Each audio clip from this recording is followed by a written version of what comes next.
Blackstone Audio presents The Fate of Mercy Alban by Wendy Webb. This book is read by Kirsten Potter. For My Parents, Joan and Toby Webb. Chapter 1. People were gathering at Alban House for the family's annual summer solstice party, a happy occasion. At least it was supposed to be. Fate Alban had come running down into the garden that morning wearing the delicate floral print dress she used to like so much, her wispy corn silk hair fluttering behind her as she ran. She was laughing, a big throaty laugh that seemed impossible coming out of a girl as small as she. Adele had been sketching on the cool marble bench next to the fountain when Fate flopped down beside her, breathless, and said, "Draw me, why don't you?" So Adele turned to a new page in her sketchbook and put pencil to paper, amused by the way Fate's hair was framing her face like a halo.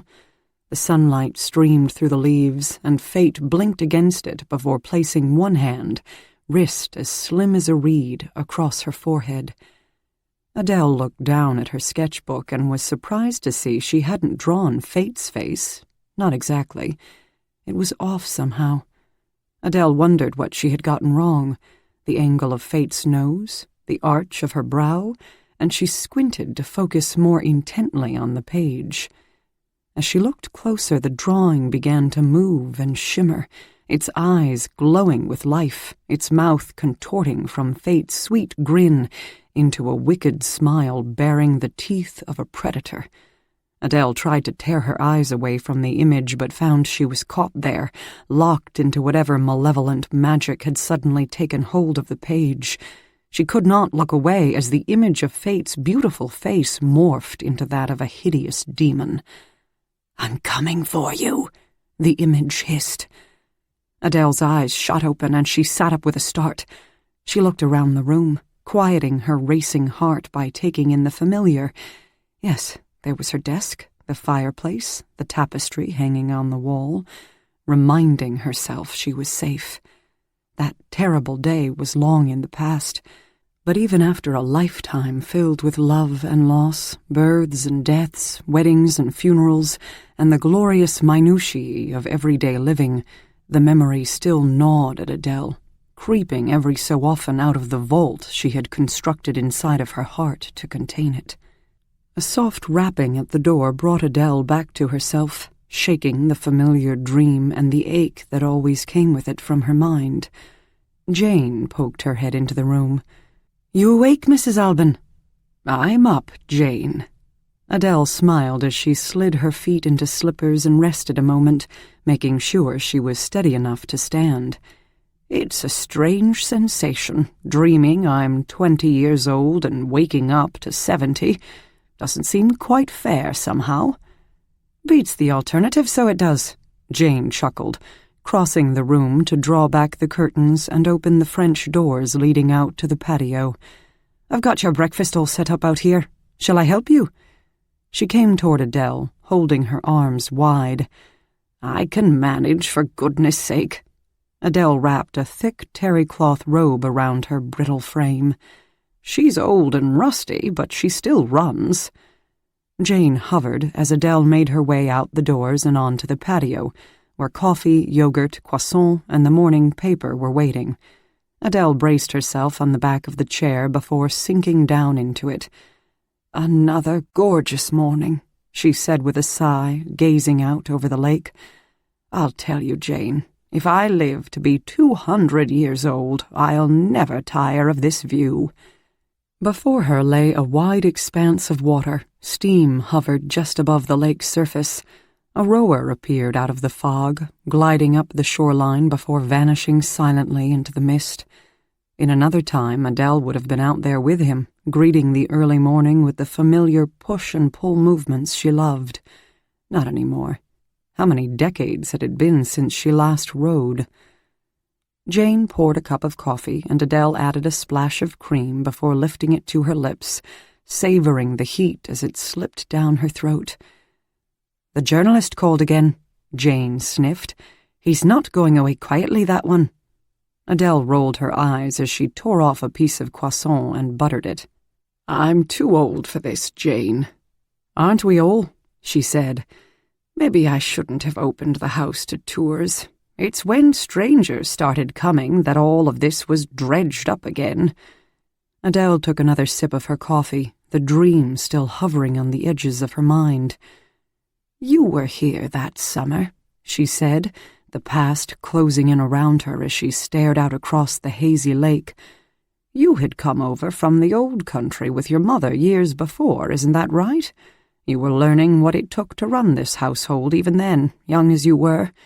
Your mother was teaching you the tricks of the trade." "That's right, ma'am, sure enough," Jane smiled. It was a conversation the two women had had often over the years. Adele nodded and let out a sigh. "So long ago. You know, Jane, you and I, Mr. Jameson and Carter, are the only ones still alive who were here that summer. When we're gone, nobody will remember what really happened that day." Jane put a hand on Adele's shoulder. "Aye," she said, "but perhaps that's just how it should be. Let the spirits of the dead rest, I say."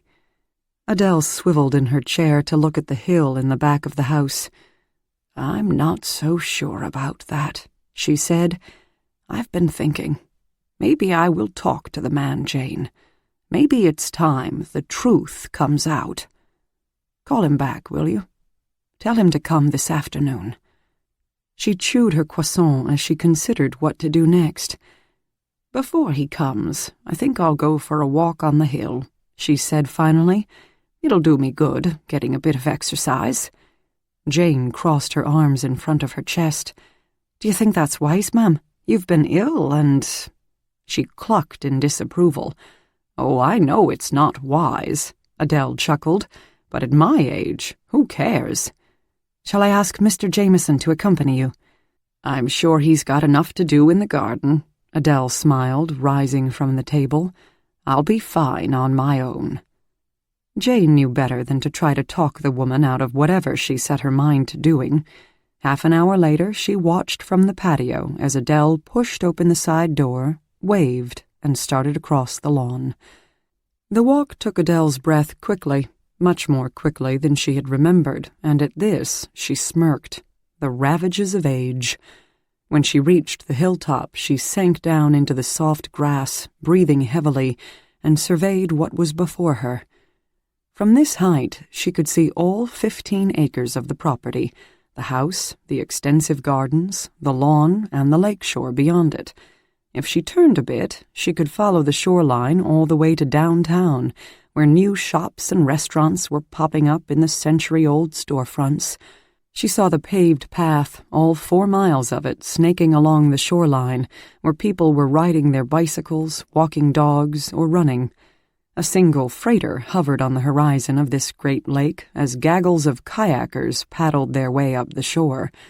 Tourists were waking up in the hotels along the beach, she thought, and marveling at the view. It really was quite magnificent. That's when she heard the noise, soft and low, a delicate hissing on the wind, whispers all around her. Adele put a hand to her throat and turned her head this way and that, but saw nothing out of the ordinary. Grass bowing low in greeting to the soft breeze, a hummingbird visiting a flower, a caterpillar feasting on a leaf. She exhaled, satisfied she had been imagining things. No whispers here. But then she heard it again, louder this time. A voice? She tried to listen closely. Her ears were full of the ringing that came with age, but she couldn't quite make out what the voice was saying.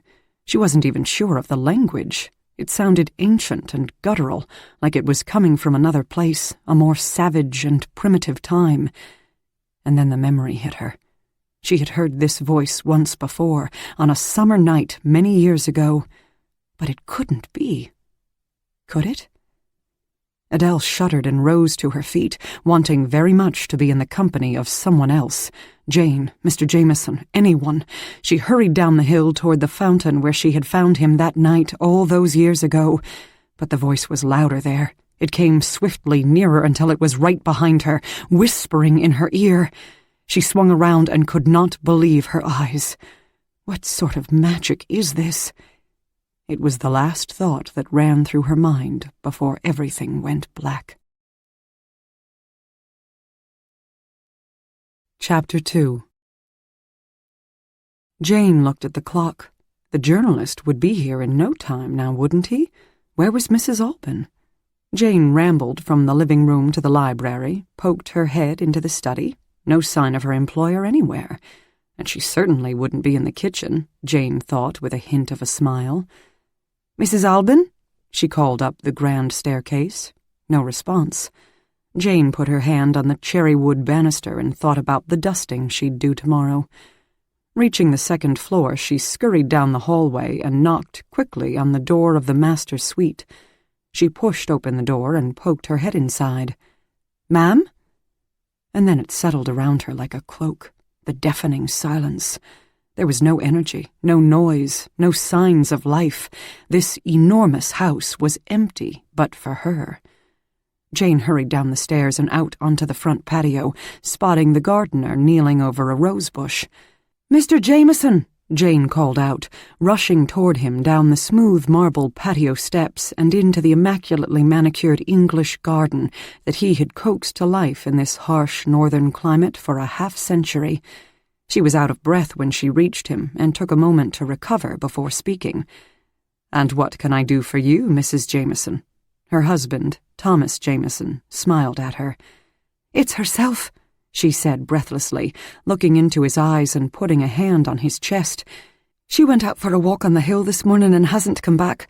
That fool journalist is supposed to be here soon and—" She stopped as she watched her husband's expression fade from amusement into worry. "How long ago did you say?" "About an hour. A bit more than that now." "Did she have any shopping to do?" Mr. Jameson asked, looking across the rose garden toward the carriage house where Carter, the family's driver, lived. "I didn't notice the car pull out, but Carter might have driven her somewhere." Jane shook her head. "I don't think so. Why would she go anywhere when someone was coming here to meet with her?" "All the same, I'll check in with him, and I'll get the lads to help us search the grounds." He put down his shears and took his wife's hands into his own. "Don't you worry, dear. I'm sure she's all right. We'll find her. You go back up to the house now and wait." As Mr. Jameson strode off in search of Carter and the 2 young men he had hired earlier that spring to help with the gardens, Jane hurried back up the steps to the house. Where was the old girl?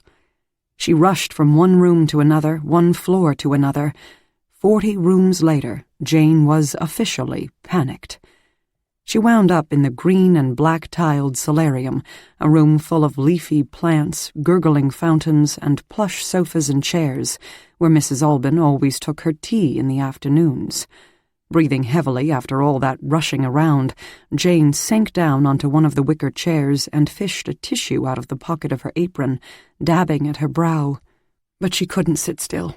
The feeling, the same one that had taken hold of her moments before when she was upstairs, was stronger now. Nobody else was alive in this house.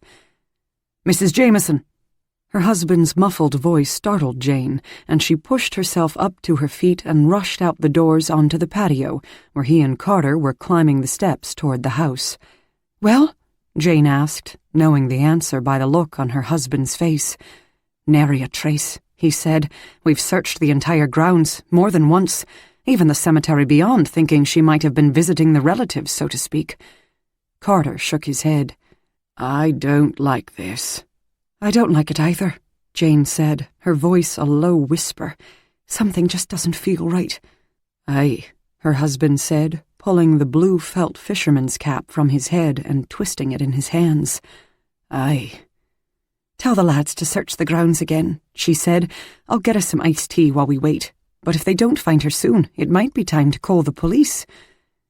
A few moments later, Jane joined her husband and Carter on the patio with a pitcher of iced tea and 3 glasses on a tray.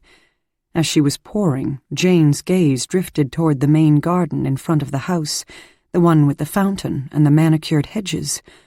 Her shriek pierced the afternoon silence as the pitcher tumbled out of her hand and shattered on the cool cement floor, the dark tea pooling in the crevices like blood.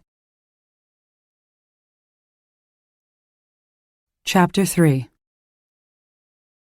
After a restless flight from Seattle to Minneapolis, my daughter and I rented a car and drove northward, watching the landscape change from city to suburb to farm fields to pine forests.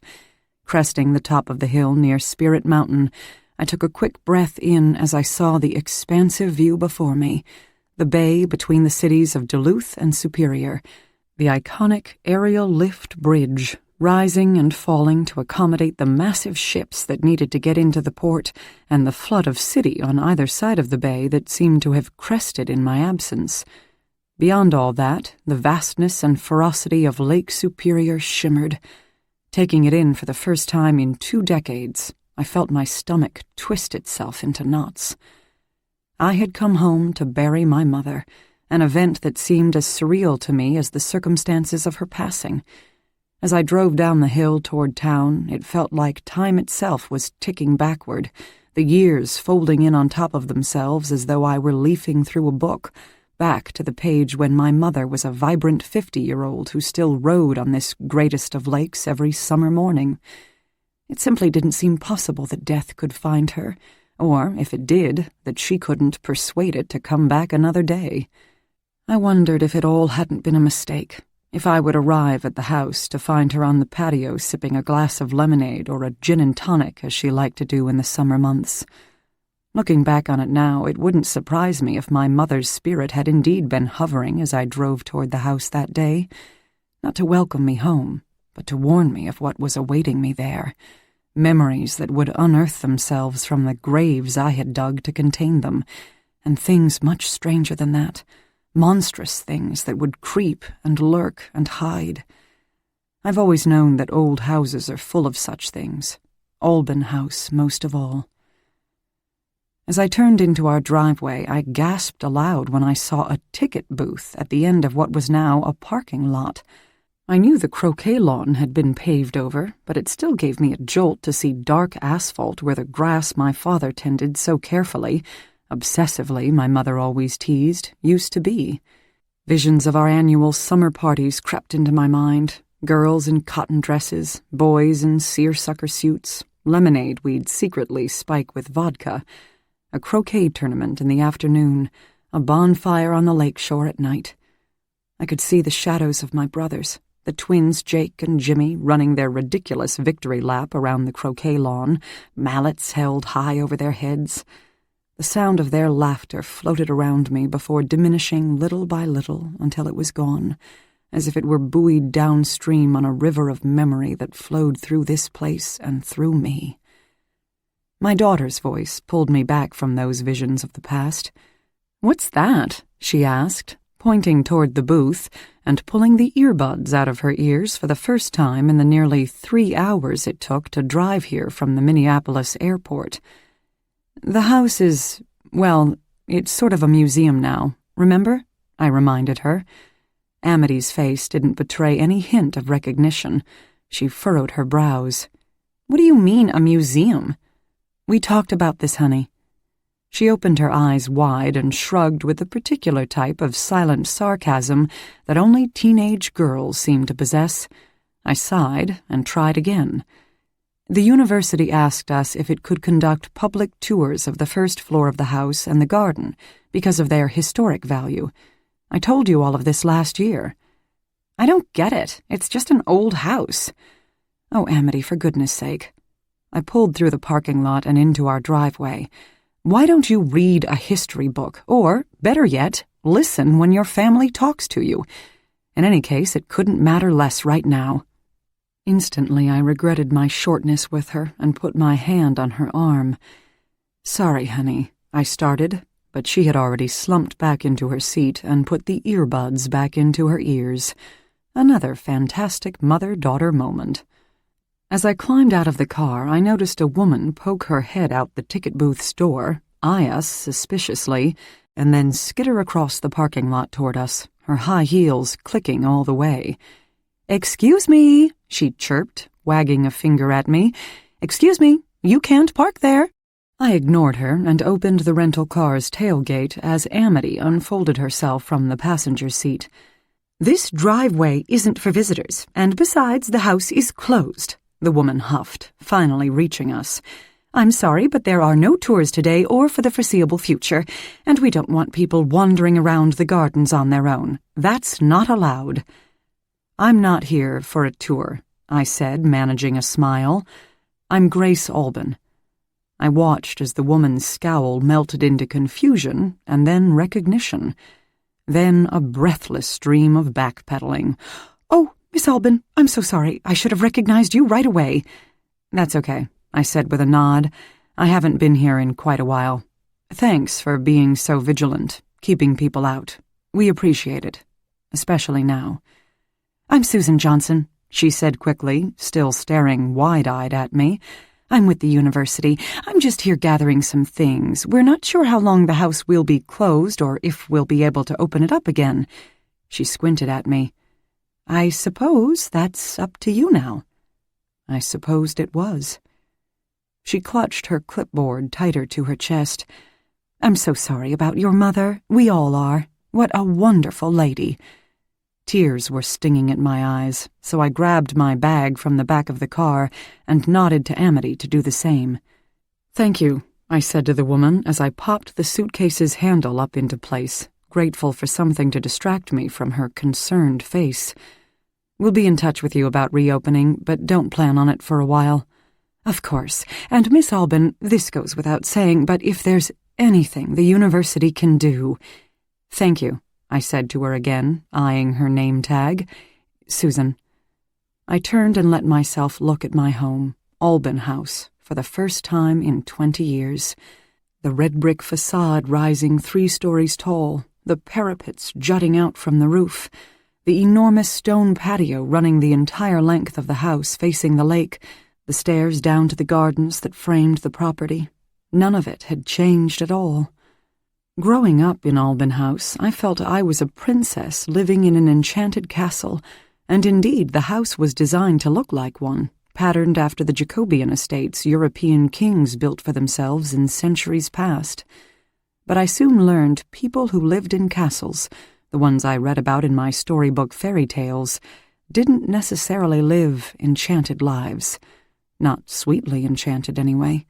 Strange and otherworldly things swirled around them, threatening, no, wanting their happiness. At least that's how the stories I read went. I held my breath as I realized I was walking right back into mine. As I climbed the patio steps, I could almost see my mother standing there, her arms open wide. Jane ran right through the very spot, dissipating the image into wispy shards that fluttered away on the wind. "Oh, my girl," Jane whispered into my hair as she threw her arms around me and hugged me tight. "Finally back where you belong." I relaxed into her embrace and felt the stress of the past few days begin to melt away. I put my head onto her shoulder and wanted nothing more than to stay there for a good long while, safe and comforted by the woman who had always handled everything for my family for as long as I could remember. "And Amity, dear," Jane said, cupping a hand to my daughter's cheek, "haven't you grown since the last time you were here? You're taller than your mother already. What grade will you be starting in the fall? 11th, is it?" Amity smiled at this. "That's right, I'll be a junior. Nice to see you too, Jane." She gave me a sideways glance. "Should I take this stuff up to my room?" I nodded, knowing my daughter wanted nothing more than to escape adult company, flop onto her bed, and start texting her friends. "Sure, honey, go and get settled. I need to talk to Jane. Then I'll be up and we'll see about dinner." Amity lugged her suitcase across the patio, pulled open one of the massive wooden front doors, and disappeared inside. "It meant the world to your mother that you sent the girl here every summer, once she was old enough," Jane said to me, fishing a balled-up tissue out of her sleeve and dabbing her eyes with it. "Mrs. Alban doted on Amity, so she did." I cleared the sadness and shame from my throat. Now I wish I had come with her. I know, child, I know. Jane hooked her arm into mine, and I let her lead me to the patio table. The sight of it, after all these years, gave me a pang of melancholy that reverberated through my whole body.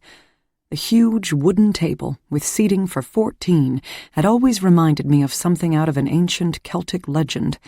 My great-grandfather had imported it and much of the materials used to build the house from Ireland when he broke ground on this place in the late 1800s. At least that was how the story went. We used to have meals on the patio during the warm summer months and even into fall. Mother, Daddy, Jake, Jimmy, and me, along with whatever friends were circulating in our orbit at the time. I thought of those days, and there it was again, the twins' laughter, low, musical, infectious.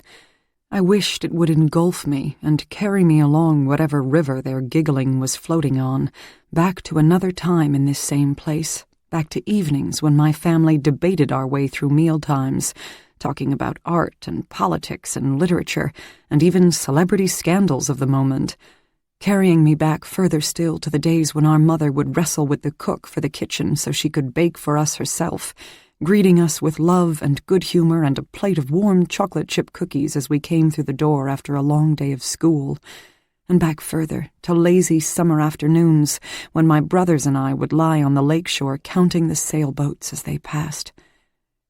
And now they were all gone. Only I remained. Jane's voice dissolved these memories. "I thought you might like a bite of something after your journey," she said, patting my hand.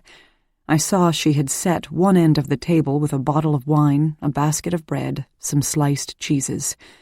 I couldn't remember the last meal I had eaten. Lunch yesterday? Or was it dinner the night before? Time was a blur ever since I got Jane's call. I pulled out one of the heavy wrought-iron chairs and sank into it with a sigh. "This is just what I needed. Thank you." She hovered beside me, waiting. "Please, Jane, join me," I said, gesturing to the chair next to mine. Even after more than 50 years of running this house, she still stood on ceremony. I poured some wine for both of us and took a big bite of the crusty bread and cheese, Gouda with caraway, which she knew was my favorite. With all she had been through in the past few days, Jane still took the time to attend to the little things to make me feel welcome. She peered into her wine glass, a bit scandalized. She smiled, and I saw a devilish glint in her eye. "I suppose I could have a wee nip." Dear Jane, I had missed her gentle good humor, the brogue-making music of her words. I smiled at her for a moment, but could feel my smile fade as quickly as it came. I had been dreading this conversation, yet I knew now was the time. I took a deep breath, let it out in a long sigh, and said, "You said on the phone you didn't want to tell me the whole story until we could sit face to face. So here we are. What exactly happened, Jane?" Jane shook her head. "I still don't rightly know." I waited as Jane smoothed the apron in her lap. Finally, she began. "Your mother had her breakfast on the second-floor patio, right outside her bedroom, as usual. I told her that journalist called again, the man interested in writing the book about Alban House, and—" I held up a hand to stop her story and squinted at her. "Wait a minute. What book?" She sighed. "They're always poking around here, the writers, especially after Mrs. Alban opened the house up to tours. They're wanting to know about that night. Some want to know about the supposed Alban curse." She spat out this last word as though it was tart on her tongue. I rolled my eyes. "Not that again. You know, Jane, people die in other families and nobody thinks it's a curse. Why can't they just leave it alone? She told him to shove off, right?" "Not this time." Jane lowered her voice, narrowed her eyes, and looked back and forth, as though checking to make sure no one was listening. "She asked me to tell him to come that afternoon. She was going to talk to him." I nearly choked on the sip of wine I had just taken. "You're kidding me." "No, she said she thought it was time. It was then she went out, walked out the back door, waved goodbye, and that was the last time I saw her." Jane's gaze dropped to her lap where she clutched a tissue. "Alive," she added. I reached over and took her hands, dry and red from years of working in the kitchen. "I can't imagine how hard it must have been for you." Jane sniffed. As she dabbed at her eyes, I could see the years had settled into their corners, creating deep grooves where her faint laugh lines had been the last time I had seen her. Jane cleared her throat and went on. "An hour or so passed, and then I started to get worried. The journalist would be on his way, and there was no sign of your mother. That's when I sent Mr. Jameson and Carter out to look for her. But you found her in the study, right? That's what the police said." She shook her head. "No, that's what I told the police, and it's what they, in turn, told the reporters, but—" "What, Jane?" "Your mother disappeared. Vanished. Carter, Mr. Jameson, and his 2 assistants, those lads he's got helping in the garden for the summer, they searched the entire grounds. I searched this house. She was nowhere to be found. She was not in the study. But I know how it sounds, but I'm telling you, child, she was gone. We searched for more than an hour." Dread hung in the air, surrounding me. I wanted her to continue, but I couldn't formulate the words to ask. Just when I was about to phone the police, we found her. She lowered her voice to a whisper. "Not in the study. In the main garden. She was—" Jane stopped, took a deep breath in, and continued, her next words rushing forth like a waterfall. "She was laid out there with her hands folded across her chest on the bench by the fountain, as though she were in repose." I snapped my head around and looked toward the front of the house. "But you said they looked for her outside. You can see the fountain from right here. If she—" "That's what I'm telling you, girl. They had gone through that garden 1,000 times looking for her. She wasn't there. And then, suddenly, she was." I held Jane's gaze, shaking my head from side to side. The urge to get up and run away from this whole situation was overwhelming. As if she could see what I was thinking, Jane grabbed my hands and held them, and me, tight. "I couldn't have the police finding her like that now, could I? In the same spot, the very same spot where they found him all those years ago? The newspapers would have had a field day. We didn't need that. You didn't need that. So I had Mr. Jameson and Carter carry her into the study. Then we made the call to the police." I exhaled, not realizing I had been holding my breath the entire time. "You're right, Jane. That kind of publicity is the last thing we need right now." I poured another glass of wine and gulped it down, thinking it might help quiet the violent shivering that was coursing through my body. It didn't. I set the glass down on the table so I wouldn't drop it. "What are you saying, Jane? Do you think my mother was—" I had trouble formulating the word. "Murdered?" Jane shook her head. "It doesn't seem possible. Who would do something like that? And why? Your mother was the salt of the earth." I let her remark sink in. She was right. There was nobody who would want to hurt my mother. And yet— "What did the police say?" I asked finally. "When the medical examiner was here, she said it was likely natural causes. Your mother was in her 70s. She had been ill and had a heart condition. But they're doing an autopsy, so we'll know for sure." I slumped against the back of my chair. "So the police say it was natural causes. What do you think?" Jane looked me in the eye. "You don't want to know what I'm thinking, my girl." Chapter 4. "Oh, Jane, don't be silly," I said to her as I pushed my chair away from the table. "You know as well as I do—" I turned and my gaze fell upon the brick facade of the house. I was going to say that there was no Alban curse, despite legends to the contrary that had circulated around my family for generations. But as I looked at the house, the words caught in my throat and hung there. Finally, I said, "Let's not dwell on those old legends. They'll only scare Amity." She nodded her head and stood up. "Whatever you say, miss." I crossed the patio to the front door and pulled it open, peering into the foyer, seeing the grand staircase, the deep oriental rugs, the sitting room beyond. It seemed to be a snapshot from my childhood, the same as it always was, as though time had never passed. But when I opened the door farther and walked hesitantly through it, I found that everything wasn't the same. Not really. The familiar rugs were a little more worn in spots, the patterns on the window seats' pillows badly faded by 2 decades of sunshine. The cherry wood paneling on the walls looked dull, like it could use a good polishing, and the curtains in the sitting room hung wearily, as though they had had enough already.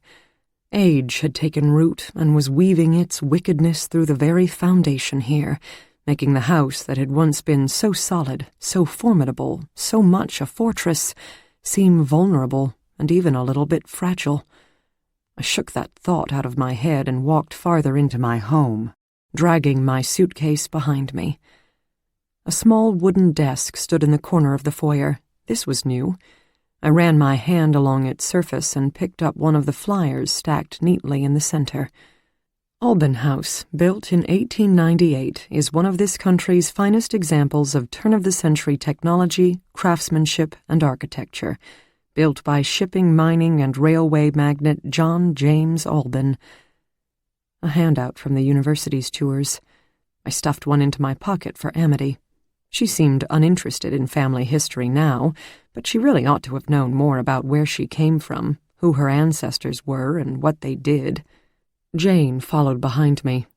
"Let Mr. Jameson take your bags up to your room, child," she said to me, fussing with her apron. "I'll just call him." "No need." I smiled quickly at her. "I can manage it." I peered up the steps, wondering whether to make my way through the kitchen to the elevator in the butler's pantry or just lug the huge bag up the stairs. I'm going to get settled, and then I suppose... I don't know, Jane. Should I start thinking about the arrangements for the funeral? Jane shook her head. "You needn't worry about forging ahead with any planning right now," she said, laying a hand on my shoulder. "Your mother wrote up her wishes years ago, even paid for the arrangements in advance, so you wouldn't have to wonder and fuss when this time came. I'm sure you'll find it all in her desk."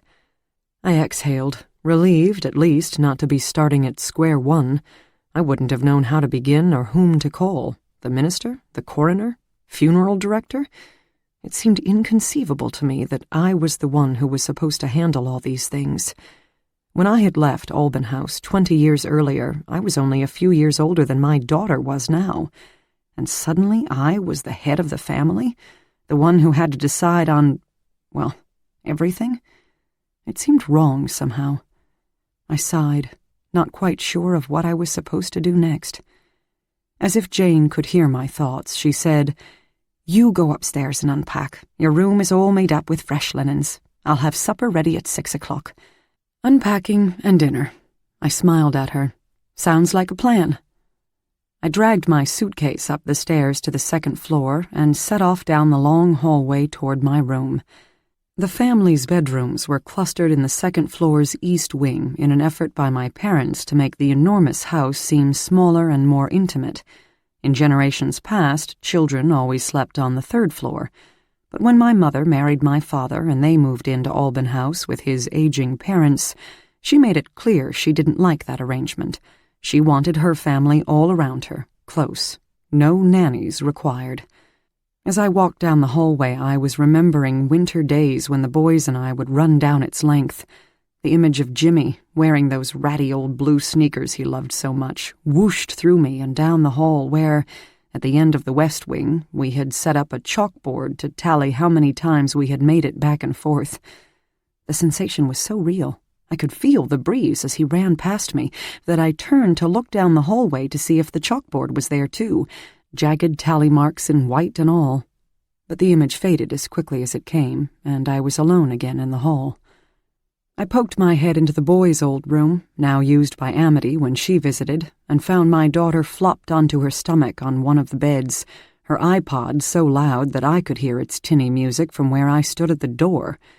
A phone was in her hand, and she was texting at rapid speed. I walked over and tapped her foot. She snapped her head around, her eyes wide.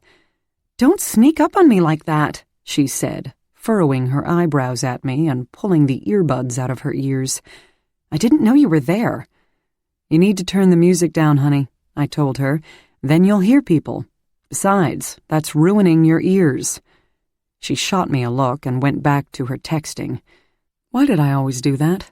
I knew better than to think that kind of motherly badgering did any good with my headstrong daughter. Trying again, I sat down on the bed next to her. "Jane said dinner is at 6, I said, rubbing her back. "Tomorrow's going to be busy, but we could take a walk along the lakeshore tonight. Or we could go to the malt shop. Or shopping." "Nah," she said, sitting up and shrugging off my touch. Defeated, I stood up and began to walk out of the room. "Maybe we'll watch a movie later?" "Yeah, maybe," she said, dissolving back into her texting. I closed the door behind me. Where was the cheerful little girl who had hung on my every word not so long ago? Who was this sullen, moody changeling? I shook my head as I made my way down the hall to my old room. Opening the door, I saw that the same white linens were on the bed, the same sheer white curtains framed the windows. The room was largely unchanged from the day I left it. But a certain strangeness hung in the air here, too, something I couldn't quite put my finger on. And then it hit me. Emptiness. When my mother was here, even after what happened with the boys and my dad, every room in this house felt alive, warm, and loving. Now it was as cold as a tomb. I unpacked my clothes and stuffed my empty suitcase into the back of the closet, then slid my feet into the decades-old slippers that had stood sentinel, waiting for me all this time. "Here I am again," I whispered into the air. The walls seemed to sigh a tired welcome in response. Back out in the hallway, I padded down to the master suite and stood outside the door. I knew I'd have to go inside. My mother kept all of her important papers in the study just off her bedroom, and I needed to find the instructions for her funeral at the very least. But I was having trouble summoning up the courage to face the memories I knew were waiting for me there. As I stood there leaning against the door, I felt a surge of warmth swirling around me, a soft tickling on my skin. A scent wafted through the air, lake water mixed with morning rain and the minty aroma of the type of bath soap we used as kids. "Jake? Jimmy?" I said aloud, turning around in a circle, almost expecting to see them standing behind me, their quirky, impish grins firmly plastered on their freckled faces. "Are you here?" I felt it then. Water. Icy cold, as though it was rising, first around my feet, then calves, then thighs. "Who are you talking to?" Amity's voice startled me out of whatever was happening. "Oh, honey," I scrambled, holding her wide-eyed gaze and trying to think of something plausible to say as she made her way down the hall toward me. In the end, I admitted, "I guess I was talking to my brothers. I know it's silly, but being back here in the house where we all grew up, and now having to go into Grandma's room." My eyes began stinging with tears. I tried to brush them away, but Amity grabbed my hand and squeezed it. "It's okay, Mom," she said to me, taking my hand, her face radiating the maturity and serenity of an old soul. "I get that this is really hard for you." Teenagers, I thought. Hellions one minute, angels the next. I wrapped her in my arms and held her tight. "Oh, Amity," I said into her hair, "I'm the one who should be comforting you. I'm the grown-up here, and you're grieving for Grandma, too." "Nonsense. It couldn't matter less who comforts whom. What's important is that we're standing together as family," she said in a voice not quite her own. Or maybe I thought she said it. Nonsense? Whom? Amity's teenage vernacular didn't typically include those words. As I stood there holding my daughter, a chill shot through me. Was it my mother speaking? I broke our hug and looked her in the face. She smiled, back to the teenage girl that she had been moments before. "I used to like sitting with Grandma in her study," she said to me, putting her hand on the knob. "There's nothing so scary in there." With that, she pushed open the door. Chapter 5. The faint scent of my mother's perfume still hung in the air. Her cardigan still lay on the end of the bed. A collection of mail sat next to the letter opener, waiting to be read. Mom had touched all these things just days ago, left her imprint. Her energy still radiated there, but it was fading, and soon everything would be cold. I should probably go through this mail to see if there's anything important, but my words disintegrated into a sigh. "I know," Amity said, picking up a letter and putting it down again. "It feels weird, like you're snooping or something." I leafed through the stack of envelopes, a few bills, several solicitations from charities, a thick envelope from what looked to be her financial advisor. "Honey, will you run back to my room and get my purse?" I asked my daughter. "I might as well just get these bills paid right now. We don't want the lights or water turned off." "Sure," she said as she shrugged and walked out the door. I continued to go through my mother's desk, opening drawers, fingering the pens and sheets of monogrammed stationery. The bottom drawer was filled with hanging file folders, mostly bill and investment-related, and I touched each one in turn until my hand came upon what I had been hunting for, a folder labeled Funeral Arrangements. I lifted it from its place and opened it on the desk, finding contact information for the funeral director, the caterer, the venue for the service, our longtime family church, 100-year-old stone structure that stood on the lakeshore just a mile down from the house, and even the hymns she wanted to be played and the people she'd like to speak. Both the service and the reception afterward were to be open to the public, but there was also a list of people she wanted to make sure were personally invited: the mayor, the governor, 2 senators, local business people, university professors, artists whose careers I knew she had championed and supported. I gave silent thanks that she had left such specific instructions. I folded that sheet and slipped it into the pocket of my cardigan, making a mental note to talk it over with Jane. Then it would be time to call the reporters, many of whom had already left messages for me. The death of an Alban in this town was big news. My head began to pound, wondering how I'd deal with their questions. That had always been my mother's job, and before that, my father's. Now there was nobody but me. While I was sitting at the desk going through all this information, Amity had returned with my purse and was rummaging around in my mother's closet. "All this stuff still smells like Grandma," she said, poking her head out the door. She held my gaze for a moment and went on. "It's weird to be here without her." I closed the file. "I know, honey. It is for me, too." She shook her head and brushed away tears from her eyes. "You're a big help to me here, Amity." I smiled at her, not wanting to let on how much trepidation I felt. "This isn't easy, but I promise you we'll get through it." I went on. "And if we don't, there's Jane to scold us and pick up the pieces." This lightened her mood a bit. "All the things you have to do after somebody dies, they're just really bizarre," she said, flopping down on the chaise by the window and wiping her eyes on her sleeve. I understood what she meant. "In a way, though, honey, those rituals are good things. You want to just shut everything out, but you can't, because you've got to call the funeral director and make arrangements, and then you've got to get dressed and go to the funeral and greet people and all of that. The rituals force you to put one foot in front of the other during the first horrible days after someone dies."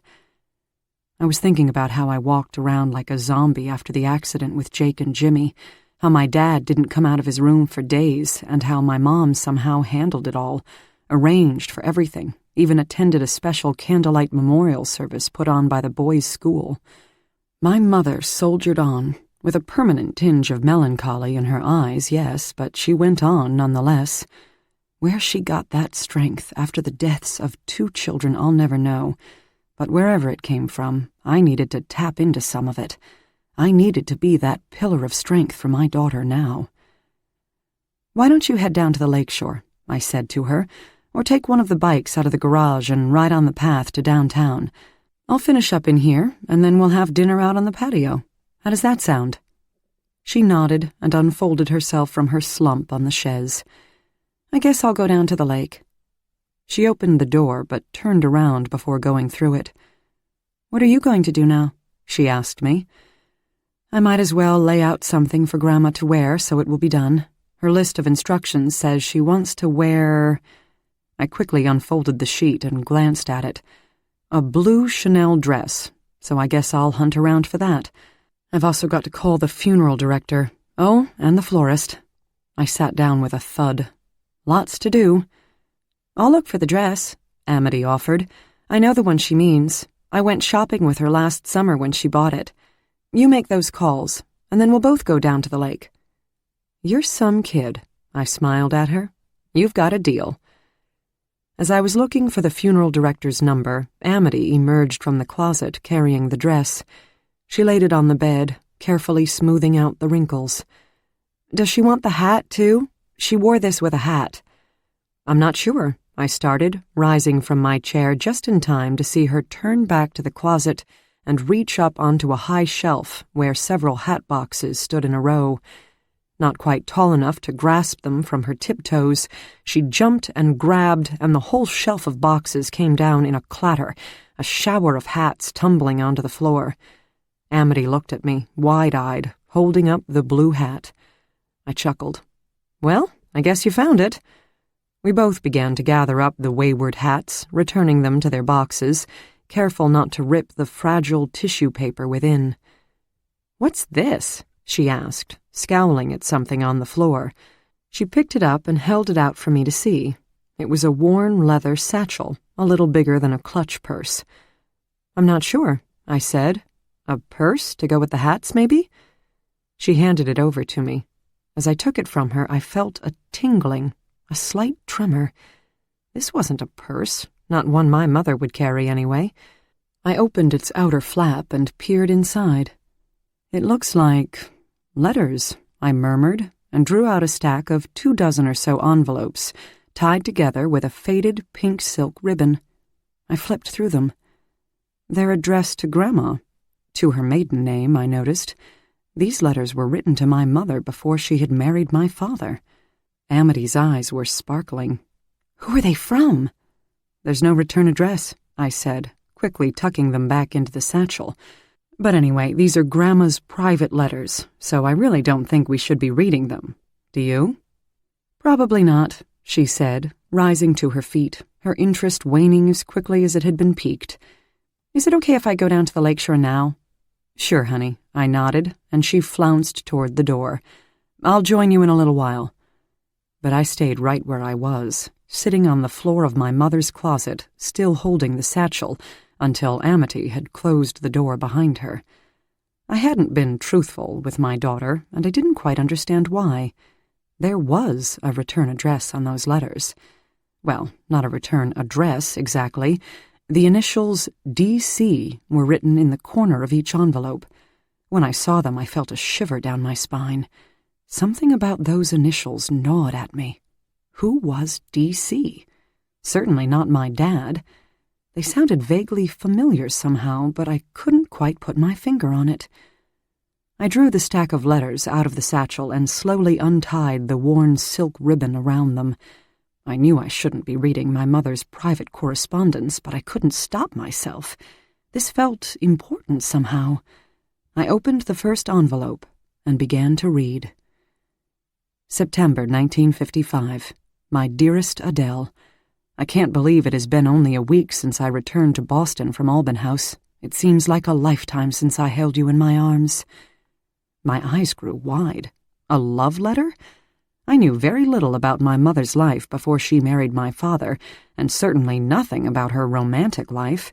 I had always thought my dad was her first love. I knew my mother had grown up in a middle-class family that lived a few miles down the road from Alban House, and she had been the childhood best friend of my father's sister, Fate. I just assumed she and my dad knew each other as children, and he basically married the girl next door. Theirs was a lifetime romance. At least that's how they told the story to us. So who was this charmer writing to young Adele Mitchell? I looked back at the date on the letter. Just a year before she and my father were married? She kept the letters all these years, so obviously he was very special to her, somebody whose memory she didn't quite want to let fade. It seemed romantic and lovely, and I smiled at the thought of it. "You can still surprise me, Mom," I said. I turned to the last page of the letter to read the signature. "All my love, D." There it was again, that gnaw of familiarity. I could feel my thoughts reaching back through all of my memory banks, searching for the information that hung just out of reach. I knew who Dee was. I just knew it. I turned back to the first page of the letter and began to read. September 1955. My dearest Adele. I can't believe it has been only a week since I returned to Boston from Alban House. It seems like a lifetime since I held you in my arms. Falling in love with you was not something I had planned. It was a whirlwind, one that I hope will encircle us for the rest of our lives. I pray that you feel the same. I have passed the time by readying materials for my next lecture series at the university, which will begin very shortly. It seems strange. Not so long ago I was walking these hallowed halls as a student, and here I am preparing to teach this year. To be honest with you, I still don't quite understand why my thoughts on writing are of value, but I will do the best I can and hope the students get something out of it. I let the letter drop to the ground and stared blankly at it, my heart beating hard and fast in my chest. I didn't need to read the rest of it to know the man who wrote these letters was David Colville, my father's best friend when they were in college.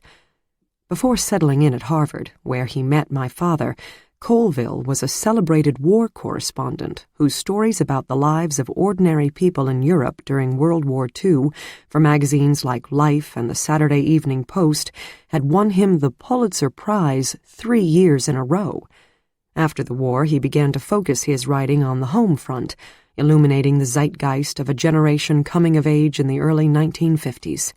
His work has been required reading in English classes at colleges nationwide ever since. Amid considerable buzz in the country's literary circles that he was working on his first novel, David Colville's spectacular career ended when he shot himself to death at Alban House during a party in the summer of 1956, the same night my Aunt Fate disappeared without a trace. Chapter 6. David Colville and my mother in love with each other the year before he killed himself right here at Alban House? I can't explain exactly why, but I felt as though the entire world had shifted on its axis because of what I now knew. That summer night in 1956, when Colville took his own life and my aunt disappeared, had always been shrouded in a kind of mystery that was hard to define, like a shameful family secret better buried than aired. My mother had never said a word about it, never hinted that she even knew Colville, much less loved him. When I was in school, Colville's work was part of the English class curriculum. The fact that he committed suicide at my home always came up, with the other students and even the professors looking to me for additional insight into what was generally believed to be a tragedy for modern literature. But I had no insight to give. I had asked my parents about it when I was younger, but was always rebuffed in the sternest of tones. My brothers and I whispered about it. Did the writer kill Aunt Fate and then kill himself?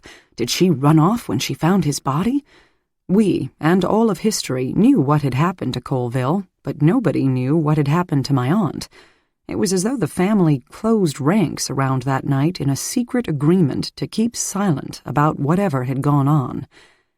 That's why Jane's revelation that my mother had intended to talk to a journalist about it the day she died was so stunning to me. "What were you going to say to him, Mom?" I whispered into the air, and then I took a quick breath in as an icy thread crept its way through my veins. My mother died the very day she was planning to talk about something the family had kept hidden for decades.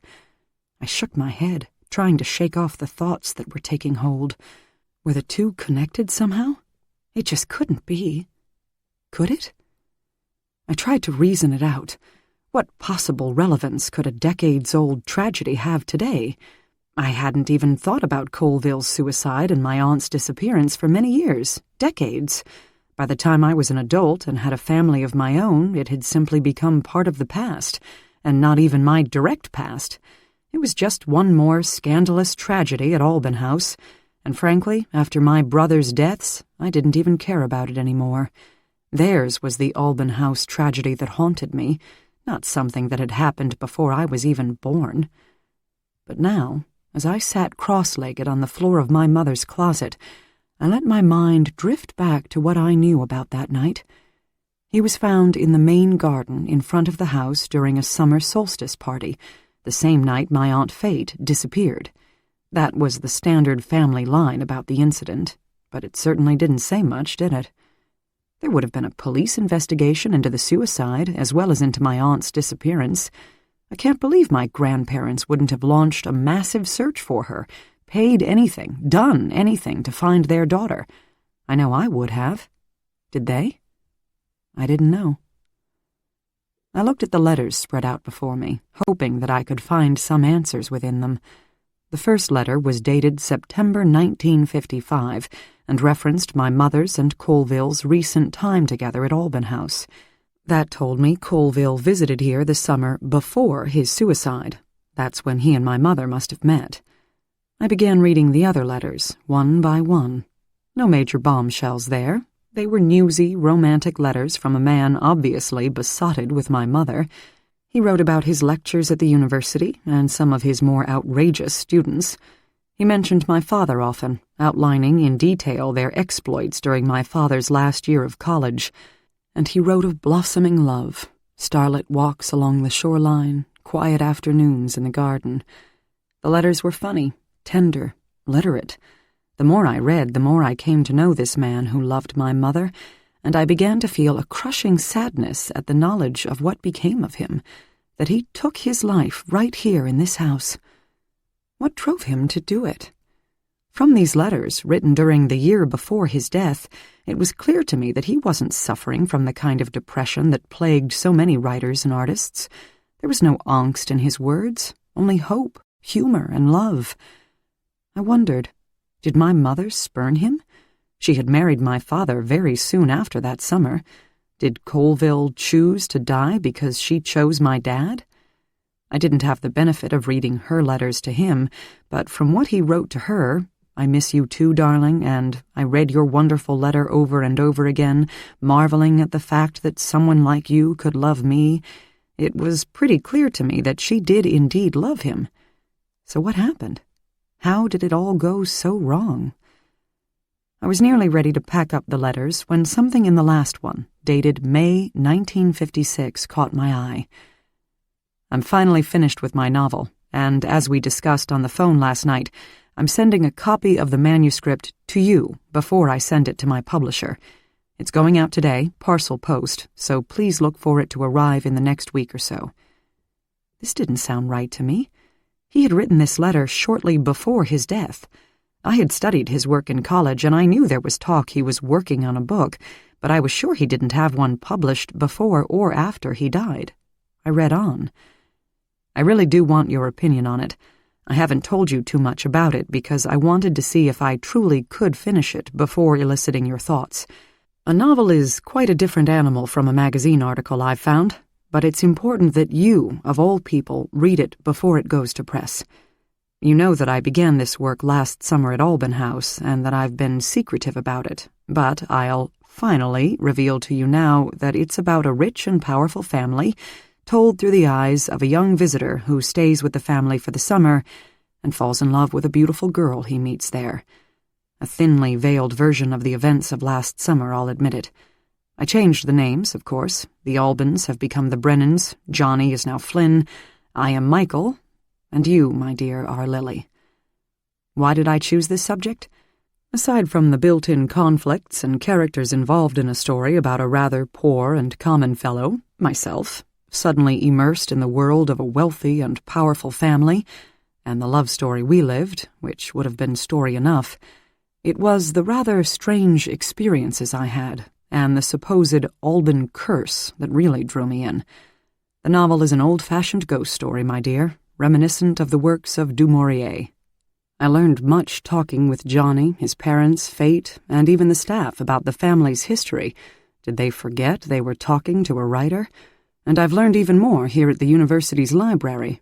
What the family didn't tell me speaks volumes. What of this supposed curse? Here's what I learned in brief. John James, Sr., came to this country as an immigrant child when his family fled the potato famine in Ireland in the mid-1800s. His family was dirt poor, of course, they all were, but young J.J., as he was known, was a hard-working boy who started earning a living gathering coal that had fallen off trains in the rail yards. When he was still a young man, he bought what everyone thought was desolate land in the northern part of the state. Where he got the money for this is questionable. Some sources say he won it in a poker game. Others allege he killed a man for it. When iron ore was discovered on the land, he was a millionaire almost overnight, and eventually became one of the richest men in the country. When it came time for JJ to marry, he went home to Ireland to find a bride, wanting to show everyone there what a success he had made with his life. He also wanted to build a fitting house for his bride, and while they were in Ireland, he decided to import some materials from his homeland to build his castle in his new land. We know the patio table at Alban House is an ancient Celtic relic, but maybe you didn't know that much of the wood in the house, the paneling, the floors, the beams on the ceiling in the drawing room, comes from an old-growth forest in the heart of Ireland, near where the Alban family lived way back when JJ had played there as a child. He paid off whomever was necessary, and much of that forest was cut down and the lumber sent to Minnesota to build Alban House. Here's where the tale veers into the otherworldly. You know how the Celtic people love their folk tales of magic, witchcraft, and fairies. As the story goes, that forest was a witch's wood. She had been imprisoned in an old oak hundreds of years earlier by a rival, and when Alban felled the trees and brought them to this country, he got her spirit in the bargain.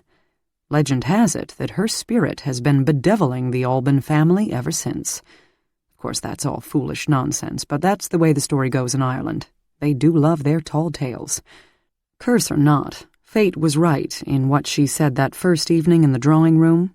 Accidents, death, scandal, and even murder have taken place in the house over the years. JJ's son, John Jr., Johnny's father, reportedly grew the family's fortune exponentially during the Prohibition era, running liquor over the border from Canada. It was a nasty, cutthroat business, and he was the kingpin in the area, from what I have found. We both know the man well. He's so affable. But I shudder to think about what he is capable of. The blood of many stains his hands. Anyway, that's the story in a nutshell. As I said, it's a fictionalized version, but I'm going to rely on you, darling, to tell me if I've skimmed too closely to the truth. The last thing I want to do is offend Johnny and his family, all of whom have been so good to me. I'll see you next week, darling. All my love, David. So he finished the manuscript after all. That didn't jibe with what I knew of history. I opened my mother's laptop computer and typed David Colville into the search field and watched hundreds of hits come up. I clicked on an encyclopedia page to read a quick biography of the man and saw what I already knew. War correspondent, multiple Pulitzer Prizes, a lecture series at Harvard, an impending first novel that had the literary world abuzz, career cut short by suicide.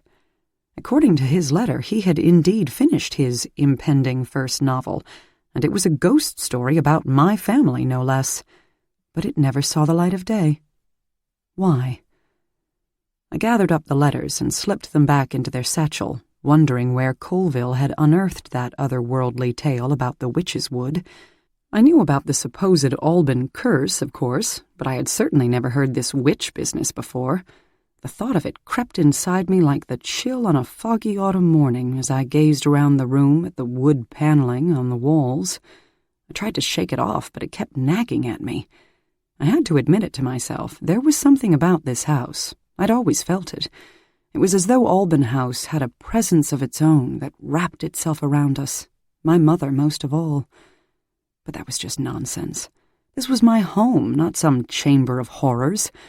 I stood up and stretched, intending to put the satchel of letters back where I had found it. Then I thought better of it. Those letters contained information that the entire literary world would be stunned to learn. I wanted to keep it to myself, at least for now. I hurried to my room and slipped the letters into a zipped compartment in my suitcase, remembering that I had told Amity I'd meet her on the lakeshore. I peered out my window and saw her there, talking to a young man. Jane had said they'd hired a couple of kids to help on the grounds this summer. He was one of them, no doubt. I'd just go and make sure this kid knew Amity had a mother who was close by and watching. About halfway down the stairs, I stopped. My mother had kept Colville's letters for 50 years. Might she have kept the manuscript, too? A chill shot through me again when I thought of what the lost manuscript of David Colville might be worth today. I wondered where it might be.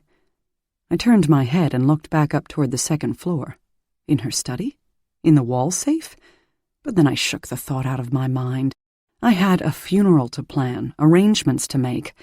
I'd deal with the manuscript, if it even existed, when all of that was finished.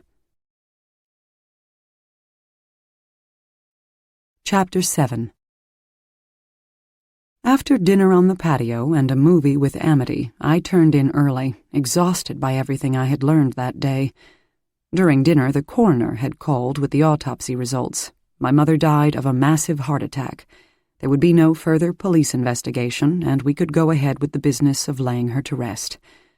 So that was all there was to it then. The day she died, she was probably feeling tired from her walk, and simply laid down to rest on the bench by the fountain and passed away right there. It was nothing sinister, nothing untoward. No Alban family curse was to blame. I chuckled lightly at the thought of it. How ridiculous. As to why the boys didn't see her on that bench in the garden when they were searching for her, I had no explanation for that. I punched my pillow and turned onto my side. When I did finally drift off to sleep, I dreamed strange, convoluted dreams. My brothers and my mother surrounded me, trying to speak but not able to get the words out, trying to reach me but not able to get past an invisible barrier. Jake and Jimmy were knocking on what seemed to be a plate of glass separating us, and the sound of it, bang, bang, bang, startled me awake. I sat up fast and looked around my room. Was it real knocking I heard? And then I saw it. A dark figure standing at the foot of my bed. I rubbed my eyes and gasped aloud when I realized who it was. "Dad?" I said, my voice a harsh whisper. He was dressed in the same khaki shorts and striped polo shirt he had worn into the lake when he took his own life that horrible day after the boys died, and was drenched from head to foot, water streaming off his blonde hair, down his shirt, and puddling onto the floor, covering his topsiders until he was ankle-deep in dark, angry water. He opened his mouth to speak, but instead of words he put forth a spray of water filled with tiny, glistening fish. He coughed and choked until they all fell to the floor in a heap. That's when I noticed his entire body was alive with the silvery swimmers, wriggling through his hair, nestling behind his ears, poking their noses from beneath his shirt, spilling out of his pockets. I was frozen in terror, staring at this impossible figure standing before me. "Listen to me, Grace. I don't have much time," my father's ghost said, his voice watery and thick and distorted as though he were speaking from under the surface of the lake. "She's here, Grace. She killed your mother and she's coming for you." "Who, Dad?" I croaked out. "Who's here?" "I didn't think she could hurt us anymore, but she can," he went on, talking over my question as though he hadn't even heard me. "It's all true. Be on your guard, Grace." "But, Dad," I cried, "who? I don't know." "I have to go now," he said, looking over his shoulder with a shudder. "This isn't allowed, especially not for the likes of me. I broke the rules to get to you. To warn you." And then he smiled, releasing another torrent of tiny fish from his mouth. "One last thing, Gracie Bird. You're the best daughter a man could ever have. I love you, sweetheart, and always did. I'm sorry for what happened, for what I said. I wasn't in my right mind, you must know that. You look after that beautiful girl of yours now, and tell her about me. Remember that sailing trip we all took to Madeline Island? Tell her about that. Pity I never got to know her. It's one of the many crosses I bear over here." And then he was gone, dissolving into a million shimmering water droplets and splashing to the ground. I opened my eyes with a start. What had just happened? I sat up and leaned back against the headboard. My dad had been there, and then... what? Had I fallen asleep? That didn't seem possible. I didn't remember closing my eyes or laying back down. Had it all been a dream? "Mom!" It was Amity's voice, coming from her room next door. "Mom!" I flew out of bed and down the hall, throwing her door open so hard it thudded on the opposite wall. I found my daughter huddled in her bed, her arms wrapped around her knees. I was at her side in an instant. "What is it, honey?" I said, stroking her hair. I had a really bad dream, she said, and I could feel her limbs shivering with the force of it. Shh, it's okay, I whispered. Do you want to talk about it? It was a man, she said, looking back and forth in her room as though she was scanning for an intruder. It was so strange, Mom, but he was all wet, dripping wet. He was just standing at the foot of my bed looking at me, smiling. My nerves were already on fire, and at this they went ice cold. It was only a dream, I said to her, not quite believing it myself. First night in this house, different surroundings. I had weird dreams too. You did? I nodded. Do you want to come sleep with me? Amity took a deep breath and leaned back. I don't think so, she said, settling down under the covers and yawning deeply, the way she used to when she was a baby. I guess you're right, she said. It was only a dream. She closed her eyes and then opened them again. Will you stay with me for a while? Sure. I smiled and continued to stroke her hair. I sat with her until her deep, rhythmic breathing told me she was asleep, and then tiptoed out of her room and back down the hallway toward mine, my heart beating hard and fast as I did. What had just happened here? Did my daughter and I both dream the same dream, or... I didn't want to think about it. I crossed the room to the window and looked out into the night. Nothing odd there, just the garden and the lake beyond, glistening with moonlight across its surface. Before crawling back into bed, I made it a point to check for water on the floor where my father had been standing. Nothing. Dry as a bone. It had been a dream, then.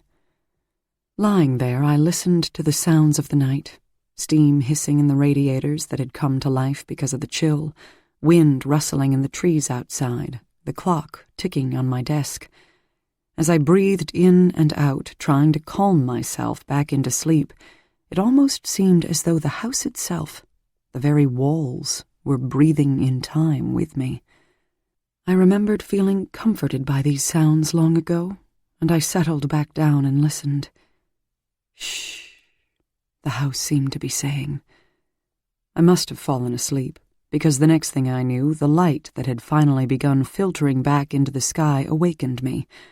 I slipped out of bed and into the shower, standing under the stream until the water ran cold, washing the previous night's visitation from my mind. The minister called early this morning, Jane informed me at breakfast. He wants to go over the service with you. I sipped my coffee. I guess I'll need to decide on a date for the funeral. I'm thinking Friday, if nothing else is scheduled in the church for that day. She nodded.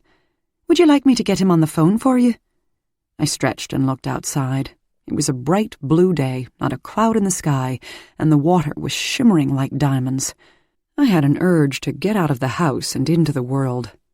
I think I'll walk over to the church to talk with him, I told Jane, and then turned to my daughter. Do you want to come with me? Amity finished the last of her eggs and shook her head. I'm meeting Cody in the garden in a few minutes. Mr. Jameson said I could help them with the weeding. Jane and I shared a grin. My daughter had never pulled a weed in her life. As Amity ran upstairs to brush her teeth, Jane whispered, It's the young man. I met him yesterday, I confided when I was sure my daughter was out of earshot. He's harmless enough, and anything to get her away from that phone and out into the fresh air is a welcome change. But ask Mr. Jameson to keep an eye on her, will you? Jane nodded, chuckling.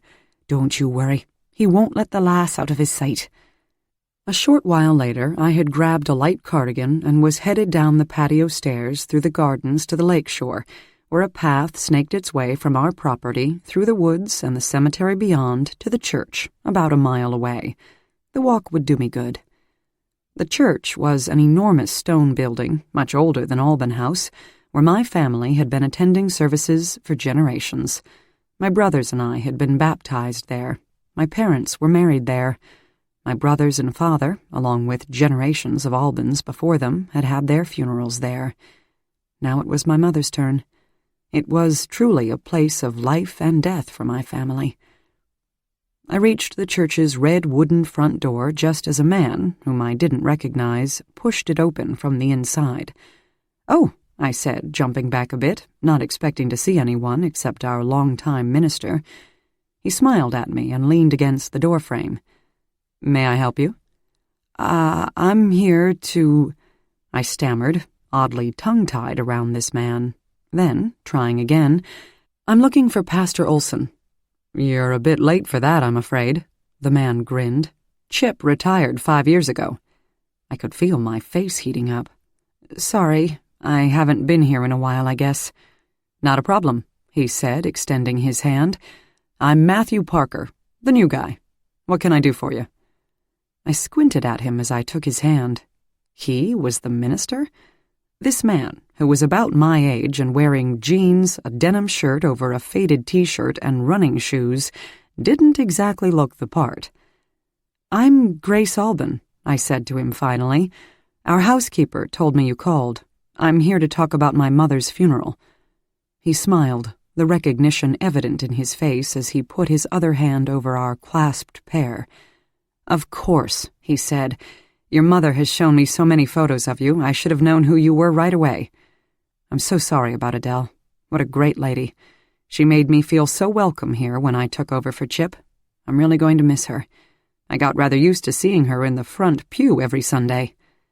"Thank you," I croaked out, my throat filling up with sorrow. The grief that I had been trying to hold back ever since I heard the news of her death began to claw at me. I couldn't say anything further to him without unleashing it, so I just stood there, holding his gaze. He put his hand on my shoulder. "I was just headed down to the lake," he said gently. "Why don't you come with me, and we can talk there?" As we walked in silence down the path to a pair of red Adirondack chairs on the rocky shore, I tried to compose myself, breathing in and out, taking strength from the power of the lake itself. It was something I had done since childhood. Long ago, the native people in this area believed that the lake was a living thing, creating myths about the great spirit that embodied the water. Many people still believed in its otherworldly power and its wrath. I know I did. I had seen it firsthand. It was as close to religion or faith as I got. "I spend a lot of time down here," he said, sinking into one of the chairs. "It's a great place to think and get centered. I write a lot of my sermons right here." I let out a deep sigh, finding my voice again. I thought I never wanted to see this lake again, but the truth is I hadn't realized how much I missed it until now. "You've been away a long time," he said. I stared out over the water. "Almost 20 years. Why did you leave, if you don't mind my asking?" This man got to the heart of things, didn't he? No typical Minnesotan small talk about the weather, no chit-chat, right to the real stuff. "There were a lot of reasons," I deflected. He was quiet, waiting for me to go on, but I couldn't stomach that conversation, not right then. I saw it all, the dark, angry water, the stark white of the boat's keel against the gray sky, the blue jacket Jimmy was wearing. "I'd rather," I began, meaning to say that I'd rather just talk about the funeral. This funeral, thanks, but the words wouldn't come without a torrent of tears behind them. So I just sat in silence, looking out over the water, so calm now, so gentle, so comforting. "Grace," he said, "whatever it was that kept you away from here, you need to know your mother loved you very much. She was so proud of you. She talked about you all the time." I managed to smile. "Mom and I made our peace a while ago, after Amity was born. She came out to visit me, we talked on the phone. I sent Amity here for a few weeks each summer when she was old enough. I just haven't come back myself. I couldn't. Not until now." He nodded and leaned forward, putting his hands on his knees. "Are you doing okay? The grief of your mother's death paired with being back home for the first time in a couple of decades, it's a lot to shoulder. A lot of memories here, and not all of them pleasant. I know about your brothers and your dad." I thought about the troubling dream I had had the night before, but as I sat with this man on the sunny lake shore, it didn't seem out of the realm of possibility that I could have simply conjured up the image of my dad out of grief on my first night back at the house in 2 decades. "I'm fine," I managed to smile. I'm fairly certain there's enough wine in the cellar to get me through the next few days. Regardless, any time you need to talk, I'm here, he said, night or day. It's what I do. He held my gaze for a moment. As I looked into his eyes, it occurred to me that I had never seen eyes that were quite so deeply turquoise, with rings of indigo at the edges. I fidgeted in my chair and cleared my throat. "Well, I'm muddling through the arrangements," I said, a little too loudly. "The caterer and funeral director and all of that." "We can get one thing off your list right now," he said. "Do you have any thoughts about what you'd like to include in the service? Hymns, readings?" I fished my mother's list out of my pocket and handed it to him. She left some instructions. As he read, a smile grew across his face, and he chuckled. "That's Adele, all right. She has the whole thing planned." "We should decide on a date, too," I said. "I was thinking about Friday. Does that work?" He pulled a phone out of his pocket and checked his calendar. "That works. How does 11 o'clock strike you?" I nodded. "Perfect." He perused my mother's list again and grinned. "I see she didn't want a reception in the church basement after the service. No ham sandwiches," she wrote. Funny. I felt myself smiling back at him. I guess she couldn't imagine the governor sitting in one of those little metal folding chairs eating potluck provided by the church ladies. "We'll have a reception at the house, just like she requested." Still looking at the list, he asked, "She's going to be cremated then?" I nodded, even though he wasn't looking at me. I couldn't get the words out to respond. He lifted his eyes from the sheet. "It says here she wants part of her ashes scattered in the main garden by the fountain and the rest put in an urn in the family crypt." "That's right," I croaked out. "Part of them in the garden she loved, the rest with my dad and all the Albans." He smiled at me, a sad smile of understanding and empathy. "She gave this a lot of thought. It's nice you don't have to wonder about her last wishes. I've seen a lot of families at loose ends when this time comes." "I'm glad of that, at least," I said, blinking the tears back from my eyes. "So, Friday, 11 o'clock it is." He nodded. "I'll call the funeral director and make the arrangements so you won't have to deal with that. Then you and I can go through a rundown of the service so you'll know exactly what to expect." He stood up, offering me a hand. I took it and he pulled me to my feet. "I'd love to get the particulars of the service nailed down right now, but I really should get going," he said, and for some reason I found myself wishing he hadn't. I'd have liked to sit there on the lakeshore with him for the rest of the afternoon. But he went on, "I'm visiting parishioners at the hospital today. I don't like to go there too near to meal times. The smell of that food." "That's fine," I said. "We could go over the particulars of the service tonight, if you'd like to come to the house for dinner. I'm sure Jane will make something that's a bit better than hospital food." Why did I blurt that out? I quickly did damage control. "And bring your wife, of course." "I don't have a wife, and I'd love to come." "An unmarried minister?" I teased as we walked back up toward the church. "I'll bet the ladies of the congregation are in a frenzy trying to marry you off." He laughed. "You have no idea." We reached his car, an old green Volvo, in the parking lot. 6 o'clock then? I said. 6 it is. I headed toward the path back home, feeling oddly lightened. Chapter 8.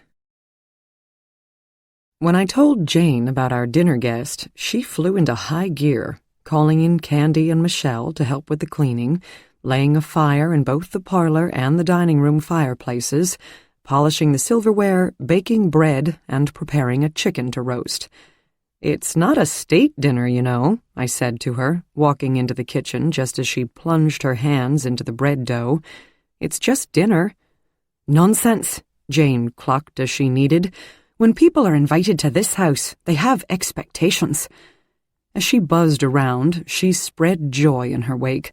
She clearly loved what she was doing. A visitor was coming to Alban House, and Jane was in her element. There was no doubt about that. All at once I wondered what she was going to do when the funeral was over, when Amity and I went home and this house was empty, for good this time. I sighed and leaned my chin on my hands, looking out the window and wishing my brothers were around to help me make some of these decisions. Later, I sat with a book in one of the oversized leather armchairs in the library, my legs curled up under me. It had turned from a beautiful sunny morning into a gray, wet afternoon, and I watched as the rain hit the windows in bursts. I had nearly forgotten what a chilly, sodden mess June could be in this part of the country. Jane had laid a fire in the fireplace earlier in the day, and now it was blazing, just the thing to take the dampness out of the air. I caught sight of Amity stomping through the hallway, a pall of negative energy radiating from her. "Hey," I called out, and she stopped under the library's archway. "What's the matter, honey?" "Nothing," she groaned. "It's just that I was having fun helping Mr. Jameson and Cody in the gardens all morning, but now, this." She flailed an arm toward the rain hitting the window. "Why don't you come in here with me and grab a book?" I suggested. "The library's full of interesting stuff." "Right," she sniffed. "I don't think so." She started to walk away, but then a thought came to me, as clearly as if it had been whispered into my ear. "If you don't feel like reading, we could explore the secret passageways instead," I said as nonchalantly as I could manage, pretending to go back to my book. This stopped her in her tracks, just as I knew it would. I tried to stifle a smile as she turned back toward me, a scowl on her face. "What are you talking about?" "Didn't Grandma ever tell you?" I said, leaning forward in my chair. "This house is full of hidden doors, secret passageways, rooms within the walls. There are tunnels to the lake and the gardens, and even to the cemetery." She raised her eyebrows and crossed her arms over her chest, jutting one hip out to the side. "Seriously?" "Seriously," I said, closing my book and setting it on the end table nearest me. "My brothers, your uncles, and I discovered them when we were kids, and we used to play in them all the time. Why would old John James Alban I have built this house with secret passageways?" she wanted to know, taking a few cautious steps into the room. I held my breath. It was as though I was coaxing an elusive wild animal to come near. "The same reason castles have them, I'd expect," I told her. "Quick getaways, clandestine operations, evading people. Do you want me to show you?" "Yes," she cried, her eyes shining. A minor miracle. I could still impress my daughter, and I was going to get to spend some time with her. As I unfolded myself from my armchair, I gave silent thanks for the rain. "Come on," I said, putting a hand on her back and steering her toward the kitchen. The passageways had electricity, but I had no idea if it was still working. We should get a couple of flashlights just in case. A few minutes later, flashlights in hand, we were climbing the stairs. "This is so cool," Amity murmured, her face aglow as she scanned the walls with new eyes, wondering what secrets lay hidden within them. "All the bedrooms have hidden doors that lead to the passageways," I explained. "It really is quite an extensive network of tunnels." I opened the door to the master suite and led Amity through the study to the bedroom and pointed toward the wall, where an enormous tapestry, a medieval-looking image of a girl sitting in a garden surrounded by animals, stretched from the ceiling all the way to the floor. "Pretty much any time you see a tapestry hanging in a bedroom in this house, you'll find a hidden door behind it," I told her, remembering now. My mind drifted to the long-forgotten rainy days of my childhood, when my brothers and I would sneak through these secret doors into, we thought, magical worlds where anything might happen. Our imaginations in overdrive, we pretended we were going back in time to the days when Alban House was first built, when Minnesota itself was fairly new. We believed we just might encounter our grandfather as a boy, playing in the same passageways. I felt that way now. I lifted the tapestry's edge and ran my hand on the wall behind it, stepping sideways toward the rug's center. Amity followed. "See this panel?" I showed her. "It's spring-loaded. All you have to do is press on it like this." I put both hands in the center of the panel and pushed. It sprung back open toward me. "Awesome," Amity whispered, her eyes wide. I pulled the door open farther to reveal the dark, dusty passageway behind it. I felt around for the light switch and flipped it a couple of times. Nothing. "I'm sure these bulbs must have burned out long ago," I said to my daughter. "I can't imagine Grandma used these passageways very much." "No," she murmured, peering around me into the darkness. "You're sure you're up for this?" I asked her, teasing a bit. "You never know what we'll find in here." I knew there was nothing to be afraid of, nothing more terrifying than the odd spider or bat, but it was fun to give my daughter an adrenaline rush. She nodded. "Let's go," she said, nudging me a little. I pressed the button on my flashlight and watched as the shaft of light illuminated the passageway beyond, where the years hung in the air, clung to the wood-paneled walls, and blanketed the dark floorboards. Spiderwebs were stitched in intricate patterns, their weavers at work undisturbed for decades. It smelled of the past, of countless childhood afternoons when my brothers and I would explore here. Our footsteps echoed in the emptiness as we walked along, and I could hear Amity's shallow breathing soft and low in my ears. "This leads to your room," I told her, pointing to a door that was nearly indistinguishable from the wall on either side of it. It groaned as we pushed on it, voicing its displeasure at being awakened after such a long rest.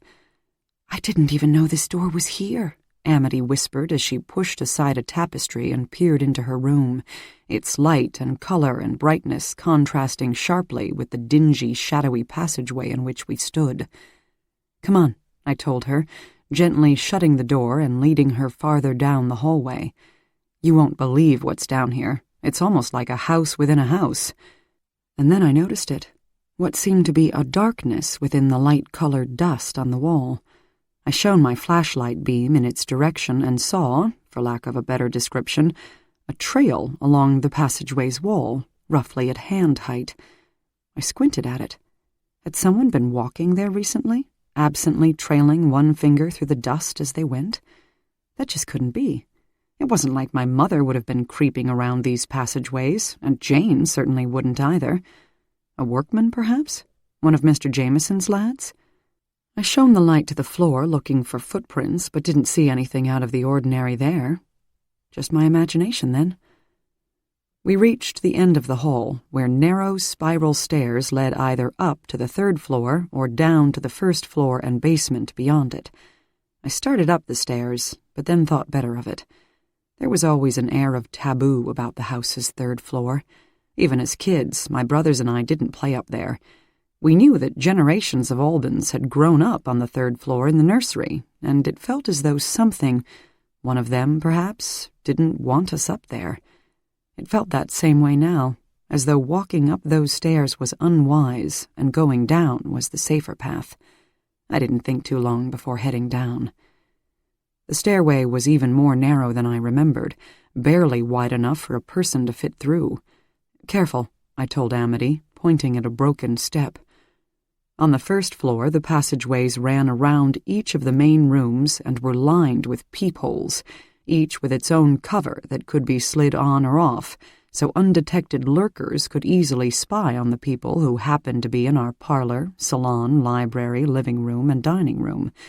My brothers and I used to haunt these holes when my parents had dinner parties. We loved listening in on the hushed conversations of those who thought they were speaking in private. With our ears to the walls, we heard about all manner of affairs and alliances, secrets and scandals. We were privy to political intrigue and upsets, business strategies and tactics, even the odd criminal alibi or two. I took a quick breath in when I saw it, the same slim trail along the dusty wall. What could it possibly be? I motioned toward one of the peepholes and slid open the cover. Amity brushed off the dust on the wall around it and then put her eye to the hole. "It's Jane," she whispered, her face a mix of delight and devilishness. "She's setting out the crystal glasses and wine decanter." "What for?" "The minister is coming to dinner," I whispered back to her. "Groan," she mouthed with a mock grimace. I squeezed her arm and we walked on. At the far end of the passageway that ran behind the grand living room walls, we came upon another stairway that led, I knew, down to a false basement room. This hidden room was adjacent to the main basement that held the furnace and other equipment needed to run the house and the grounds, along with a dark-paneled studio that contained leather armchairs, a long bar, a fireplace, a billiard table, and a dartboard.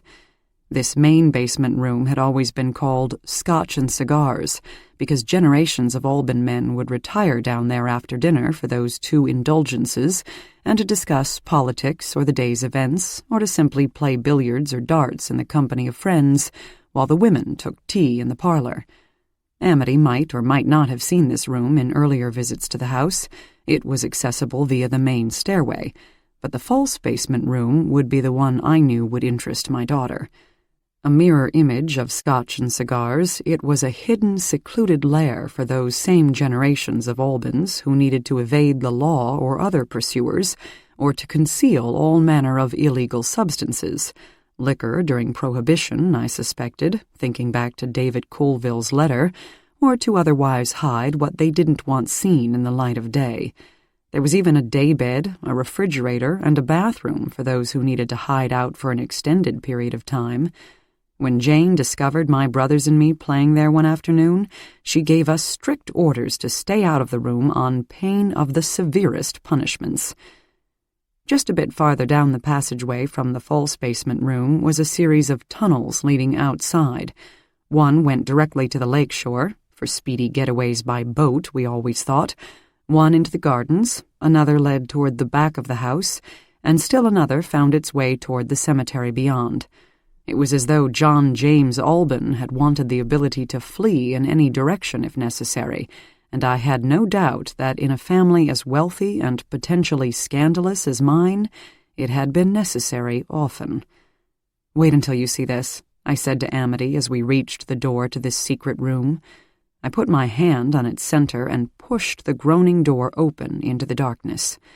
The beams of both of our flashlights illuminated the room's interior, resting on leather armchairs and sofas, alighting on walls and floorboards. I noticed she was squinting, trying to make out something in the darkness. "Mom," she said in a harsh whisper, grabbing my arm. "Look." As I stood there, straining to see what she was seeing, a feeling of tangible dread seeped out of the room and surrounded me, settling on my skin and taking hold. Something was not right here. I felt along the wall for the light switch and flipped it, illuminating the room in a yellowish glow. And I saw it then, the thing that had caught my daughter's eye. On the daybed, a pillow and a blanket were strewn on top of the quilt. Not so unusual for a daybed, but it looked mussed, as though somebody had been sitting or lying there recently. On the end table, a glass of water.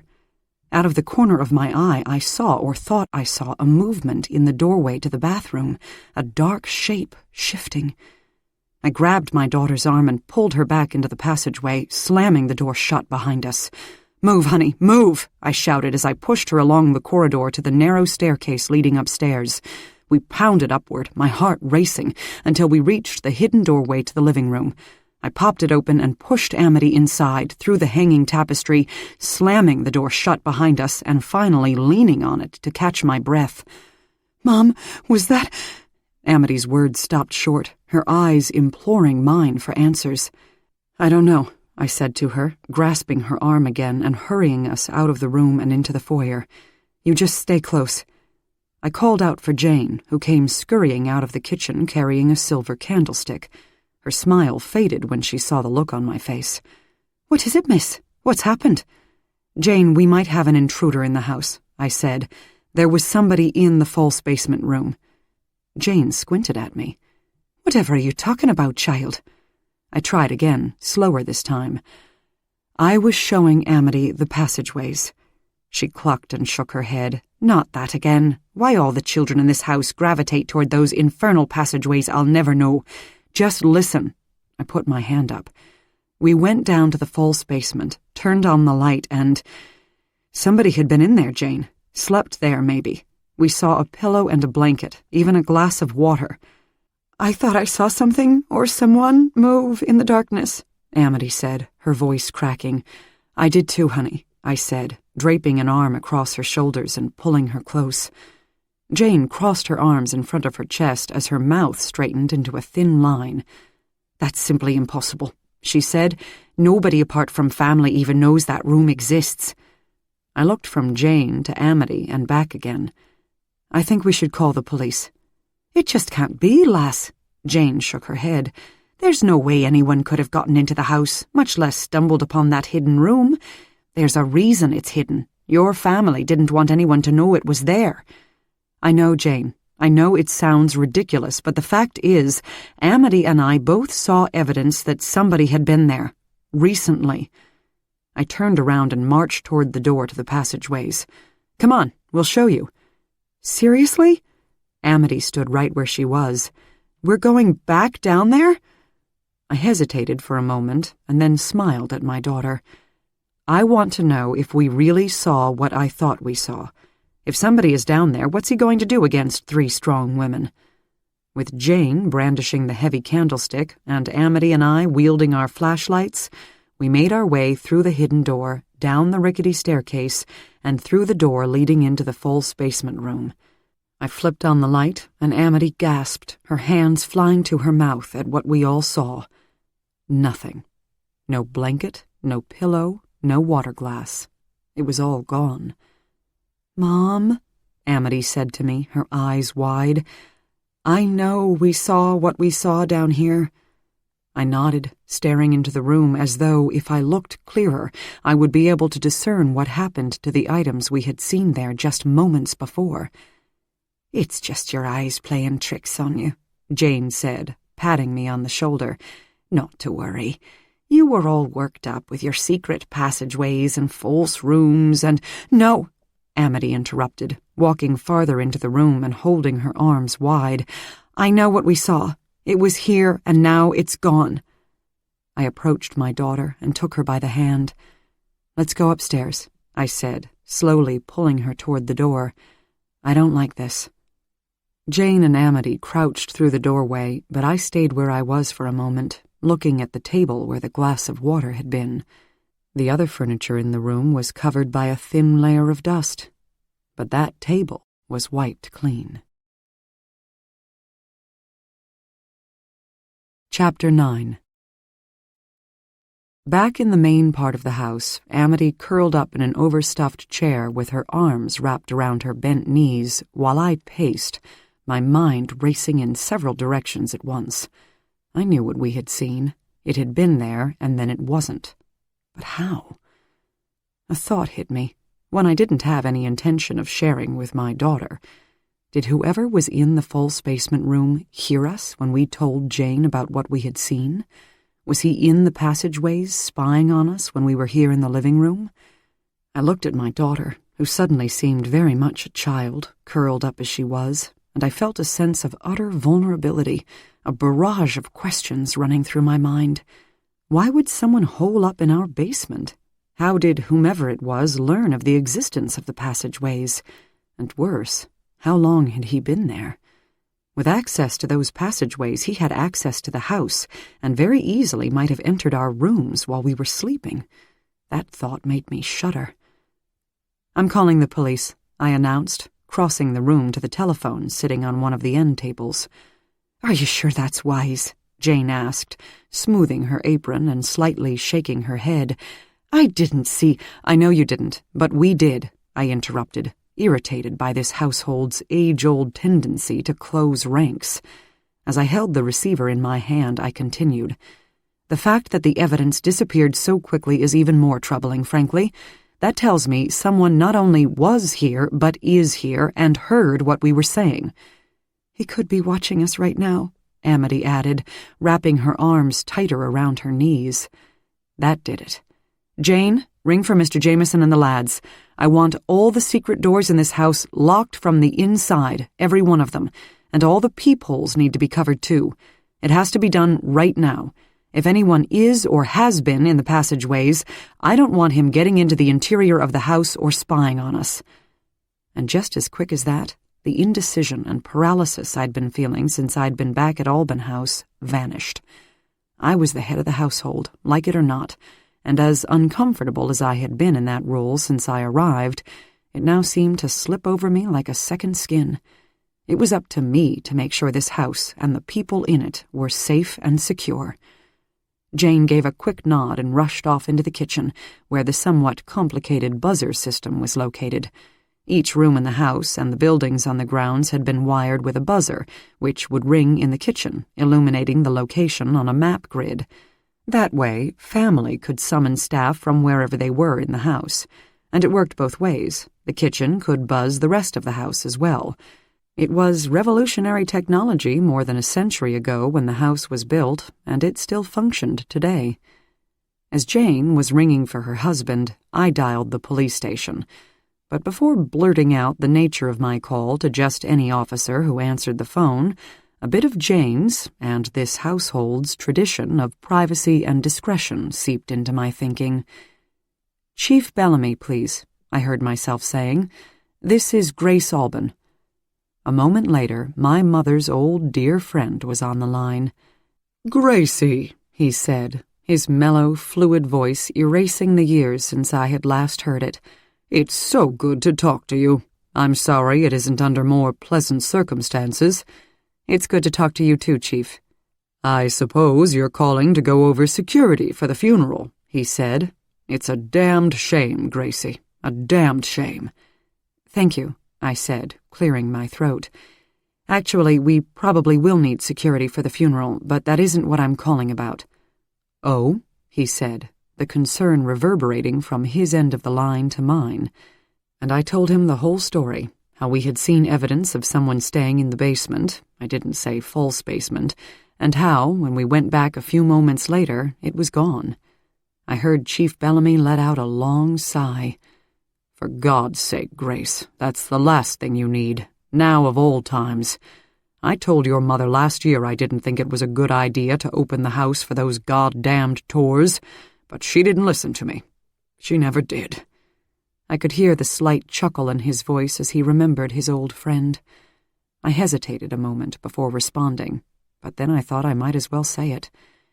"Chief, this might not mean anything, but there's something else you should know." He waited for me to continue, and I said it all quickly, in one long stream. "My mother died on the very day she was going to talk to a reporter who was planning to write a book about my family. I know she died of natural causes, it was a heart attack, but now with this happening, I thought I should mention it." He was silent for a moment, and then said, "Don't worry, Grace. Just as you said, it's probably nothing, and I don't want you to make too much out of this. But I'm going to send a squad over immediately. They'll check the whole place out." I wondered how effective that would be. If someone was lurking here, the place was big enough to get lost in, especially since the intruder knew about the secret passageways. He could stay one, or several, steps ahead of whoever was looking. Hide and seek was an impossible game within these walls, I knew. Those hiding would always win. Still, I'd feel safer if I knew the police had secured the house. Their very presence might be enough to scare whomever it was away. "Thank you," I said, and then, thinking out loud, continued. "And what I'd also like is for a squad to patrol the grounds tonight. I'm worried that, if we do indeed have an intruder, he has found a way to come and go." "Oh?" The words I was about to say to the chief caught in my throat. Spilling secrets just wasn't done in my family, but I knew I had no choice. My daughter's welfare was more important to me than the almighty Alban traditions. "I'm sure you're not aware of this," I began, "but this house is filled with passageways behind the walls, and some lead to the outside. I think the intruder might have been in those passageways." "Passageways?" the chief said, a slight lilt in his voice.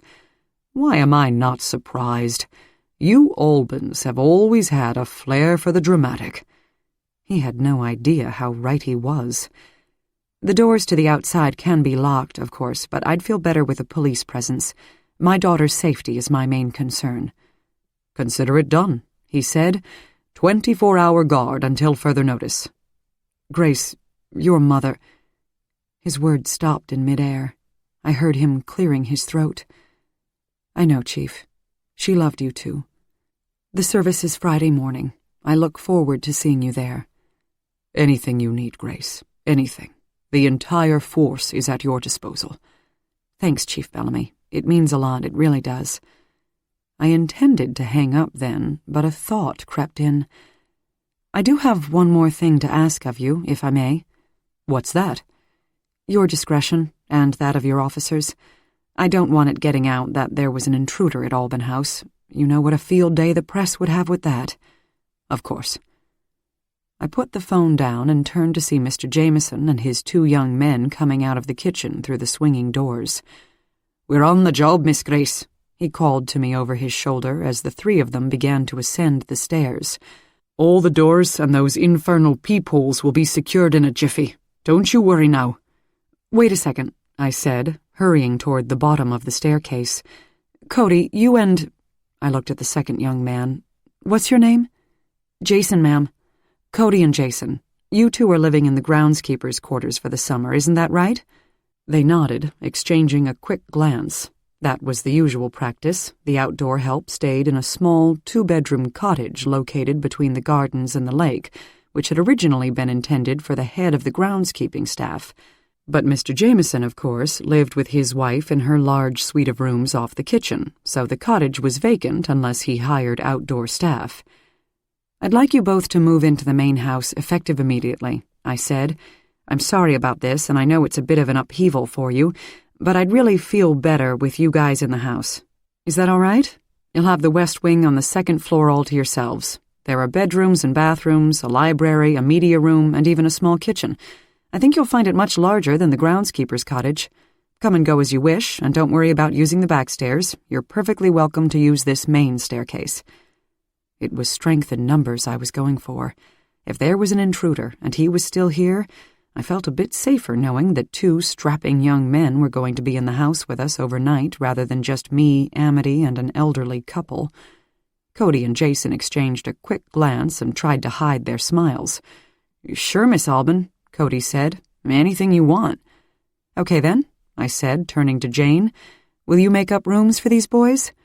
"I'll also make up the master suite for you and Amity," Jane said, nodding her head toward my daughter. "There's a big daybed in the study that she can use." That hadn't occurred to me, but of course she was right. Mr. Jameson had hired these kids, and I trusted his judgment completely, but how much did we really know about them? I might have spoken too soon by inviting them to stay in the house. Best to have Amity safe with me, behind my locked door. And the master suite was the only one on the 2nd floor with its own exit to the outdoors. I liked the idea that we could get out quickly if necessary. To my great surprise, Amity didn't balk at the suggestion. Jane had started up the stairs with the men, and Amity and I were headed back into the living room, but all of us stopped dead when we heard a knock at the front door. The police? Already here with information? I exhaled in the hopes that they had found whomever it was and we could all go back to normal. But it wasn't the police. Jane opened the door to reveal the minister, Matthew Parker, standing there holding a bottle of wine. Our stunned expressions must have been rather overt because he said, "We said 6 o'clock, right?" Chapter 10. "Of course, Reverend Parker," Jane smiled, instantly regaining her composure and slipping right back into her role. "Please do come in. Miss Alban has been expecting you." As she ushered him inside, Jane shot a look at her husband, who then hurried the lads up the stairs and out of sight. Before I took Amity on our ill-fated tour of the passageways, I'd been planning to shower and change before the Reverend arrived, but with everything that had happened, it had flown out of my mind. And now, here I stood, fresh out of the dusty, musty tunnels, not knowing the last time I had run a brush through my hair. Was I even wearing makeup? I wasn't sure. I pushed a stray strand of hair behind my ear and smiled my best smile, hoping my face wasn't as grimy as it felt. "Hi!" I chirped a little too loudly. "Welcome. You brought wine. How lovely." Jane took the bottle from him with a nod and disappeared into the kitchen as he walked hesitantly into the foyer, looking up at the stained glass window and chandelier. "Wow," he said. "This is the first time I've been inside this house. It really is quite something." "Home sweet home," I grinned, holding my arms wide. "Let's go into the parlor, shall we? We'll have drinks there before dinner, an Alban tradition." Amity sidled up to me then. "Reverend Parker, this is my daughter Amity," I said, putting an arm around her shoulders and brushing the dust off them at the same time. "Amity, what a pretty name." He smiled at her. "It's a pleasure to meet you." "Nice to meet you." Amity nodded quickly, then turned to me. "Mom, I thought I'd go upstairs and watch a movie. Is that okay?" I wasn't sure how I felt about Amity going off by herself, given all that had just happened. But with the police on their way, with Mr. Jameson and the boys securing the house, and with us downstairs, I guessed she'd be okay. "Just make sure you sit next to the buzzer." I squinted at her. "May I take my dinner up there, too?" The Reverend grinned. "Oh, you're not going to be joining us? Are you sure? We're going to be talking about funeral arrangements. Come on, what teenager wouldn't love that?" Amity giggled, a real, genuine giggle. This man actually amused her. She volleyed back, "Only if you tell me that my math teacher will be there too and we can do a few equations between deciding on readings and hymns." He let out a laugh, and I patted my daughter on the back. "Go ahead then," I said to her, shooing her up the stairs. "I'll have Jane bring up your dinner. But listen, keep that buzzer next to you at all times." She and I exchanged a glance, and then she ran up a few steps. Turning back to Reverend Parker, she sang out, "It was nice meeting you," and was gone. "Nice girl," he said to me as we walked into the parlor, where the fire was now blazing. "She has her moments," I smirked. "You know teenagers." On the sideboard, I saw uncorked bottles of red and white wine and sherry, crystal decanters of scotch, gin, and vodka, tonic water, an ice bucket, and various glasses. The usual bar setup, just as my father, and probably his father before him, had preferred it. Jane had also lit candles around the room, making it seem welcoming and homey. It occurred to me that this was the first time I had entertained here at Alban House as an adult. I'd had birthday parties as a kid, of course, and attended my parents' various functions and events, but I was never the hostess in the house where generations of Albans had welcomed friends, business people, and even dignitaries. 5 U.S. presidents had taken drinks in this room before dinner, most famously Franklin Roosevelt on the eve of this country's entry into World War II. It was said that he and my grandfather talked about steel and iron ore production. I could feel the mantle of that tradition, passed from one generation to the next, now wrapping itself around my shoulders as I walked over to the sideboard and said, for the first time in my life, what I had heard my parents and grandparents say countless times over the years. "What's your pleasure? If you don't see it here, just ask. We've got it all at Alban House." "Wine would be great," Matthew Parker said, and the evening had begun. I poured both of us some wine and gestured to a pair of leather armchairs by the fire. "Shall we sit, Reverend?" I said, handing him a glass. He reached out to take it. "Please, call me Matthew." He smiled. "Your mother never would. She was uncomfortable with the informality, I think, even though I prefer it." "Matthew it is," I said, settling into my chair. I looked down and noticed I was wearing my ratty old slippers. Lovely.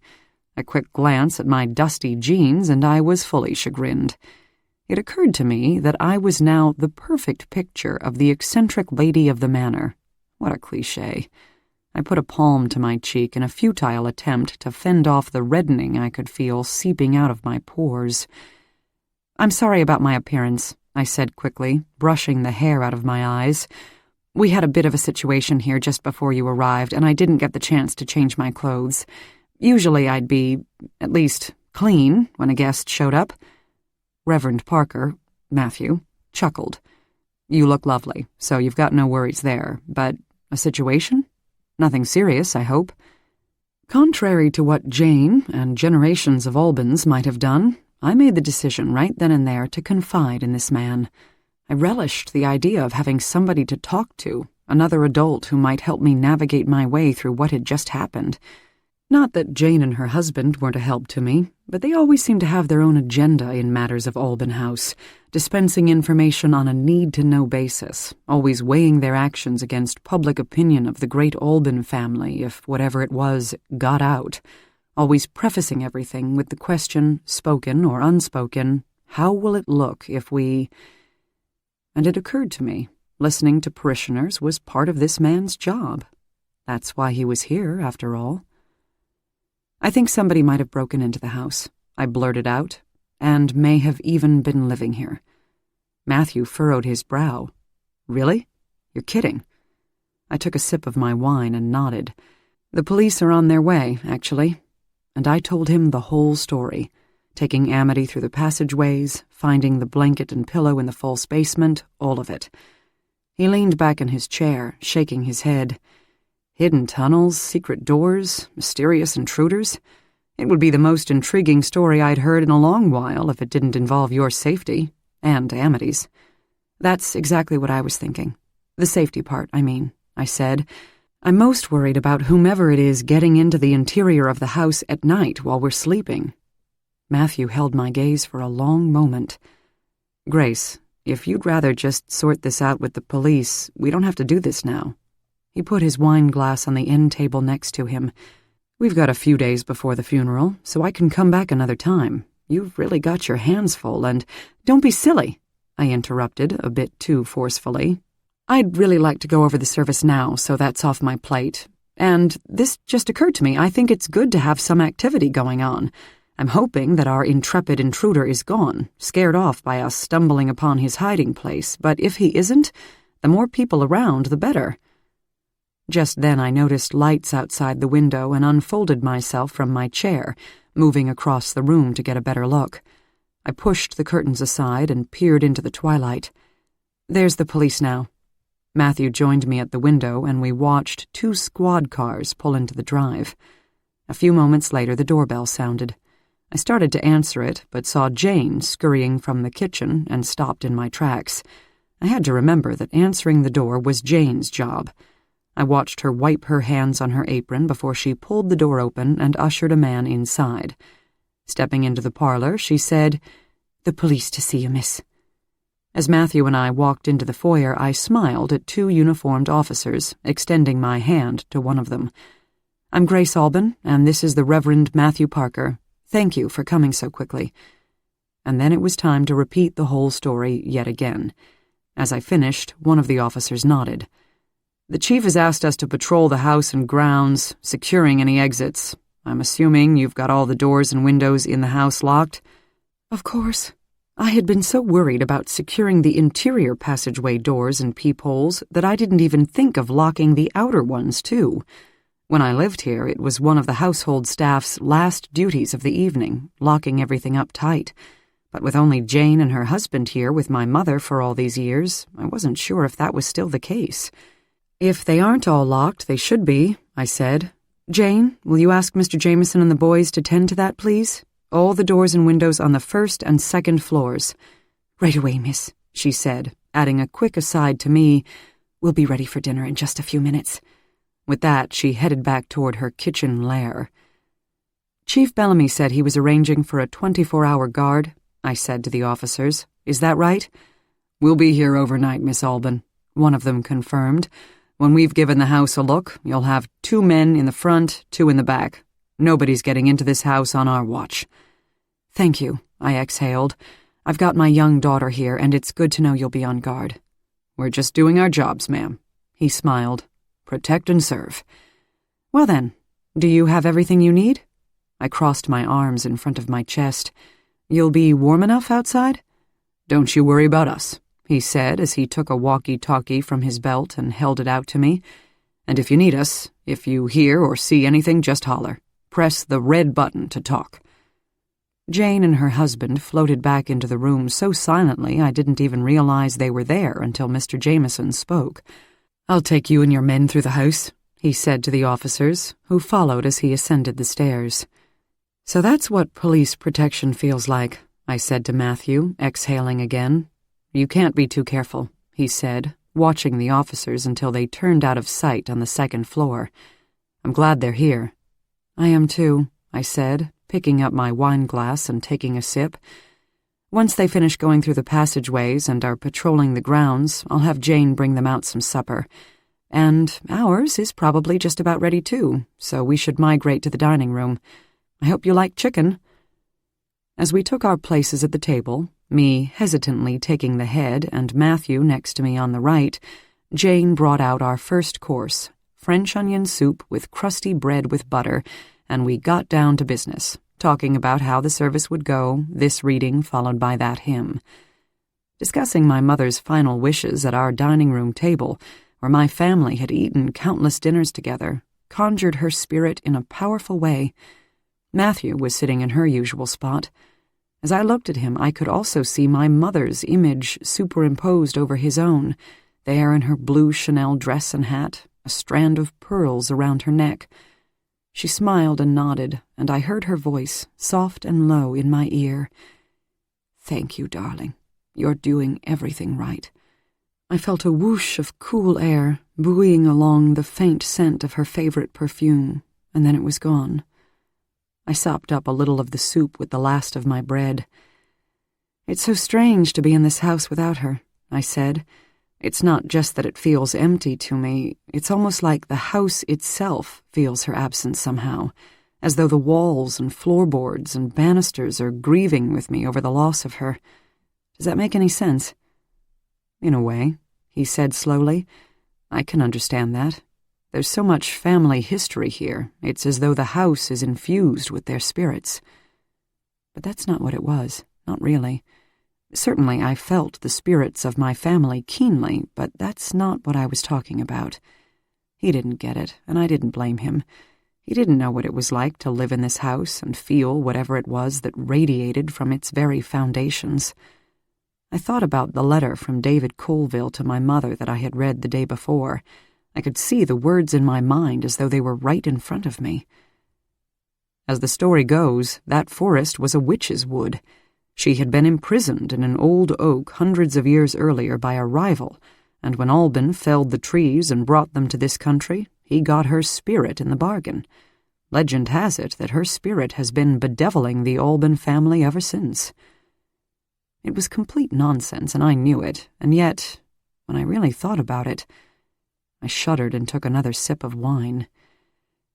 "And I know it can't be easy for you," Matthew continued, his voice snapping me back to the present.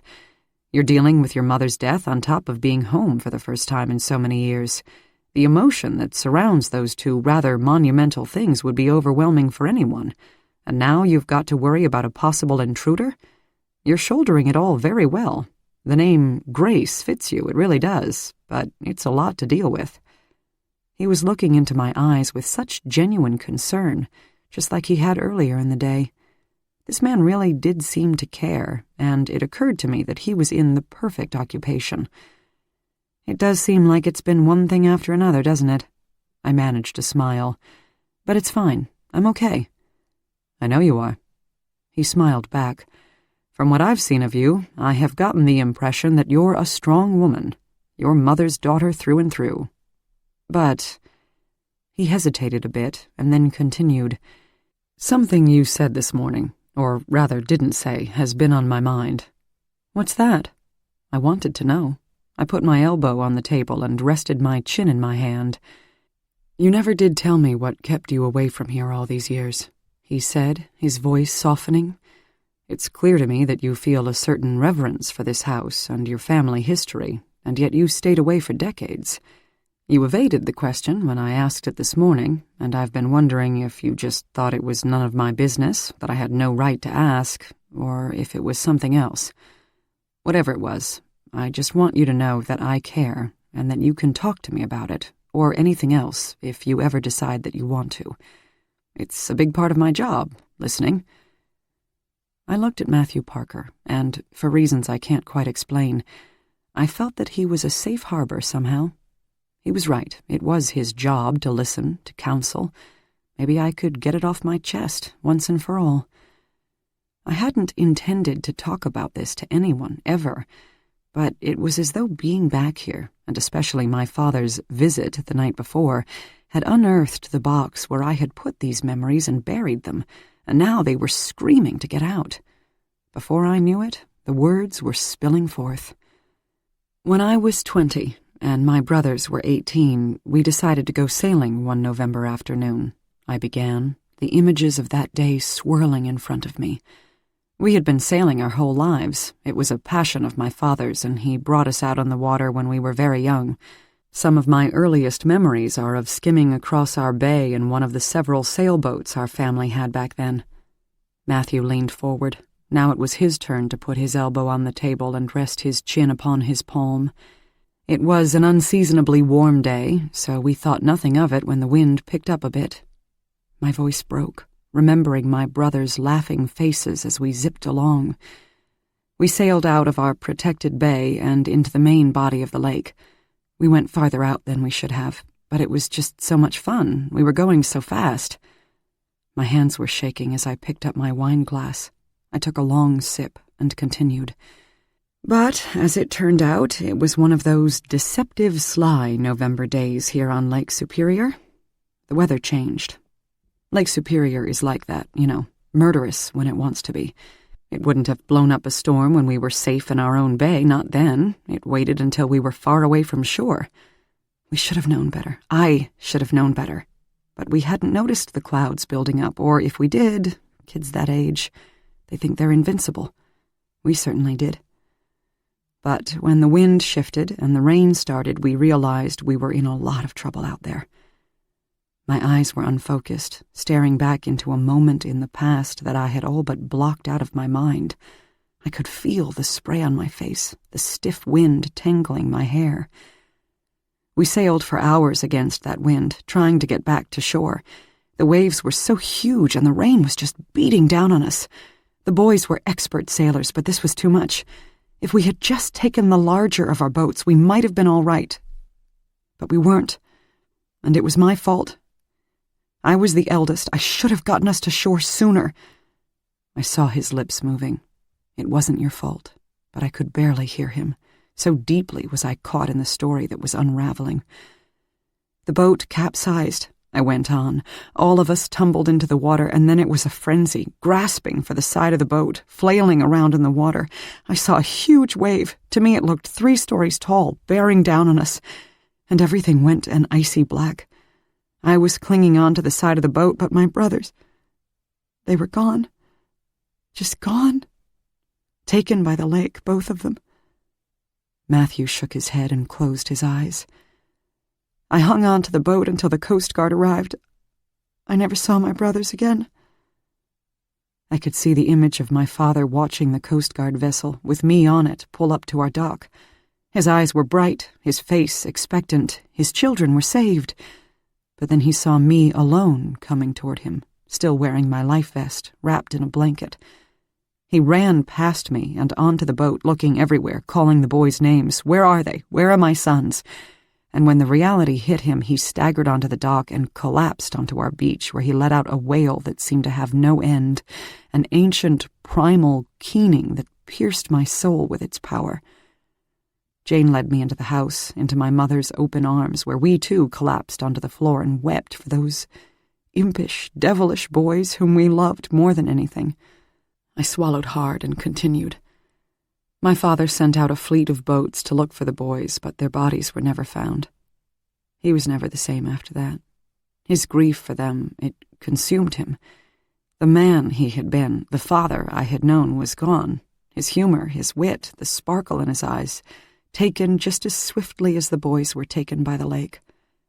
I could see him then, standing in the pounding rain, raging at the lake itself. He was in the water up to his waist when Mr. Jameson and some of the groundskeeping staff reached him and pulled him back onto land. Jane called our family doctor, who hurried to the house and sedated him, and my mother and me too. After that day, my dad started drinking heavily and just withdrew. He was angry, despondent, and crushingly sad all at once. I never heard him speak another civil word, not to anyone, and he never looked at me the same way. Before that day, I had been his little princess, but I could tell he blamed me. Losing Jake and Jimmy, it killed him. Literally. Not long after they drowned, he took his own life. He walked out into the lake to be with them forever. "Oh, Grace," Matthew said, his eyes brimming with tears. "I'm so sorry. He let out a long sigh. "There are no words." And then I told him what I had never told another living soul, not my mother, not my husband, not anyone. The last words he spoke to me were, "Why couldn't it have been you?" I had finally said it out loud, I had told a man I'd just met hours before what I had been too ashamed to reveal to anyone for more than 20 years. "You know he didn't mean that," he said, fishing a handkerchief out of his pocket and handing it to me. "It was the grief talking, not your dad." As I dabbed at my nose and eyes, the minister did what he does best. "Lord, please grant this woman peace." Looking toward the ceiling, he added, "Right now would be good." This brought a slight smile to my face. "A little demanding, aren't we?" He smiled back. I wanted him to know I was serious. "No fooling around, God. Peace for Grace Alban. Now." I tried to hold on to that smile, but it faded as quickly as it came. I was shivering deep inside my core. I was as cold as I had been in the middle of the lake that day. I felt like my mother blamed me for all of it. She never said as much, but I know she did. I said. I blamed myself. Her husband and sons were dead because of me. He shook his head. "Not because of you. None of it was your fault. You must know that, Grace." "I could never get away from it here in this town," I told him. "Everywhere I went, people knew I was the Alban daughter who had been on the boat that day. The stares, the whispers, their pitying faces, or it might have been scorn, I really wasn't sure. Everyone knew what had happened. Another in a long line of Alban tragedies. I couldn't stand being at the center of it." "I'm sure it wasn't scorn," Matthew said, his face earnest. "I think you know that, too. People don't know how to react to tragedies like the one you experienced. It's their worst fear come to life. They don't know what to say, what to do. They can be awkward and even cruel without really meaning to." Somewhere deep down I knew he was right, but when I was young, I just couldn't see it that way. I took a long sip of wine and continued. A few months passed, and I had turned 21 and was in college at the time, and I began thinking of transferring to a school out west, somewhere, anywhere away from here. When my mother had no objections to the idea, I did it. I moved out to Seattle. And slowly, in that environment of anonymity, I began to heal. Nobody had any idea, or for that matter cared, about who the Albans were or who I was.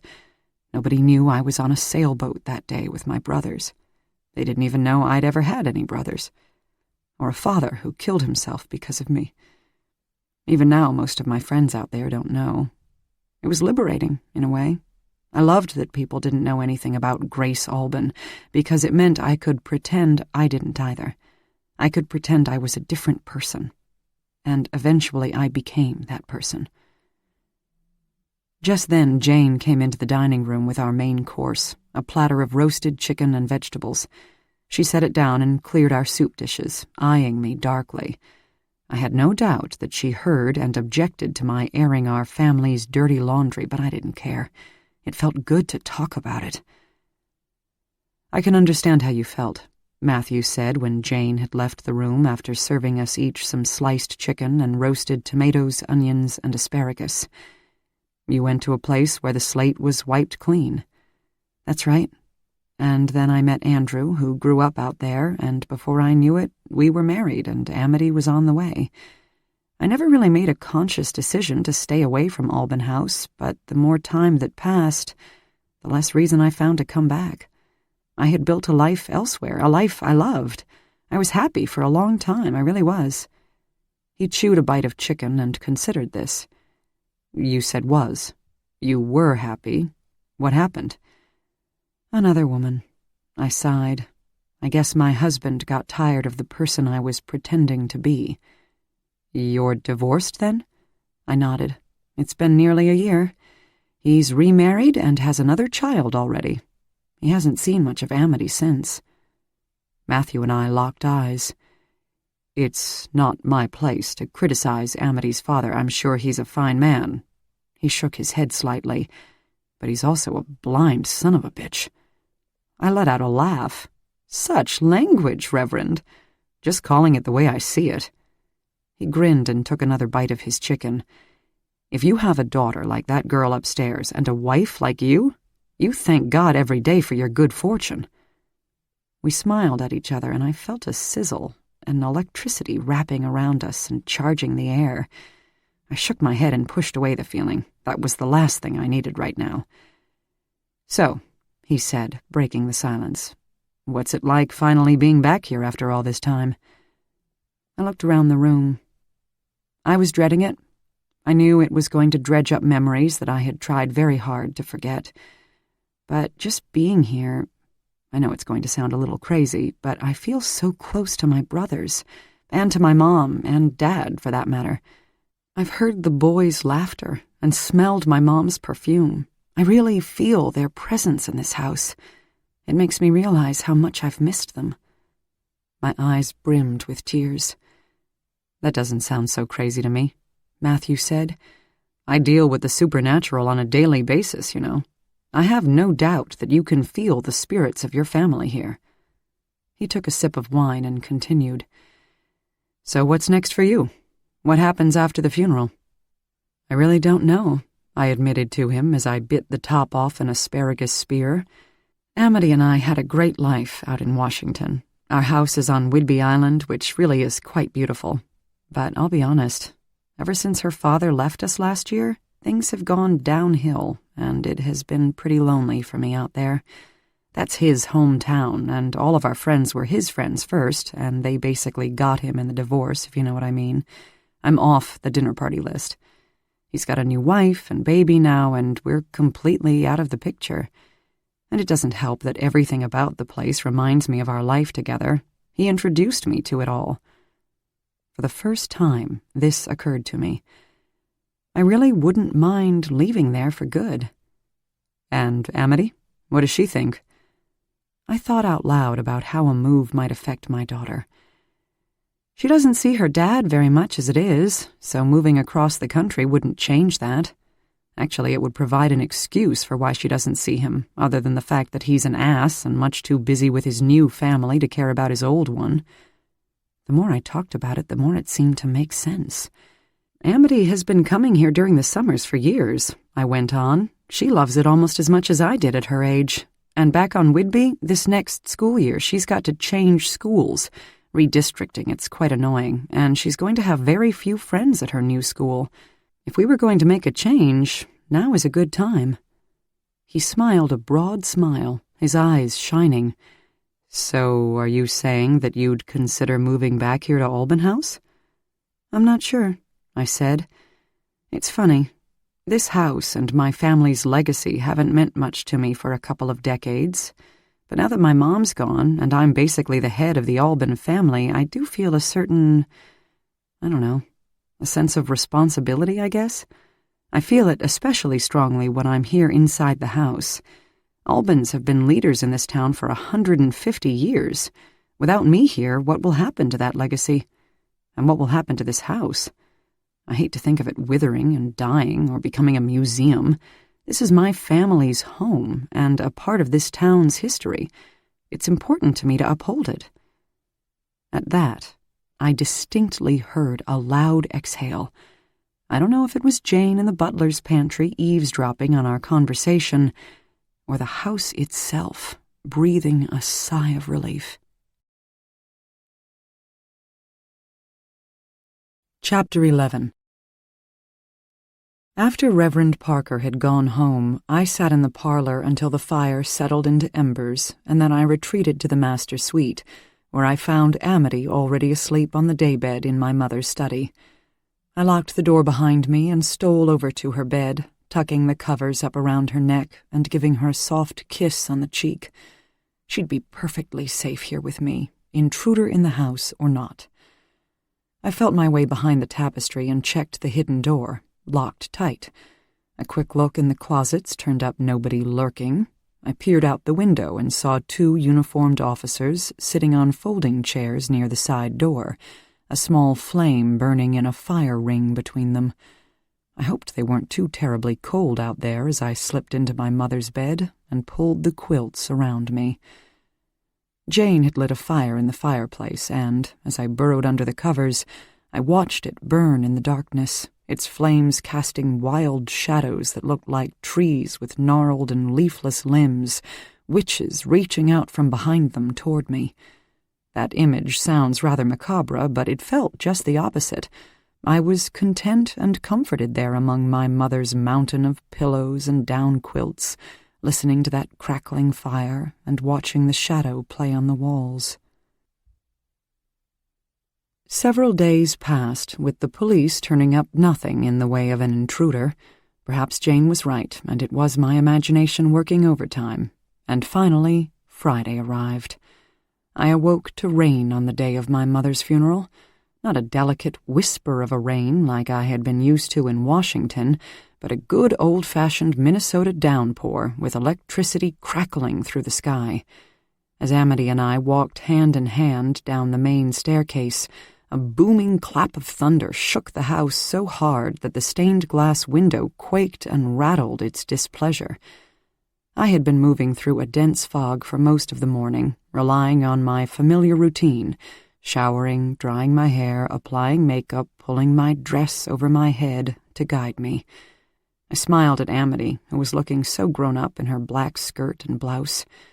I squeezed her hand, trying to put on a strong facade for her, but the truth was I was splintering inside.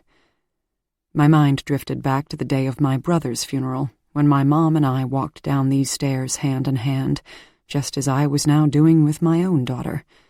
Mom had turned to me as we stood on the second-floor landing, her face a mask of grief and pain, and managed a smile.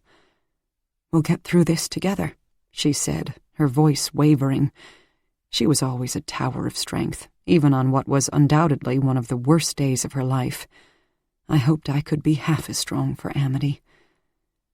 Jane stood at the front door, her mouth in a tight line, her eyes reddened. I could feel the tension radiating from her. I wanted to run to her and throw my arms around her, tell her how much she had meant to my mother over the years, how completely my family had relied on her, and how grateful my mother had been for her steadfast presence in this house. But I knew that if I said anything of the kind, her false display of strength would crumble to the ground right along with mine. So instead, I was all business. "You'll be one of the first ones out after the service, and you'll be back here before anyone else to supervise the catering, right?" "That's right, miss." She nodded tightly, her gaze fixed on the wall behind me. "Mr. Jameson and I will sit in the back and slip out during the last hymn. The car's waiting for you now." "Okay, then," I said, putting my arm around Amity's shoulders and trying to smile at her. "It's time to go." Jane had arranged for Carter to bring the car around to the front of the house to take Amity and me to the funeral. She wouldn't hear of riding with us herself, stickler for protocol that she was, and although the church wasn't more than a mile away, my stomach tightened as I saw the thundering downpour outside. I wondered if old Carter could keep the car on the road. Jane opened the door onto the patio where Mr. Jameson stood in the deluge holding an enormous black umbrella. He ushered Amity and me down to the waiting silver and black Bentley, the same car, I thought with a pang in the pit of my stomach, that had brought David Colville to this house all those years ago. He opened the back door for us, and we slid in. "Miss Grace."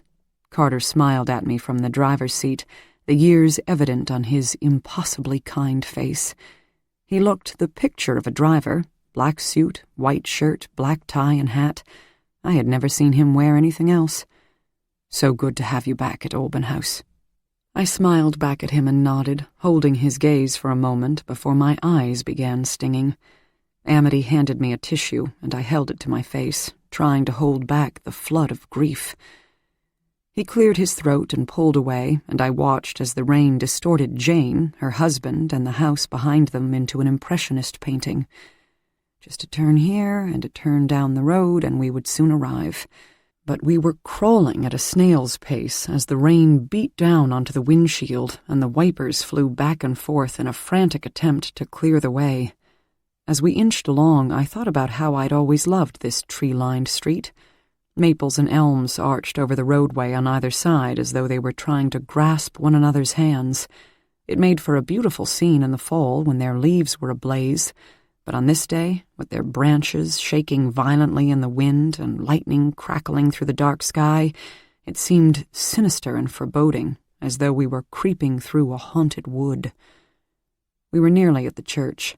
I turned to smooth a stray curl off Amity's forehead when I felt the car jerk to a stop, my head hitting the back of my seat with a thud. Carter gasped aloud, and I looked out the front window to see a woman standing in the roadway. She was wearing a long black dress and a black hat with an extremely wide brim, and was holding a large black umbrella. Obviously, she was there to attend the funeral. She had been looking down at the car, but then she raised her head and stared right in at us, and a slow smile crept across her face. "Oh my God," Amity gasped, her mouth in a grimace. This woman was made up like something out of Whatever Happened to Baby Jane. Heavy black eyeliner and mascara, bright red lips with the lipstick applied rather haphazardly, a wrinkled, ghostly white face with violent streaks of blush on her cheeks. She was elderly, but I couldn't quite tell whether she was my mother's age or much older. I was about to ask Carter to offer her a ride to the door. Peculiar though she was, it was raining heavily. But before I could get the words out, he veered around her and sped the rest of the way so aggressively that I thought he might hit the building's stone foundation. He jerked to a stop and hurried out of the car, unfurling an umbrella as he did so. Opening the back door, he leaned into us and said, "Ladies?" He was smiling, but his eyes had a hint of fear behind them, and I noticed beads of perspiration on his brow. I looked out the rear window at the woman, who had been joined under her umbrella by a young man who was leading her away. I turned back to Carter. "Is everything okay?" "Fine, miss, fine." Reverend Parker stood to welcome us at the church door. In the midst of that storm, he seemed to me to be an oasis of serenity, smiling that warm smile, his blue eyes shining. Upon seeing him, all the tension I had felt during the morning pooled onto the ground in front of me, and I stepped over it, just like one of so many puddles.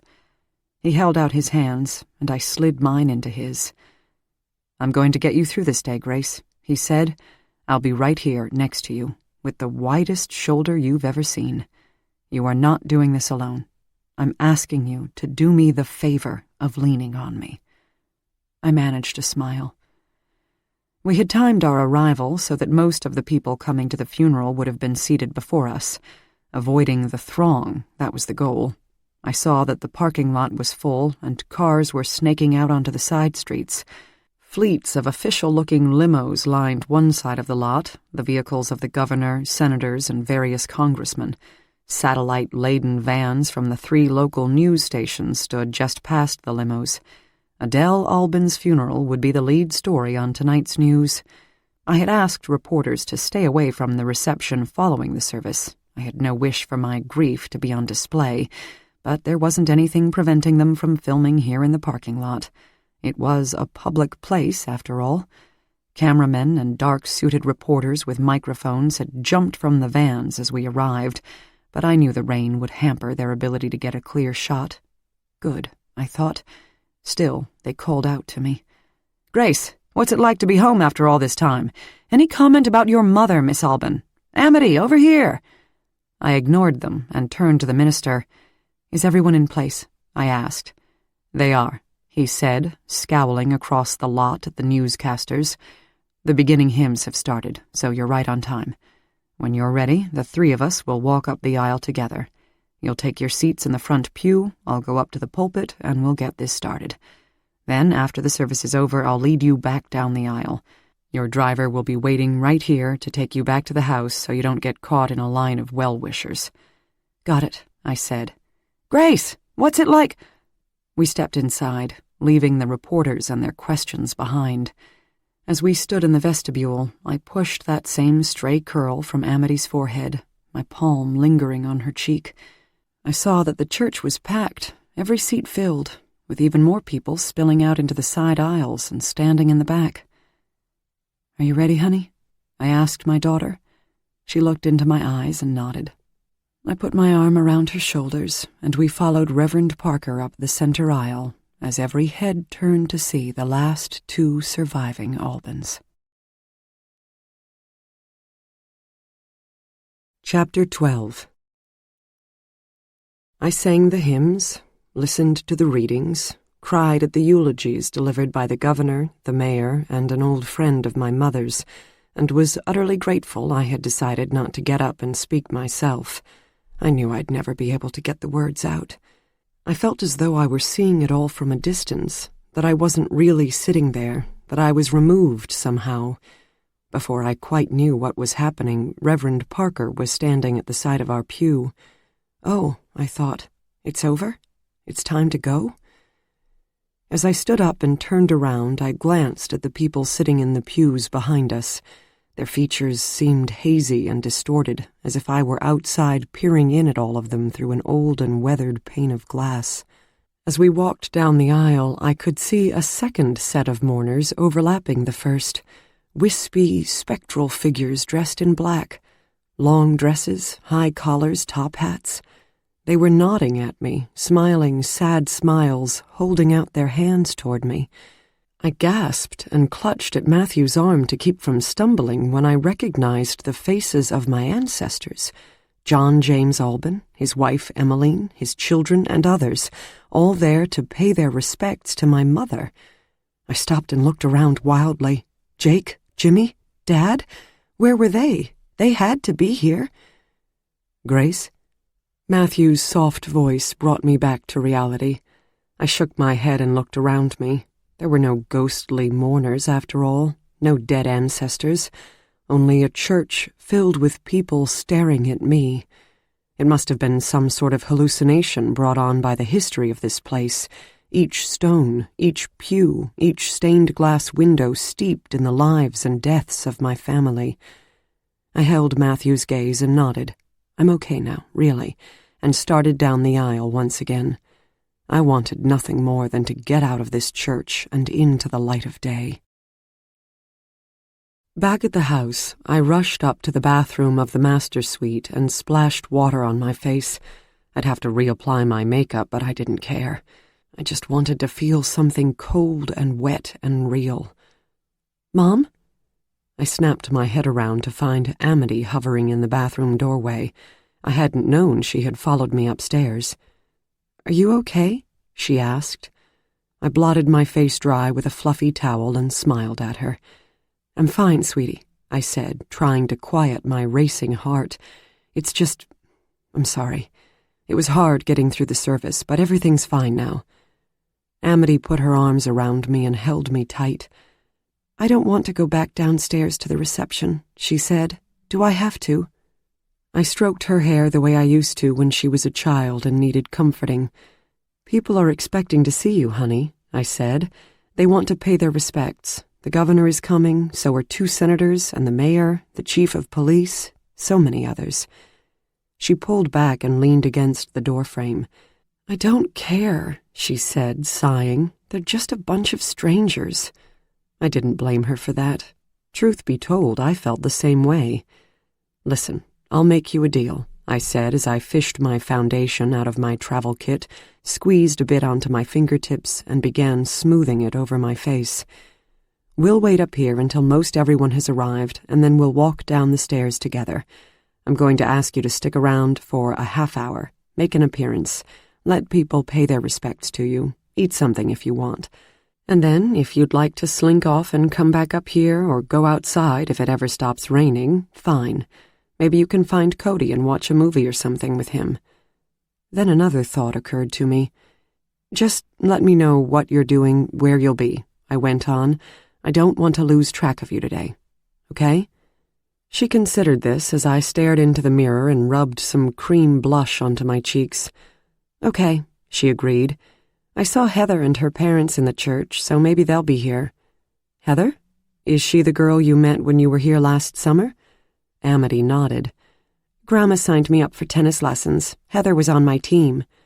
Well, good, I said, silently hoping Amity would cement a friendship with this girl. If I was going to seriously consider moving back to Alban House, it would be nice if my daughter had a friend waiting for her in this town. I peered out the window and saw row upon row of cars lining the parking lot where the ticket booth stood. The house was filling up. I smiled when I saw Matthew's old green Volvo parked next to a sparkling new Mercedes. Staring at my reflection in the mirror, I said, How do I look?" "As good as can be expected for an old lady," Amity teased, smiling at me in the mirror. I put my arm around her shoulders and took a deep breath. "I guess now's as good a time as any to head downstairs. The sooner we start, the sooner we'll be finished." And we walked down the long hallway, listening to the amalgam of voices wafting up from the living room below, and descended the grand staircase into the fray. I steered Amity through the sea of faces, stopping to speak with this one and that one, accepting sympathies and sad smiles. The caterers had laid a spread of hors d'oeuvres on the dining room table. Several bottles of wine were open on the sideboard. Servers in black and white uniforms were circulating throughout the rooms, refilling glasses, scooping up used plates and silverware, offering trays of canapes and cheese and finger sandwiches to the attendees. Flowers were everywhere, orchids and lilies and complicated arrangements of pink and white and lavender blooms. An enormous bouquet of fiery-colored tulips, red and orange and yellow, stood in the center of the dining room table. Next to sunflowers, tulips were my mother's favorite flower. Fires were burning in the living room, dining room, library, and parlor. Candles flickered on the tabletops. Everything seemed to be humming along as it should. I saw the governor and the 2 senators huddled with their heads together in the parlor. The image made me smile, knowing how many political campaigns were forged and funded in that very room. As I mingled, I noticed a couple of uniformed officers standing at the bottom of the grand staircase, where a velvet rope had been draped across the stairs after Amity and I had descended. Apparently Jane had positioned them there to prevent any curious guests from venturing up to the 2nd and 3rd floors. That hadn't occurred to me, but I was glad she thought of it.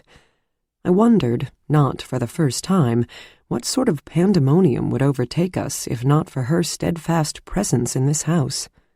I spied Reverend Parker across the room talking to a group of ladies from the church and made a beeline for him through the crowd, smiling and patting people on the back as I went.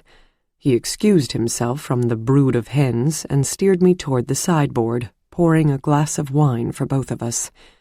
"I'd like to say the service was lovely, but truthfully it was a blur," I said, taking a sip of wine. "Understandable," he said. "Are you getting through this okay?" "I am." I exhaled, seemingly for the first time that day. We chatted for a few moments about nothing in particular, until the mayor pulled me away, wanting to pay her respects. And so the afternoon went on. More hugs and reminiscences, more condolences and well-wishes, each of them melting into the others until I couldn't distinguish between them. I would never remember anyone's name or whose story about my mother was whose, but the one thing I did take away from the reception was the knowledge that my mother was well and truly loved and respected by the people of this town, and for that I was grateful. As much as I hadn't wanted to come downstairs after the funeral and face this crowd, I was glad that I had. As the reception was winding down and the throng was thinning out, I caught sight of Amity across the room. She was talking to a woman whose back was to me, and I saw one of her arthritic hands clamped around Amity's upper arm. I locked eyes with my daughter and saw a look of panic, a pleading sort of expression that I had never before seen on her face. She opened her eyes wide and mouthed, "Mom!" I excused myself from whomever I was talking to and hurried across the room toward her, but before I could get there the woman turned around to face me.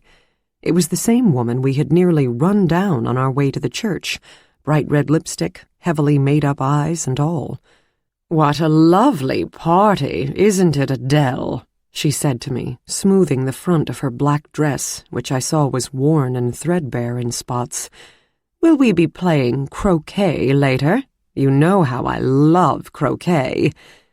Adele? This woman thought I was my mother? I held out my hand to Amity and she slipped away from her and in behind me. "Hello," I said slowly. "I'm Grace Alban." "Grace Alban?" The woman's ashen face cracked into a wide smile. "But there's no such person, unless you're some long-lost cousin I didn't know about. People are always coming out of the woodwork here at Alban House." "Out of the woodwork?" She winked at me. I was at a loss. I saw Matthew crossing the room toward me, bless him, coming to the rescue again, and I also saw the uniformed officers move closer. "I'm the Reverend Matthew Parker," he said to the woman, moving slowly toward her as though she were a wild animal he was trying to snare. "May I get you some punch?" She dropped her chin and batted her obviously false eyelashes at him. "Punch? How lovely, Reverend. I adore punch." He held out an arm to her, and she slipped hers through his. "My, aren't you handsome?" she chattered away. "Adele always has the most handsome men around her. Don't you, Adele? The most handsome men." I thought I detected a faraway fire behind her cloudy, weepy eyes. Matthew began to lead her away when Jane appeared in the room carrying a tray of wine glasses.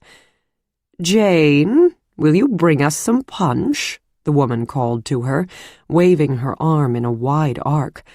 "I'm in the mood for punch, Jane, and then we're going to play croquet." Jane took one look at her and cried out as the tray she was carrying clattered to the ground, glasses shattering everywhere. A stunned silence fell over the room. "My goodness, Jane, whatever has come over you?" the woman wanted to know. "You're looking at me like you've seen a ghost." Chapter 13. As the servers scurried into the room with mops, brooms, and dustpans to clean up the tray of glasses Jane had dropped, a man whom I had never seen before, mid-50s, tall, wearing a black suit, slipped into the room and held out his hand to the woman. Now, he cooed, "didn't I tell you to stay in the wing chair in the parlor until I could talk to our hostess?" The woman huffed and pouted.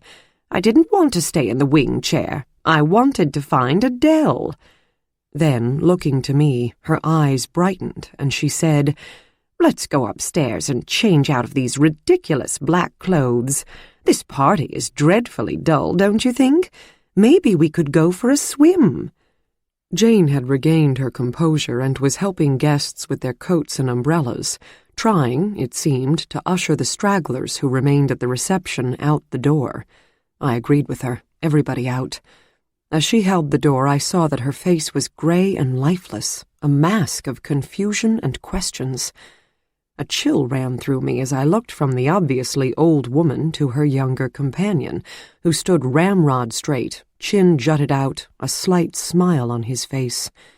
Cockiness, that's what he projected. I shot a glance toward the officers who were slowly approaching. "I'm Grace Alban," I said to the man. "And you are?" He held out his hand to me. I hesitated a moment before crossing my arms over my chest. "I'm Harris Peters," he said, smiling broadly, but there was no warmth in his smile or behind his steel-gray eyes. "I'm here to pay my respects. I had an appointment to meet your mother the day she died." "You're the journalist." I narrowed my eyes at him. "That's right," he said, brushing a bit of lint from his lapel. "I'm writing a book about your family. I was so looking forward to meeting your mother." "I specifically didn't invite any journalists to this reception, Mr. Peters," I told him. "I didn't want the press intruding on our grief today, so I'm afraid I'm going to have to ask you to leave." "I thought you might say something like that," he said, still smiling that broad smile. "So I brought along a guest. I think she'll change your mind about my being here." He gestured toward the woman, who was now batting her eyelashes at him. "Miss Alban," he said to her, "isn't it lovely to be back home?" "Miss Alban?" I furrowed my brow. "There is no Miss Alban other than myself." "Yourself?" the woman laughed, a gurgling, throaty sound. "Adele, have you gone mad? You're no Alban, although you're certainly around here enough to be part of the family." She smiled up at Matthew and sniffed. "Herself? Who does she think she is, claiming to be an Alban?"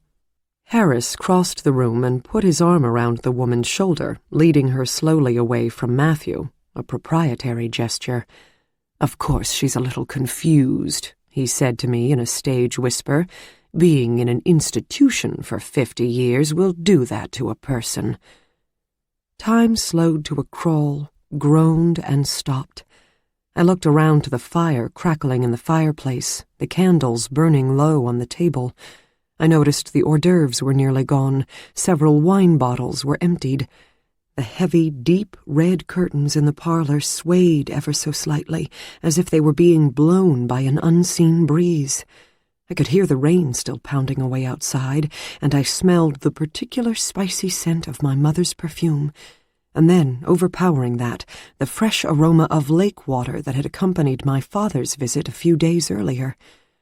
I locked eyes with Jane, and there was something about her expression that told me in that instant who this woman was. I took a few steps toward her and held out my hands. "You're Fate Alban, isn't that right?" I said to her. "I'm Grace, Adele and Johnny's daughter." She shook her head. "Grace? I don't understand." She put one age-spotted hand, rings on every finger, up to my face and stroked my cheek. "Why are you acting like this? Whatever is the matter with you, my darling Adele? And where's my mother? I can't imagine where my mother has gone." I grasped for Matthew's eyes with mine, silently pleading for help. He understood immediately. "It's been a long day, and you must be very tired, Miss Alban," Matthew said to her. She smiled up at him, and as she did so, the years seemed to disappear from her face. Beneath all that garish makeup, I could see the beauty she had once been. "During Daddy's summer solstice parties, we girls always take naps in the afternoons," she said, turning in a slow circle to address all of us. "That way we're fresh for the nighttime activities. We'll have a bonfire down by the lake shore, and we'll dance and dance and dance to the ancient songs. Mama likes that, don't you know? I'm quite light on my feet, that's what they say. All the fellows want to dance with me." She had turned full circle and held out her hands toward Matthew. "I'll save you a dance, if you're lucky." As she was speaking, a shroud of chill wrapped itself around me. It was clear this woman was time-traveling, perhaps even back to the party 50 years earlier when David Colville took his own life, to the night she herself disappeared. I wondered if she had ever left that night, or whether she was stuck there, reliving whatever happened to her year after year after year. Jane must have realized the same thing because she sprung into action, hooking an arm around Fate's waist and leading her away. "You're right, it's time for your nap now, Miss Fate," she said. "You'll want to be fresh for dinner and the evening's festivities. Your mother and the rest of the girls are already sleeping. I'll make up the chaise in the library for you. That's where you like to rest. Come on now." Fate sighed and rolled her eyes dramatically for the benefit of all of us.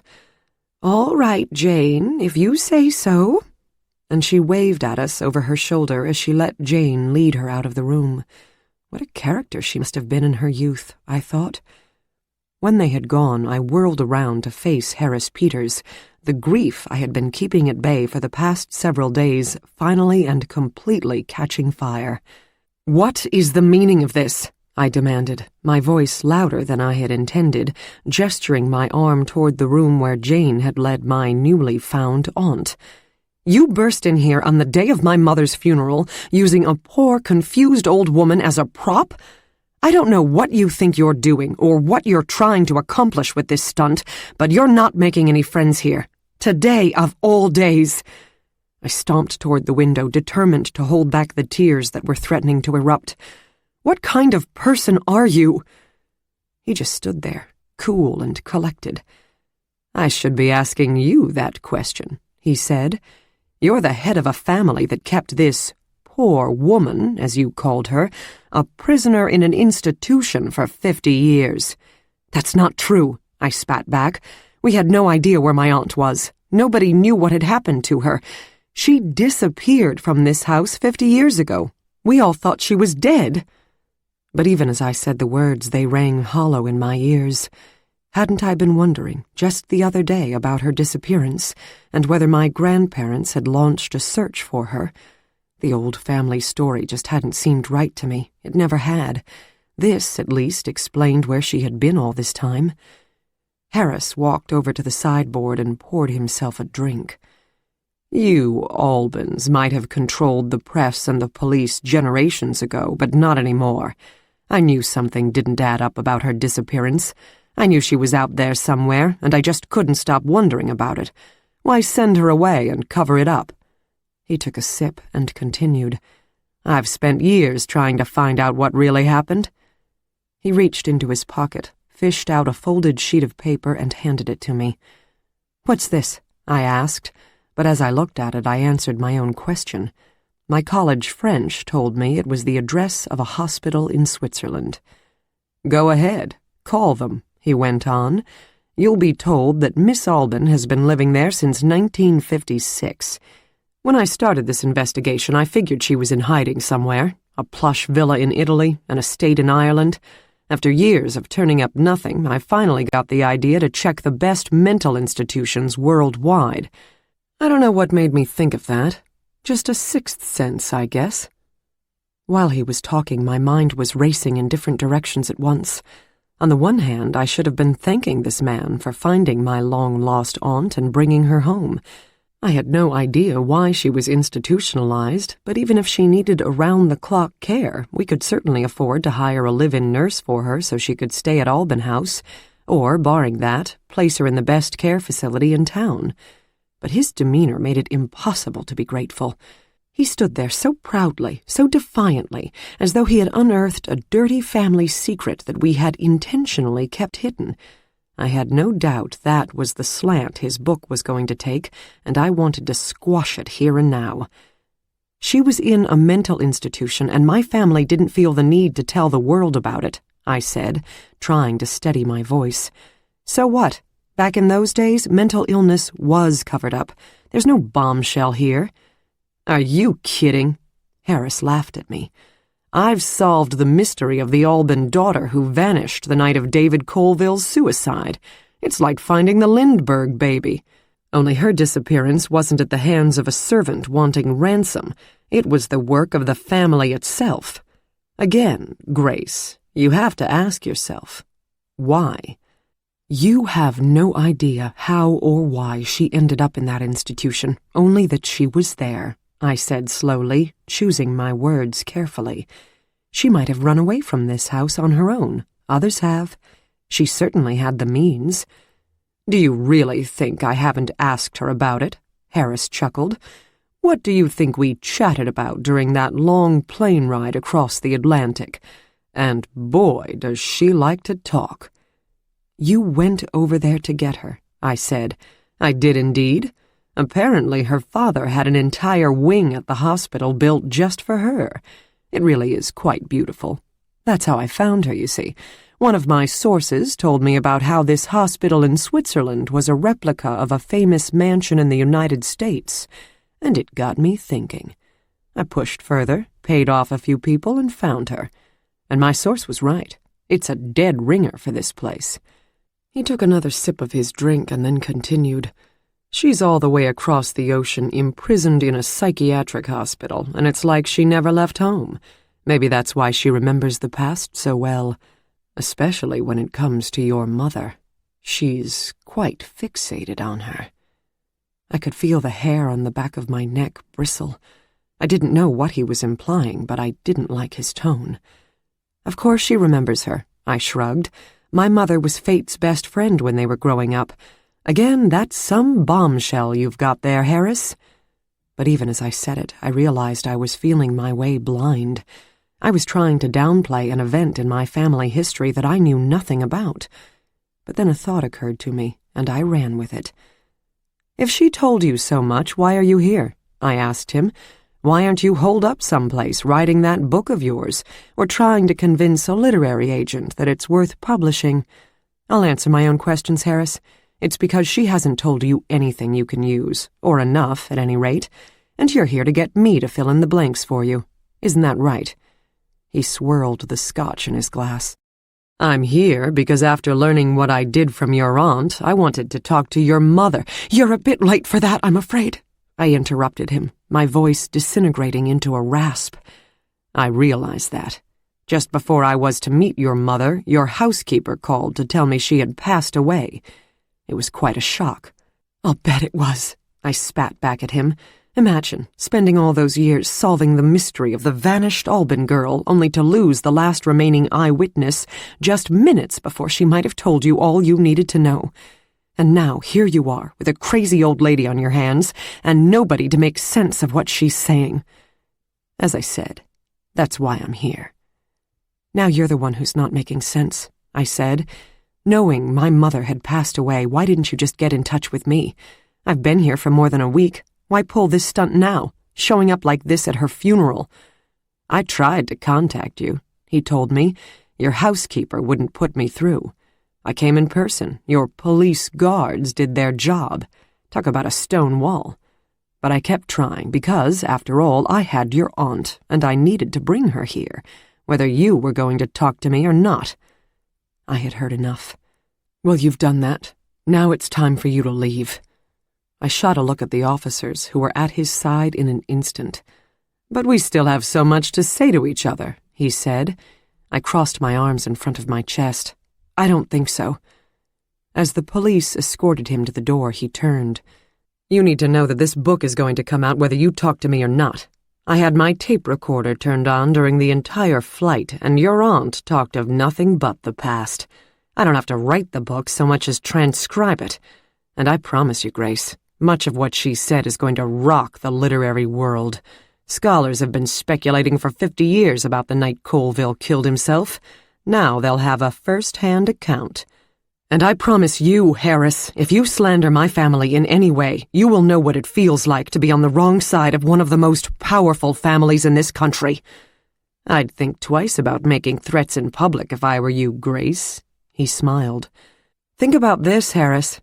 You set one foot back on this property or try to contact me, and I'll be delighted to have you arrested." "Arrested?" he laughed. "On what charge?" "I'm in Alban." I walked up to him, locked my eyes with his, and lowered my voice to a hiss, feeling the presence of my mother, father, and brothers behind me, and invoking the spirits of that very house as I spoke.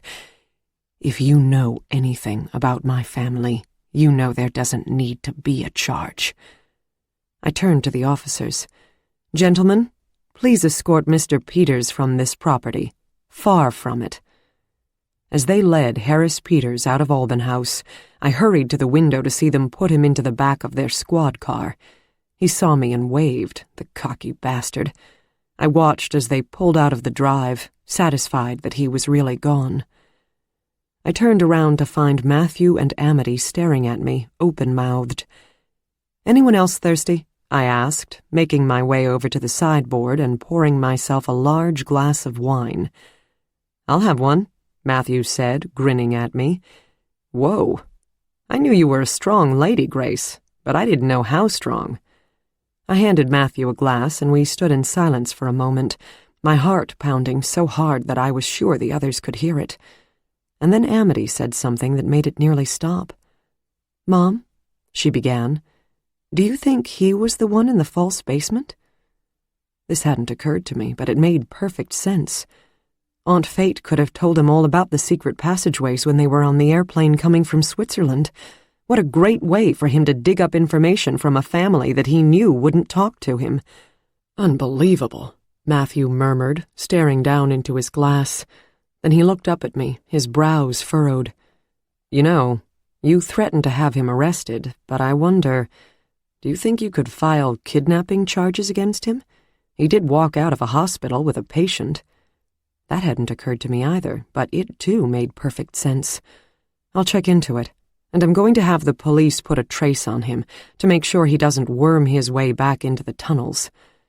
I crossed the room and sank into one of the armchairs by the fireplace, weighed down by what I had just learned. Fate Alban, suddenly alive and sleeping on the chaise in the library. My aunt had been, apparently, institutionalized since the night of David Colville's suicide. I didn't want to admit it to myself or anyone else in the room, but a deep sense of dread was wrapping around me. I knew Harris Peters was right, that my grandfather, most likely, had put Fate away and covered it up, not even telling the family where she was. But why? Was whatever happened here that night horrible enough to drive her insane? "Grace," Matthew began, his words pulling me back into the room. "How, do you think, did Peters get your aunt out of the hospital? I mean, you can't just waltz out of a locked ward with a long-time patient. If she suddenly turned up missing, why wouldn't the doctors there have called you?" "They did." It was Jane, leaning against the doorframe. Chapter 14. Nobody said anything as Jane slowly entered the room, exhaled, and sank into a chair. She fished a tissue out of her sleeve and dabbed at her brow. "You knew about this?" I asked her finally. She shook her head. "No, but I did take the call, the day before your mother died." I exchanged glances with Matthew and then rose from my own seat and pulled up a chair next to her. "Go on, Jane. What did they say?" "There was a call from a hospital in Switzerland," she confirmed. "I couldn't make heads nor tails of what they were saying at first, but finally it became clear that they were talking about a Miss Alban, that she had gone missing from their facility. I nearly had a heart attack myself when I realized what it all meant." "Did you know she had been living there all this time?" I asked. "What I'd always been told—" "No!" Jane shook her head violently. "You were told the truth, as we all knew it. Miss Fate disappeared from Alban House that night. We in the household were asked never to speak of it again, that Mr. Alban's grief at losing his daughter was too great. We did as we were told." By this time, Mr. Jameson had crept into the room and was standing at his wife's side, patting her shoulder and cooing comforting words, his voice nearly a whisper. Her expression, the look in her eyes, was wrapped in guilt and shame. I got the impression that she was feeling somehow responsible for this situation, that she had let the household, and worse, my mother, down. For Jane, there could be no greater failing. "Of course, Jane," I said, smiling slightly and patting her hand. "Of course you'd do what my grandfather asked. You didn't do anything wrong. Let's just back up for a second. What did they say on the phone, the people from the hospital?" She cleared her throat. "They were calling to report that Miss Alban had gone missing from their facility," she repeated, her face ashen. "And that's all?" I asked. "Nothing about how long she had been there, or why she was there in the first place, or how—" Jane let out another long sigh and twisted the apron in her lap. "I know I should have asked all those questions, Miss Grace, but I was so stunned, struck down almost, when I realized what they were saying. Miss Fate, alive. I didn't think to ask anything else." I could understand that. "You said the call came just before my mother passed away. Did you tell her about the call?" Jane held my gaze for a long time, and in her reddened, pained eyes I saw the answer. She shook her head just the slightest bit before confirming what I knew. "I did not," she whispered, her voice breaking apart like shattered glass. I wasn't sure what to say to Jane. I didn't know if telling my mother would have been the right thing to do or not, but I didn't have to respond because Jane went on. "Your mother hadn't been feeling well off and on for a couple of weeks," she explained. "It was one of those spring colds she always used to get, the horrible coughing. She was on the mend and just starting to get her strength back when the call came in. I wasn't quite sure what to do. I talked to Mr. Jameson about it, and we decided to wait a few days to tell her, until she was feeling strong and well and more of herself."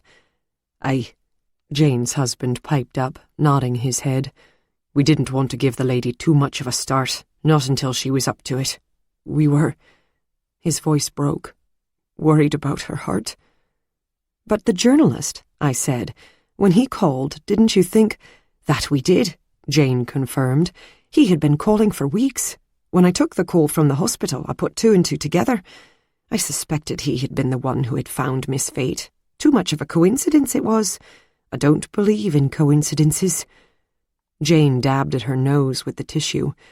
"Because your mother agreed to talk to him. It surprised me, sure it did. I was planning to tell her about it before he got here, when she came in from her walk. I thought that, if she was feeling up to going outside, well, she could handle the news that Miss Fate was alive and that I suspected this journalist was the one who had found her. and maybe it would convince her not to talk to him. That's what I was hoping. Never in the world did I think he would bring her here, like this, today of all days. I took Jane's hands in mine. It was time to come clean, for both of us. High time. I want to hear exactly what you know about that night, Jane. The night David Colville killed himself here at Alban House. And I have something to tell you in return. I found some letters. But I didn't get a chance to tell her about the letters, and she didn't get the chance to tell me what she knew about that night. Not just then. Before either of us could get any more words out, I heard my daughter's voice, distant and small, hesitant at first. "Mom?" And then more urgent. "Mom?" I turned in the direction of her voice, the grand staircase, and saw her on the second-floor landing. I hadn't realized that she had slipped out of the room. "Mom, you need to come up here." "What is it, honey?" I asked, almost afraid to approach her. "Somebody has been in our rooms," she said, her voice a harsh whisper. A chill fell around me, and in an instant I was flying up the stairs, grasping at Amity and running with her toward the master suite, Matthew, Jane, and Mr. Jameson following close behind. The door was ajar, and I pushed through it to find a scene of utter disarray, clothes and hats strewn everywhere, the desk overturned, its contents littered all over the floor. The computer was lying sadly on its side, and half of the books on my mother's bookshelf were thrown this way and that. I could see that the tapestry was drawn back, the hidden door wide open like a gaping maw. My hands flew to my mouth. Amity was clutching me, and I put an arm around her. "Honey," I began, "you said somebody had been in our rooms, plural. Just this suite of rooms, or—" She shook her head tightly. "Yours too?" I flew back out the door and down the hallway. The door to my old room was open, my suitcase splayed out in the center of the floor, clothes from the closet tossed about, the dresser drawers open, their contents rifled through. And then I saw them. The letters David Colville had written to my mother, strewn about on the floor like so many fallen leaves. I gathered them up and held them close to my heart. My mother's private letters, a love she had kept hidden for decades, so violated and exposed. On the day of her funeral, no less. This felt like an attack on her. My eyes stung with tears. "How could this happen?" Amity's voice wavered, vulnerability seeping through her words. "Guards were here the whole time. They've been here for days." "Not the whole time," I said, glancing at the window. "They took Peters away in their squad car just now. No guards are here." Matthew shook his head. "There wouldn't have been enough time for whoever did this to do so much damage," he said. "The guards left just a few minutes ago. This scene took a while to create, I'm afraid." "They were standing by the stairs most of the afternoon," Amity said. "There was another pair outside." "That's right," I said, remembering seeing the velvet rope across the staircase. "Whoever did this must have used the passageways. It very well could have been Harris Peters before he made his grand entrance." By this time, Jane had made it to the second floor and was peering into the room.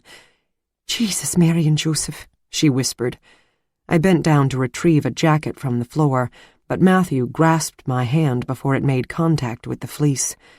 "I think you should leave everything just as it is for now," he said, his eyes scanning the room. "The police are going to want to see this untouched. Maybe whoever did this left fingerprints." He was right. I put my arm around Amity and led her out of the room and into the hallway, shuddering to think that, had I not insisted she make an appearance at the reception, she might have been up here when the thief burst in.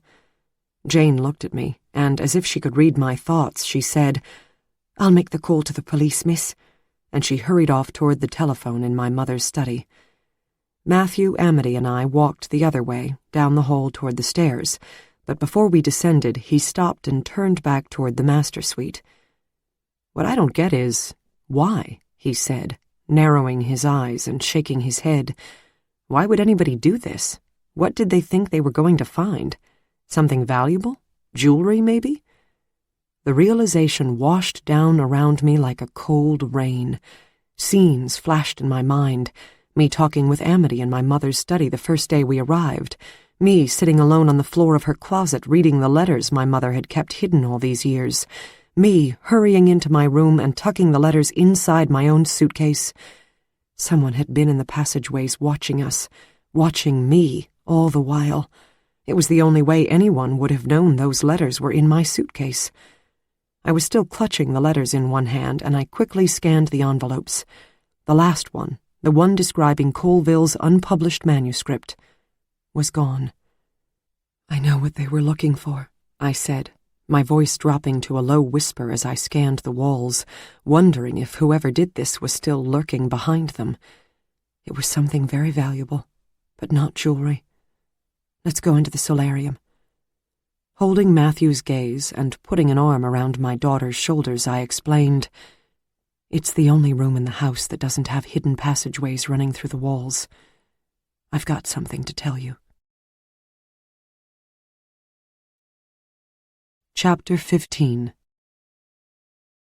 The rain was still coming down, hitting the windows and the roof of the solarium in bursts, creating a sheen of opaqueness through which the gardens and the lake beyond seemed distorted and strange, a world of illusion and fantasy. Amity and I settled onto the sofa farthest away from the door. Matthew took the armchair next to us. They both were looking at me with the same expression of expectancy, waiting for whatever it was I had to say. Jane had made her way downstairs and had followed us into the solarium, carrying a tray of teacups and a pot. As she began to pour, I said to her, "You should hear this too. Why don't you pour yourself a cup and join us?" It was then I noticed she had indeed brought 4 cups. I unfolded the first letter and smoothed it onto the coffee table between us, a stalling gesture while I thought about exactly how to say what I had to say. We all know that the writer, David Colville, was a good friend of my father's, and that he killed himself here at Alban House during a summer party in 1956. What some of you may not know, and what I just found out a few days ago, is that he also visited here the summer before, in 1955. The room was oddly silent but for the patter of the rain, as though everyone was holding their breath. I found these letters. We found these letters, Amity and I, in my mother's closet the first day we arrived, I went on, looking at my daughter. "I told you, honey, that I didn't know who they were from, but I found out. They were from David Colville." Amity and Matthew exchanged puzzled glances. "We read some of his stories in journalism class," Amity said. "He wrote to Grandma?" I smiled at her then, noticing how much she suddenly resembled my mother and her familiar worried expression. "He did. He wrote to Grandma. They met, here at Alban House, the summer before he killed himself. They wrote letters to each other that whole year while he was in Boston and she was here. The letters don't say much. They're newsy accounts of his life, the classes he taught that year, his writing. But they did say one thing loud and clear. David Colville and my mother were very much in love." "Are you saying that you think these old letters have to do with the break-ins?" Matthew asked. "I do," I said. "One of them was what was stolen, and it's not just the letters themselves, but what they contain that's valuable. Worth stealing, in other words. But there's something else, too. I just have a feeling deep down that it's all connected." Matthew, Amity, and Jane were looking at me with quizzical looks on their faces. I tried to clarify. "Look at what has happened. My mom's death on the very day she was going to talk to a reporter about the night David Colville killed himself and Aunt Fate disappeared, a night that has been shrouded in family secrecy for 50 years. Then we found letters from Colville just a few days after that. Then our house was broken into multiple times, and one of those letters was stolen. And now this reporter, who just happens to be the very person Mom was going to talk to on the day she died, shows up with Aunt Fate, the very person who disappeared on the night Colville died. The same thread is running through all of it. It just has to be." I noticed Jane's hand shaking as she lifted the teacup to her lips. Her face was pale, her eyes red with grief. "In order to get to the bottom of what's happening now, we have to understand what happened that night," I concluded. Jane set her teacup down with a clatter and cleared her throat. I turned to her. "You were here that summer, Jane, isn't that right?" I asked her. She nodded. "Aye," she said, a faraway look in her eyes. "I was here. I was a young girl, about the same age as your mother and your Aunt Fate, already married to my Mr. Jameson. My mother ran this house in those days. Did you know, Jane? Did you know that my mother and David Colville were in love before she married my father?" Jane held my gaze, her eyes steeled. "Aye." She looked out the window into another place and time. "It was no secret. Your mother practically lived here at this house when she was a girl growing up. She was like a daughter to Mr. and Mrs., so she was. And wee Fate, she doted upon her. Those two girls were thick as thieves. Fate loved her like a sister, so she did. And lucky for it. After Miss Mercy passed on, Adele was the only sister Miss Fate had." I squinted at Jane. I had never heard of a Mercy. "Who did you say passed on?" Jane's eyes opened wide and she stared at me, taking in a silent gasp and holding it. She raised a hand to her cheek. I got the impression she was backpedaling, trying to think of a way to take back the words that had just come out of her mouth. "Jane?" She sighed and sat back, resting her head on the back of the chair and raising her eyes to the ceiling. A lone tear trickled down her cheek. "Mercy was the sister," she said finally. "Fate and Johnny's sister. It's time you knew." My mouth dropped open. How many more bombshells were going to burst over my head today? "My parents never spoke of her, not even once," I said. "Mercy left this earth as a very young child," Jane said, clearing her throat and straightening the apron in her lap. "That's one reason your mother was so welcome here. She brought life and laughter back into this house when it was sorely needed. Mrs. Alban, your grandmother, Charity, nearly went mad with grief for her daughter. Miss Adele helped her heal, so she did. She helped all of us." So my father had a sister who had died young. Another Alban mystery, another Alban body unearthed. I wondered what else I would dig up under the shroud of secrecy that surrounded my family's history. I'd ask Jane all about my doomed Aunt Mercy some other time. It wasn't important to what was happening at that moment, and I didn't want to get sidetracked. I wanted to talk about the question at hand, my mother and David Colville and the night he died. "I know Mom and Fate were the best of friends," I pressed on, drawing Jane back into the present. But what I was asking was, did you know Mom and David Colville were in love, and... I stopped and looked from Matthew to Amity, who, for once, was rapt by what I was saying. "Did you know they planned to marry? Was that common knowledge back then?" "Wait a minute," Amity interrupted, leaning forward and putting her hand on my arm. "Grandma was going to marry David Colville?" I nodded. "That's what it said in the letters. He was coming back here that summer of 1956 to marry her." Matthew whistled, long and low, and pushed his back against his chair with a thud. I looked to Jane and continued. "But she married my father shortly after that summer, in October of that year, if I'm remembering their anniversary right. Is that why Colville killed himself? Because she spurned him when he had come back here to marry her? She had obviously fallen in love with my dad and—" Jane's lips formed into a tight line. "No, child, no. Everybody knew how much Miss Adele loved David Colville, and how much he loved her. Why, she and Mrs. Charity were chattering about it all that year, how the wedding would be held right here at Alban House. It was like Charity was her own mother. And Mr. Alban, don't you know, he was going to pay for the whole thing. Plans were already in the works. The dress was bought, the menu decided on. The staff was buzzing about it the day Mr. Colville arrived that summer. We knew we'd have a wedding to throw by the time August rolled around." "But why?" I shot back. "Given all that, why would he have killed himself? It doesn't make any sense." Jane held my gaze for a long time. "Suicide never makes any sense. It's simply a tragedy through and through," she said. And then she stood up, clattering the tray in front of her. "I'm afraid it's time I checked on Miss Fate." Of course, in all the commotion I had nearly forgotten that I had an ancient aunt sleeping on the chaise in the library. Whatever was I going to do with her? "Jane, will you make a note to call the hospital tomorrow morning?" I asked her. "I want to speak with her doctors about any medication she should be taking. We also need to get her seen here, so please call Dr. Johnson's office and make that happen sooner rather than later." I closed my eyes for a moment, suddenly feeling the weight of the world. If this was what it was like to be the head of Alban House, maybe I didn't want to stay here after all. So what happened? Amity picked up the thread of our conversation after Jane slipped out of the room. Grandma was going to marry this guy, he winds up dead, and she gets married to Grandpa instead? That's just too weird. I shook my head. I know, I was thinking the same thing. What possible reason would Colville have had to take his own life? Matthew leaned forward, his voice dropping low. What if he didn't? I held his gaze, and I could feel a tingling working its way up my spine.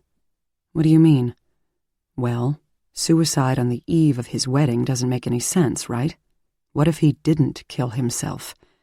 You mean murder? Who would want to kill him? Why? But even as I said the words, I knew. Oh my God, I whispered. He really might have been murdered. There's something else about those letters, something you don't know. I paused for a moment before continuing, and it could explain a lot of things. It's what our thief, whoever broke into the house and rifled through our rooms, was looking for, and it could also be the reason David Colville is dead. Both of them leaned in toward me. Our thief stole the last letter Colville wrote to Mom before coming here that summer. It had some pretty explosive things to say about the Alban family. Amity squinted at me. Like what? Criminal things, I said, my voice dropping low. Things that I'm sure the Albans wouldn't have wanted to come to light. Illegal activities during Prohibition, that sort of stuff. Apparently, David Colville had done some research into the family's past. Wait a minute, Matthew interjected. Why would your thief have wanted that information? I mean, it's not like anybody is concerned now about people running liquor during Prohibition. It was so long ago that it's almost romantic when you think about it. Nobody cares about that stuff now. No, I said, shaking my head and leaning forward. The letter said that during the first summer he spent here at Alban House, David Colville started writing a novel. It was a thinly veiled account of that first summer he spent here, and it dredged up all sorts of unsavory information about the family. The letter also said he sent my mother a copy of the manuscript. I'm sure that's ultimately what our thief is looking for. Are you saying he might have been killed because of what was in that book? Matthew said. I didn't much like that idea because it pointed to a member of my own family, but it certainly made sense. A book by Colville would have been a bestseller, and if it was full of dirt about this family, it's certainly possible he was killed because of it. Matthew and Amity were silent for a moment. I think I get what you're saying, my daughter said finally. It's like 2 generations, 2 crimes, 1 reason. I nodded. We don't know for sure that he was murdered, but he might have been, and that manuscript is as good a reason as any. He was messing with a very powerful family. Right, Amity said, but what I don't get is, what's so important about it now? Why would someone have broken in here now to get it? Matthew answered her question. A half a century after Colville's death, finding the novel everyone was anticipating before he died and bringing it to the world, I can't imagine how much that manuscript would be worth today. Millions? Amity said. I'm not sure about millions, honey, I said, but at any rate, it would be worth a lot. Amity opened her eyes wide. Whoa. Whoa is right. I smiled at her. I'd been planning to look for it after the funeral. He sent it to Grandma, and considering the fact that she kept his letters, it still could be among her things. If your thief didn't get to it first, Matthew said, his eyes narrowing. Actually, Grace, I've been wondering if you and Amity should move into a hotel.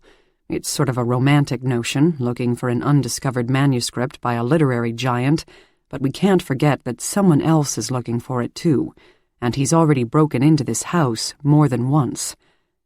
I let his remark sink in for a moment before responding. No, I said. I was away from this house for too long. I'm not going to let some thief run me out of it again. This is my home, and if I've got to have an armed guard in every one of its 40 rooms to be safe, then that's what I'm going to do. But I'm not leaving. Amity nodded in agreement, and I squeezed her hand.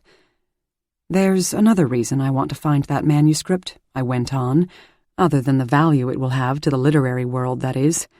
If Harris Peters is really going to write some tell-all book about this family based on the reminiscences of my crazy aunt, the news of a previously unpublished, unknown work by David Colville that just happens to be about my family will absolutely bury it.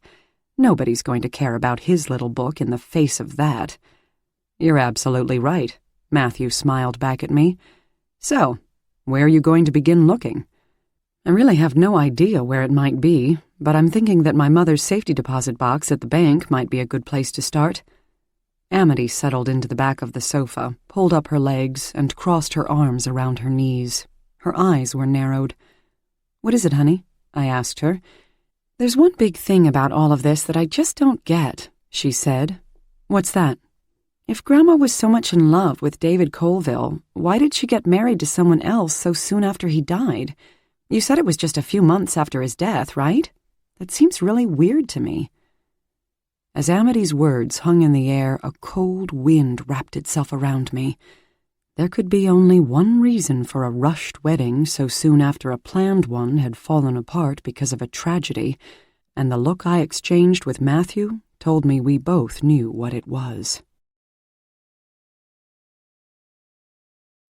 Chapter 16. The math just didn't add up, not by a long shot. I was my parents' eldest child, and I was born years after their wedding day. There was no way I was David Colville's child. Still, my father's last words to me were knocking at my brain as I quickly ticked off the months between my parents' marriage and my birth. If I hadn't been his child, it certainly would have explained why he was so utterly despondent that Jimmy and Jake had perished that day in the lake instead of me.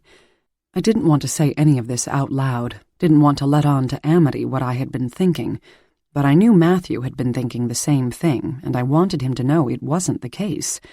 I held his gaze and shook my head slightly, silently saying no in my own head, and by the way his features relaxed, I knew that he got the message. As it was, we were left with a snarl of questions and no definitive answers. I knew only one thing for sure. All of it, every last thread, was running through one terrible night here at Alban House more than 50 years ago. I took the last sip of my tea and placed my cup back on its saucer, wishing I could somehow time travel back to a summer solstice party in 1956 to see for myself what really happened there. "Miss?" Jane's voice broke my concentration. "The police have arrived, and Mr. Jameson has taken them up to the master suite. I've told them what I know, and they'll be wanting to talk with the three of you next." Matthew, Amity, and I stood up, and I saw him stretch his arms above his head and yawn. I wasn't the only one who was tired. "Every time you're here, the police come," I smiled at him. "Coincidence? I'm not so sure." He chuckled and raised his eyebrows. "The sinister minister. It has a nice ring to it." "You're not going to want to visit me anymore," I went on. "It gets a little tedious, crime after crime after crime. Ah, the monotony of constant danger and intrigue. You really should try to liven things up around here." Despite our attempt to lighten the mood, a shroud of exhaustion was wrapping itself around me and pulling in tight. I had dealt with enough today. The last thing I wanted to do was to talk to the police yet again. What I wouldn't give for a long, hot bath and a good book. But if we were ever going to get to the bottom of who was lurking within the walls of this house, I knew it had to be done. We briefed the police on the latest developments, and as they began another sweep of the passageways and the grounds, I walked Reverend Parker out. "Thank you for today," I said as we neared the big double doors in the front of the house. "I appreciate everything you've done, truly." He smiled and shook his head. "It's what we clergy do.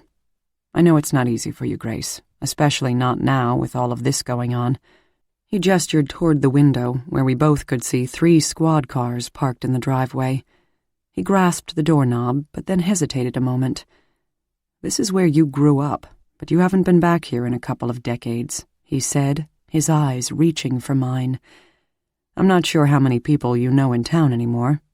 I guess what I'm trying to say is, any time you'd like somebody to talk to, or even just take a walk with, please know you can call me." I leaned against the doorframe and managed a smile. "Thanks. Maybe I will." "I hope so," he said, and walked out into the night, closing the door behind him. As I turned to climb the stairs, despite how tired I was, I found myself wishing he had stayed a while. Chapter 17. When I left the house for my appointment with our family's lawyer the next morning, I found that the rain that had drenched the funeral had dissipated during the night, and it was a bright and blue day. The sun shone on my face as I made my way up the stairs to the old stone office building downtown, so I peeled off the cardigan I had thrown on over my cotton dress. I was grateful that our lawyer had made an exception for me and agreed to meet on a Saturday. I was eager to dispense with this formality, the reading of my mother's will, and get on to the next phase of things. I sat across the enormous wooden desk from Bob Robinson, who had handled my family's affairs for as long as I could remember. "The reception was nice," he said as he assembled the paperwork. "Adele would have loved it." "Thank you," I nodded, twisting my cardigan in my lap. As he looked up at me over his bifocals, he held my gaze a bit longer than I would have liked, a stern expression on his face. I got the feeling he was getting ready to tell me something unexpected and strange, and it made my stomach do a quick flip. He cleared his throat. "First things first," he began, handing me checks my mother had designated for Jane, Mr. Jameson, and Carter. Generous sums, as I knew she would give our family's most trusted employees. "They could retire on this," I said, flipping through them. He still held my gaze. "That's up to you," he said. "It depends on what you want to do with the house, of course. I know you've made your life out on the West Coast, but your mother has left you a suggestion that I think might change things in that regard." I squinted at him. "What kind of suggestion?" He pushed a piece of paper across the desk toward me. It was written in my mother's delicate handwriting. "In conjunction with the university that is already conducting tours of Alban House, I propose, each summer, to turn the house and the grounds into a month-long retreat for writers and artists who either intend to write or are writing works of fiction of a Gothic nature, intend to paint or sketch a series of landscapes, and wish to use the Alban property as inspiration. The program, to be deemed the David Colville Retreat, will house up to 3 artists and 3 writers during the month of June. The writers and artists will be expected to work full-time on their projects, emerging at the end of the month with, if not finished work, then good, solid progress.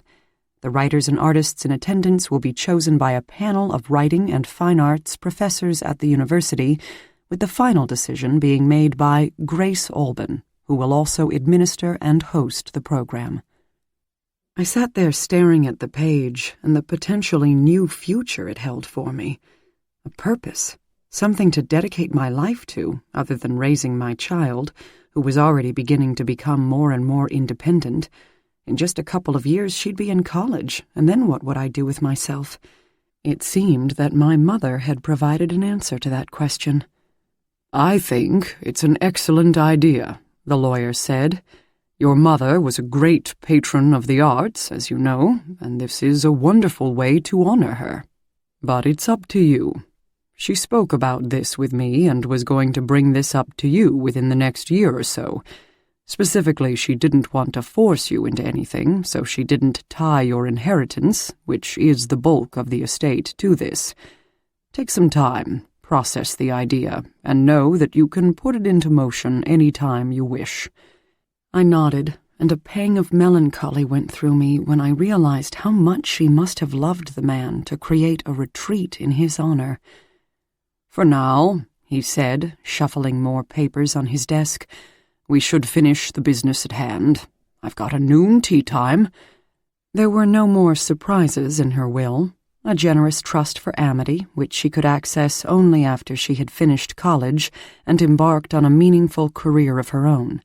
Everything else went to me. So that was it then. On the way home in the back of the car, something about this proposed retreat gnawed at me. If I was going to take on this project, dedicate my life to running a retreat in the name of this man, I really needed to know, more than ever before, how and why he died. After Carter dropped me off at the front of the house, I headed toward the kitchen to find Jane. Pushing open the door, I asked, Do you have a minute?" She looked down at the vegetables she was chopping and looked back at me. "Of course," she said, "but you don't need to stop what you're doing," I said quickly. "I just have a few questions about the night that David Colville died." She eyed me darkly. I could see full well that she wasn't happy about this topic of conversation, but I leaned my elbows on the counter and continued. "It's just, everything happening around here lately seems to be tied to that night, and I was hoping, since you were here, you could shed some light on it." She wiped her hands on her apron. "Miss Grace, you're searching for answers that don't exist. It's best you leave it be." "But you were here," I pressed on. "What is it that I don't know?" She shook her head. "I wish I had the answers for you," she said. "It's true I was here, but you have to understand, that night was your grandfather's annual summer solstice party. This was the social event of the season. Hundreds of people were here. Politicians, artists, professors, dignitaries of all kinds. I was busy making sure the whole thing went off without a hitch." I squinted at her. "So, as far as you knew, nothing out of the ordinary was going on that night? Nothing to explain what happened?" "Aye, that's what I'm telling you.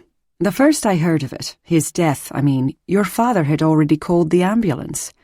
"My dad found him then?" Jane shook her head. "The way it was told to me, your mother came upon his body in the garden. It was her screams that brought Johnny running. Always looking after her, he was. Ah, such a scene. I wasn't sure she'd ever come out of the shock of it." "And when did you realize Aunt Fate was missing?" I asked her. Jane thought for a moment. "Hours later. It was pandemonium, the ambulance arriving, guests leaving. Mr. Alban wanted everyone to leave immediately, and I was rushing to get their coats and hats." That didn't sound quite right to me. "But didn't the police want to question everyone who was here?" "Child," she smiled, "this was Alban House 50 years ago.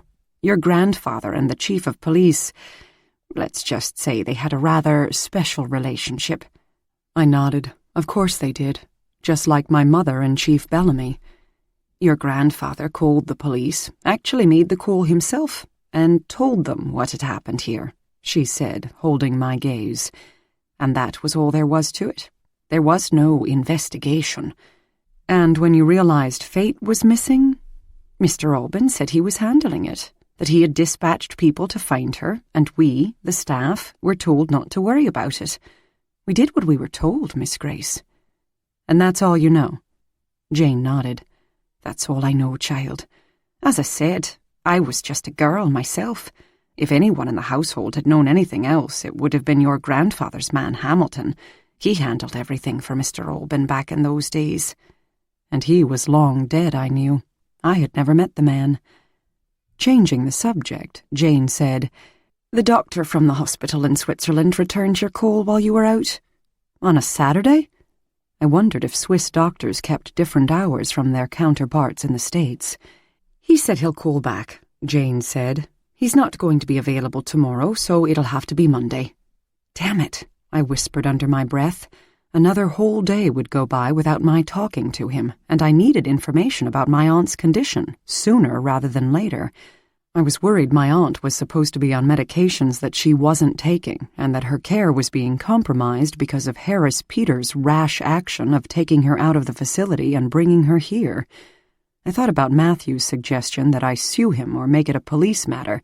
A kidnapping charge certainly wasn't out of the realm of possibility, but my first action needed to be to secure her care. Then I'd deal with Harris. I made a mental note to wake up early Monday morning, or stay up very late, in order to call the doctor during his workday, some 7 hours earlier than it was here in the Midwest. "How has Aunt Fate been doing today, Jane?" I asked. I haven't been to see her myself, I have to admit. I know I should just go and talk to her, but I didn't quite know how to explain the fact that I'd been avoiding my aunt. Jane must have seen the guilt on my face, because she did her best to absolve it. "With all that you've got on your shoulders right now, miss, you don't also have to be dealing with a sick old woman," she said. "I am taking care of her. It's my place, not yours. I've known her since she was a girl, remember, and I can deal with her care now until things get sorted out with her doctor. Miss Fate is tired and confused. The journey alone must have taken it out of her, and she needs her rest. When she's back on her feet, then you can have a nice long chat with her." Jane cast her gaze up to the ceiling.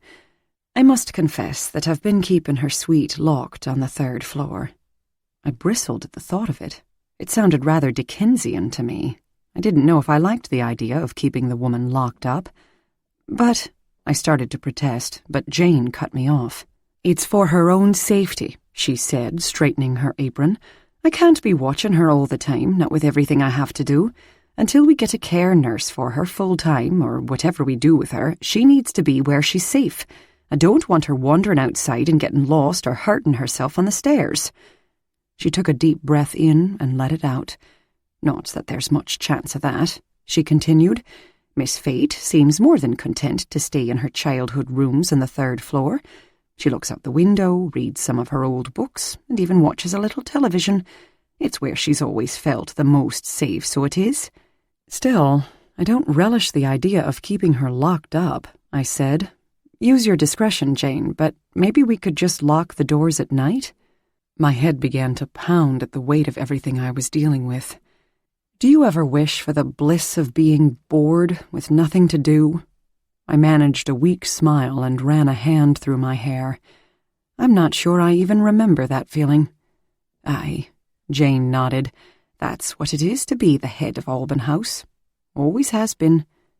I supposed she was right. "Your mother took things one at a time," Jane went on.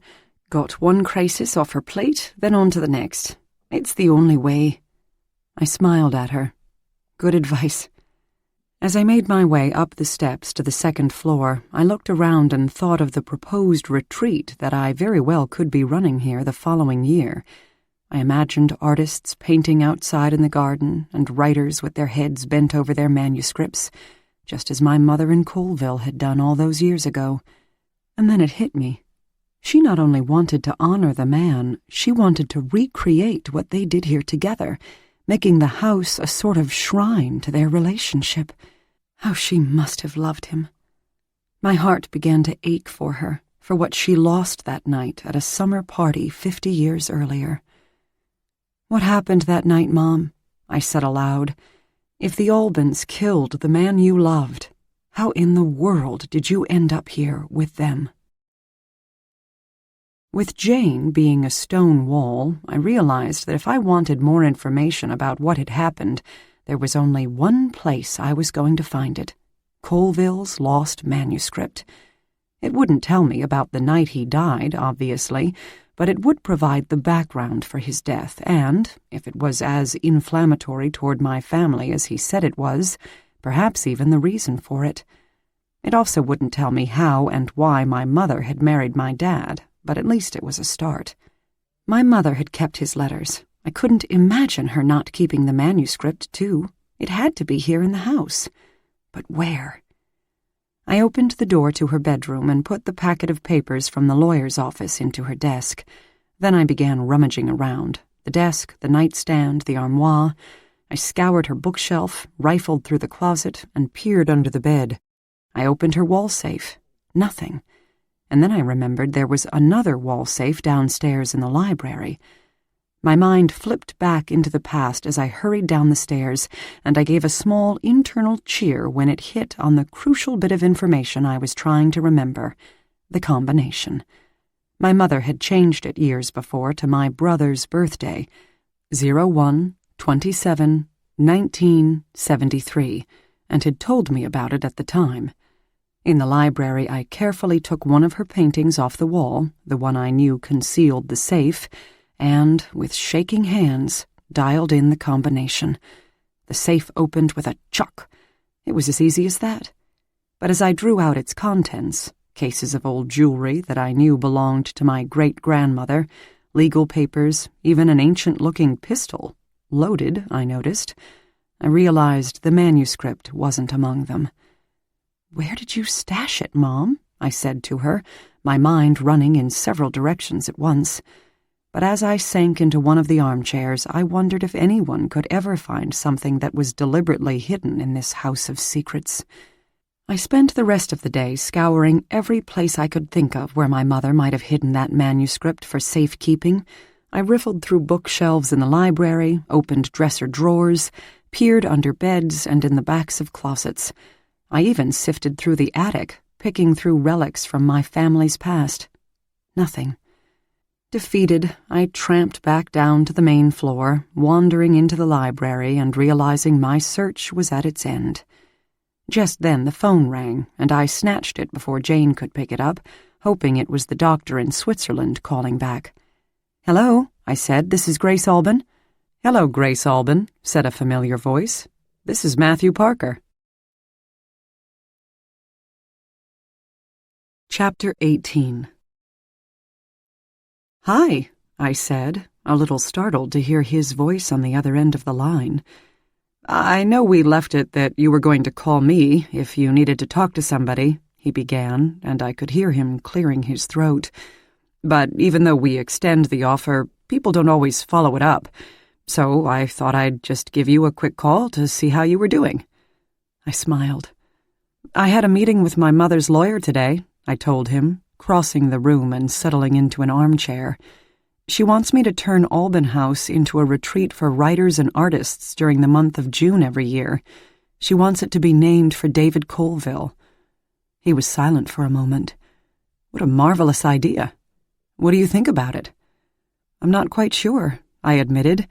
"It will be up to me to administer it, to run the program, in other words. I'm to choose the participants from a pool sent to me by the university." I could almost see him nodding. "Is it something you'd want to do?" "The more I think about it, the more I like it," I said, looking around the room, imagining a group of artists and writers gathering for drinks before dinner. "It's fraught with meaning, all of it," he said, and I could hear him pouring something into a cup. "Coffee?" "In terms of the timing, I mean." "How so?" "She wants it named for Colville, and June is the month in which he died, at the very house where this retreat is to take place. She wants her one remaining child to spend at least part of her life dedicated to honoring his memory." I shifted in my seat. I hadn't thought of it that way. I hesitated before continuing. Obviously, she loved the man. The more I think of it, his death, I mean, the more I don't like the conclusions I'm coming to. I really don't think there was any way it was suicide. "You're thinking that whatever is in that manuscript—" "I turned the house upside down this afternoon looking for it," I admitted. "And you didn't find it, I'm assuming?" "No, I looked everywhere I could think of. Safes, secret drawers, under beds, in the attic. It's not here, unless my mother had another secret hiding place, which, when you think about my family, isn't out of the realm of possibility." Matthew was quiet for a moment. "Oh, Grace, I can't believe I didn't think of this before." "Think of what?" "What you said just now about another secret hiding place," he said. "This might turn out to be nothing, but I think I might know of one." "You think you know where the manuscript might be?" "I'm not sure, but I've got an idea. Are you busy right now?" I looked around. Amity was off in the gardens. Dinner wasn't quite ready. "I guess not. I'll pick you up at Alban House in 10 minutes. Chapter 19. I jumped into the passenger side of the green Volvo, and Matthew pulled out of our driveway. He surprised me just a short ways down the road by turning into the church parking lot. He raised his eyebrows at me, his face lit up with a grin, and he hopped out of the car. By the time I climbed out of the passenger seat, he was already fumbling with his keys at the side door of the church. He opened the door and held it wide, beckoning me inside. Is this a ploy to get me into the church for some kind of secret ritual? As delightful as that sounds, no. He smiled and closed the door behind us. "I know something you don't know, and I can't believe I haven't thought about it before now." His eyes were shining so brightly that I couldn't help getting caught up in his enthusiasm. "And what do you know that I don't know?" "This church has an archive vault," he explained, leading me down the dark hallway, our footsteps echoing in the emptiness. "Generations of parishioners, especially people who lived through the Great Depression and didn't trust banks or safety deposit boxes, have stored important items there for safekeeping." He opened the door to the basement and flipped on the light. Maybe your mother came to Chip Olson, who was the minister back then, with the manuscript, to avoid having it destroyed, I finished his thought. If my grandfather had thought it was inflammatory enough to have killed for it, he certainly would have wanted to get rid of it. And since she loved Colville, your mother definitely would have wanted it saved, Matthew said as we descended the stairs toward the basement. I noticed the air was getting colder and colder, the smell of stale earth stronger and stronger. Chip would have absolutely kept her confidence about it, he went on. She could have brought it here with nobody else knowing where it was. I could imagine my mother doing just that, saving the last work of the man she loved. When we reached the bottom, Matthew flicked on the light, bathing the room in a yellowish hue. I gasped when I saw several stone sarcophagi, worn white with age, lined up in a row. This wasn't just a church basement, it was a crypt. I took a quick breath in, delicately touching one of them. Who are they? What is this? Freaky, huh? Matthew smiled broadly. I was stunned the first time I saw them, too. Church elders, mostly, from 2 centuries ago, and some even older than that. There's even a Native American chief and his wife, a testament to how closely the settlers and the natives lived together at that time. He led me to a massive metal door on the far side of the room and quickly worked the combination lock, which responded with a loud click. "The church archives," he said with a flourish, opening the door and ushering me inside. Matthew flipped the light switch, and I saw a cavernous room containing shelf upon shelf of items, almost like the stacks in a library. "This is where we keep old church records of births, deaths, baptisms, marriages, that sort of thing, along with valuable items parishioners want stored," he explained. "Lots of these things look really old," I said, noticing a dusty felt box. "Most of it is old. People don't so much use church vaults nowadays. Frankly, lots of these items are forgotten, their owners having passed away without telling anyone they've stored something here. And you don't keep records?" He nodded. "We do, but some parishioners didn't want to leave a paper trail, especially if they were hiding something." A chill shot through me at that thought. That's exactly what my mother was doing with the manuscript, hiding it. "How are we ever going to find it amid all of this?" I asked, looking around at the shelves. "There's an awful lot of stuff in here." "Look here," Matthew said, running a finger along the side of one of the shelves. "The shelves have dates on them. What year did all this go down again?" 1956, I said, moving from shelf to shelf, counting my way back in time as I went. He started at the other side of the room and did the same. A few moments later he called out, "I found something." I flew to his side and saw a box just big enough to contain a ream of paper. It was marked Adele Mitchell, 1956. "I can't believe it," I whispered, taking the box gingerly in my hands. "This has got to be it." Just then I heard a loud click. Matthew snapped his head around and ran toward the door. "Damn it!" I poked my head around the shelf to face him. "What's the matter?" He didn't have to respond. I saw him standing against the closed door. Chapter 20. "Please tell me this door opens from the inside," I said, rattling the handle. He shook his head. "It's a vault. It locks from the outside when the door is closed." I looked at him, open-mouthed. "You mean we're locked in?" Matthew fished a cell phone out of his pocket. "I'm afraid so. I'll just call my secretary and she can come." He stared at the display on the face of his phone and then looked up at me with a sheepish grin. "No bars. I guess the stone of this sub-basement is blocking the signal." My stomach did a quick flip. "Now what?" "I guess we wait," he said, shrugging his shoulders with an ease I found disarming, considering we were locked in an ancient stone room adjacent to a basement crypt. I looked around at the generations of dust on the shelves, and I wondered just how much air there was in there. The vault certainly didn't have a vent to the outdoors. "Don't worry," he said, "we won't be here long. The janitorial crew will be here soon. They'll see my car, they'll see the lights on leading to the basement, and they'll put 2 and 2 together." "What if they don't?"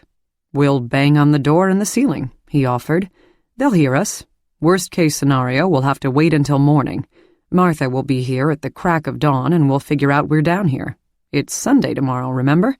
The whole church will fill up before 8:30, and when I'm nowhere to be found, she'll track me down, believe me. The woman is like a bloodhound." "All night?" I squeaked, a sense of unease growing inside of me. He took my hands in his. "Listen, Grace," he said, "everything's going to be okay. I promise. We'll be out of here before you know it." "Do you really think so?" "I do." He smiled. "I'm just hoping it's not one of the ladies from the church who finds us, or the scandal of us being alone together in this vault will spread faster than a swarm of locusts." I could see that he was trying to lighten the mood, so I tried to follow his lead. "What I want to know is why, every time I'm with you, something dramatic happens." "It's just business as usual for an average Lutheran minister," he said. "Sermons, marriages, funerals, and the odd life-threatening incident or two." I chuckled. "There are worse people to be locked in a vault with. I mean, if we have to start praying to be rescued, you've got a direct pipeline to the man upstairs." "The man upstairs that I'm most interested in reaching at this moment is the janitor," he said, staring at his dead phone.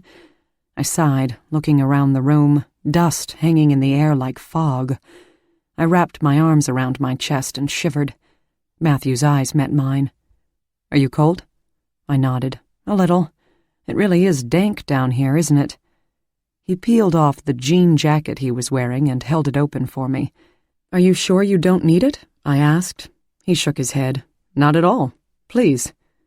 I slipped my arms inside and felt his warmth wrap around me. The jacket smelled like him, a hint of spiciness from his soap mixed with fresh air. I turned to thank him, and our eyes locked for a moment that seemed to go on forever. I could feel my face heating up and was grateful for the dim light in the room. We stood like that for a while, neither saying anything, each holding the other's gaze, and then he reached toward me and pushed a stray tendril of hair off my forehead. I knew exactly what this moment was and exactly what was about to happen if I let it, and I stepped back a few paces. The attraction between us was undeniable, but getting involved with him or anyone was the last thing I needed. "Thank you for the jacket," I coughed, clearing my throat. His eyes still held mine for a few seconds. "You're welcome," he whispered. I turned and walked down one of the aisles. "What shall we do with ourselves, then, while we wait?" I asked a little louder than I intended. "You could open the box, for starters." "You're right," I smiled at him. "I could." I made my way over to the shelf where it had been sitting for decades. The box was wrapped in heavy brown paper that had begun to yellow and fray around the edges. I slipped my finger under one end of the paper and ran it down the length of the box, the wrapping crackling easily with age. I tore the rest away and then lifted the lid, conscious that the last person to touch it had been my mother before she married my dad. Inside was a large manila envelope containing what seemed to be a ream of paper. On the front of the envelope, my mother's address, in the now familiar handwriting of David Colville. I looked up at Matthew. "We found it." He nodded, his eyes shining. I opened the envelope and drew out the final work of David Colville, a book the literary world had anticipated but never received, wondered and speculated about but never got to read. Only we knew it existed. My hands were shaking as I held the pages. I had no idea what this manuscript might have been worth in monetary value, but as I sat there in the dusty, dank vault, I knew that its real value to me wasn't in dollars and cents. My mother wasn't here to tell me about what happened all those years ago. I couldn't simply ask her about her secret romance with one of this country's most talented writers. But his unpublished novel, the ream of paper I held in my hands, would bring that summer to life for me in vivid detail. Colville's version of it, anyway. Reading this story would be as close as I would ever get to time traveling. The words would transport me back to another time at Alban House, to a time before I was born, when my mother and father, David Colville, and my Aunt Fate were much younger than I was now, when my grandparents were vibrant and energetic and commanding. Through Colville's words, I could immerse myself in the world of my parents and grandparents in a way few children have ever had the opportunity to do. I knew Colville had changed the names of people and places, but I was sure I'd be able to discern who was whom. I stood there for a few minutes with the manuscript in my hands, an odd mix of excitement and trepidation bubbling up in my stomach. I had been dying to know more about their relationship, how they fell in love, and why it all went wrong. But now that I had at least some of the answers at my fingertips, something was holding me back from turning that first page. A voice then, soft in my ear. "Be careful what you wish for, Gracie. Once you learn the truth, you can't unlearn it." I stared down at the first page and read the title aloud to Matthew. The Haunting of Whitehall Manor by David Colville. A tingling traveled through the page and into my hands as I said it. "Shall I read it aloud to you?" "Let's just take a moment to realize that you and I are the first people in 50 years to be reading this work," he said, his eyes glowing. "This is a real gift, Grace. Months and years from now, when the whole world knows about it, when this very manuscript has been sold at auction, when you have been interviewed on the Today Show talking about how you found it, we can look back on this moment and remember that it was just the two of us, here in this vault." He sank down onto the cement floor and motioned for me to join him, which I did. "That said," he smiled, "I'm ready to hear it." I took a deep breath and began to read, the words immediately transporting us out of that damp church basement and into the glittering showplace that was Alban House 50 years earlier. Chapter 1. The first time I laid eyes on Whitehall Manor, it was a cold, dreary June evening. I was squinting to see anything out of the fogged-up window in the back of the car that my companion's father had sent for us, but the world seemed dull and hazy around the edges, as though it was formulating itself, working to make itself whole out of the mists in preparation for our arrival, as Avalon did for Arthur. I let my mind drift to mystical kings and knights and wizards as we bumped along the road toward our destination. I didn't know it then, but looking back on it now, it is an apt analogy, for just as Avalon was home to sorceresses and magic, so too was Whitehall, containing secrets and mystery and enchantment, like the island that is steeped in Celtic lore. As we rounded the corner of the driveway, the house appeared, solid now, sturdy and whole, shrouded in the fog that had crept on land from its birthplace on the lake and lay heavy around the place. The house was not a castle, not exactly, but an enormous, imposing structure all the same, a full city block long at least. It reminded me of an old manor house in the windswept British countryside, the moors. It was an ancient and formidable place that had stood against the ravages of Lake Superior's icy winds for generations. As we got out of the car, I strained my neck to take it in, all 3 stories, with turrets and a tower, brick and stucco, several chimneys, I quickly counted 14, but there might have been more, and a patio running the entire length of the house overlooking tenderly manicured English gardens and the lake beyond. The staff stood at attention, at least a dozen of them, in a line snaking from the massive wooden front door onto the patio, in position to welcome their returning son home. "We're here," announced Flynn, my traveling companion, otherwise known as Donald Flynn Brennan IV, the grandson of the man who had come to this country as the child of a poor Irishman escaping the potato famine and had made his fortune when this country was new, thriving, and growing. I met Flynn at Harvard, where we were roommates anticipating our senior year, although I was older than he, having worked for several years to save up the funds to attend. I was lucky enough to have also received a small scholarship, being the ancestor not of a long line of well-heeled businessmen as was Flynn, but of the working-class stock from Boston who had built, and, yes, cleaned the venerable institution so long ago. While my relatives were toiling with bricks and mortar and dust mops, Flynn's were acquiring railroads and giant tracts of virgin forests and iron ore mines. But despite his great wealth and lineage, Flynn wasn't anything like the other children of privilege who haunted Harvard's hallowed halls. We had lived together since we were freshmen, and I found him to be humble, curious, and, above all, a good laugh. He swept through life with a smile on his face, a joke on his lips, and a sense of ease that, I suppose, is the providence of the very rich. Flynn had invited me home with him every summer, and I had always refused, making up some excuse or another, but not this year. I felt that, as a man who would soon graduate from one of the most formidable educational institutions in the world, I had something respectable to offer.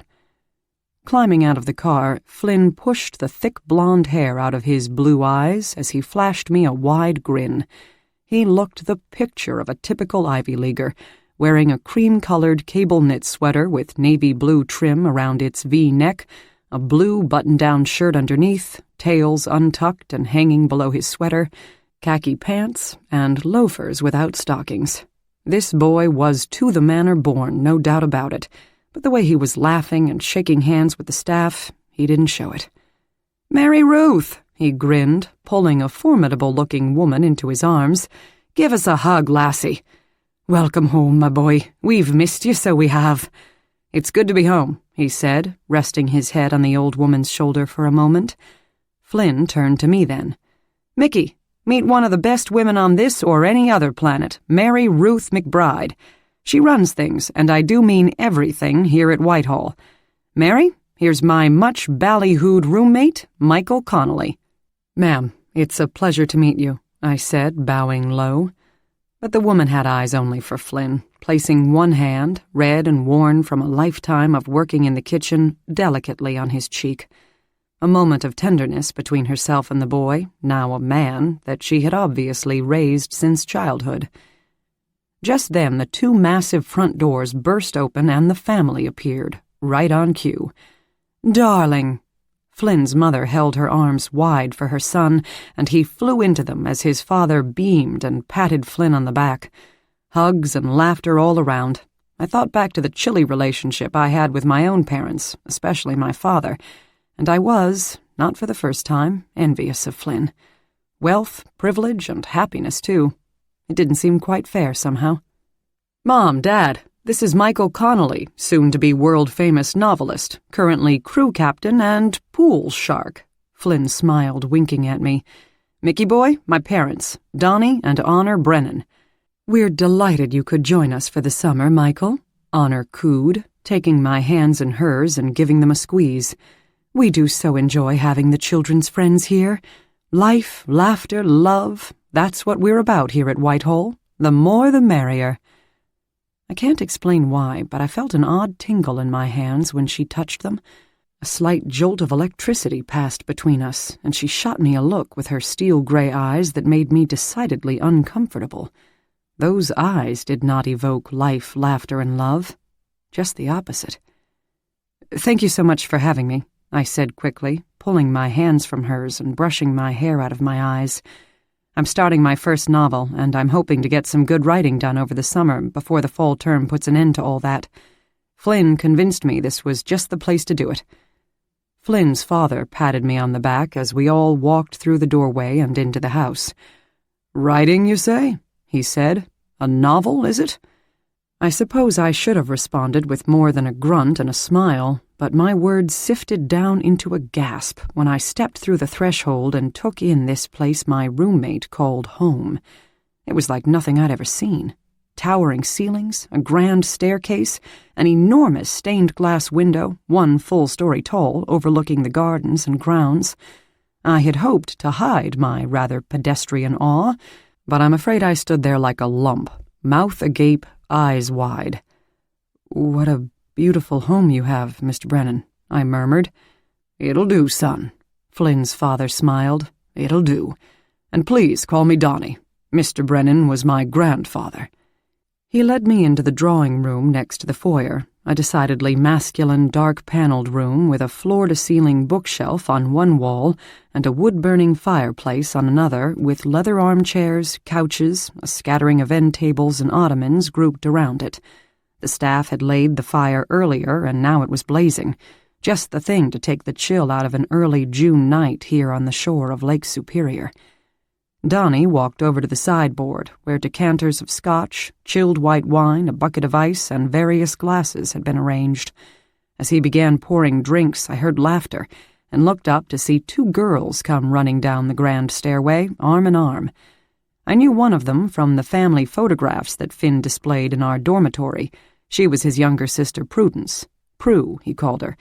The other girl, an auburn-haired beauty I had never seen.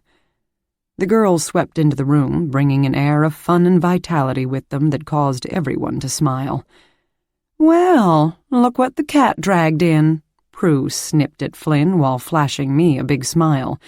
"This whole house has been in an uproar for days about your arrival. You'd think the Pope himself was making an appearance." "I thought I smelled something foul when I walked in, and here you are," Flynn retorted, making a show of sniffing her hair and wincing. "Welcome home, I suppose," she sighed, her eyes settling on me. "At least you brought someone interesting with you this time." "He's quite interesting, my dear sister. He intends to write novels. Those are books with big words in them."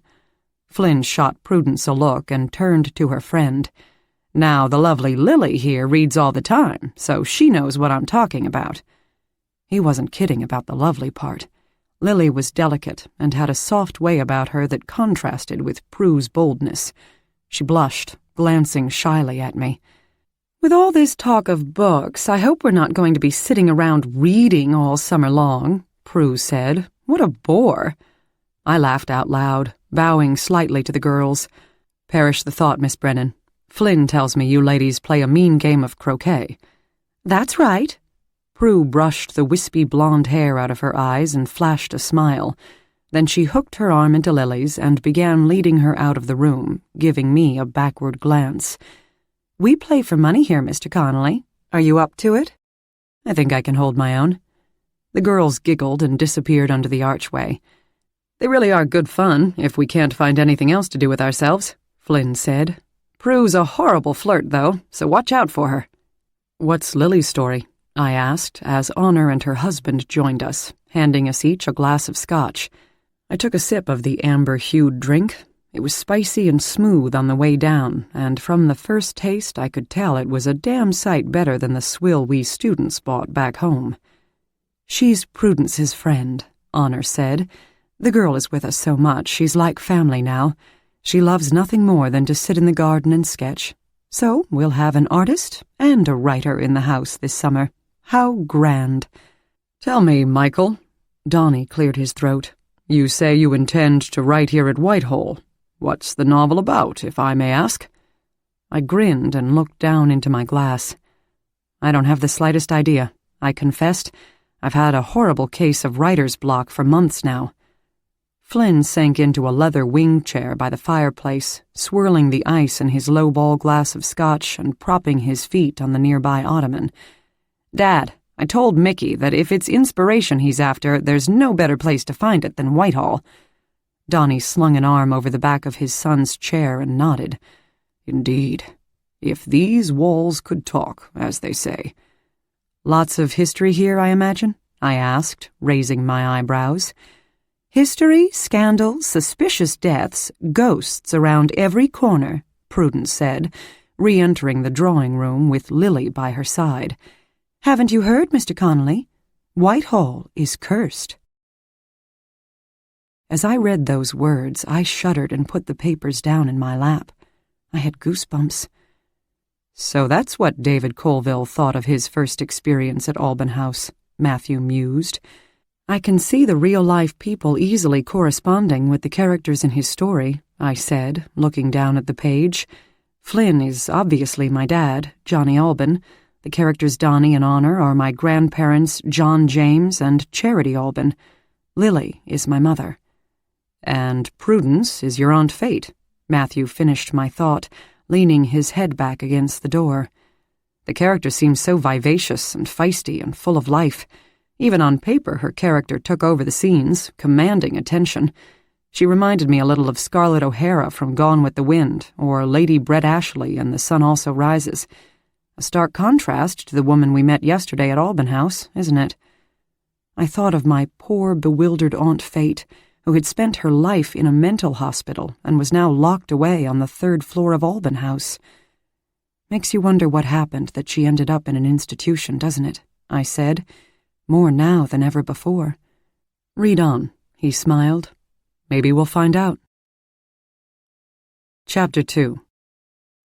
A shaft of moonlight illuminated my darkened bedroom, so bright that it woke me from a fitful sleep. I stretched and rubbed my eyes, repositioning the pillows that surrounded me on the king-sized bed.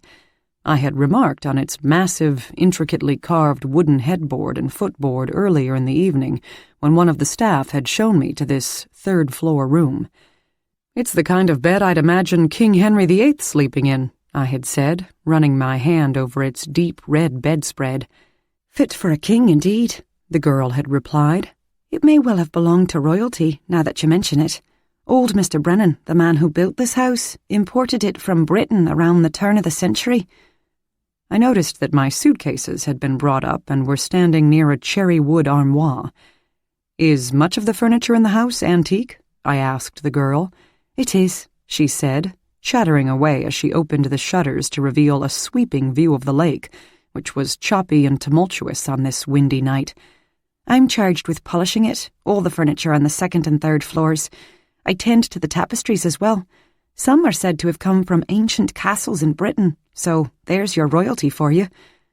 The girl finished opening the shutters, turned to me, smoothed her white apron, and asked, "Shall I get you unpacked then, sir?" I frowned at her. "Unpacked, sir?" she said again. "Shall I put your clothes away?"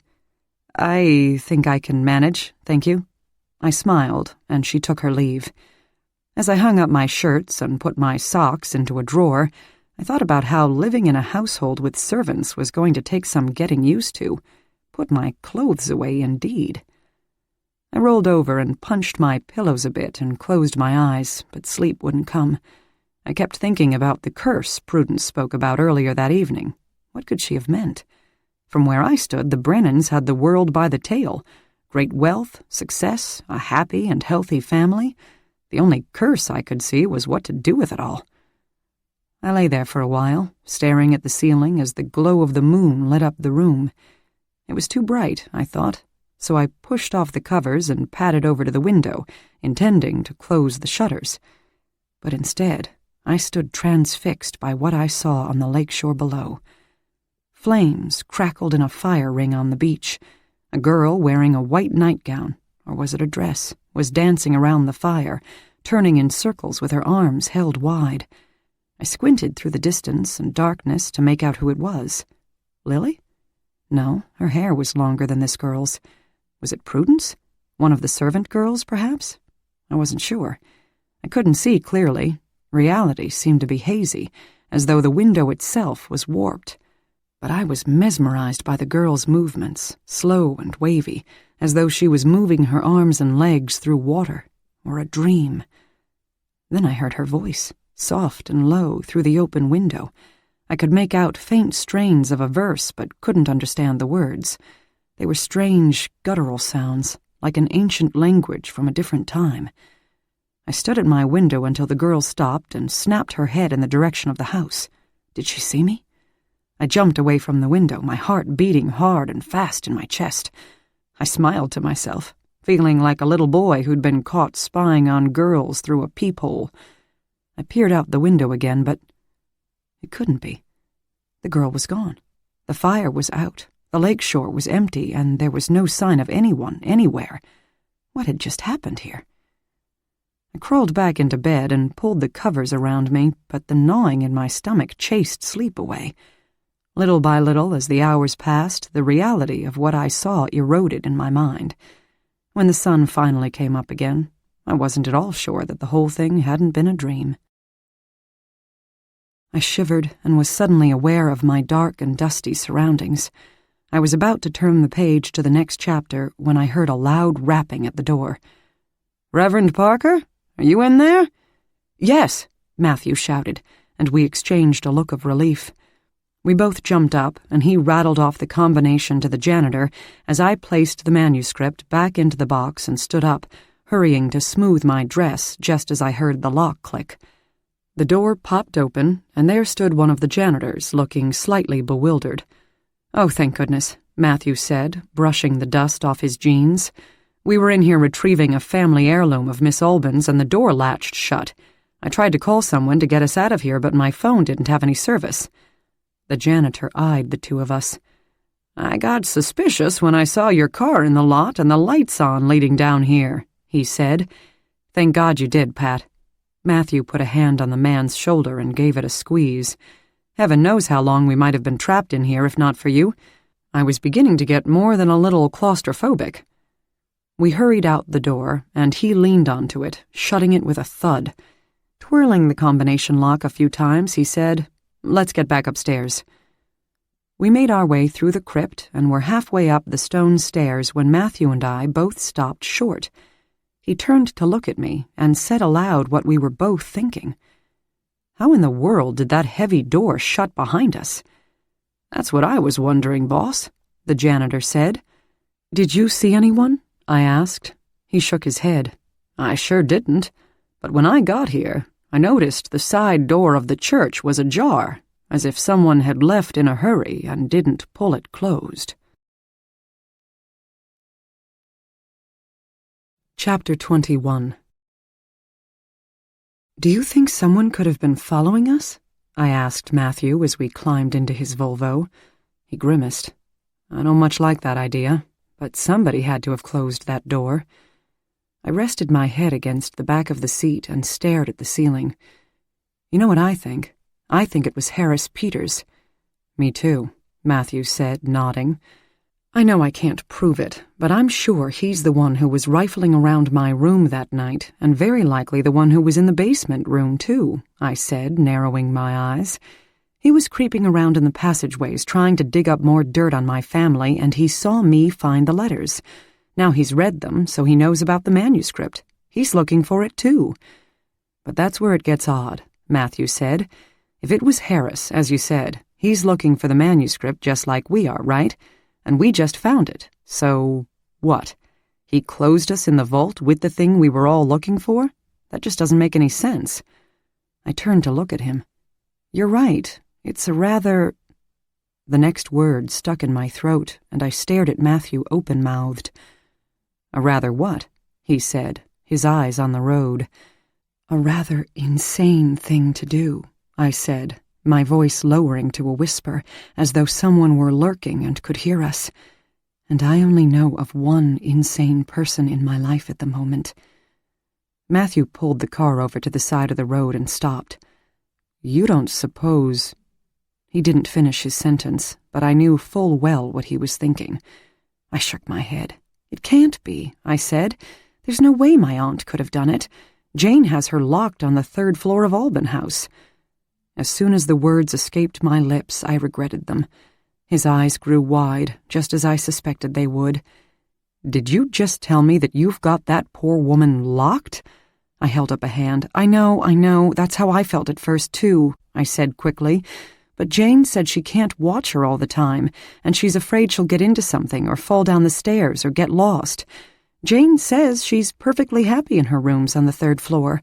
That's where she's been living, or thinks she's been living, for the past 50 years. I let out a sigh. "I know it's not ideal, but it's just until we can talk to her doctor and get her back on her medications. I'm not sure what else to do with her." He put the car back into drive and edged back out onto the roadway. "Your life isn't exactly the average church social, Grace Alban," he said, eyeing me with a smile.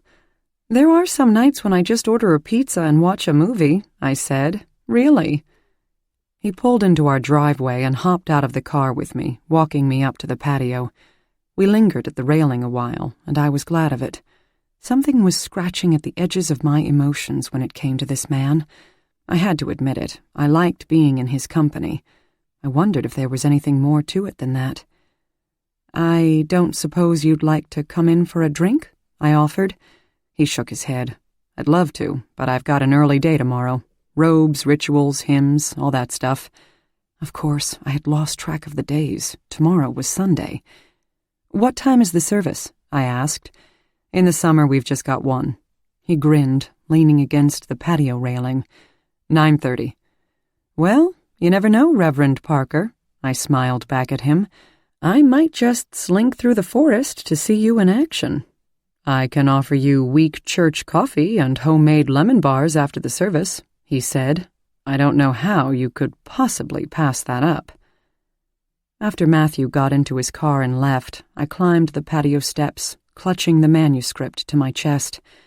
Once inside, I hurried upstairs to the master suite, where I tucked it into the wall safe in my mother's study. It would be secure there for the time being. The next morning, I showered and dressed early while Amity was still sleeping. I thought about waking her to ask her to come to church with me, but we were not normally a church-going family. I suspected she'd figure out immediately that the only reason I was going was to see Matthew, and I decided that was one can of worms I definitely wanted to leave closed. So I just let her sleep. I gave her a quick kiss on the cheek and made my way downstairs, where the aroma of coffee perfumed the air. I pushed open the kitchen's swinging door and saw Jane with her head in the refrigerator. I crossed the room and poured myself a cup from the pot. "Oh, Miss Grace." Jane swung around, a hand to her throat. "I didn't see you there." I smiled. "Sorry, Jane. I was just grabbing some coffee before I head off to church." She squinted at me, a peculiar look on her face. "Church, is it now? This is something new. After you went through your confirmation classes, you rarely went back, as I recall." "Well, then it's high time I did." I winked at her, pouring a splash of milk into my coffee and heading out to the patio from the kitchen door. It was another bright morning, the air clean and crisp, a slight breeze tickling the surface of the lake. As I pulled out one of the wrought iron chairs at the patio table and sank into it, I wondered if my mother's old rowing shell was still in the boathouse. Just then, Jane came up behind me carrying a muffin on a small plate. "I haven't yet got the eggs and sausage cooking, but here's something to tide you over." She smiled at me. "Thanks, Jane," I said, tearing the top off the muffin. "A couple of meetings with a minister and he's got her going to church," I heard her mutter as she walked back into the kitchen. "Truly a miracle, so it is." I arrived just as the service started, and Matthew's face broke into a wide grin when he saw me slip into a pew in the back of the church. "For those of you who are new here, the hymn numbers are on the wall there." He pointed to a series of numbers on the side wall, "and the order of the service is in the bulletin." And then, turning to his congregation, he said, "Welcome, everybody. I'm truly glad you're all here this fine morning. Let's get this party started, shall we?" I fumbled through the first part of the service, scrambling to follow along, but when it came time for Matthew's sermon, I settled in. His passion as he talked about the most important thing in his life was infectious and, I had to admit it to myself, more than a little bit sexy. He talked about things lost and found, weaving it into biblical tales, but I knew he was referring to finding the letters and the manuscript, and how those two things would bring me closer to my mother. When it was all over, I was glad I had come. I leaned over the back of the pew while the other parishioners made their way through the receiving line to shake Matthew's hand, watching how he smiled so warmly, exchanging personal words with each of them, even putting a hand on top of the children's heads in blessing. He truly was in his element, and it warmed me from the inside in a way I hadn't expected. When they had all gone, he joined me in my pew. "It's nice to see you here." He smiled. "I wasn't sure you'd show." "I came to extend an invitation," I said. "That and to save my eternal soul." He chuckled. "Right. We got the soul-saving part handled. What about the invitation?" "Come to the house when you're done for the day? I'm dying to read more of the manuscript, but since we started it together, I thought we could finish it together. If you're interested, that is." His eyes lit up. "You've got a deal, Miss Alban," he said. "It won't be until later this afternoon, though. I've got some business to finish up between now and then." "Just prior to dinner time, perhaps?" I offered. "I'll be there." He stood up and extended his hand, a grin spreading across his face. "And now, can I interest you in a lemon bar?"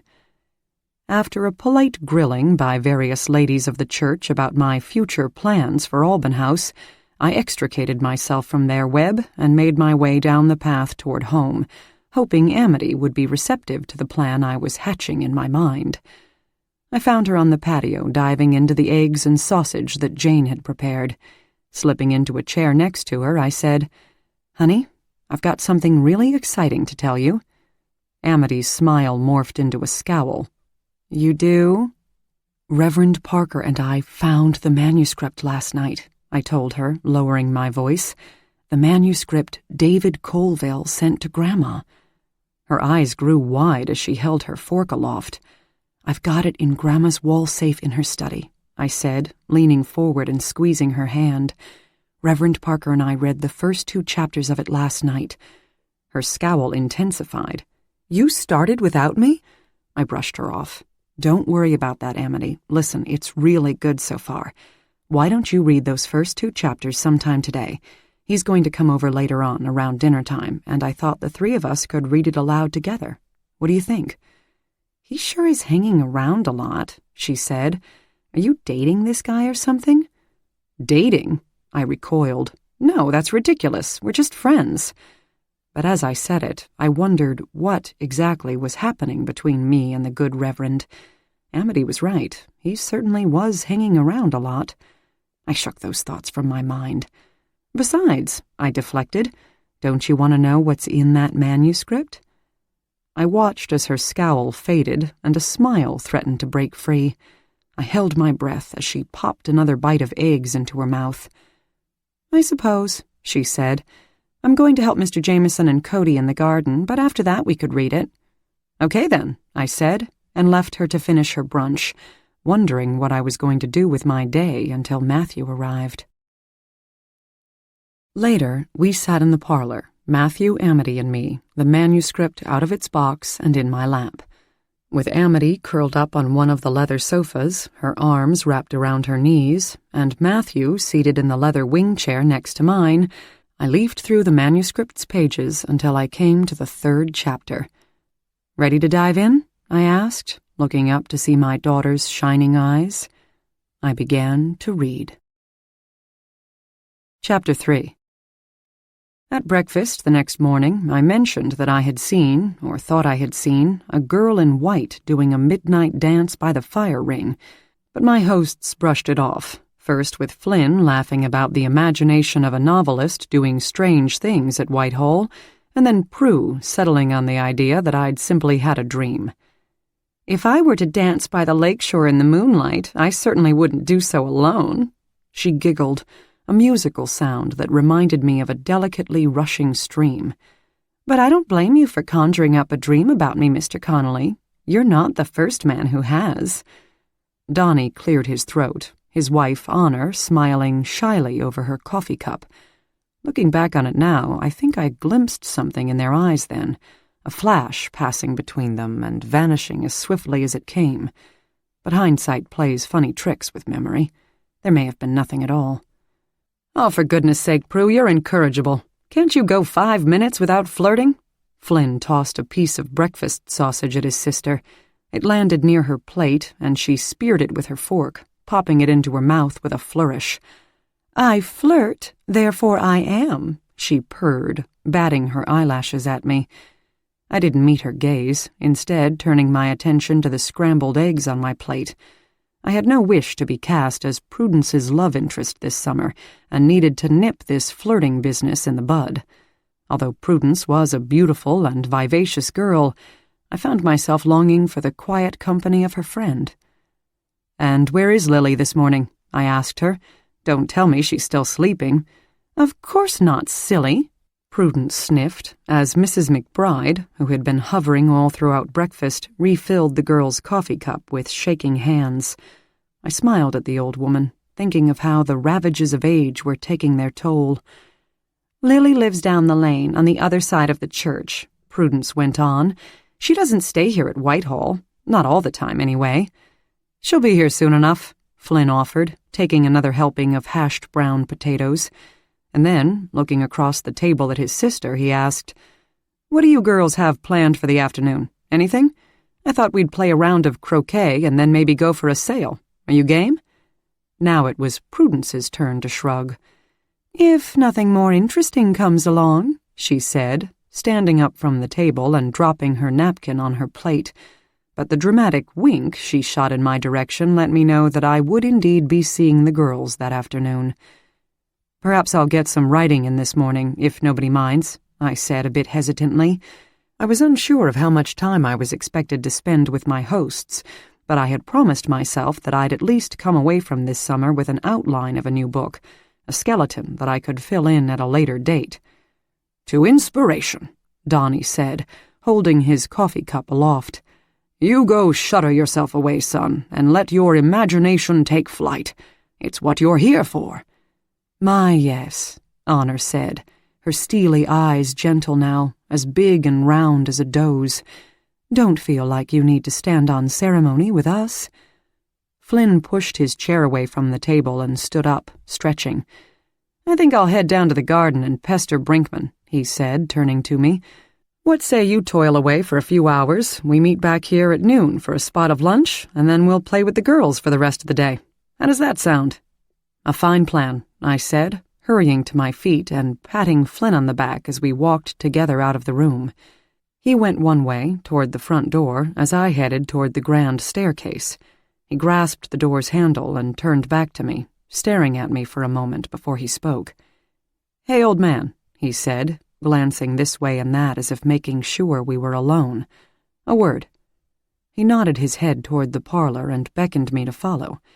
Flynn put his hand on my shoulder and said, his voice almost as low as a whisper, "I'd advise you not to mention anything more about seeing girls in white out by the lakeshore." "Why ever not?" I asked, surprised. Flynn sighed deeply. "You know how Prue was saying Whitehall is cursed?"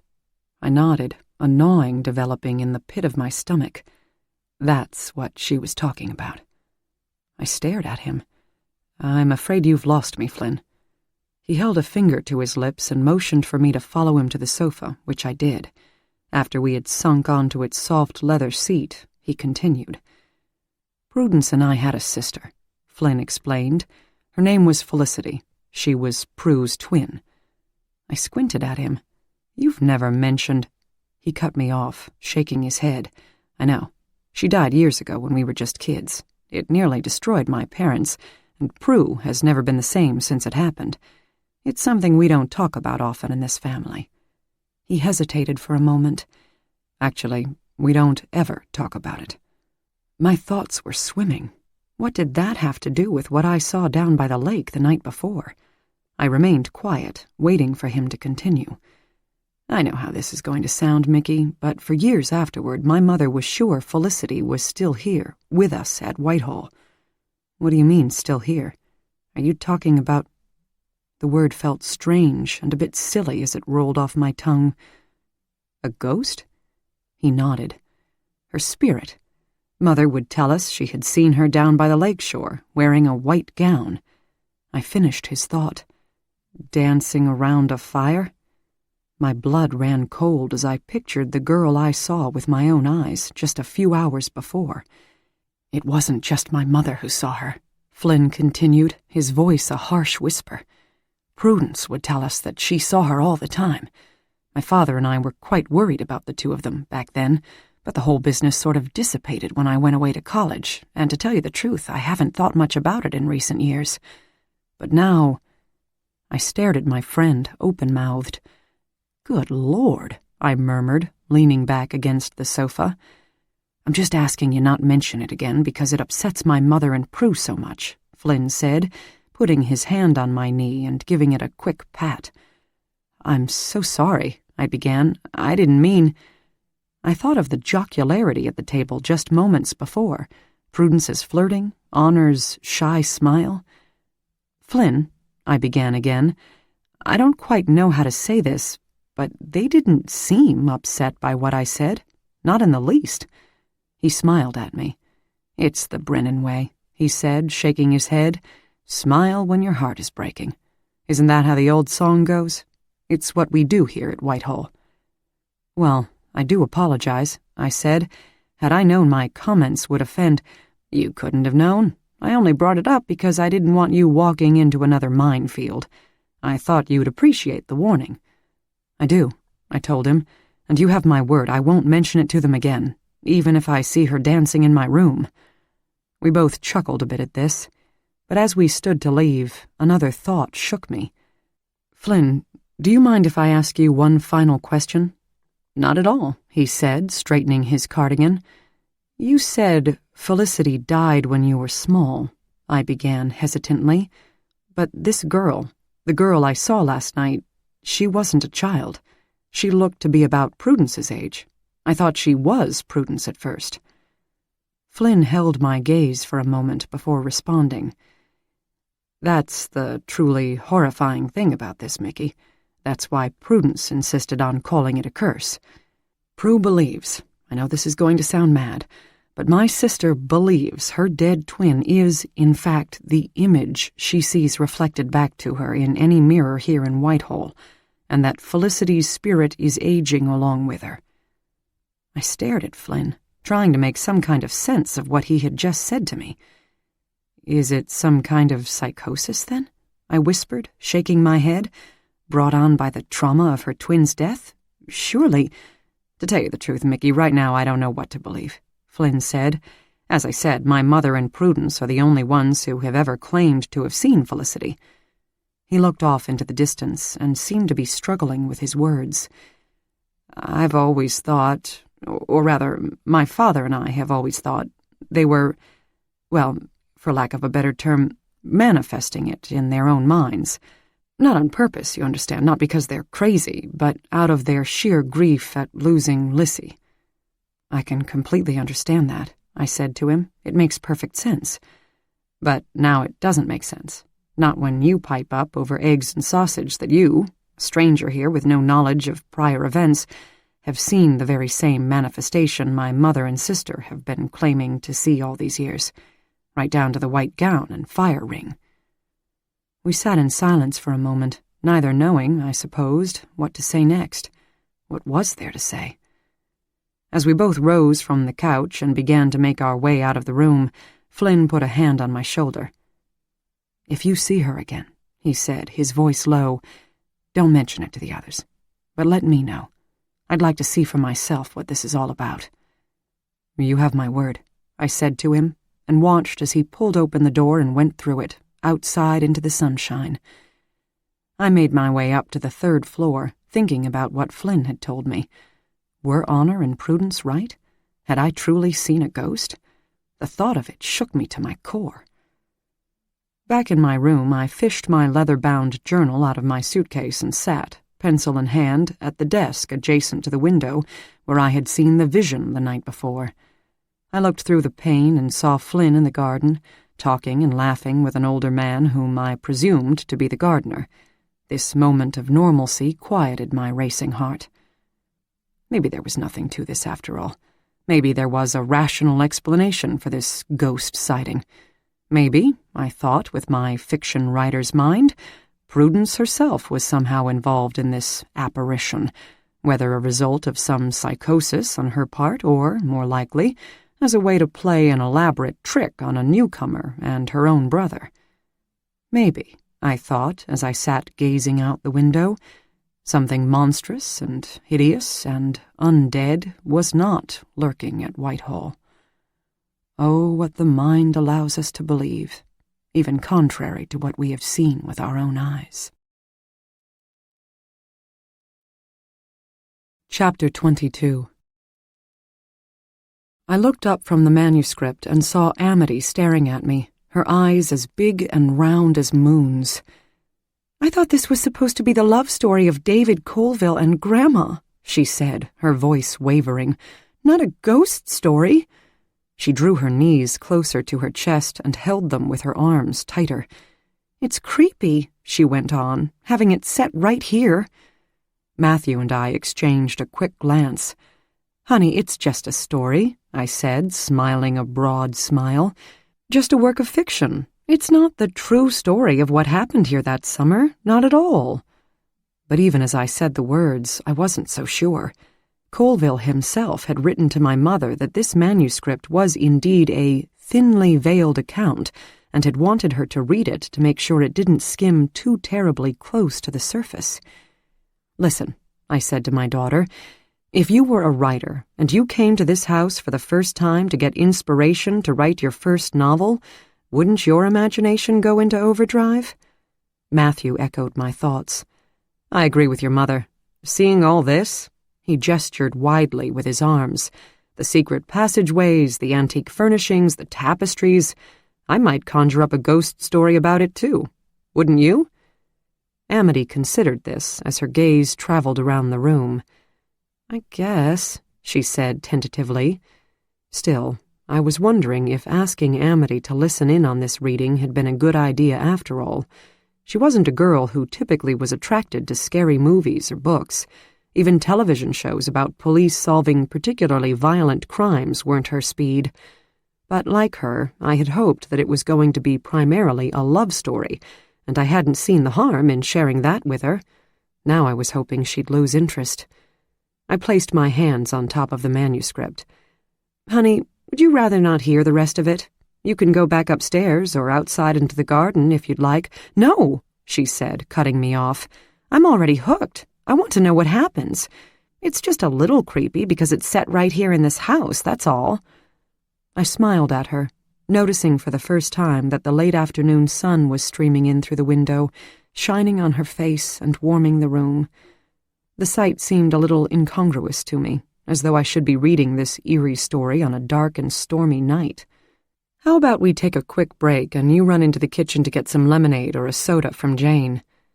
Amity shrugged and unfolded herself from her chair. "Okay," she said. "I guess I'm a little thirsty." Heading toward the kitchen, she turned and wagged a finger at me. "Don't start up again without me. I'll be right back." After she had gone, I lowered my voice and said, "Do you think it's okay that we're reading this to her?" "It depends on how sensitive she is. And how frightening this story gets," I said, quickly flipping ahead a few pages. "The thing is, it's hitting a little close to home. It's not like this house is without its ghosts. Do you remember the other night at dinner when I told you that I had the feeling my mother and brothers were here?" "I do remember that," he said, "and it's not so unusual, Grace. Most everyone who has lost someone dear feels their presence from time to time. I think it's comforting, actually, especially for those who doubt there's an afterlife. It's a way for us to know that our loved ones are okay and happy, and that we'll be okay and happy when it's our time to go." A ghostly visit sounded rather lovely when he put it like that, but he hadn't heard the full story from me yet. "There's something I haven't told you," I continued, my eyes on the door, making sure Amity wasn't within earshot. "I had a horrible dream about my dad." I shuddered, remembering. "He drowned, I think you know, and I had a dream, at least I think it was a dream, that he was standing at the foot of my bed. He was wearing the outfit he died in, and he was dripping wet. Fish were glistening in his hair and wriggling out of his mouth." Matthew's smile faded into a look of concern, and he squinted his eyes. "That's a little less comforting, I'll grant you. You don't know the half of it," I said, lowering my voice and hurrying the story along before Amity came back. "He told me he didn't have much time. He said she was here and that she killed my mother and was coming for me." Matthew leaned in closer to me. "Who?" he asked. "He didn't say," I told him, holding his gaze. "The only woman who has come into my life recently is my Aunt Fate, and she's so frail there's no way he could have been talking about her. He said that he didn't think she could hurt us anymore, but she can. He said it was all true and that I should be on my guard." Matthew was silent for a moment, and then he said, "I'm sure there's a plausible explanation for all of it. You being home again for the first time, the resurgence of memories about your father. It makes sense, Grace, you having a dream like that. It really does." I took in that comment, wondering if he made it a practice of telling parishioners that their outlandish, or even borderline crazy stories made sense. He had certainly said that phrase enough times to me. "Amity had the same dream, just moments later," I informed him, thinking perhaps that this wouldn't make so much sense to Matthew. "She woke me up, calling out for me." Matthew gave me a look of such concern that I wondered what he thought of me, as crazy as her Aunt Fate, and hoped I didn't make a mistake by telling him what I just told him. I fidgeted in my seat. Finally, he said, "Well, I don't—" But I cut him off, grabbing his hand when I remembered something that hadn't occurred to me until just then. "I don't mean to change the subject here, but there was a twin who died as a child. In real life, I mean. This manuscript talks about a twin who died, and, remember? Jane told us about Fate's twin the other night. Mercy was her name, wasn't it? I hadn't heard anything, not one word about her until Jane told us about it. It's like the family covered it up. And now, Colville's story about the twin? You don't think... We sat there a moment, looking at each other, and I realized I was holding his hand. Electricity shot through me, and I dropped it, as though shocked. I couldn't discern what the look on his face meant. Did the contact make him uncomfortable, or was he distressed that I had let go? I didn't get a chance to find out because Amity breezed back into the room carrying a big tumbler of lemonade, her sunny energy dissipating the cloud that had fallen around us. She settled back onto the couch and put her glass down on the end table. "Are we ready for the next chapter?" she asked, looking from one of us to the other, a wide smile on her face. "I don't know, honey," I said, hoping my own face didn't look as ashen as it suddenly felt. "This might be too scary for you." Her grin got even wider. "Not a chance, Mom. I'll admit I was a little creeped out at first, but I thought about it, and what you guys said made sense to me. Anybody, especially a writer who comes here for the first time, would start thinking about ghosts. Alban House is that kind of place." She shot Matthew a look. "Help me out here, Reverend Parker."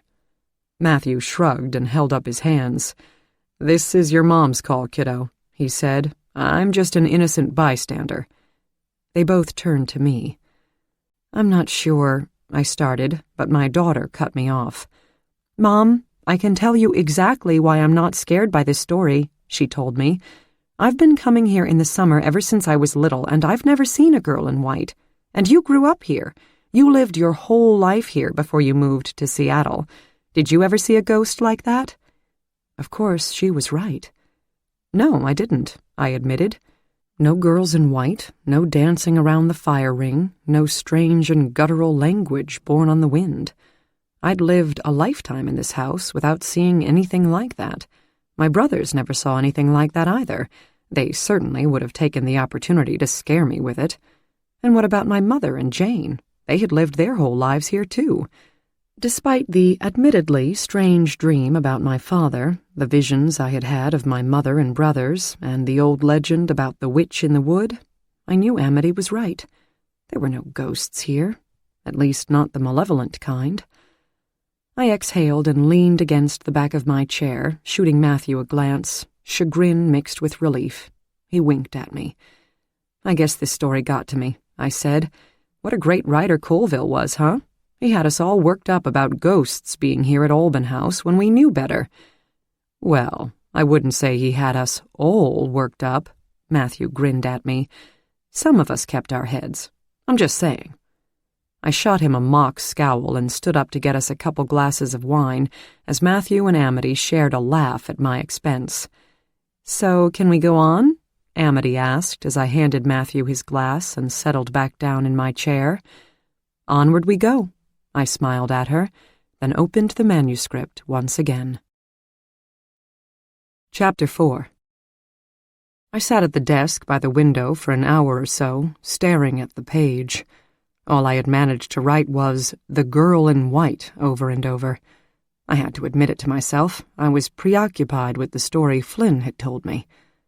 I closed my eyes and tried to clear my mind of all its racing thoughts about ghosts and fires and dancing, breathing in and out slowly, calming my pounding heart, feeling my cells begin to vibrate in their own internal rhythm, listening to the soft sound within my own ears.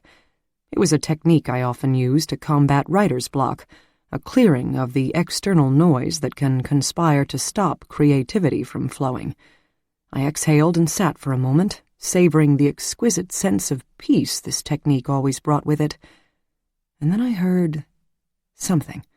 A shuffling sound, muted, muffled, but there nonetheless. I listened closer. Scraping? The rhythmic motion of heels on a wooden floor? Then a paper-thin sing-song voice in my ear. "Michael, Michael Connolly." My eyes shot open. "Is somebody there?" I said, a bit louder than I had intended. I stood up and whirled around, but all I saw was my empty room. My desk, my bed, the dresser, the closet door, the tapestry hanging on one wall. I was alone. I rushed to the door and flung it open, believing I'd see one of the maids in the hallway. But no. Looking both ways, I saw only a long, empty expanse. So it wasn't a maid. Who had said my name? I closed my eyes and listened again, but heard nothing. After the story Flynn had just told me, my imagination was likely working in overdrive. That had to be it. Nobody had said my name. Of course not. And the footsteps? Perhaps it was an animal. A mouse scuttling through the walls. A wayward squirrel that had made a nest in the attic, which was, after all, just above my room. I picked up my pencil once again, bent my head over my journal, and began to write, not full sentences, but concepts, words. The girl in white, a death in the family, a mother's grief, a twin's heartbreak, a brother's concern. It might not have been the stuff of a novel, not yet, but it was getting there. Maybe I had found my germ of an idea after all, in just one morning at Whitehall Manor. I smiled, staring toward the window and tapping the end of my pencil on the page, wondering what kinds of fancy a whole summer here would produce. I turned my gaze back to my work when I felt a shiver run all the way down my spine.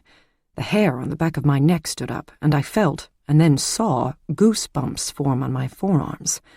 Someone was watching me. I could feel eyes boring into my back. Was someone standing right behind me?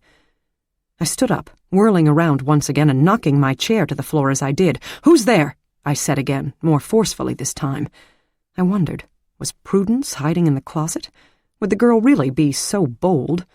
I strode across the room and flung open the closet door. "I found you!" I exclaimed, to an empty closet. Apart from my clothes and an extra blanket and pillow, it held nothing. I turned around and surveyed my room, at a loss. Nobody was there, nothing was amiss. I was obviously gripped in a state of wild imagination, spurred on by my unfortunate experience of last night, coupled by Flynn's disturbing news of today. I shook my head and looked at my reflection in the mirror. "Get a hold of yourself, old boy," I said aloud. Glancing at the clock, I saw that it was nearly noon already. Time had flown. I needed to get downstairs to meet Flynn and the girls for lunch. I closed my journal and slipped it into the desk drawer. Then I took one long look around my room before shutting the door behind me and making my way downstairs. In the dining room, I found Lily standing alone by the wall of windows overlooking the garden. Beyond her, I could see the garden's lush plants and flowers, and as she stood there, wearing a delicate floral dress, she seemed part of the garden herself. "Hello," I said, startling her. "Oh," she smiled, shaking her head. "It's you. I didn't hear you come in." I crossed the room to join her at the window. "And what had you so rapt?" I smiled back at her. She gestured toward the garden. "I love it this time of year," she said, "the plants so newly green and vibrant, the tulips in full bloom." Her eyes shone as she spoke, and I found myself lost in them for a moment before gathering myself to respond. "You're an artist, I'm told," I said.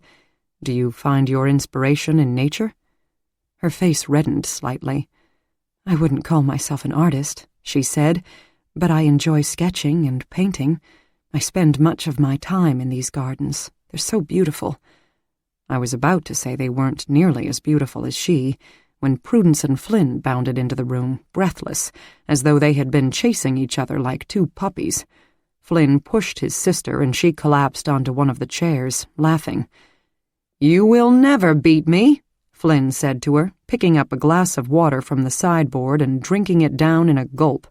"You should just admit it now and get on with your life." "Never," she replied, waving an arm. I furrowed my brow at them and shot a glance toward Lily.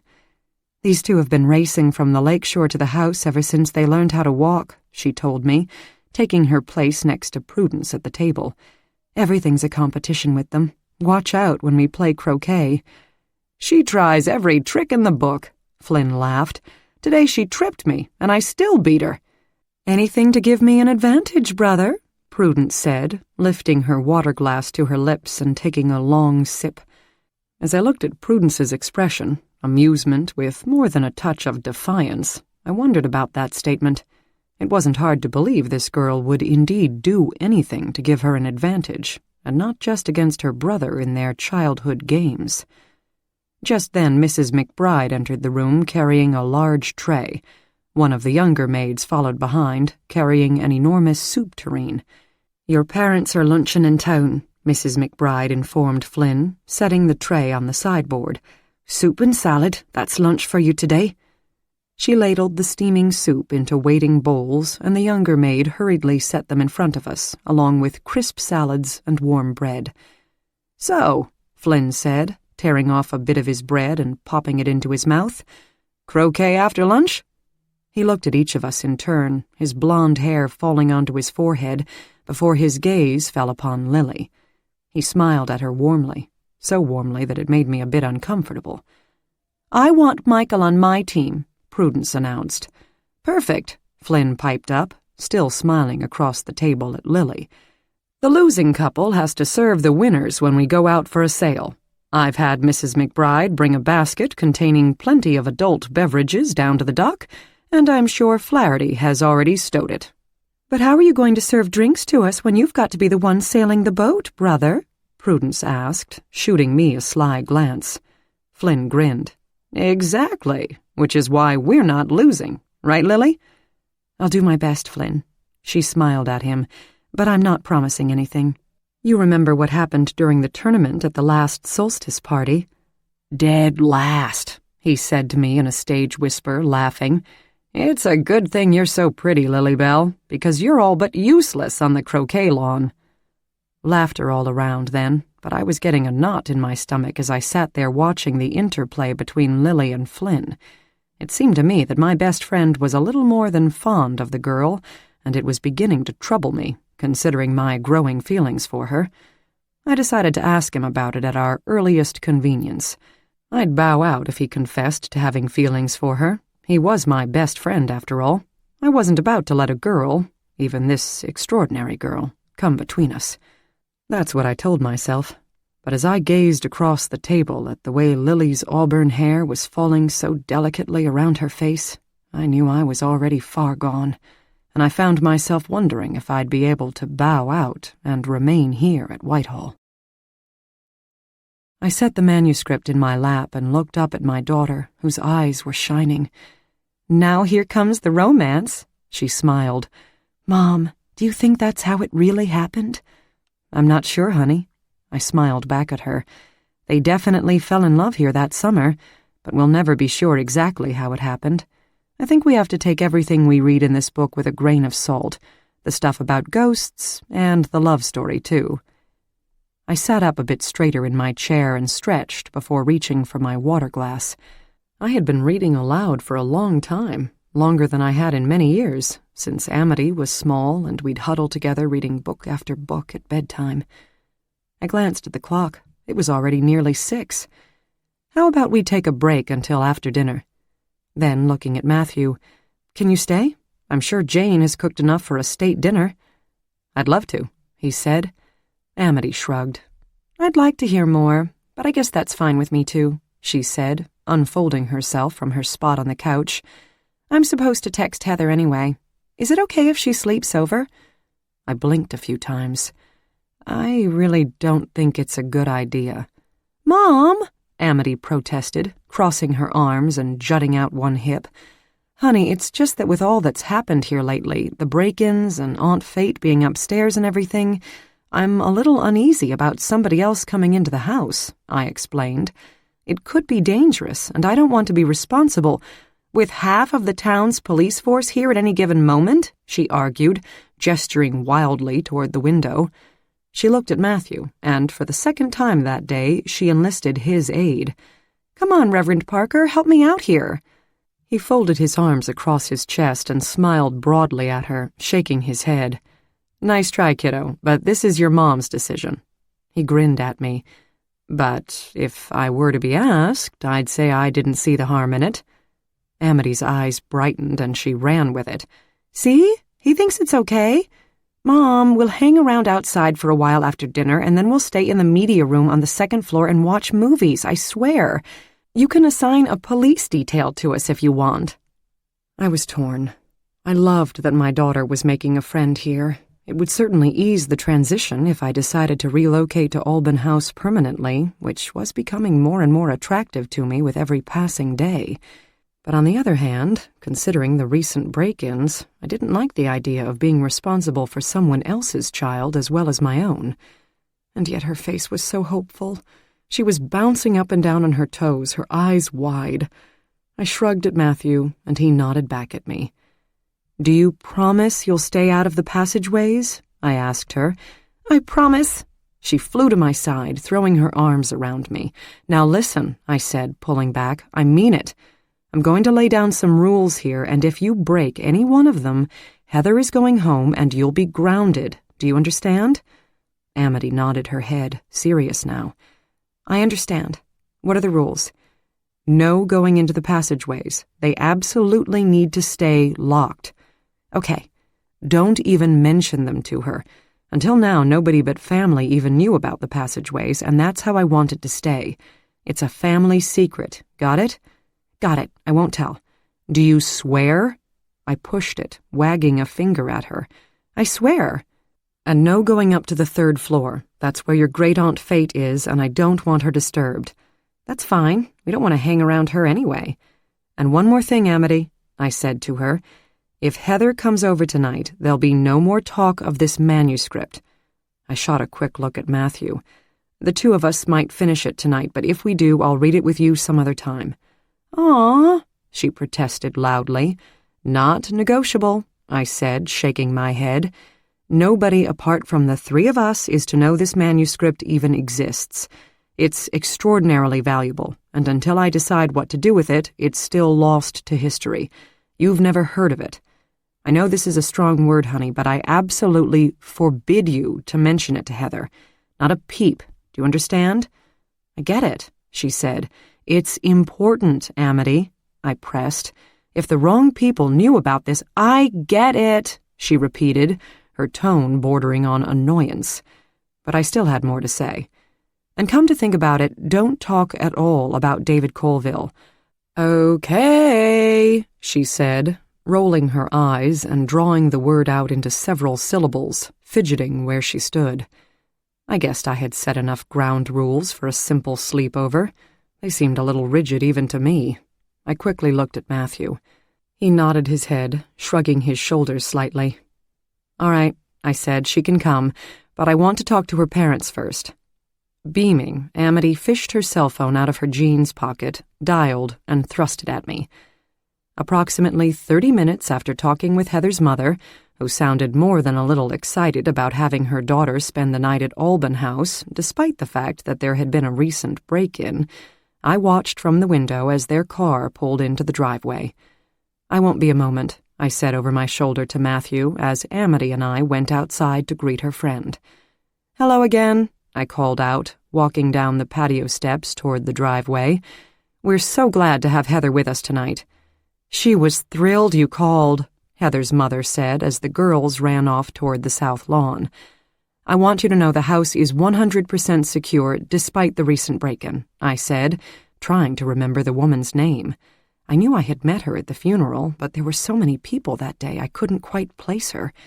"I'm sure it is," she smiled warmly. "Thanks so much for having her." "Reverend Parker is here," I said. "Would you like to come in and have a drink with us, or stay for dinner?" "I'd love to, but can we do it another time?" she asked, looking wistfully up toward the house. "We've got dinner reservations. We sprung into action when we learned we'd have a free evening. You know how it is." I chuckled. "Yes, I do. Another time, then." After she had left and I had gone back up to the house, Matthew and I watched out the window as Amity and Heather explored the gardens. I snuck a glance in his direction. I wondered... The intercom interrupted my thoughts. "Miss Grace?" Jane's voice sounded scratchy and far away. "Dinner is served." Chapter 23. As we ate, Matthew and I talked of everything and nothing. College experiences, friends we had in childhood, even things as mundane as our favorite movies. "So why did you become a minister?" I asked him. Chewing a bite of his fillet, he considered this. "Rebellion." I took a sip of wine and eyed him. Most kids rebel by doing drugs or stealing cars or getting tattoos. I know, he laughed. It sounds pretty strange, but... He hesitated for a moment. I don't tell this to many people. I won't tell the church ladies, I smiled at him, or the press. I almost teased him further about it, but a seriousness descended around us, and I knew this wasn't a joking matter. He cleared his throat. I didn't have the most idyllic upbringing imaginable. I looked at him, not knowing quite what to say, suddenly feeling a bit ashamed of all the opulence around us. My father, he began, and then was silent for a moment before continuing. Let's just say he wasn't the world's best role model. I wanted to reach across the table and take his hand, but I didn't know if I should. I'm so sorry, Matthew, I said to him. He was a drug addict and an alcoholic, he said, and sighed deeply. But even when he wasn't using, he was a bully, an abuser, the whole 9 yards. I know I'm supposed to try to see the good in everyone, but Grace, the truth is he was a monster. My mother was working 3 jobs to try to support the family, while he came home every night and... I saw tears glisten in the corners of his eyes. One night when I was 16, I had enough, he went on. I had seen enough, had experienced enough, and had heard enough. He was all jacked up on something, and he started threatening her, as he always did. I knew he wouldn't stop. Every night it was either her or me. So I stopped it. My fork hovered in midair. Stopped it how? He held my gaze. I beat him within an inch of his life, literally. All those years of helpless rage. He shook his head. My mother was terrified I was going to kill him. Not terrified for him, you understand, but for me. She didn't want me to spend my life in jail because of that man. So she called the police. They had to drag me off him. A chill ran through me. I couldn't imagine this gentle, good-humored man in that kind of a rage. I spent 2 years in juvenile hall, he said. I was sinking fast, Grace. People talk about standing at a crossroads, and that time in my life was definitely mine. There were a lot of messed-up kids in there with me, and I might have easily chosen another path, their path. I might have ended up just like my father. Why didn't you? He smiled. One of the ministers who counseled juvenile offenders took a liking to me for some reason. Somehow he saw the good kid hiding behind the anger and rage. He took me in, made sure I got my high school diploma, and gave me a job at the church. I had never been to church a day in my life, and to me it was a whole new world, a world where kindness and love existed. I never looked back. It was my... He stopped, and a grin spread across his face. Your what? My saving grace. I could feel my face start to redden. I'm glad he was there for you, just when you needed him. Heaven sent, some would say. Don't you think, I started, but Amity's voice on the intercom stopped me mid-sentence. Mom?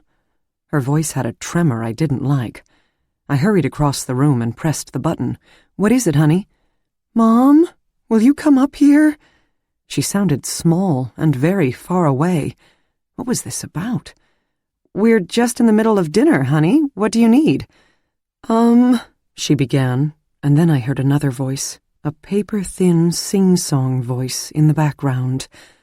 The witch in the wood comes out to play by the light of the solstice moon.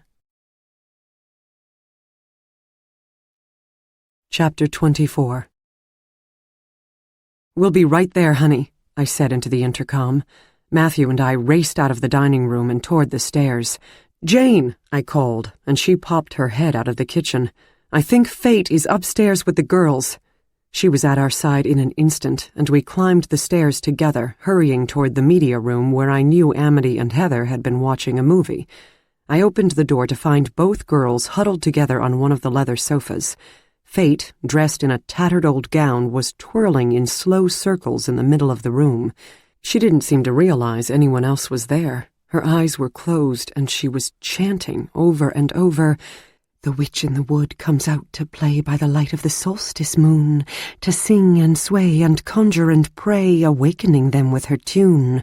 Come devil, come imp, come monstrous thing that hides underground in the day, come alive this night and give them a fright when the wood witch comes out to play. I stared at Amity, open-mouthed. She just came in here and started chanting, Amity said, her eyes darting from Heather to me to Fate, her voice a harsh whisper. We tried to come downstairs to get you, but she grabbed us every time we tried to get out of the room. That's when I thought of the intercom. Thank goodness for Jane, who stepped into the room, marched right up to Fate, and shook her by the shoulders. Now, Miss Fate, she said, as though she were talking to a child. That's enough dancing for today. Fate opened her eyes wide, startled by the sound of her own name. She looked at each of us in turn, and only then seemed to realize we were there. "What are you doing here, Miss Fate?" Jane asked her, patting her hand. "You should be in your own room. You know that." Fate broke free of Jane's grasp and twirled again, her arms out wide. "I heard the girls talking and laughing, and it sounded like so much fun I wanted to join in," she said, frowning at Jane. "I was all alone and didn't have anyone to play with." Jane grabbed Fate by the arm to stop her twirling. "It's time for bed, Miss Fate," she said, her tone as firm as a schoolteacher's. "But they get to stay up," Fate pouted, pointing at the girls. Jane eyed her. "Yes, they get to stay up, but it's your bedtime now. Be a good girl and come along." "It's not fair," Fate complained, stamping one foot and sighing loudly. But she let Jane lead her out of the room, even as she continued to protest. "You're not going to be alone," I heard Jane say to Fate as they were making their way down the hall. "I'll stay with you until you fall asleep, just like I always do. How about a story?" I turned to the girls, who were still huddled together on one of the couches. "I'm sorry about that," I said to them. "Heather, that was Amity's great-aunt, who recently arrived here from the hospital. She is a little—" I searched for the right word. "Confused." Heather nodded. "That's okay. My grandma has Alzheimer's. She lived with us for a while." "That was really creepy," Amity said, pulling her knees into her chest and hugging them with her arms. "I know this is bad to say, but I wish she wasn't here. Where did she even get that dress?" I sat down next to her and put an arm across her shoulders. It was probably in her old room or tucked away in a trunk somewhere, but either way, don't worry about her. She's harmless. Jane's going to make sure she's down for the night. Her room is locked, so she won't bother you girls again, and I've also got a call in to her doctor at the hospital. We'll get some answers when I talk to him, and then we'll decide what the right thing to do is. It could be that she goes back there or into a nursing home here.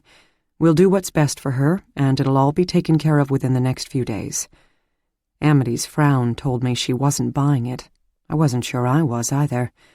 "Do you want us to hang out with you up here and watch a movie?" I asked her, shooting Matthew a look, and he nodded. "Or you could come downstairs. There's a TV in the parlor." Amity and Heather shared a look, and I could tell some wordless communication had passed between them. "We'll stay up here, and you don't have to babysit us," Amity said. "But if she comes in here again—" I cut her off. "She won't." "If she does," Amity insisted, "I'll call you right away, and we're locking the door in my room when we go to sleep." Turning to Heather, I said, "Are you cool with all of this?" She nodded, smiling. "I'm cool with it." "Okay then," I told them. "We're going back downstairs. If you need us, just call on the intercom. After we finish our dinner, we'll be in the parlor." As we were walking down the stairs toward the dining room, Matthew stopped midway and turned to me. "How did Fate hear them?" he asked. I frowned at him. "What do you mean?" "She said she heard the girls playing, and it sounded like such fun," he said. "If she was in her rooms on the 3rd floor, she couldn't have heard them, right? And didn't you say she was locked in?" Had she remembered the passageways from her childhood? A sense of dread seeped its way into my skin. I knew she was just a harmless, confused old lady, but I didn't like the idea of Fate creeping around the house, listening to my daughter. Chapter 25. Since Jane was busy tending to Fate, I headed to the kitchen to retrieve our dessert, creme brulee, and coffee, put it all on a tray, and brought it into the living room, where Matthew was sitting in front of the fire. "Never a dull moment around here," I said, setting the tray on one of the sideboards and handing him a cup. "Have you decided what you're going to do about her?" Matthew asked. "It's obvious she shouldn't stay here. She needs full-time care." "I'm not sure what to do," I admitted, sinking into a chair. "As soon as I've talked to her doctor in Switzerland, first thing tomorrow morning, I hope, I'll make the decision.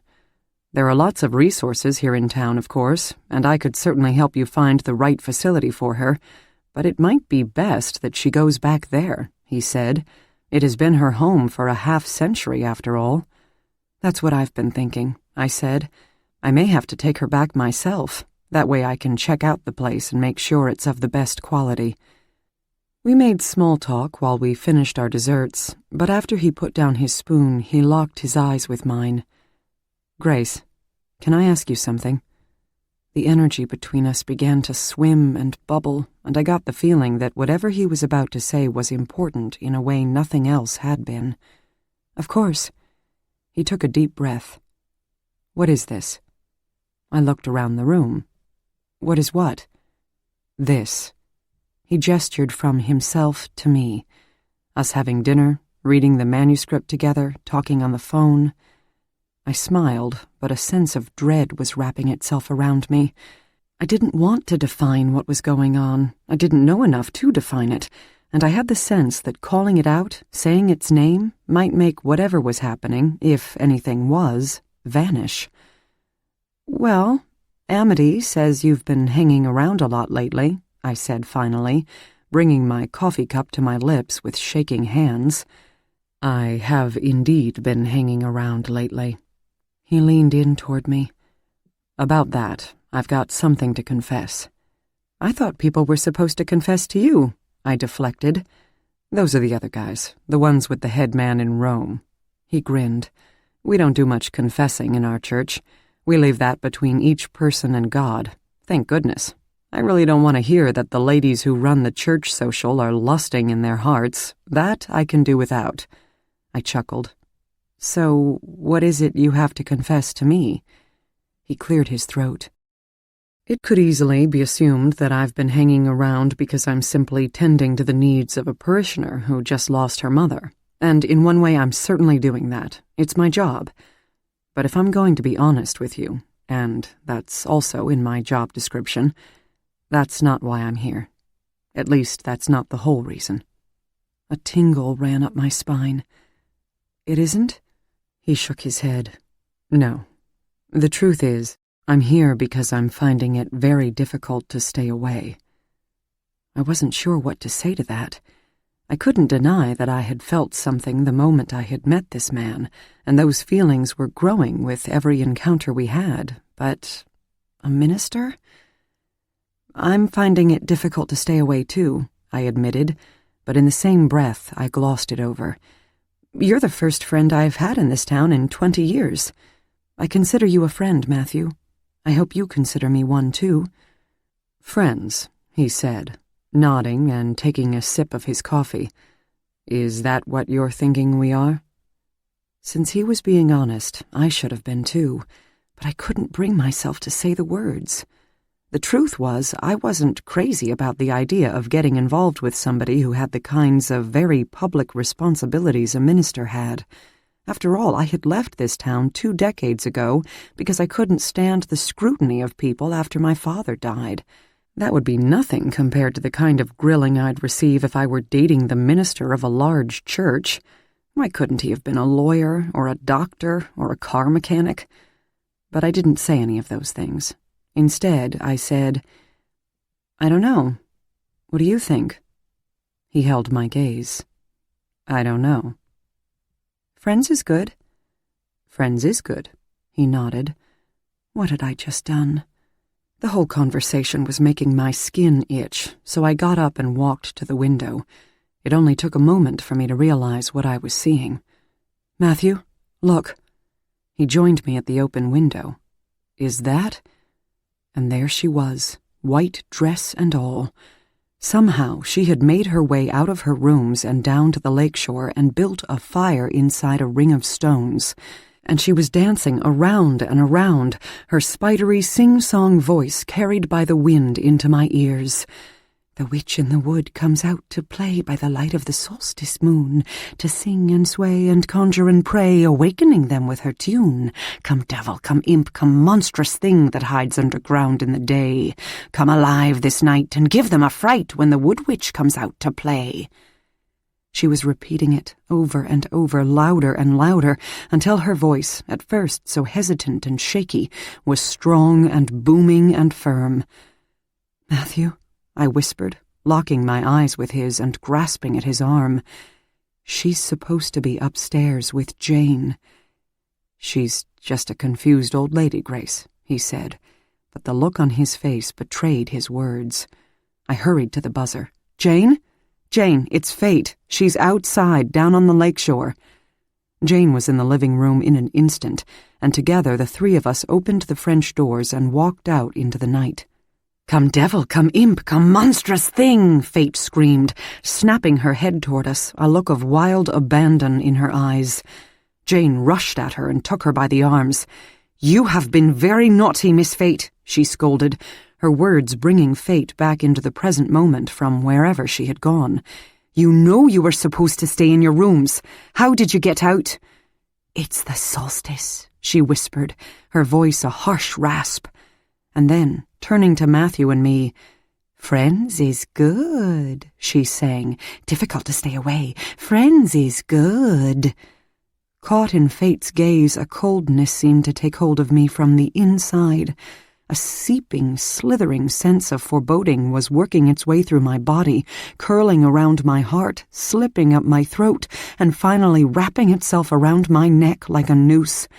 It was fear and terror and insanity and anger all at once, all of it seemingly passing from Fate into me, like a spell. Devils and monstrous things? I felt Matthew slip an arm around my shoulders. I looked up at him. "I thought those passageways were locked," I whispered. "All right now," Jane said, her voice stern. "Enough is enough. We're going back upstairs, and let this be the end of it." She took Fate's hand, and as she led her toward the house, Jane looked back over her shoulder. "Your mother had some sedatives prescribed during her illness," she said softly. "I think it's time we used them." I nodded, not knowing what else to do. "Mr. Jameson and I will stay in her rooms with her tonight to watch her," Jane continued over her shoulder, "and you should position a policeman outside her door. She'll not be getting out again, by God." Chapter 26. The next morning I awoke to Jane's gentle nudging. "Miss Grace," she said, her voice low. "Miss Grace, the doctor from Switzerland is on the line." I shot up, fumbling for my robe. "I'm sorry to wake you so early, but I knew you'd want to take this call," she said. I saw it was 7 o'clock. I hurried across the room to the phone, which was on the desk in my mother's study. "Hello," I said, clearing my throat as Jane handed me a cup of coffee and set a glass of water on the desk. "Hello, this is Grace Alban." "Miss Alban?" said a heavily accented voice on the other end of the line. "I'm Dr. Baptiste. I've been in charge of your aunt's care for nearly 30 years. "Hello, Doctor," I said, taking a sip of my coffee. "As I think you probably know, my aunt was taken out of your facility by a person with no connection to this family and without the knowledge of this family. She showed up here as a complete surprise to us. I'd like to know exactly how that happened." He was silent for a moment. "Miss Alban, your family has been very good to us over the years, and I can assure you that your aunt was given the highest quality of care here and will be for the rest of her life.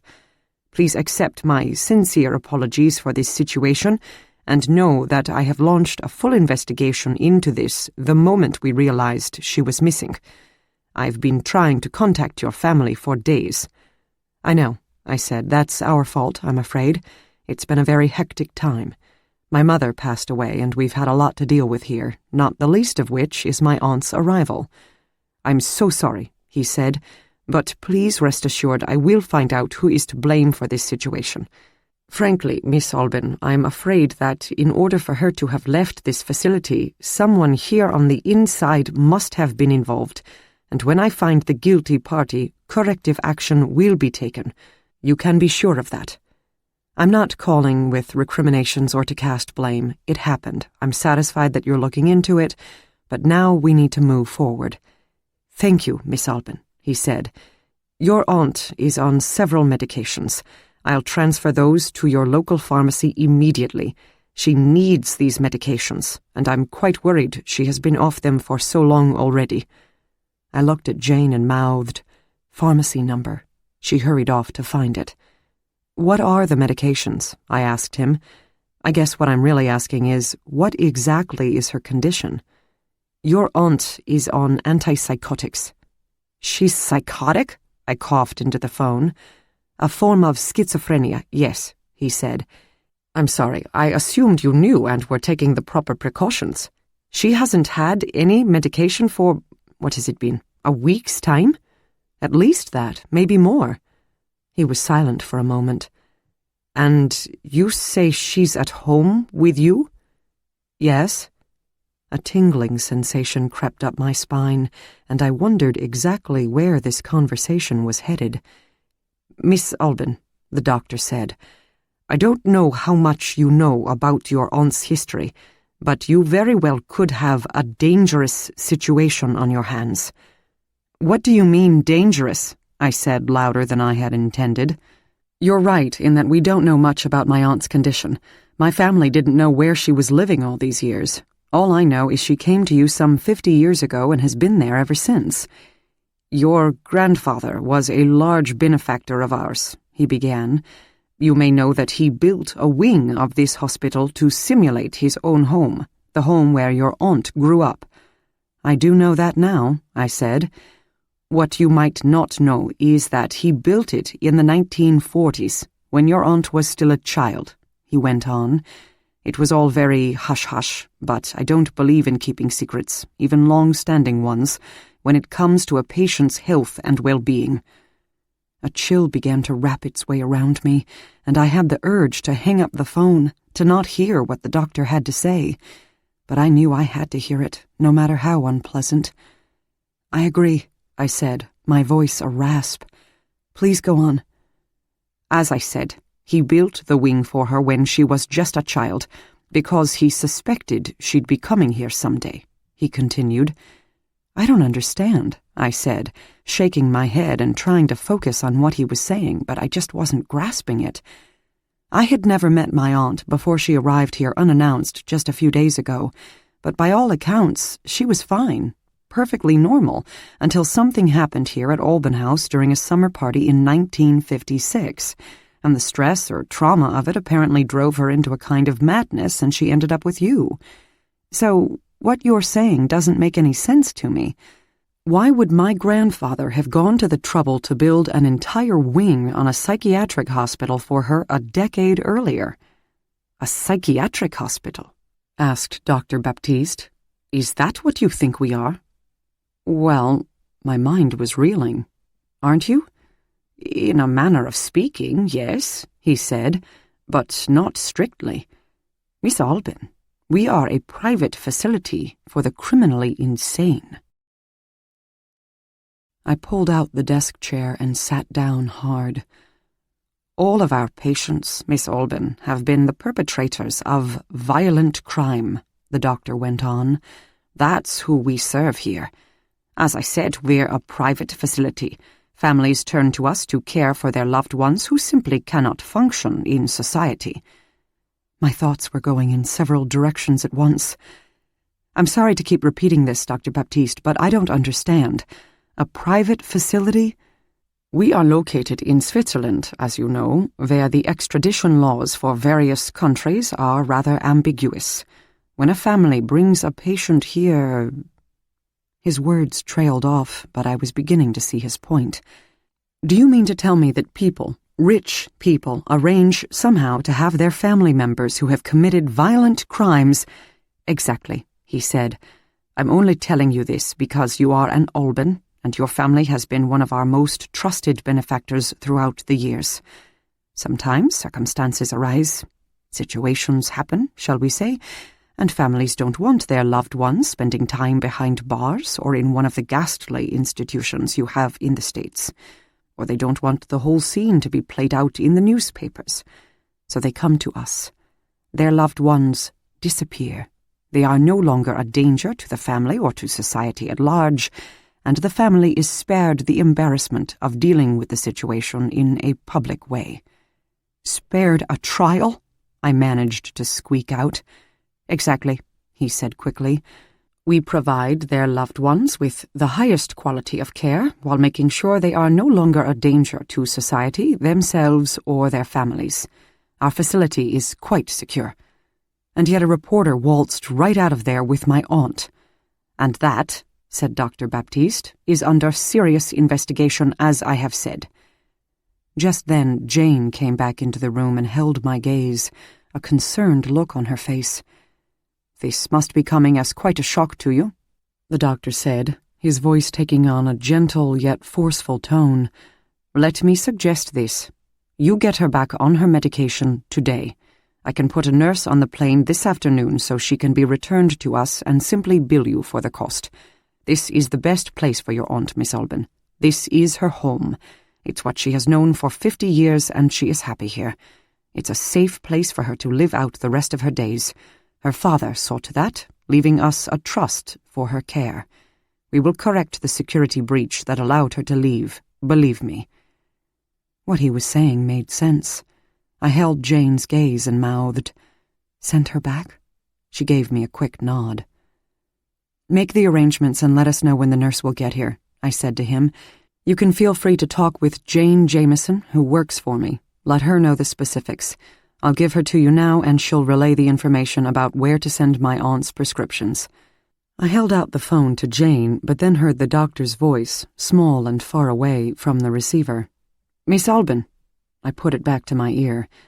Until our nurse gets there, I ask you to keep your aunt sequestered, if possible. I cannot say this strongly enough.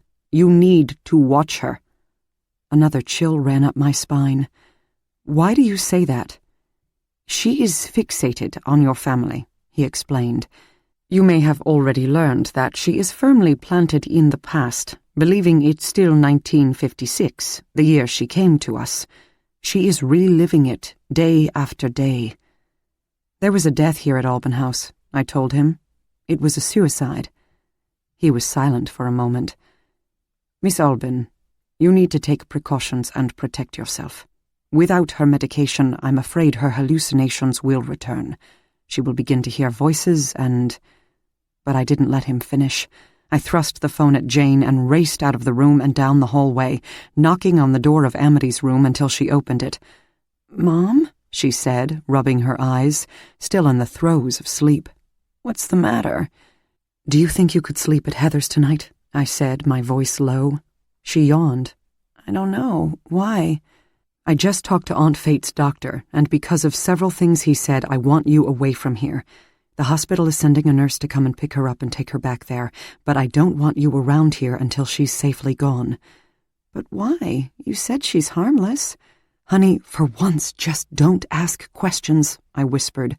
Just trust me. Heather stirred and blinked at me. I turned my gaze to her. Heather, do you think Amity could spend the night at your house tonight? I asked her. I'll call your parents to make sure it's okay. Heather nodded. Sure. She shot Amity a sleepy smile. Great, I said. I'd like you both to go right after breakfast. Pack an overnight bag before you leave this room, both of you. Pack up. And take those bags with you when you go down for breakfast. I don't want you coming back up here. Wow, you're really trying to get rid of us, Amity said with a long stretch. That's the idea, I smiled. Now do as I say and head down to the dining room. I'll have Jane get something for you for breakfast. I winked at the girls and closed the door behind me as I left the room. Back in the master suite, I saw Jane sitting at the desk, holding the phone's receiver, writing information down on a notepad. We'll pick up those medications today, she said, nodding her head. Looking up, she saw me. And now here's Miss Alban again. She handed the phone to me. Dr. Baptiste, Please forgive my abrupt departure, but I have my daughter here in the house with me, and when you told me about my Aunt Fate's condition, I felt the need to get her out of the house until my aunt is safely back in your care." "That's wise," he said. "She's especially fixated on—" And then he stopped short and was quiet for a moment. "What did you just say, Miss Alban?" "I was talking about my daughter and getting her out of the house until my aunt is safely back with you." "I believe you also said your Aunt Fate," he said. "Yes, that's right." He was silent for another moment. "Why did you call her that?" I wasn't quite getting the point of his question. "Because that's her name?" "I think we're having some sort of misunderstanding," he said slowly. "You must know, I believe you know, that the woman who has lived here since 1956, the patient whose care we have been discussing, is Mercy Alban." Chapter 27. I stared at Jane, holding the phone in one hand and shaking my head. After a few false starts, I finally said, "I'm really at a loss here, Doctor.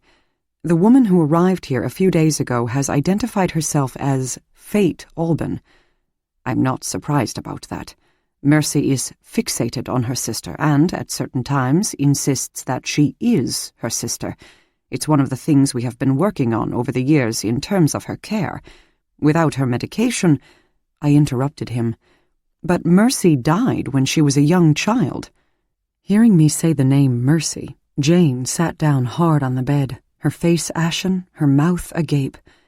"No, Miss Alban," he said. "Mercy has been living here with us since 1956. Mercy is the reason your grandfather built the entire wing onto this hospital. Did you not notice the name of our facility? It was changed to Mercy House when she came to us."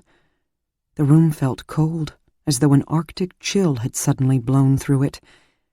"So what you're saying is that Fate Alban has not been in your facility? Not at any time?" "No," he said.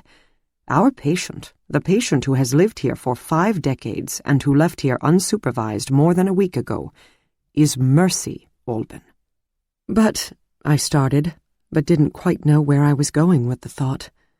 "Miss Alban, I hate to cut this conversation short, but I have patients to see," Dr. Baptiste said. "I'll be in touch with Mrs. Jameson about when to expect the nurse to pick up Mercy. Tomorrow, the next day at the latest, depending on flight schedules. And do make sure she gets her medication between now and then. It's vital. I'll prescribe a sedative also. Please call me if you need anything.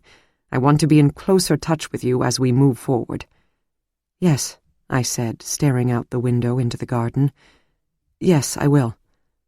And he hung up. I sat, cradling the phone in my hands. "What was that about?" Jane asked, her eyes watery, her voice cracking.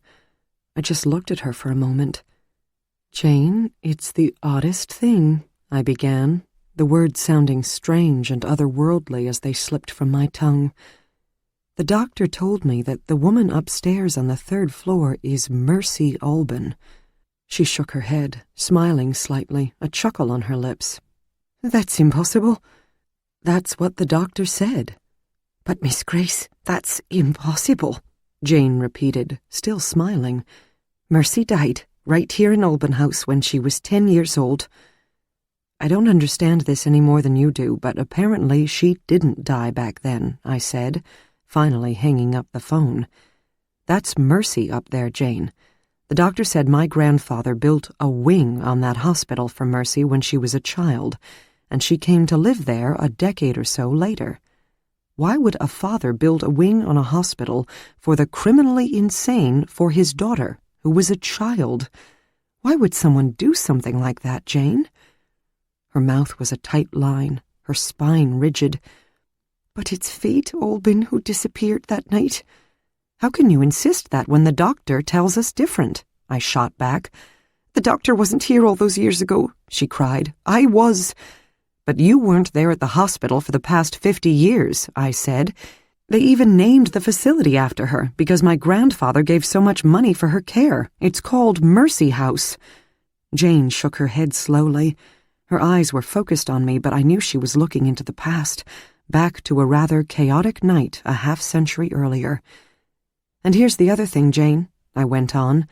"Say the woman upstairs right now, the woman who lived in that hospital for the past 5 decades, is indeed Fate Alban. Why would her father have built a whole wing on that hospital to mimic this very house 10 years or more before the night she disappeared? Fate wasn't insane as a child, was she?" Jane shook her head. "Ah, no, never more a sunny girl than your Aunt Fate, sweet and dear and funny until the day she disappeared. So why then would her father, my grandfather, have built a wing at a hospital for the criminally insane for her, thinking she'd end up there someday? It doesn't make any sense, Jane, it just doesn't. He wouldn't."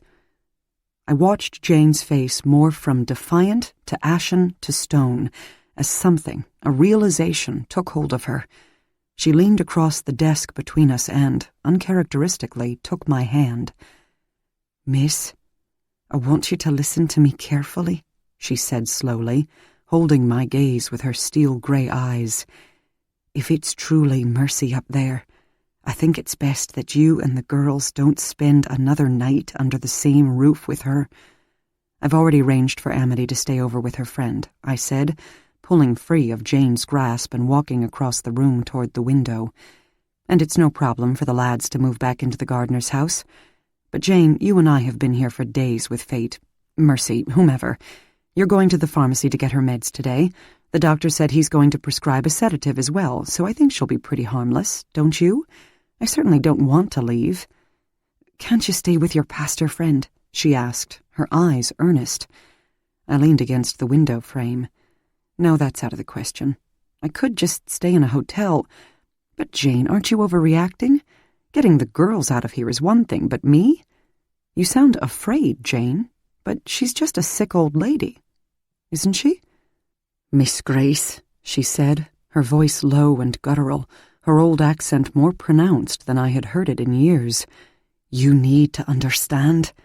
Listen to me, and hear this now. It may be true that it's not Fate Alban upstairs in her old suite of rooms. It may be true that, like the doctor said, it is indeed Mercy Alban." She took a long breath and shook her head. "But it is also true that Mercy Alban died right here at Alban House when she was 10 years old. I buried her myself." Chapter 28.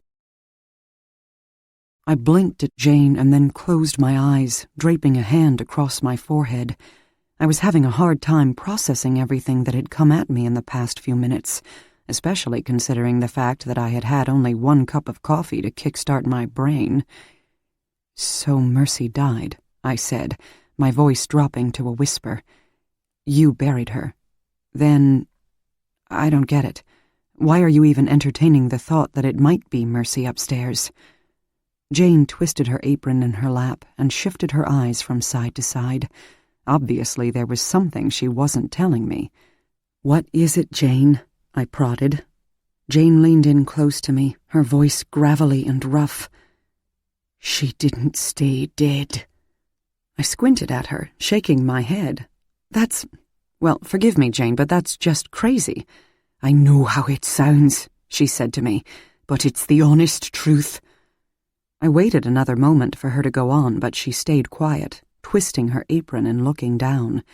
"You'll have to do better than that," I told her.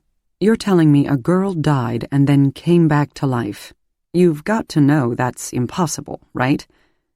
Even as I grilled Jane about this, an idea was formulating in the outer reaches of my brain. Colville's story about the dead twin still haunting Whitehall Manor was becoming all too real.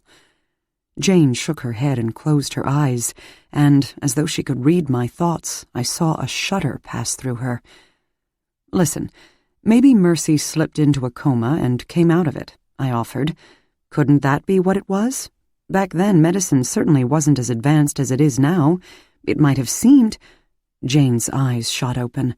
"Medicine had nothing to do with this. What I'm telling you is Mercy was dead and gone, died in the very rooms where she is right now. We laid her to rest in the family crypt. And then You have to understand a mother's grief, child. Jane's voice was barely audible now. As she met my gaze, I thought again of Colville's manuscript and the description of the ghostly girl in white whom Mickey, Colville, saw out of his bedroom window the first night he stayed here. Was it just artistic license, or could it be? I also thought of my father's warning, and an icy chill ran through me. Jane stood up in a hurry. "I can't talk about this anymore, Miss Grace," she said. "Not right now. I'll tell you everything, but time is of the essence. The nurse from the hospital is on her way here, but she won't arrive for more than 12 hours. The girls are leaving." I interrupted her. "After breakfast, yes, they're going to bring their bags downstairs with them. Then I had better get to the kitchen to make sure they get something to eat," Jane said, moving toward the door. "Once they're off, I'll head to the pharmacy. I'll take her with me. I don't want her in the house alone." "Are you sure, Jane? If she's as dangerous as you say," I began, but was greeted with her shaking head, stopping my words. "She's been as cooperative as a child up to now," Jane said, "and we've got things to do. You need to get your daughter safely out of this house. When that's done, and when you're packed to leave for the night, I'll tell you the truth about Mercy Alban. It's a story you're not going to want to hear, child, but it has to be told." And with that, she flew out the door, presumably down to the kitchen. I turned around in a slow circle in my room and wondered what had just happened. I found myself with my hand on the phone receiver and hesitated for a moment before picking it up to dial.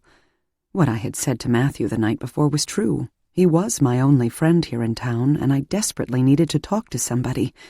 But after the awkwardness that passed between us, friends, more than friends, I wasn't sure it was right to make contact again so soon. Oh, what the hell, I thought, and dialed his number. "Hello," Matthew said, coughing slightly on the other end of the line. "Sorry for calling so early," I said. "You probably haven't had your coffee yet." "Oh, I'm an early riser," he said. "I've had my run on the lakeshore already. What's up?" Now that I had him on the line, I didn't know quite what to say. How could I tell him the ghost story we had read the night before was becoming all too real? Finally, I said, "I'm getting Heather and Amity out of the house this morning." "Did something else happen last night? She didn't find her way out of her rooms again, did she?" "No," I said, sitting down in the chair by the desk. "It happened this morning. I don't want to get into it until I get the girls out of the house, but—" I stopped short. "But what?" Good question. What is it that I wanted of this man who I was determined to keep as just a friend? "I'm hoping we can meet for coffee, and I'll tell you all about it," I said finally. "How's the Breakwater Cafe in an hour?" I looked at my watch. It was only 8 o'clock, yet it felt like I had been up forever. "Sounds perfect," I said. "I'll see you there." I hung up and buzzed Jane in the kitchen. "Are the girls downstairs?" I asked her. "Aye, I'm just ready to serve their breakfast, and Mr. Jameson is with Miss Mercy. Do you want some eggs?" "No thanks," I said. "I'm going to hop in the shower and leave for a bit when I take the girls to Heather's house. Then I'll come back, and we can finish our talk." An hour later, I was standing on the doorstep of Heather's house, the girls and their bags in tow. I didn't intend to tell her parents the whole story, obviously, but I also didn't want them to think I was a flake for dropping the girls off so early and then asking if my daughter could spend the night with them. "I'm sorry to throw this onto you so abruptly," I smiled broadly at Heather's mother, whose name I still couldn't remember, "but it has to do with Amity's great-aunt, who is decidedly unwell. Frankly," I lowered my voice, taking her into my confidence, "and please keep this between us, but I'm not quite sure about her mental state. I'm afraid she gave the girls a start last night." "It's like Grandma," Heather piped up. Her mother nodded. "I understand," she said with a genuine smile. "It's not easy dealing with a relative with Alzheimer's." If she only knew. "We've got a nurse on the way to take my aunt back to the hospital," I explained. "She should be here later today or tomorrow, but until that happens, I think it's best that the girls be out of the house, for their sakes as well as for my aunt's." "Not a problem," Heather's mother said, grasping my hand. "I know how trying this type of thing can be." She radiated warmth. "More than trying." "Thank you," I said to her, and I could feel the stress seeping from my shoulders. Trying, indeed. It has been quite a lot to deal with. Grace, I'm sorry I couldn't join you last night for a drink. Would you like to come in for a cup of coffee now? Heather's mother asked. I squeezed her hand. Thank you, but now I'm the one who has to get going. Her face dropped. I've got an appointment, I quickly added. But I'd love a rain check after all of this gets settled. Next week? You've got it, she smiled. We'll have you over for dinner. I held her gaze and, thankfully, her name popped into my mind. Sarah, that would be lovely, I said, meaning it. And I really appreciate you taking Amity for the night. I don't have many friends here in town anymore. I've been away for so long, and it feels good, really good, to be able to rely on someone. Not a problem. Amity is welcome here any time. She's a lovely girl. I started off down the steps and then turned back. Next week, then? Sarah nodded. If not dinner, maybe the two of us could sneak off for a glass of wine.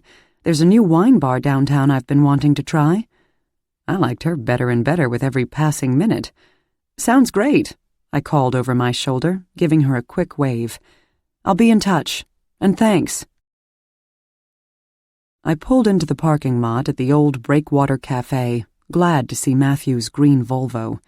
I found him sitting at a booth by the window, cradling a cup of steaming coffee in both hands. Hi, he smiled at me as I slid into the seat opposite him.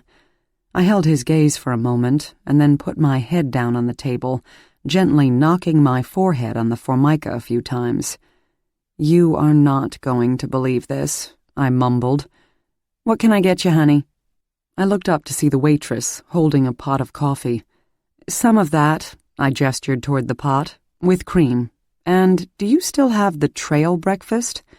I remembered coming to this place when I was a kid and ordering their sinfully enormous concoction of crispy hash browns topped with onion, sausage, and eggs, all smothered with cheese.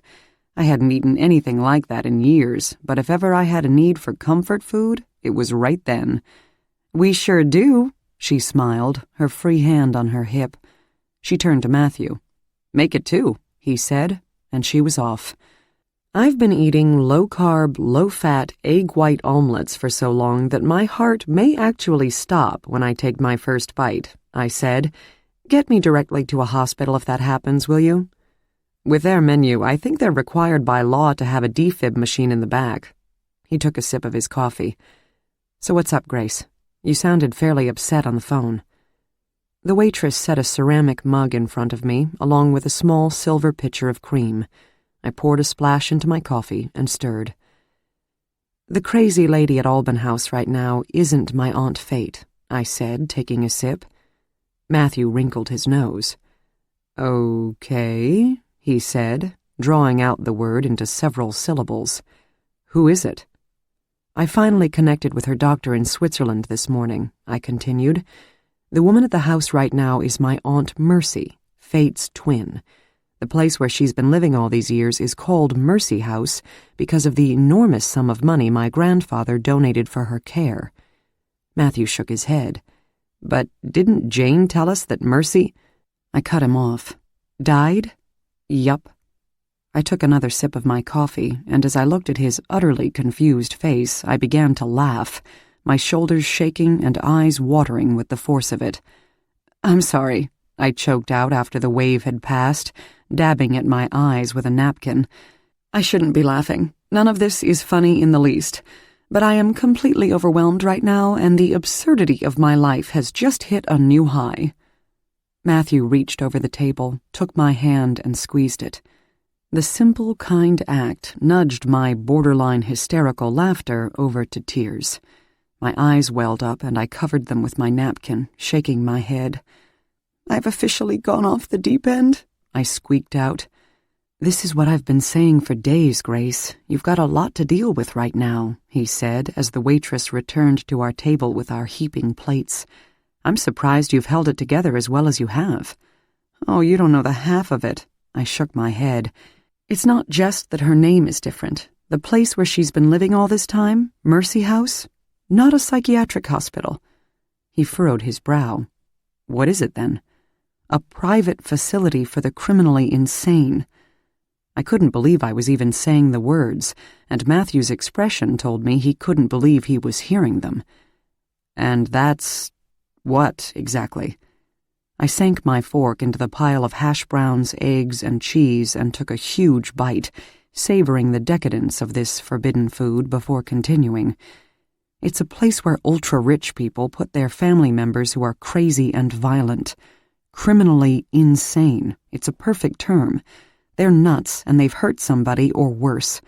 Instead of delivering them to the police, the families hide them away in facilities like Mercy House, so they're locked up, out of society, but without the embarrassment and scandal of a public trial. As I said it, I knew that's exactly the sort of thing my Alban ancestors would have done with one of their own who they realized was a danger to herself or others. Mercy was taken to this facility that night in 1956, not Fate? Matthew asked.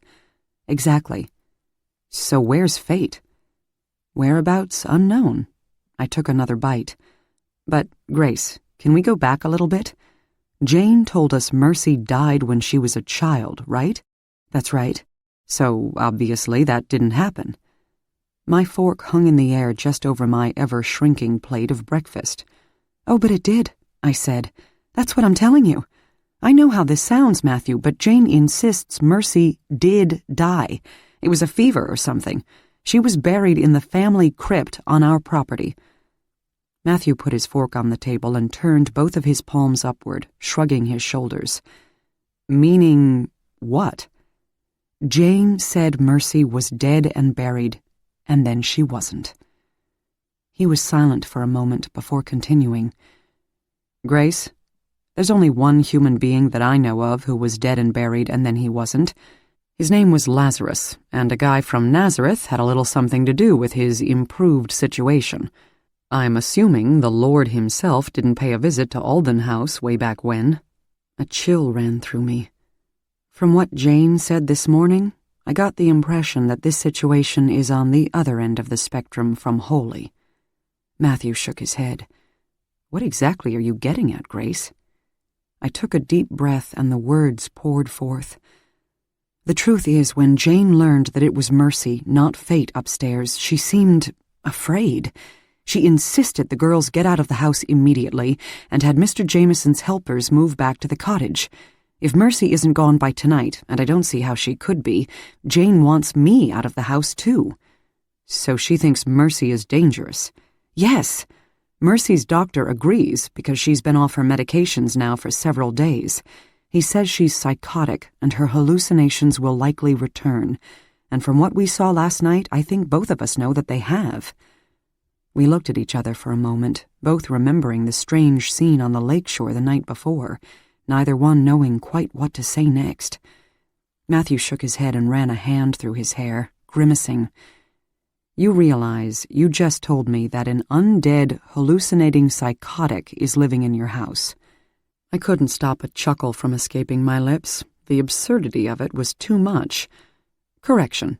An undead, hallucinating, criminally insane psychotic. Matthew took a gulp of his coffee. I think we can both agree that this undead business is ridiculous. I mean, seriously, Grace. This is real life here, not Colville's story. Do you think she was, I don't know, in a coma or something like it? They pronounced her dead and then she was... Do not say buried alive. I saw that Vincent Price movie when I was a kid and I'm still not over it. Well, what other explanation could there be? Finally, the first hint of rationality in regard to this whole situation was whispering in my ear. That really could be it, actually, I said. If she did slip into a coma or something like it and was placed into the family crypt and then came out of it somehow? Matthew grinned and slapped a hand on the table. You've got it. That would do a huge number on anyone's psyche, let alone a child's. You just wouldn't be the same after that. That would really damage a child, you're right. I exhaled and then lifted my coffee cup to my lips, feeling saner than I had in several hours. Not to mention do a number on everyone else who thought she was dead. It would explain a lot. Family lore tells us that Fate disappeared the night of Colville's suicide at Alban House. Now we know it was really Mercy. So then what happened to Fate? He asked. You said her whereabouts were unknown. I put my elbows on the table and leaned my head into my hands. I'm really confused. Fate disappeared that night, but Mercy wound up in the facility in Switzerland, so we still have no idea what happened to Fate. That's right, Matthew nodded. That night was when the twins were somehow between 18 and 20 years old, give or take a few years, right? Right, the summer of 1956. That leads me to yet another question. Where was Mercy from the time everyone thought she died until then? From all you know about your family history, there was no Mercy during that time. He was right. My family had all but erased her from our lineage. Maybe she was in an institution here in the States, I offered. But then another, darker thought floated into my mind. Or maybe she was at Alban House the whole time. Matthew took a big bite of his eggs. Do you know what this is sounding like to me? I held his gaze. I was thinking the same thing. The manuscript. The girl in white. Exactly. Except that in the story, the girl in white is a ghost. The twin did actually die and was haunting the place. But the lady on your third floor right now is very real. The waitress breezed by with the check, which Matthew quickly paid as I was reaching for my purse. Jane said she'd tell me the whole story about Mercy once the girls were out of the house and she picked up Mercy's prescriptions, I said. Care to come home with me to hear it? I thought you'd never ask. Chapter 29. An eerie silence hung in the air as we walked from room to room. Jane was still out, likely driven by Carter to the pharmacy. Mercy had apparently gone with them, as Jane had mentioned. The boys were nowhere to be seen. Mr. Jameson wasn't in the garden.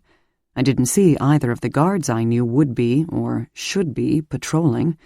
The house was still and empty. Our footsteps echoed on the wood floor.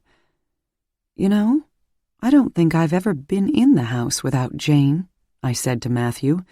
It's a little weird, to tell you the truth. He sank into one of the armchairs and crossed his legs as I paced from window to window. I wish she'd get back here, I said, peering out at the empty driveway. I'm dying to hear what she has to say. I've got an idea, Matthew began, his eyes bright. Jane's not here right now to tell us what went down all those years ago, but we do have another window into the past, don't we? Oh, I said, realizing what he was getting at. I've got it in the safe upstairs. Maybe it will shed some light on things. A few minutes later, we were settled in my mother's study, the manuscript in my lap. It's part love story and part ghost story, I said, flipping ahead a few pages from where we had stopped reading. In the next chapter, he's talking about the croquet match. I turned more pages, and here they're going sailing. We don't really need to read the love story part of it now, do we? We can come back and read it later, but I'm more interested in what he's going to say next about the girl in white, aren't you? Absolutely, Matthew agreed. When all of this is said and done, when Mercy is back in the hospital and we've got a boring, completely normal afternoon on our hands, without any break-ins or funerals or long-ago mysteries to solve, we can come back to the rest of it. I noticed he said we and smiled at him. That sounds lovely, doesn't it? Just a normal day without a new crisis to deal with. It's out there, Grace. I promise you. Okay, I said, turning back to the manuscript. Let me flip through this until I find more of the ghost story. I kept turning pages. Here. Chapter 6. I flew up the stairs to my room, dripping wet from Flynn's prank. What a goof. I chuckled to myself. He wasn't kidding when he told me how cold Lake Superior was. I could still feel the sting, like 1,000 icy knife blades, from when I plunged beneath the surface. Wondering if Arctic waters could possibly be as frigid, I peeled off my sodden clothes and eyed the clock on my bedside table. I'd have just enough time to clean up and get downstairs for dinner. I turned on the shower, grateful for the stream of hot water bringing life back into my shivering limbs, and thought about how the sunlight had danced on Lily's hair as we sailed. I chose a crisp striped shirt and khaki slacks from the closet. This seemed to be the uniform of choice for the Brennan men here at Whitehall, and as I stepped into my pants, my eyes fell upon the desk by the window. The drawer was open, just a hair, but I was sure I had closed it completely when I went downstairs earlier. Hadn't I? Buttoning my pants, I crossed the room to investigate. Everything was still as I had left it, my writing pad and pen, my typewriter, and yet something seemed amiss somehow, as though someone had been in my room and riffled through my papers and then carefully put them back, but not exactly as they had been. I picked up my writing pad and then dropped it again quickly, as though it stung me. There, on the top sheet where I had written my thoughts that morning, was something else. The girl in white, I had written, and next to it, in a spidery scrawl, "Loves you." The girl in white loves you. Did Flynn write this? Was it another of his pranks, or was Prudence to blame? I picked up the pad and stood there, staring at the words on the page, and the more I thought of it, the more I knew it couldn't have been Flynn or Prue, because they had been with me the whole afternoon. And when we returned from our sale, there was no way either of them could have made it up to my room before me. As I stared at the page, another thought hit me. I had been in the shower for several minutes. Either of them could have crept in and out of the room during that time. But why? I understood their penchant for pranks, but this seemed, I don't know, unnecessary, unfunny, and more than that, anonymous. Flynn loved nothing better than to have the first laugh at one of his victims, like me today, the rube he had tricked into slipping over the side of the boat. Doing something like this just wasn't his style. I remembered our conversation of that morning and decided not to mention it to anyone at dinner. I'd pull Flynn aside to talk to him about it, or, better yet, simply bring him up here to my room as the night drew to a close. If he did do this, he wouldn't be able to contain his laughter upon being confronted. And if he didn't do it? I looked around the room and felt, not for the first time, eyes watching me. Just a reaction to finding the note, perhaps? I wasn't sure. A shudder passed through me as I caught my own face in the mirror and found that I had no wish to see, reflected in the glass, whatever was behind me. But I forced myself to stop and look. Nothing, thankfully, was there. I put those thoughts out of my head as I hurried down the stairs toward the dining room, where I knew I would find jocularity, laughter, good friends, and, dare I say it, maybe even love. Just the thing to scare away the chill that had encircled me. Later, after an evening filled with good food, good conversation, and good drinks, I pulled Flynn aside. "About the matter we talked of this morning," I started, my voice low. "I'd like to show you something in my room, if I may." All the good humor drained from his face, and he gave me a curt nod. "You go up now, making a show about being tired from all the fresh air today," he whispered to me. "I'll come up in a few minutes. That way Prue won't think we're up to something and insist on joining us." I stole up the stairs and waited. Nearly a half-hour later, there was a soft rap at my door. Without a word, I showed him the writing pad. "I don't know what to make of it," he said after studying the scrawled message. He held my gaze, and I saw it in his face. He wasn't behind this, and didn't know who was. "You don't think Prudence could have come into the room while I was taking a shower and written on the pad, do you?" I offered. "Is this the sort of thing she'd do?" "Absolutely not," he said, setting the pad back down on the desk and gazing out the window. "And besides, Prue was downstairs with me the whole time. We had a game of backgammon while you were cleaning up." "And Lily?" "She was in the parlor as well, sketching." I sat down in the bed, shaking my head. "Well, what is it then? Surely not one of the maids." He turned to face me and leaned against the window frame. "I don't know. But if you see anything else, if you see her, come to my room and wake me immediately. That is, if you feel comfortable remaining here. I wouldn't blame you if—" I cut him off. "I'm fine, Flynn. I'm sure there's a reasonable explanation for this." But as he bid me good night and closed the door behind him, leaving me alone, I wasn't so sure. I tossed and turned for hours, my eyes shooting open at every night noise, every rustle of wings, every soft scurry of feet, every breeze whispering through the cedar branches.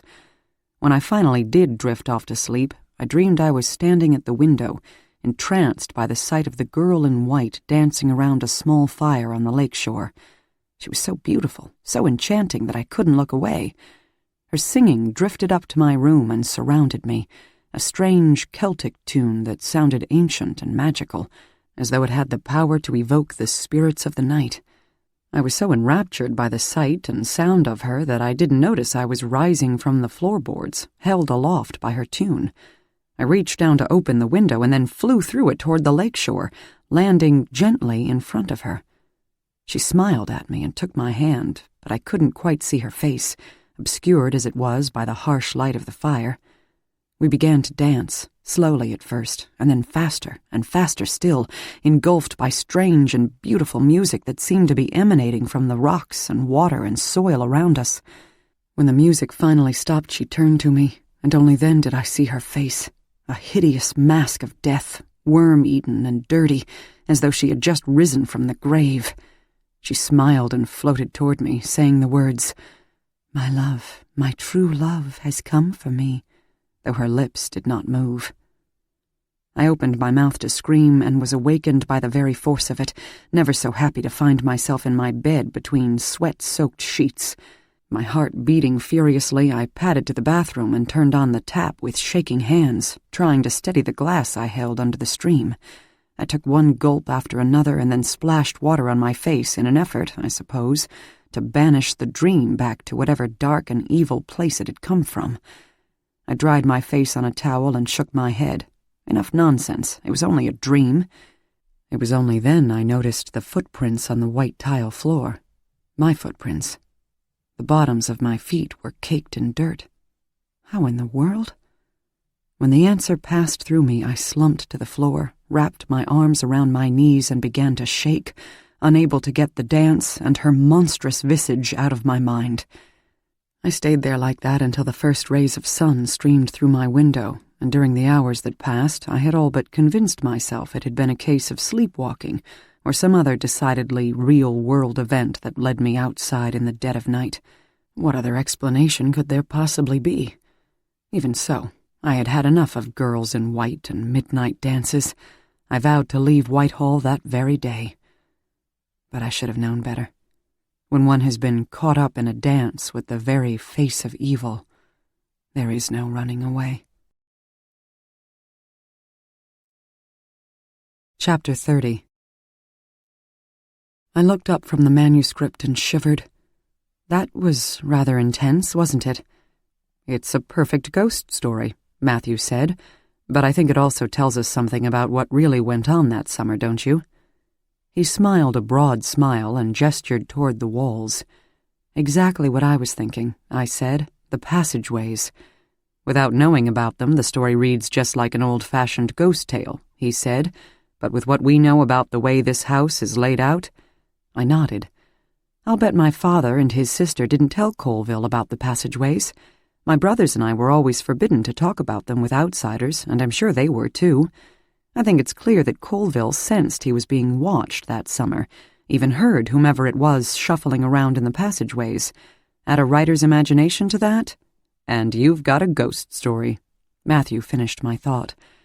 "I think we both know who was creeping around in those passageways, scaring the life out of Colville," I said. He leaned forward in his chair. If Mercy had developed some sort of mental illness because of her ordeal in the crypt, maybe she was kept away from visitors. Her parents simply didn't introduce her to Colville. It's a big enough house to have pulled that off. It's exactly the type of thing my family would do, keep a sick relative hidden away. Very secret garden.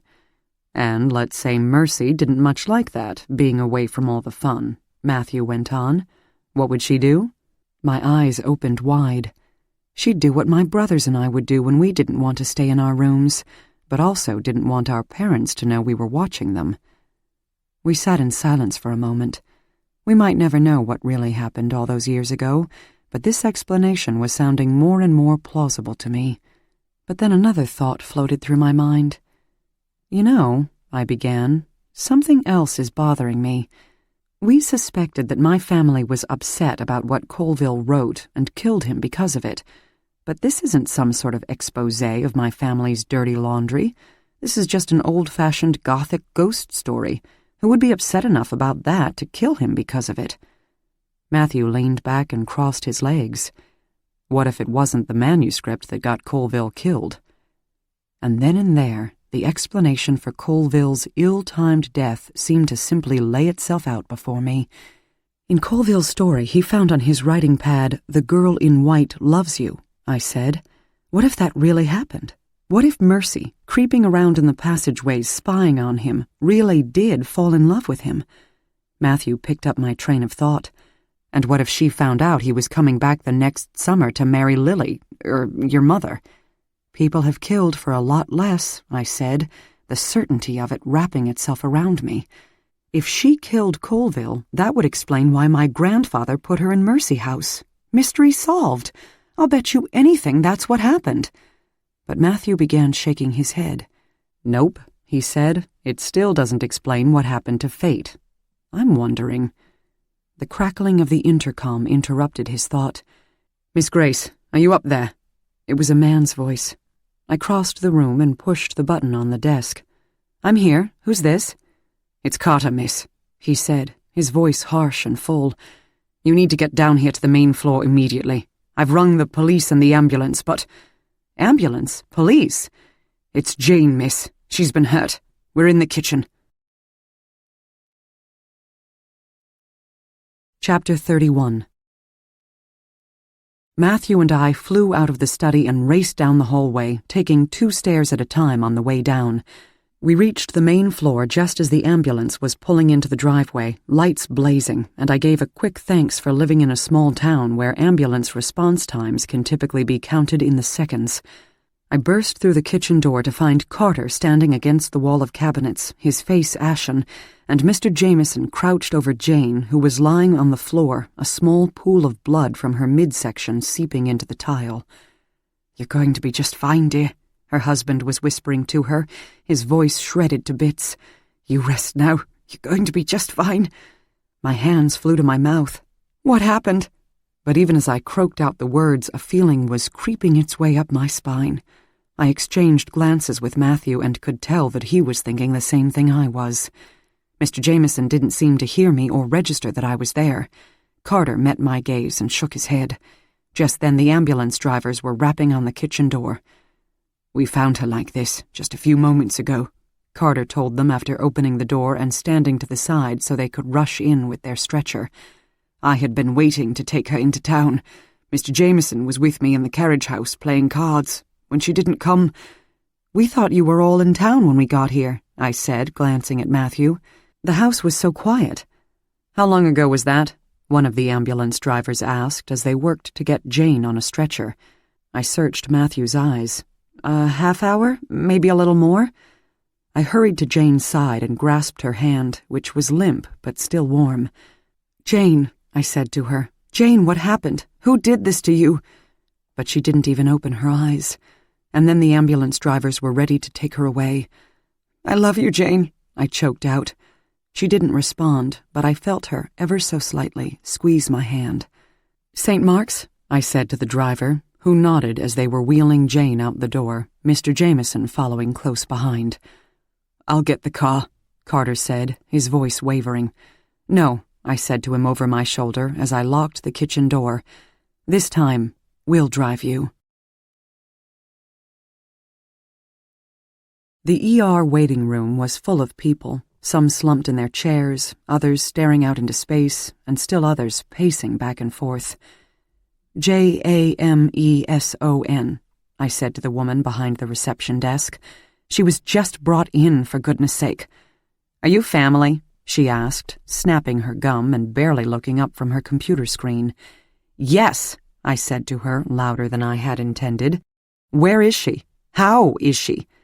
"I'll find out," she said, rising from her chair a little more slowly than I would have liked and disappearing through an automatic door that led, I assumed, to the emergency room. Several minutes later she reappeared. "She's in surgery," she informed us as Carter blew his nose loudly into his handkerchief. "I'll take you to a family room where you can wait for the doctor to come and talk to you." Carter, Matthew, and I followed her to a small room where Mr. Jameson was slumped in a chair. I didn't even have to ask the question. "Collapsed lung," he said, shaking his head. "Multiple stab wounds." I held my breath, not wanting to hear more. "The doctor said she's lucky," Mr. Jameson went on. "He said it could have been much worse. He'll know more when she's out of surgery, of course." I sank into the chair beside him and squeezed his hand. Jane's one tough gal. If anyone could get through this, it's her. He let out a deep sigh and pushed himself to his feet. I can't just sit in this blasted room. Does anyone want coffee? I glanced at Carter, who was staring off into space, his lips moving slightly, seemingly having a conversation that none of us could hear. I think we could all use some coffee, I said, fishing a few bills out of my purse and handing them to him. Do you want me to go with you? Mr. Jameson shook his head, his eyes brimming with tears. I'll get it. I need to walk on my own. When he had gone, Matthew sank down onto the sofa where I joined him, but I couldn't take my eyes off Carter. He seemed elsewhere, as though his present was hazy and unfocused, and he was instead immersed in the past. What happened, Carter? I asked him, trying to prod him out of his funk. When we got home, we assumed you all were out at the pharmacy because the house was so quiet. Jane was going to pick up the prescriptions Mercy's doctor... Carter snapped his head in my direction. What did you just say? Obviously, he hadn't been told the identity of our house guest. Mercy, Carter, I said with as much gentleness in my voice as I could muster. I talked to her doctor in Switzerland early this morning. It seemed like a lifetime ago. We all thought the woman who showed up at my mother's funeral was my Aunt Fate, but the doctor let me know she's really Mercy. Carter put his face in his hands and leaned forward, his elbows resting on his knees. Oh, dear God, no, he murmured. No. Carter, I said, a chill running through me. He lifted his head from his hands to look at me. You don't know, he said. You don't understand. I think I'm beginning to, I said, but you're right. I really don't quite understand. Can you tell me? We all thought she was gone, he said, shaking his head. I wasn't quite sure he had heard me. We thought she was back with whatever had made her. I put her in the crypt myself. I know, I said to him. Jane told me she was ill when she was a little girl, but for 50 years we thought we were safe. Jane, Thomas, your mother, God rest her soul, and I. Carter, I tried again, but he seemed to be caught once again in the web of his own thoughts. He turned his gaze back to a spot on the wall opposite us, but I knew he was looking at something else, something I couldn't see. I think Carter is in shock, I said, my voice low. Will you get a nurse? I think he needs something. A sedative, maybe? Matthew nodded and slipped from the sofa and out of the room. A few minutes later, he returned with a nurse in tow. Mr. Carter, she tried. Mr. Carter, are you all right? But Carter just shook his head. She cannot stay at Alban House, not another day. The nurse nodded at Matthew and me. Please come with me, Mr. Carter, she said, gently taking his arm, and then to me, over her shoulder, we'll take his vitals and give him something. Carter looked back at me, his eyes seeming very far away. We'll be here waiting for you, I said to him, squeezing his hand. We'll be right here. I slumped back onto the couch next to Matthew. I really don't know how I could have possibly handled this, any of this, without you. I think you would have handled things just fine, with or without me, but I'm glad it was with me. I sighed.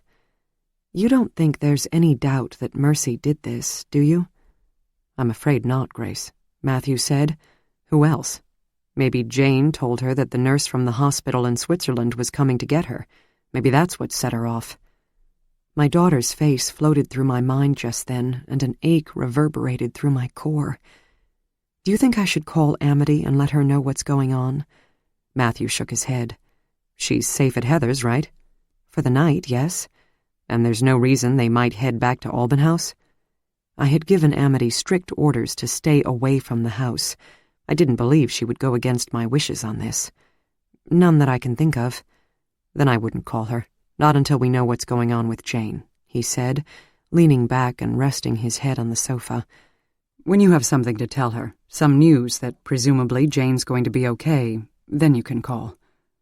I opened my mouth to respond, but I didn't have a chance because Chief Bellamy poked his head through the door of our waiting room, rapping slightly as he did. He held 4 paper cups in a cardboard tray. Mr. Jameson followed him into the room and slumped back down into his chair as the chief handed the cups all around. "I understand Jane's in surgery, the victim of a stabbing," he said. "That's right," I said, sitting up a little straighter and taking a sip of the coffee. It was bitter and harsh. "Start from the top," the chief said, taking a seat and turning to Mr. Jameson. "I was in the carriage house with Carter," he began, his voice wavering. "We were playing cards. Jane had let him know she was going out, and there we were, waiting for her. She didn't come, and she didn't come, so I called up to the house. When she didn't answer..." He sighed. "If only I had been in the kitchen with her."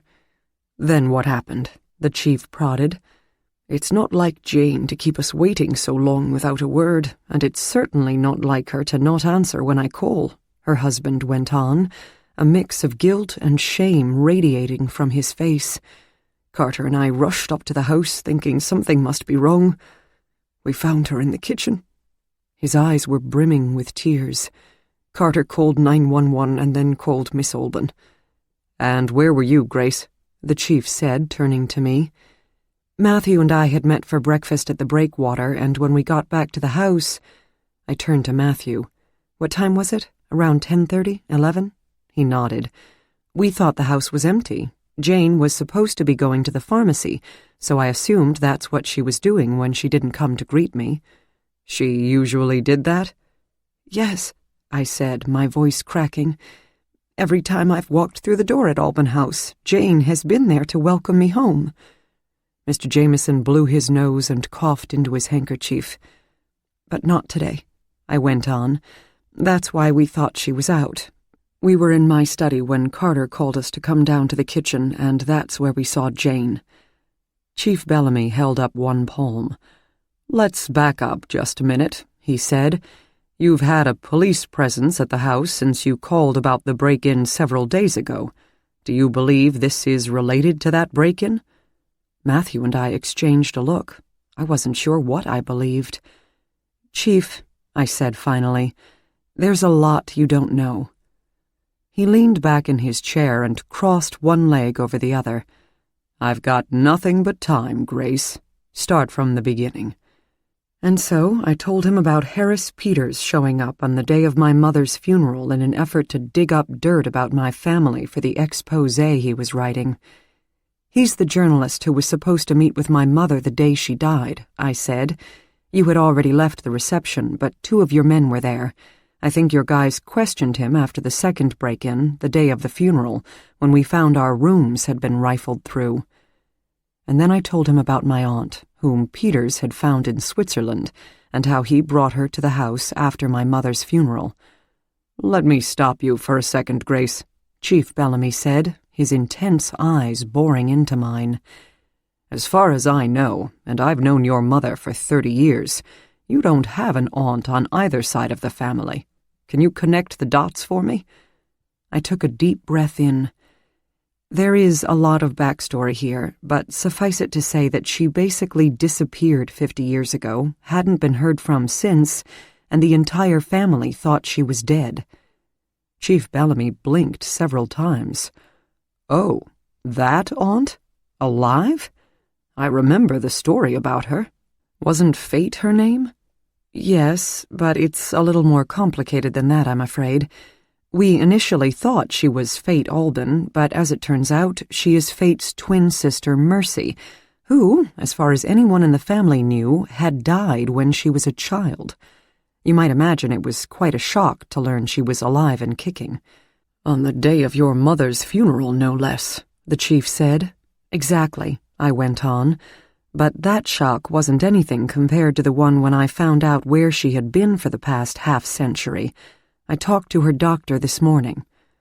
I paused for a moment before continuing. I knew if I went on, I'd be opening a can of worms that I could never close, but I felt I had no choice. She'd been in Switzerland, in a hospital for the criminally insane that my grandfather basically built for her. "Dear God," he said, shaking his head.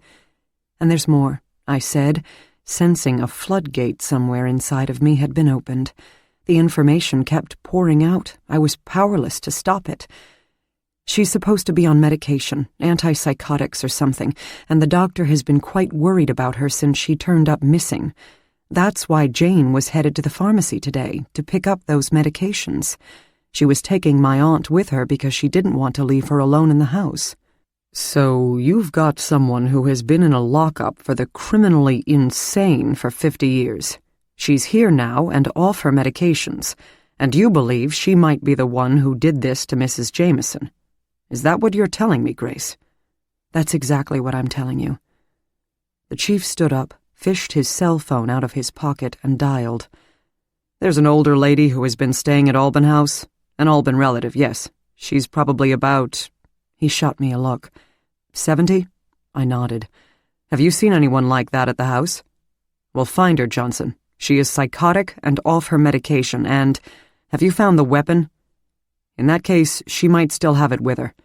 I know she's 70, but you're to consider her armed and dangerous. I want the house searched from top to bottom, and I want her taken into custody. He hung up. Grace, you need to know that the house is now a crime scene. Until my people finish up there, I'm going to have to ask that you stay away. Understood, I nodded. From years of watching police dramas on television, I had expected as much. For how long? They'll be gathering evidence, fingerprinting, that sort of thing. It could take from a few hours to overnight. I certainly could go to a hotel for the night, but looking down at my jeans and flats, I realized I had no pajamas, no change of clothes. And then the image of the manuscript, sitting on an ottoman in the study, flashed into my mind. With it, an icy tendril of dread overcame me. The precious manuscript was so exposed, so vulnerable. Why hadn't I remembered to lock it up? Can I go into the house to get some things? I tried.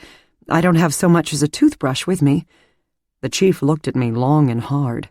No, Grace. Let us do our work. I'm sure you can find what you need at the drugstore.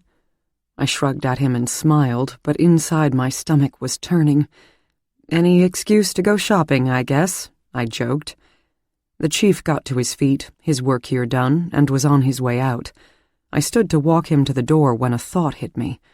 Looking from the chief to Matthew and back again, I said, I just remembered. A nurse from the hospital in Switzerland is on her way here to bring my aunt back there. When is she going to arrive? The chief wanted to know. I have no idea, I said. Jane made the arrangements. It could be a few hours from now. It could be tomorrow. I think she's coming directly to the house. I'm on my way over there right now, the chief said. I'll alert my men. Maybe this nurse can be a help to us when she shows up. You know, Grace, he continued, clearing his throat, if your aunt is the one who attacked Mrs. Jameson, I'm going to take her into custody. This is attempted murder we're talking about. He glanced at Mr. Jameson. If she's guilty, she will be prosecuted to the full extent of the law. This story will come out. I nodded and felt myself bracing for the onslaught of media that would surely come. I know. And another thing, he said, drawing out his words. I know I don't have to tell you this, but considering your lineage, I thought I'd bring it up anyway. You do know she's not getting on a plane with that nurse until she faces these charges. I know, I repeated. He took my hands. We'll get this handled for you, Gracie, sooner rather than later. I'll be in touch. And then he was gone. I slumped back down onto the couch and looked from Matthew to Mr. Jameson and back again, not knowing quite what to say. A few minutes later, Carter appeared at the door, escorted by a young nurse. Oh, for heaven's sake, I'm fine, he said, pulling his arm away from her and wavering a bit on his feet. I stood up and took his arm, leading him to one of the chairs. Mr. Carter was resting in the ER, and he insisted he be allowed to come back here to wait with you, she explained. I feel like a bloody fool, he said, sitting down with a thud. Not at all, I told him. You had quite a shock. That's exactly what it was, he said, smiling slightly. Mild shock. They took my vitals and gave me a little happy juice and an IV drip. Mr. Jameson reached over and patted his knee. It's not the usual course of events on any given day, is it, old boy? The two men exchanged a charged look. Something's got to be done, Carter said, his voice low. You know it as well as I do." I waited for him to say more, but the look that passed between the two men told me that the subject, whatever the subject was now closed. "Carter," I began, "the chief let us know that the house is now a crime scene. I'm putting up Cody and Jason in a hotel, and while you could stay in the carriage house, I'd feel better if you were safe in a hotel too, until all of this is settled. How does the presidential suite at the Sheridan sound?" "Oh, Miss Grace, that's certainly not necessary." He shook his head, a slight smile creeping from the corners of his mouth. "I know it's not necessary, but I want to do it. You deserve it. After we're done here, we'll take you there and you can live in the lap of luxury for a while." I turned to Mr. Jameson. "I'm assuming you're going to stay here at the hospital with Jane?" "If they'll allow it, I—" His eyes were rimmed in red, his face radiated hope mixed with sadness. "Allow it?" I managed a smile, leaning over and squeezing his knee. "My great-grandfather built this hospital. My grandfather built the neonatal ward, my father built the cancer wing, and my mother was on the board. You can bet they'll allow it." The minutes crept by as I paced. Mr. Jameson stared at the floor, and Carter chatted softly with Matthew about church business. Finally, a doctor in surgical scrubs and a nurse appeared in the doorway. The doctor pulled off his surgical cap as Mr. Jameson jumped to his feet. I rose and took his hand. "The news is good," the doctor said. "She came through the surgery just fine, and she's in recovery." I hugged Mr. Jameson as he murmured, "Oh, thank God." Turning to the doctor, he said, "Can I see her?" "I'll ask you to wait until she's out of recovery and into her room," the doctor said, nodding. "It won't be long now." "Please make sure they put Mrs. Jameson in the Alban suite," I said to the nurse, referring to the private set of rooms reserved for my family. "Her husband will be staying with her overnight as well. I hope that's not a problem." "Not at all, Miss Alban." Mr. Jameson nodded his thanks to me with a slight smile. "I'll call you later to check on her," I said, squeezing his hand. "And don't make me worry about you two. Make sure you eat something. Not hospital food either. Call Smith's and order yourself some dinner and have them send me the bill. Promise?" "I will, miss," he said over his shoulder to me as the nurse led him away, the relief dripping off him. I turned to Carter, who looked exhausted. "Let's get you to the hotel," I said to him, eyeing Matthew. "I think you could use a good dinner and a nice long soak in the jacuzzi." "That sounds positively decadent," Carter said as we headed off down the hallway toward the door. "Positively decadent, indeed." Chapter 32. After talking with Amity, giving her the latest on Jane and making sure she was safely ensconced at Heather's house for the night, I asked Matthew to drop me off with Carter at the hotel. "Sure you wouldn't like to grab some dinner?" he asked, shooting me a sidelong glance from his spot in the driver's seat. "You haven't eaten anything since breakfast and must be starving by now." Tempting though it was, I needed some time alone to decompress. After everything that had happened within the past few days, my mind was swirling with thoughts of Colville, my mother, Mercy, and Jane. And the manuscript. My stomach twisted as I thought of those sheets of paper, priceless to the literary world, just sitting out in the open on the ottoman in my mother's study, where I had so carelessly left them. I hoped a curious police officer on patrol in the house wouldn't realize what it was. "To tell you the truth, I'm exhausted," I admitted. "Room service and a soak in the jacuzzi are about all I can handle at this point." After a quick trip to the hotel gift shop to pick up the essentials for Carter and me, we headed up to our rooms, leaning against each other as the elevator rose to the hotel's top floor. "Jane's going to be just fine," I said, my head resting on Carter's shoulder. "And so will we all," he replied, "as soon as she is out of the house." We stopped at our floor, the electronic key poised in my hand.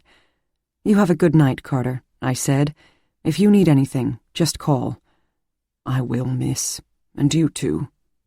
I watched him as he trundled off down the hallway toward the presidential suite and could almost see the entire weight of the world, or at least our little corner of it, on his shoulders. I ordered a rather decadent dinner of a croque-monsieur, French onion soup, and a salad, and devoured it all as I sat on the bed watching mindless television programs. It felt good to be medicated by the luxury of thinking about nothing at all, even as the week's events tried to slither back into my brain. I was just about to pour myself a glass of wine and fill up the tub when my cell phone rang. It was a local number, but one I didn't recognize. Thinking it might be the police or the hospital, I answered it. "Hi, Grace. It's Harris Peters." I let out an audible groan. "Forgive me, Harris, but you're the last person on earth I'm interested in talking to right now. I heard about your housekeeper, and I thought—" I scowled into the phone. "How did you hear about Jane? And for that matter, how did you get this number?" "I'm a reporter, remember? Anyway, listen, I have some information for you. At least I think I might. I was intending to keep this all close to the vest until the book came out, but now—" His words dissolved into a sigh. "Now what?" "I never intended for anyone to get hurt," he said.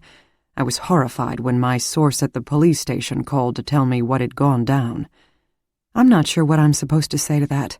You're the guy who searched for years for my aunt. You're the guy who marched her out of a locked facility. You could be charged as an accessory to all of this for all I know." He was silent for a moment, and then, "I'm calling to see if you want to meet, to talk. As I said, I've got some information that I think you'll be interested in. You'll certainly want to know it before I go public with it. If I go public." "I'm not up for a meeting tonight," I told him. "I've just come from the hospital and—" "I could come to Alban House," Harris offered. "I'm not there," I said. "It's a crime scene now. Can't this wait until tomorrow? Or better yet, never? It won't take long, I promise. Please, Grace." There was something in his voice that worked its way under my skin. This wasn't the pompous, arrogant man who had confronted me at my mother's funeral. He was instead pleading with me.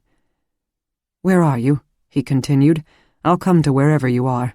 I won't take much of your time, an hour tops. Can't you give me an hour?"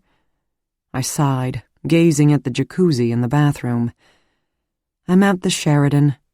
"I'll meet you in the bar in 10 minutes, he said, and the line went dead. I didn't even bother to put on my shoes. I tucked my feet into the slippers I had purchased at the hotel's gift shop, gave my teeth a quick brush, and padded down the hallway toward the elevator. I was sitting at a table by the window in the hotel bar, sipping a glass of wine and watching the activity on the busy street outside, when Harris Peters walked in.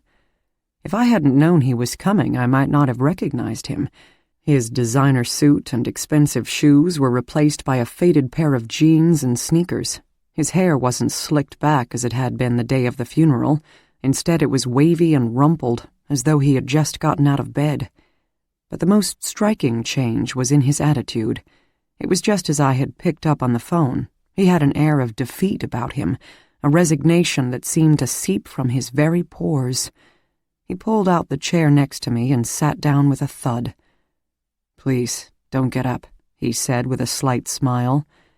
"Harris," I said, holding my wine glass aloft, "I wish I could say it's nice to see you again, but unfortunately—" "I'll have a Bellhaven," Harris called out to the server, who disappeared behind the bar and reappeared a moment later with a bubbling glass of amber ale. He took a long swig, set the glass down, and leaned back, running his hands through his hair. "You said you wanted to talk?" I began, taking a sip of wine. "I'm listening." "You know the expression, 'be careful what you wish for'?" He took another sip. "I now know what it means, in great detail." I squinted at him. "I'm afraid you've lost me, Harris," I said. "I'm talking about what I think I've uncovered, the information I've spent years searching for. Maybe it should have stayed buried." I leaned back and crossed my arms, wondering where he was going with this. And Harris began to tell me the tale of how he searched for and ultimately found my aunt. A tale of bribery, backdoor payments, hushed meetings with other reporters in European alleyways. I had to admit I was drawn in. We finished our drinks and ordered a second round as he told of a series of rather unsavory connections, through which he was able to find information on a nurse at Mercy House who suffered from a gambling problem. It was a simple matter for him to confront her and offer her enough money to arrange for my aunt to go missing one afternoon during a walk on the grounds. I took a sip of wine and eyed him. "That's a fascinating story, Harris. It really is, but I don't see—" He put a hand up to stop my words. "Let me finish. As I already told you, this whole thing started because I'd been rather obsessed with your family, specifically with the mystery of how and why Fate Alban disappeared. I can't explain why, but in that moment the bar seemed to fall away, taking the bustle on the street, the shoreline, and the other patrons with it, leaving only Harris and me. I could feel the air around us begin to thicken with dread, and I wasn't at all sure I wanted to know what this man was about to reveal. But before I could stop him, he began. "Your aunt said something on the plane that got me thinking," he said finally. "I'm just going to ask you straight out, Grace. Do you know if your father ever had an affair with someone before he married your mother?" Out of all the possibilities, of all the things Harris might have brought up, this was completely out of left field. "Absolutely not," I said, sitting a little straighter. "My father adored my mother. He was in love with her his whole life." But as I said the words, David Colville's name swirled into my mind. If my mother was in love with another man before marrying my father— "He may have loved her his whole life," Harris said, interrupting my thoughts, "but that doesn't mean he didn't have an affair." "Why would you possibly imply that?" I wanted to know, my face reddening. I wasn't sure where he got off making these kinds of accusations. Harris put his palms in the air as if to hold back my anger. "It's just something your aunt kept repeating on the plane. She was talking about a baby and wondering what had happened to it. She kept asking if I was taking her to the party and would we see the baby when we got there. And it got me thinking, Grace," he continued, clearing his throat and holding my gaze. "That party was in June of 1956. We sat there, staring into each other's eyes for a moment, and something unspoken passed between us.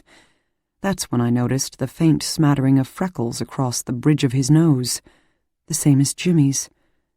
He took a deep breath. "I was adopted, Grace. My birthday is February 6th, 1957. I've suspected this for a while, a good long while. It's the reason I was, well, I guess you could say obsessed with your family. When your aunt confirmed the existence of a baby, or a pregnancy back then—" "You've been obsessed with my family for years, and now, what? You think you're actually one of us?" I could feel my face heating up. "Just because you were born within 9 months of that party? It's ridiculous, Harris, the whole thing." I pushed my chair back and downed the last of my wine. "I think this meeting is over." "Wait," he said, leaning toward me, his voice low. "Don't go, please. There's something else you don't know." I sighed and settled back down in my chair, knowing I should at least hear the man out. Whatever crazy theories he had come up with, it was better I knew them now rather than later. "I'm going to give you exactly 2 minutes to tell me what you have to tell me, and then I'm going back up to my room." "I've been receiving payments since I was a child," he said quickly, gulping air as he did. "Anonymous payments. Didn't you wonder how I could have done all the traveling to Europe, the bribing of sources, even the payoff to the nurse at the hospital on a reporter's salary? I'm here to tell you, Grace, we don't make that much." I wrinkled my nose at him. In truth, I hadn't even considered where he got the money for it all. "Payments? You mean like child support?" "Something like that, yes. According to my mother, they started coming when I was about 5 or 6 years old. Cash began arriving in the mail in an otherwise unmarked envelope with my name on it. That sent a chill through me. And you have no idea who sent it?" "It's been the great mystery of my life," he said, leaning back and sipping on his ale. "My unknown benefactor. I got the feeling that my mother knew who it was, but she never would tell me. It's what caused me to become an investigative reporter. I grew up with this mystery, so it was natural for me to gravitate towards solving other mysteries." My thoughts began to tie themselves in knots. What Harris was saying made a kind of sick sense, but something about his theory didn't seem quite right somehow. Something was off. I'm sorry, Harris, but I just don't think it would explain the anonymous payments, though, wouldn't it? Think about it, Grace. Who else in this town is rich enough to send that kind of money every month for a lifetime? And who else in town would want to cover up an illegitimate child? You have to admit it. This has Alban written all over it. I shook my head, intending to deny what he was saying, but somehow I couldn't seem to get the words out. Who else, indeed? He was right. It did have Alban written all over it. Would you be willing to take a DNA test? He pressed. That way we'd know for sure. That crossed a line. Speculating was one thing, but DNA? I recoiled, pushing my chair away from him and standing up. Not a chance.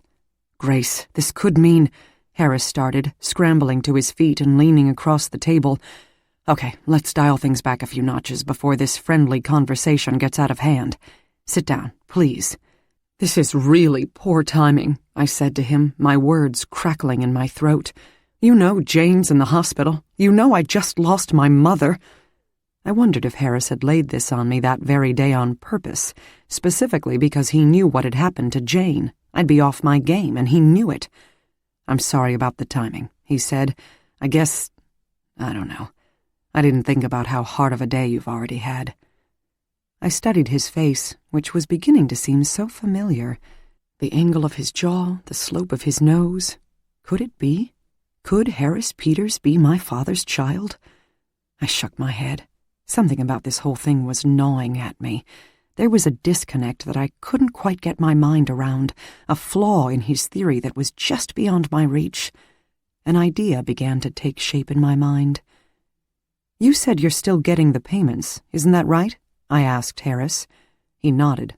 I am. My dad died 20 years ago, I told him. If he were making clandestine payments to an illegitimate child, the payments would have stopped then. Harris leaned forward in his chair. I've already thought of that. He could have made provisions for me in his will. Impossible, I said, slapping a hand on the table in front of me. I was at the reading of his will. I know exactly what was in it, and I can tell you here and now that it didn't include you or any child other than me and my 2 brothers, both of whom were gone when my dad died. My voice splintered as I thought of Jake and Jimmy and what they would do to this interloper who was trying to worm his way into our family. And then, as clearly as if one of them had spoken it in my ear, I heard a whisper that illuminated exactly what was gnawing at me about Harris's theory. In that moment, I knew why it seemed right and yet wrong somehow. He wasn't my father's child. He was my mother's child, with David Colville. Chapter 33. It made perfect sense. If my mother had been pregnant the night Colville died, it would explain why she and my father had married so quickly, a course of events that I had no answer for. My father did love her his whole life, just as he told me he did, and when his best friend died, he stepped in and married the girl in trouble. But I wasn't about to tell Harris Peters any of that. I needed a moment alone to sort this through and think about what to do next. I shot Harris a look and pushed my chair back. I'm sorry, but I've got to go.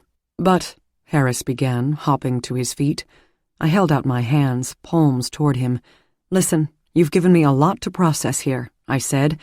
We can continue this conversation, but not right now. Can I call you in a day or so? He nodded and simply said, Sure. I turned to go back up to my room, but then I looked over my shoulder at Harris. He had slumped back down into his seat and was running a hand through his hair, shaking his head slightly.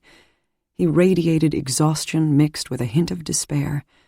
I couldn't imagine feeling much, if any, compassion for the man who had so arrogantly interrupted my mother's funeral, but Harris looked so utterly defeated he touched me. Just a little.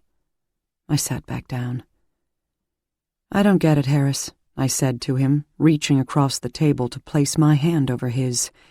You seem completely wiped out by this. You, who has spent a good many years digging up dirt on my family to write a tell-all exposé.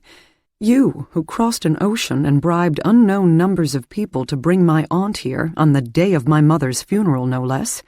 It's almost like you had a vendetta against us. I'd think you'd be gleeful uncovering the scandal that an Alban had an illegitimate child, if indeed it's true. Harris took another sip of his ale. It's funny. You're right. I've spent years on this, all the while suspecting I was your father's son. And now, when I've found your aunt, and maybe found a thread that leads me to the truth about who has been sending those payments to me my whole life, suddenly now all the drive, all the anger that has been propelling me through this has evaporated. It's like finding the key to the biggest puzzle of my life has done nothing but take the wind out of my sails. I furrowed my brow. How so? He looked up at me. Your mother died on the very day I was going to ask her about all of this, and the aunt I unearthed very likely tried to kill someone today. Talk about the Alban curse. I had seen it from afar before, but now I'm caught up in it. More than that, it's like I'm the catalyst for the curse this time around. I caused all of this in a way. It's one hell of a feeling. And suddenly, I realized what he was saying was familiar to me. All too familiar. I shivered as I remembered being in the epicenter of the curse 2 decades ago. I had 3 deaths on my hands, I said to Harris, my eyes filling with tears. My brothers and my father. I felt then just like you do now, like I was the catalyst for it all. I had to leave town to break the spell. He and I gazed into each other's eyes for a moment that felt like forever. Something passed between us. I'm still not quite sure what it was. An understanding? A spark of kinship? A whisper from beyond the grave? The good news is that now you have all you need for your tell-all exposé, I said, managing a smile. Yeah, Harris chuckled. The only problem is, now I'm sort of afraid to write it. Let me ask you a question, Harris. It's time for honesty now. Did you break into Alban House? Were you the one who rifled through my mother's papers in my room? Harris shook his head. The police have already questioned me about that. Why would I break into Alban House? I had already found the aunt. She was the bombshell I had been looking for years. What possible reason would I have to break in? So you're not the one who went through my room, I reiterated. You have no idea what was stolen. No, he said. I eyed him and sat back, crossing my legs. I had been sure he was our intruder, but now that I thought about it, what he was saying sounded right. What reason did he have to break in? Mercy couldn't possibly have told him about Colville's letters because my mother didn't live at Alban House when they were written. The letters were addressed to her at her parents' home, so there's no way Mercy could have known about them when she was on the airplane with Harris. As I sat there, I was becoming more and more confused about what to do. Here was a man who was questioning his parentage, and rightly so, but he was the same man who intended to write a book about my family. He hadn't renounced his intention to do that. If I told him what I suspected, the secret my mother had kept for 50 years might very well be exposed for all the world to know. I nearly gathered my things, got up and walked away from Harris in that moment. But I didn't. I heard, or imagined, my mother's voice, soft and low in my ear. Exposing the secret is exactly what I intended to do the day I died. And then it hit me. Harris was the very man she was to have met that day. He was the one to whom she was going to tell her deepest secrets, perhaps her own son. Did she know? And now I sat here with him, newly armed with the very information she was going to tell him that day. Was it a coincidence? Did I find the letters by chance, or... Oh, Mom, did you have a hand in all of this? I needed a moment alone. Will you excuse me? I said, as I stood up and headed toward the restroom. Looking over my shoulder, I said, I have a story to tell you, Harris, and I have a feeling we're going to be here a while.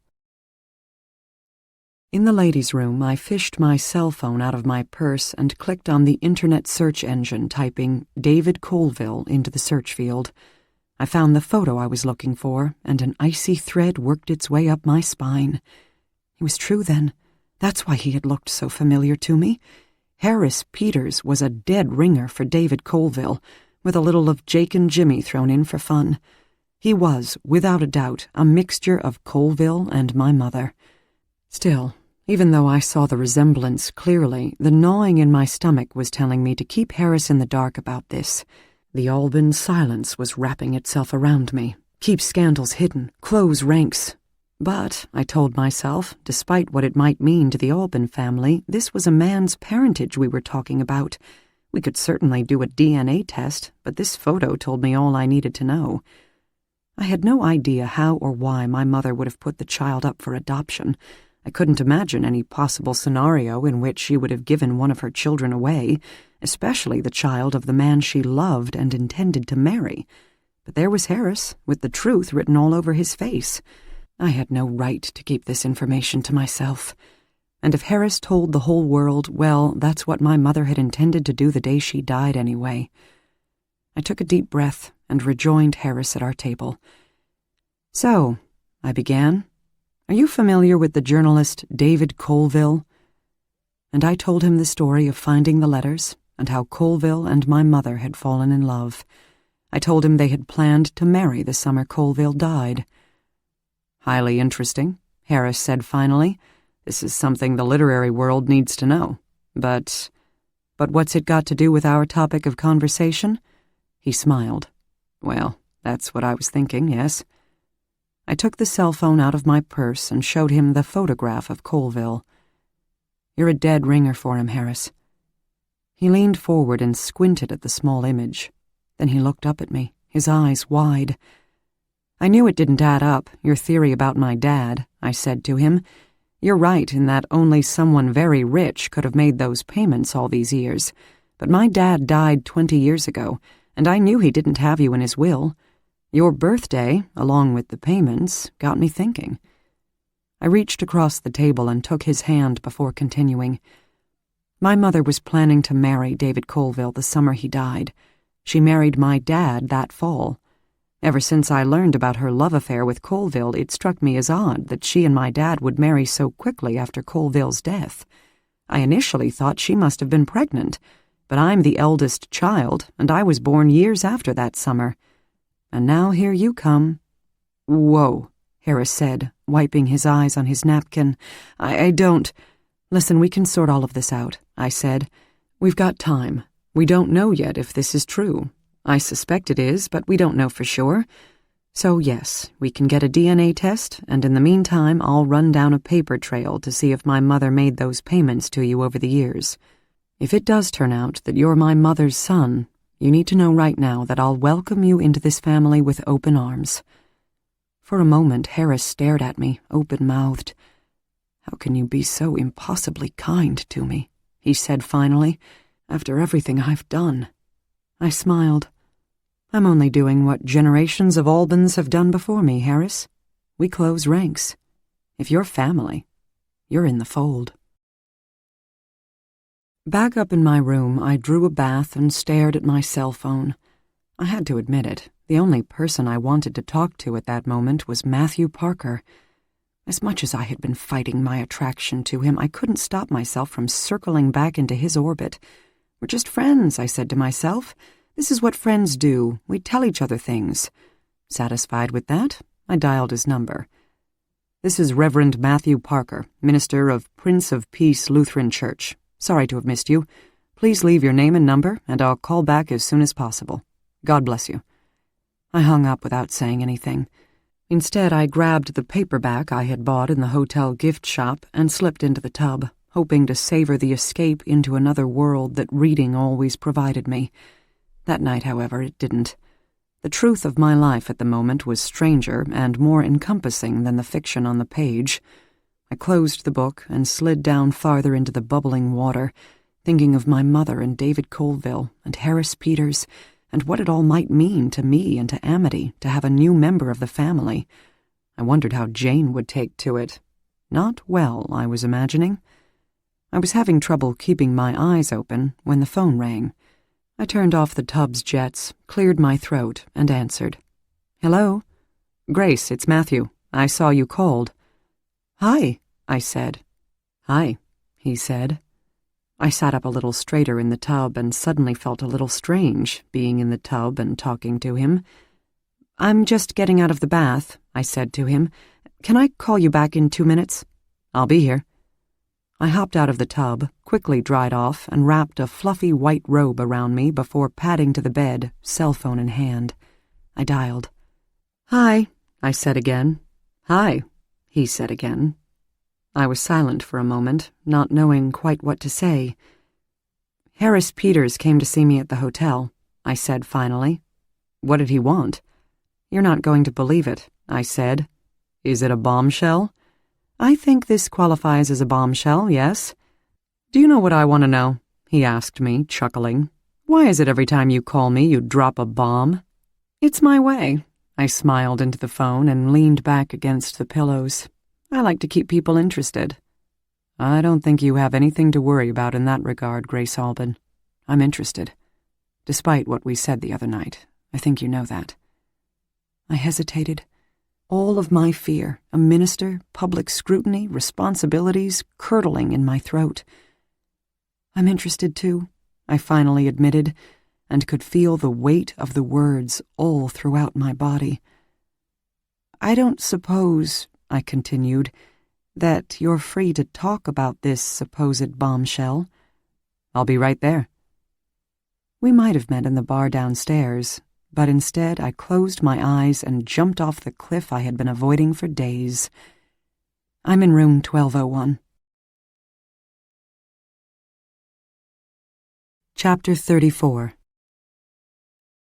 Rain hit the window in bursts and thunder boomed, waking me from a most pleasant dream. I blinked and looked around, and for a sleepy moment I didn't know where I was. As I drifted further back into consciousness, I remembered.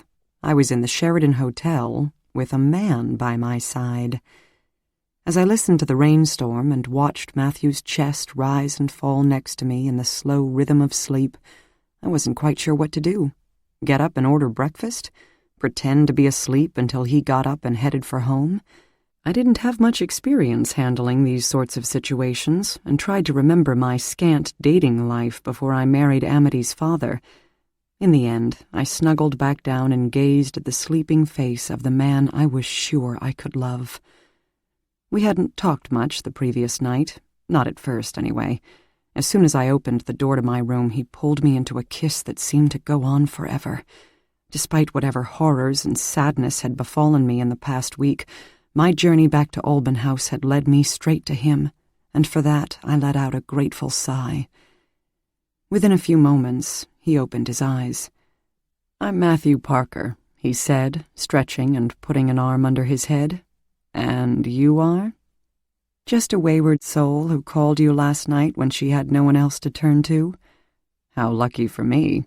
He smiled, his sleepy eyes bright. "Ensnaring a wayward soul has been on my list for quite some time now." "I'm happy to oblige," I whispered, and melted into him. Later we ordered breakfast from room service, omelette, sausage, coffee, and croissant. It all felt blissfully ordinary and normal. No decades-old mysteries to solve, no aunts to deal with, no half-brothers to think about. I knew the normalcy was just an illusion. Every one of those problems and more hung in the air just outside the hotel's front door, waiting to affix themselves to me when I emerged. But for those scant early morning hours, I luxuriated in the simple everydayness of just being a couple eating breakfast together, like millions of other couples around the country were doing at the same time. We were savoring the last bites of our omelettes when the muffled ring of my cell phone pulled me back to my other reality. I groaned. Can't I let it go to voicemail? I wouldn't do that. Matthew crossed the room to the sofa where I had left my purse. It could be Amity, or the police, or the hospital. He fished the phone out of my purse and handed it to me. "Miss Alban?" said a soft, accented voice on the other end of the line. "This is Marie Bouchard, your aunt's nurse. I'm at Alban House, and I'm afraid nobody is answering the door. Were you not expecting me?" I slapped my forehead with the heel of my hand. "I'm so sorry. No, I didn't know what time you were coming. I'm afraid we've had a bit of a situation here, and—" My words trailed off. No point in explaining everything over the phone. "Just wait right there, Marie," I continued. "You can get out of the rain under the second-floor patio. Do you see it? Good.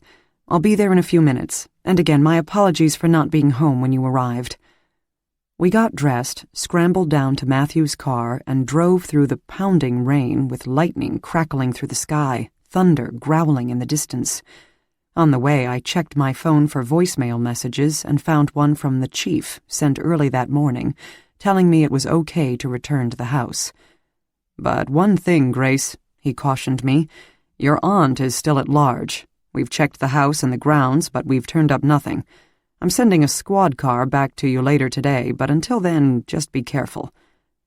When we reached the house, Matthew handed me an umbrella from the back seat, and I unfurled it as I stepped out, waiting for him to run around the car to join me. We hurried up to the patio steps, expecting to find Marie huddled under the second-floor patio's overhang, but the nurse was nowhere to be seen. Matthew tried the door. It was locked. I fished my house key out of my purse and unlocked the door. We stepped across the threshold and looked this way and that, but the house seemed as empty as it had been the day before. Our footsteps echoed as we walked through the foyer to the living room, parlor, and library, flipping on the lights in each room as we went. "Do you think she came inside and then locked the door behind her?" Matthew wondered. "Miss Bouchard?" I called out, but there was no reply. "Marie, are you here?" Matthew shrugged his shoulders. "Maybe she went upstairs? Or—" He walked toward the kitchen as I grabbed my cell phone out of my purse and hit redial. The nurse's cell rang and rang, eventually landing in voicemail. "Miss Bouchard, this is Grace Alban," I said. "We're here at the house now, not sure where you are. Please give me a call when you get this message, and again, I'm sorry for this mix-up." I clicked off and dropped the phone back into my purse. Matthew came from the direction of the kitchen, shaking his head. "She's not in there either." "I'm betting she got into the cab that brought her here from the airport and went to a hotel or something," I said, glancing up and down the main hallway. "But why would she do that?" Matthew squinted at me. "You told her we were coming right away." He was right. She wouldn't have gone anywhere. With that realization, a seeping sense of dread began to fall around us, as real and tangible as the rain outside. "The chief said Mercy is still at large," I said, wrapping my arms around Matthew's waist and eyeing the staircase. We both stood there for a moment, neither knowing quite what to do, before he unwound my arms from around his waist and held my hands. "Let's do a quick check of the upstairs and—" But his words were cut off by the sound of the buzzer, soft and low and distant. I frowned at Matthew and hurried toward the ringing, pushing open the kitchen door with him at my heels. I stopped short when I saw the display. Somebody was buzzing from the master suite over and over and over again. I shot Matthew a look. His face was a mixture of confusion and suspicion, and I hit the intercom. "Hello? Who's up there?" The ancient device crackled and sputtered with static, but behind all that noise I heard a thin, faraway voice. "Mama? Mama, is that you?" I held Matthew's gaze for an instant, and then we both burst out of the kitchen and bounded up the stairs, headed down the hallway toward the master suite in a full-on run. I flew through the door, Matthew close behind. "Amity!" I shouted, checking the closet, the study, the bathroom, the patio. But nobody was there. No Amity, no Mercy, no nurse, nobody. While Matthew checked the media room and Amity's room, I dialed my daughter's cell phone. "Hey, Mom," she answered, and the relief that washed over me was so strong that I thought it might knock me to the ground. "So you're okay," I said, leaning against the doorframe. "Sure," she said. "Why?" "No reason," I said too quickly.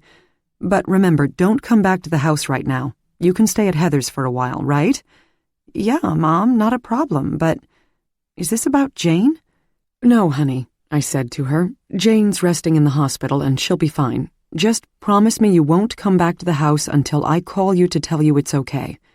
"That's fine," she said, and I could almost see her shrugging her shoulders. "It's raining too hard to go anywhere anyway." I told my daughter I loved her and hung up, and the tears I was holding back began to fall. Matthew was at my side in an instant and took me into his arms. "She's okay," he said into my hair. "She's okay." He pulled away and looked me in the face. "But Mercy is obviously here, playing with you." "Let's find her," I said to him, clearing my throat. "I want this to end. I'm tired of being afraid in my own house. We headed down the hallway, calling the nurse's name all the while, and found that the guest rooms where Mr. Jameson's lads had been staying were similarly empty, the disarray of unmade beds, half-full water glasses, and clothes strewn on the floor, as the boys had hastily gathered their belongings to move to the hotel, a stark contrast to the neat, untouched silence of rooms unoccupied. Matthew took my hand. "Come on," he said, leading me to the back stairs. "She's probably on the 3rd floor." At this I stopped.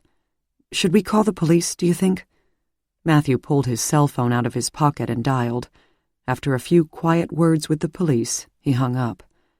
"I didn't realize this storm was so bad," he said to me. "They might not be able to get here for a while. Apparently it's a mess out there. Trees down, roads impassable. There's some flooding downtown. They said to wait for them in the living room." "But the nurse," I protested. "We can't just stand here and do nothing until they show up. I've got a bad feeling about this." "Agreed. If Mercy is still armed, that nurse is in danger, and by the time the police get here we can have the 3rd floor checked out. I think we can handle her together if we find her before they get here." She was a 70-year-old woman, for goodness sake. Armed, dangerous, yes, but if we found her, Matthew and I could certainly subdue her. Still, as I climbed those stairs, the gnawing in the pit of my stomach tightened into a hard knot. I hadn't been up to the 3rd floor in years. It was a part of the house my family rarely used. There was the extensive nursery and children's quarters where Mercy was living, along with the children's library and a few guest rooms in one wing. A ballroom, closed off from the rest of the floor with a set of double doors on one end and an elevator on the other, so party guests would neither be troubled by children nor the prospect of climbing the stairs in high heels. As we crept hand in hand through the children's quarters, several small, connected rooms, we saw my aunt's clothes hanging neatly in the closet and her bed made with tight corners, just as Jane had always done. If Mercy was here, she hadn't slept in this bed since she'd put Jane in the hospital. I checked the secret doors, locked. The other guest rooms were silent and unused, dust hanging in the air. "Let's check the ballroom," I whispered to Matthew, leading him down the hallway, turning the lights on as we went. We pushed open the double doors, and as our eyes adjusted to the darkness, with the rain beating down on the floor-to-ceiling windows on the wall facing the lake, I squinted at the sight of something that shouldn't have been there. I exchanged a puzzled glance with Matthew and crossed the room to flip on the light to get a better look. There, in the middle of the ballroom's dance floor, was a ring of stones, obviously brought up from the lakeshore. In the middle of that ring, a silver bowl containing the ashes of what had been a small fire. Strewn about outside the ring, photographs. As I looked from one to the next, my throat felt dry as I recognized shots of Amity, myself, Jane, Carter, Mr. Jameson. Under it all, symbols, thick black lines that looked Celtic in nature. Matthew blanched, gulping in a mouthful of air. "What is this?" That knot in my stomach was working its way through my whole body. "It's for the girl in white," I said, my voice a harsh whisper. "It looks to me like this is where she dances these days. What better place than a ballroom?" Matthew was staring at the fire ring, his eyes wide and round. "But wouldn't the police have found this when they searched the house earlier? Why—" I interrupted his thought. Maybe she came back after they had gone, or maybe she never left at all. I turned around in a slow circle. I've always thought it was sort of futile, the police searching this house. It's a game of hide-and-seek they can't win. There are too many places to hide. Matthew crossed the room to take my hand. "I think we should go downstairs. Now. We can wait for the police in the library or even in the car." We pushed through the double doors and made our way down the hall toward the staircase, descending it hand in hand, me squeezing his a bit tighter than I had intended. As we passed the 2nd floor landing, I heard voices coming from the floor below. Not voices. A voice.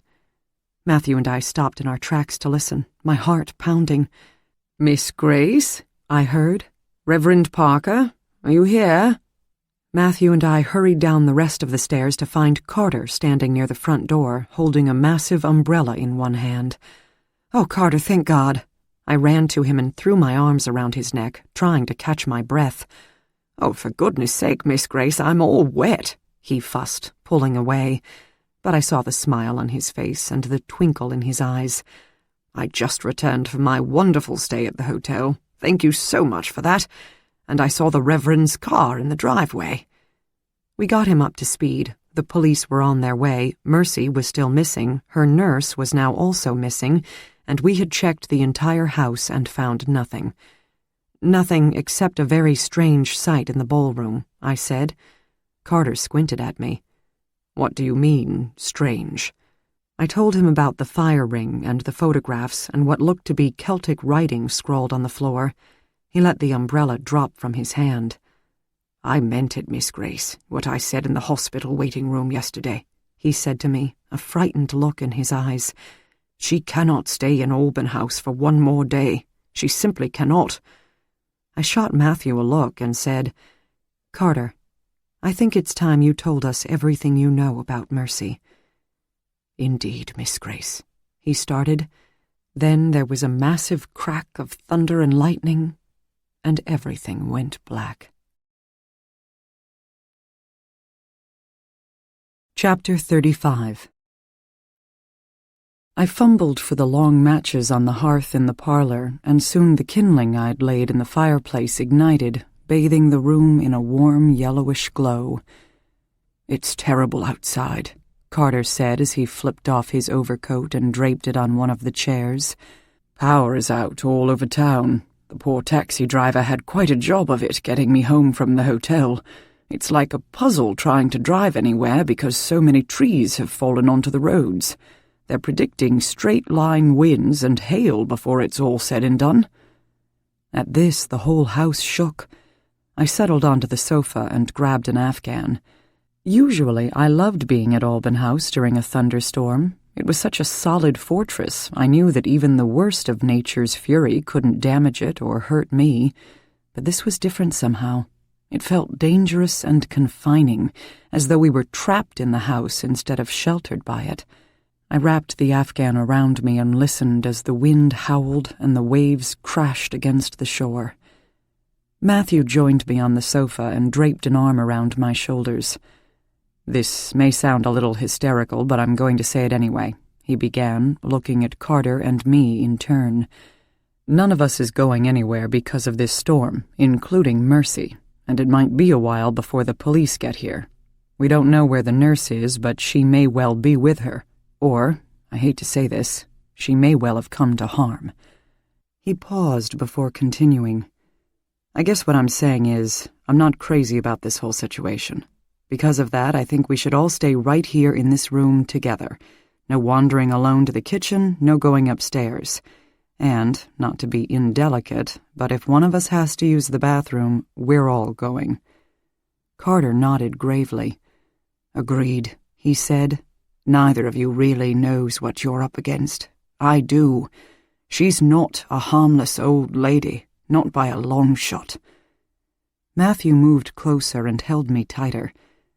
"Now seems like a good time to tell us what you know," he said to Carter.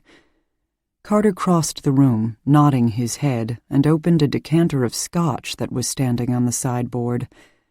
"I'm sorry to be so bold, Miss Grace, but this calls for a little fortification." He poured us each an ample drink. "What do they say? It's 5 o'clock somewhere." He handed Matthew and me low-ball glasses almost half full of scotch and sank into an armchair across from us.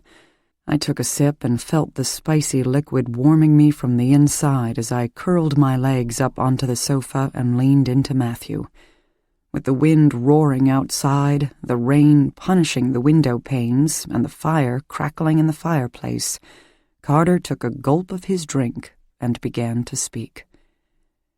"It was just this same time of year, the early summer of 1947. The war was over, and I was a young man fresh off the boat from England. I served in a regiment with a friend of old Mr. Alban's in the war. That's how I came to work here, you see." He smiled a melancholy smile, his eyes focused on the past. "My fiancée had been killed during one of the bombing raids in London, and when the war was over I just couldn't go back there, not without my darling Roz.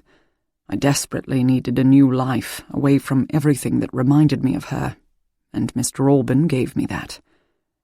I looked at him with new eyes.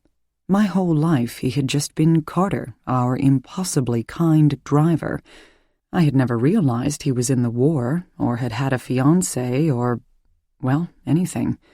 My face reddened with the shame I felt for not ever asking, or even thinking to ask, about his life before he came to us.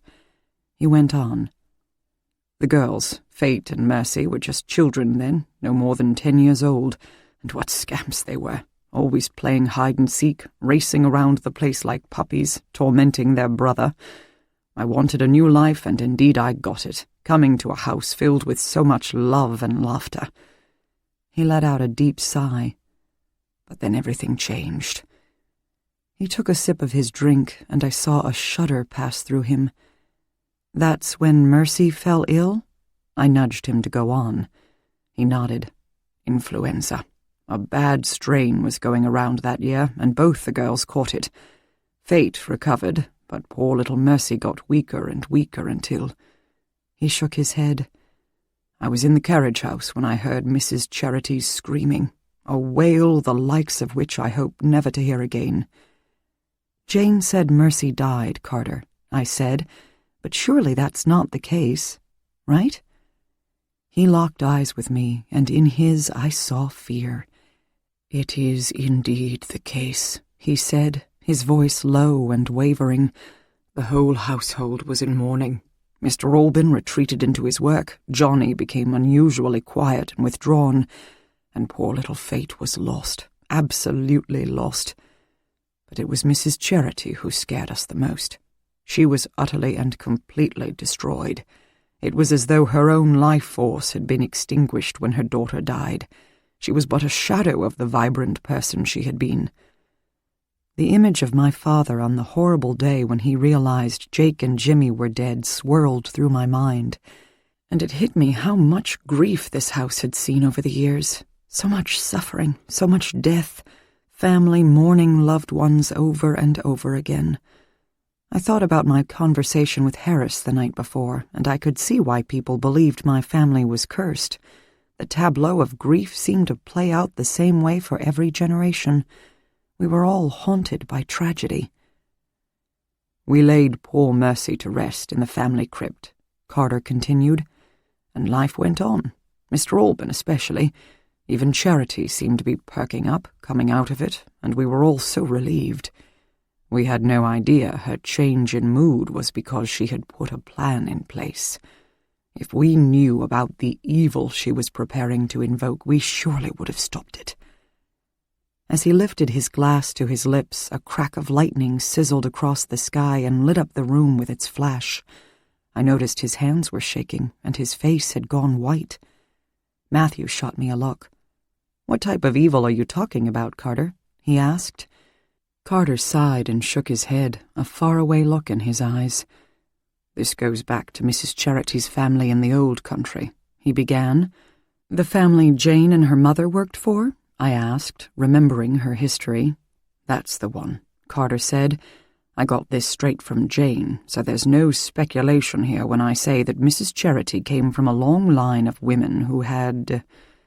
Carter seemed to be searching for the right words. "Rather special abilities." He looked from Matthew to me, as though we would understand, but I was still confused. "You're saying they were, what, healers? Medicine women?" I asked. "Healers, psychics, witches, whatever label you want to attach to them fits," Carter said. "They practiced black magic, the lot of them. They passed the art from mother to daughter right down the line." I squinted at him and noticed Matthew was shaking his head, a look of disbelief on his face. I wondered how his strong faith would dovetail with a story like this, and I sensed we both were thinking the same thing. This was veering off into the realm of fairy tale and legend. "That's what Jane told you?" I asked. "And what her mother told her," Carter said, nodding. "They saw it all when they worked for Charity's mother, I'll tell you. But when Mr. Alban married Charity and brought her here to his home in America, Jane and her mother with them, they believed that was the end of it. Charity hadn't seemed interested in the family ways, so to speak, and was more than happy to move far away. She was more interested in being the lady of this fine manor, being a good wife to the husband she adored, and raising the children she doted upon. Until, I prodded, until she lost one of those children, Carter said, shaking his head and taking another sip of scotch. Shortly after Mercy died, Charity's mother and grandmother travelled to Alban House for a visit. Charity had summoned them, and when they arrived they were carrying, I saw it myself, an ancient-looking book. I snuggled closer to Matthew. He shook his head, a small, almost imperceptible movement that told me he wasn't buying this fantastic tale. Jane's mother was terrified, I don't mind telling you that, Carter continued. She said it was the spell book, and she had seen it before.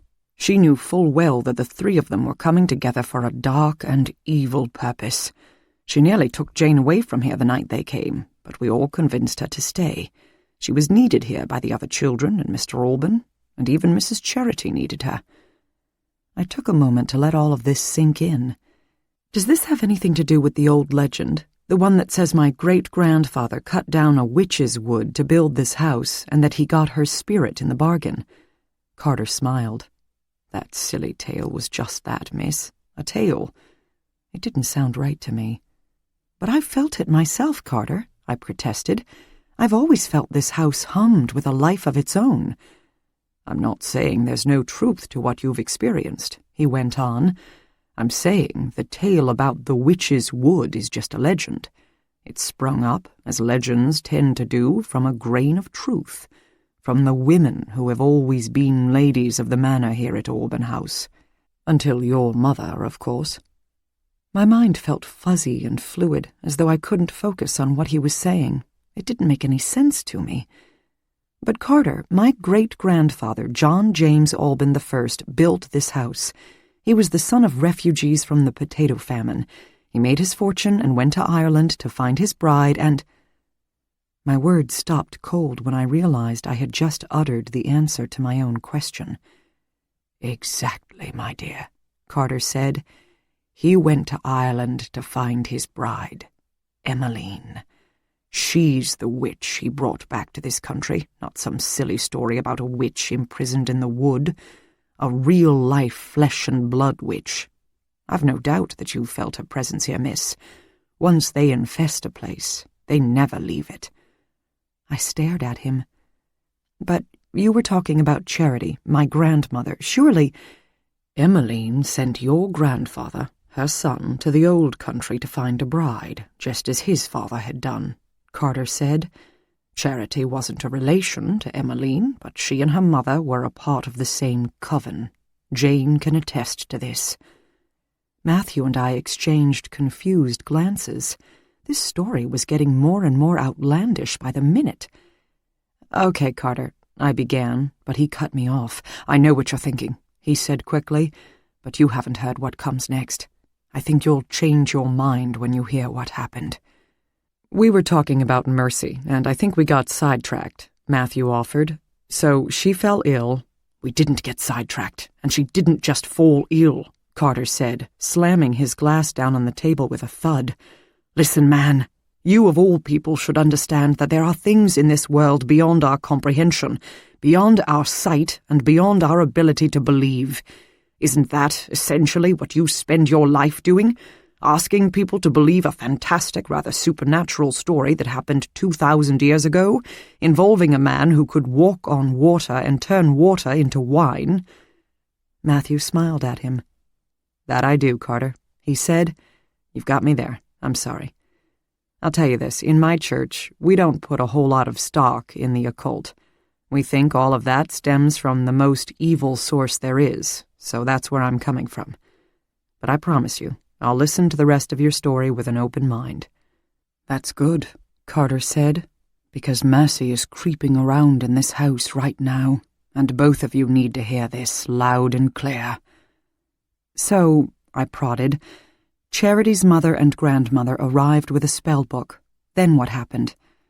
They were huddled together, poring over that book for days, Carter said, picking up his glass again and swirling the scotch around.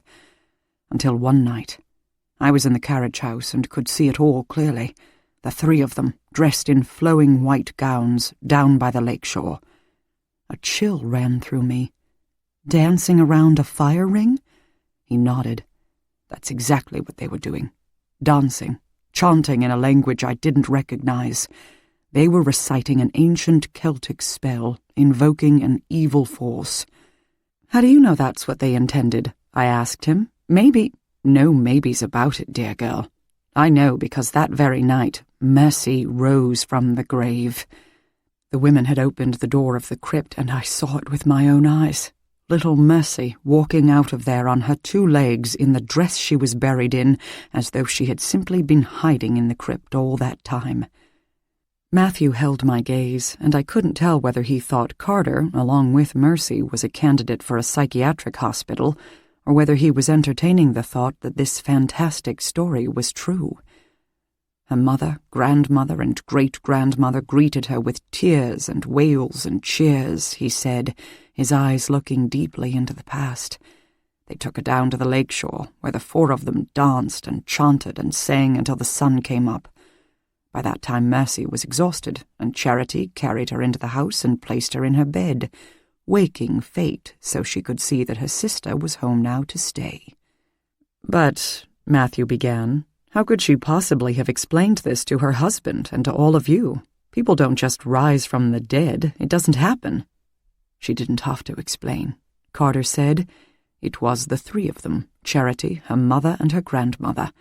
They stood together and told all of us, Mr. Alban included, to not question these events, and furthermore to stay silent about them. There was a horrible mistake, they said, a misdiagnosis of death, and Mercy was alive after all. End of story. And we were to leave it at that." "And you believed them?" I asked. Carter let out a snort. "Of course not. But you don't understand what kind of force they, three witches together, put out. It was as though we were standing in the very presence of evil.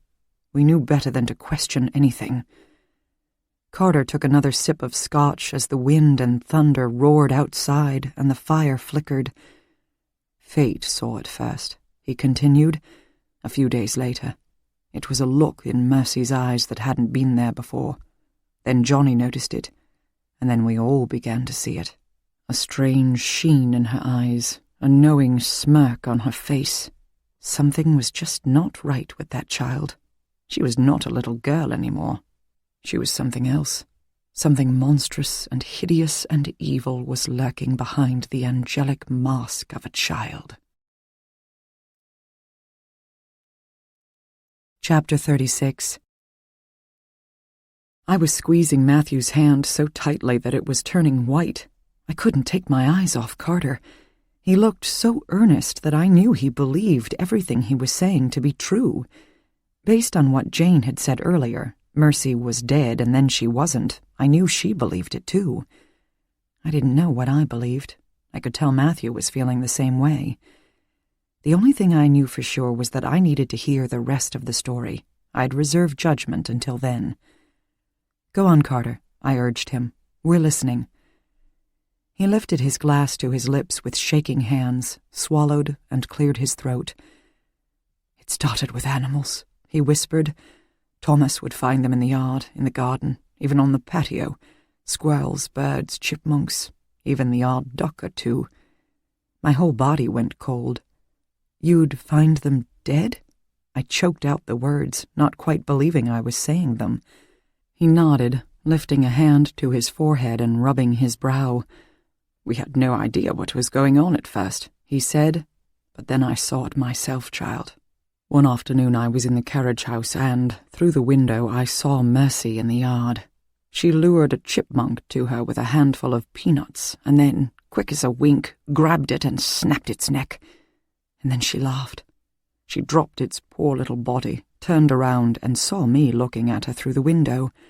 And she laughed again, locking eyes with me. I'll tell you, it gave me a chill." I snuggled closer to Matthew. "And then the accidents started happening," he went on. "Workmen would be on the roof and their ladders would go missing, stranding them there. Knives would be buried blade side up in the dirt to cut the hands of the gardeners. Tires on the cars would be slashed. She was trying to intentionally hurt people? Matthew asked. What did you, or more appropriately, her parents, do about it? Carter nodded. Mr. Alban saw it right away, he knew. But Mrs. Charity wasn't having any of it. She was blind to what was going on, and nobody could make her see. But then Mercy tried to drown her sister in the lake, almost taking Johnny with them in the bargain. He dabbed at his brow with a handkerchief. We heard it, all of us. Fate's terrified screams, Johnny's shouting, the splashing. We ran to the lakeshore, me from the carriage house, Thomas from the gardens in back, Jane and her mother, along with Mr. and Mrs. Alban from the house, and we found Mercy holding her sister under water, with Johnny trying everything he could to stop it. She turned on him then, pushing him under. He shook his head, remembering. It took all of us to get her off of them. She was just a child, but it was like she had otherworldly strength. I unfolded myself from the couch to grab the scotch decanter and refilled Carter's glass. Then what happened? I asked as I poured. Later that day, once Fate had been tended to and Johnny had calmed down, I heard them arguing about it, Mr. and Mrs. Alban. He wanted to send Mercy away. Initially she would hear none of it, but she couldn't deny that the girl had tried to hurt her other 2 children.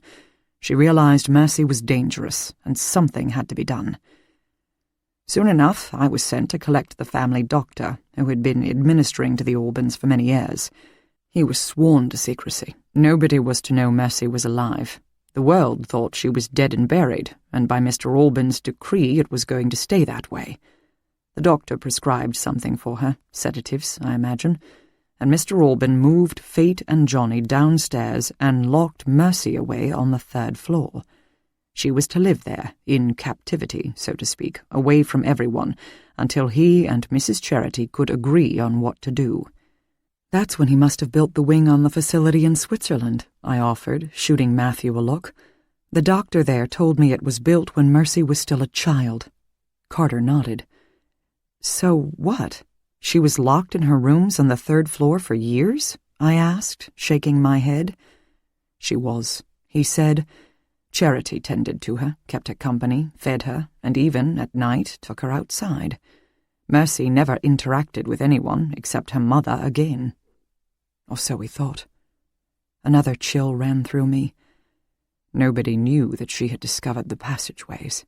They had been locked, but she was able to unlock them. They became her world.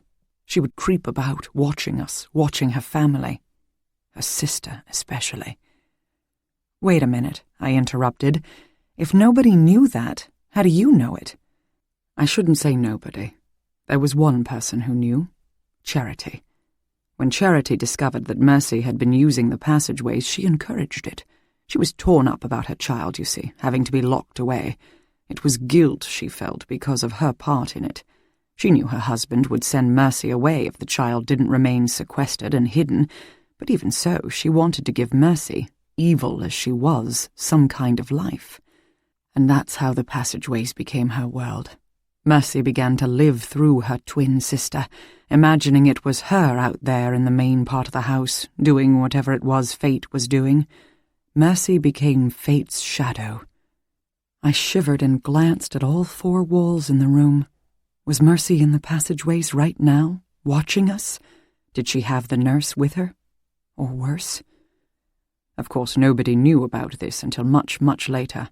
Carter went on, and the household gradually returned to normal. Years passed. Fate met your mother at school, dear Adele, who brought so much light and love and laughter into this household. She became part of the family very quickly.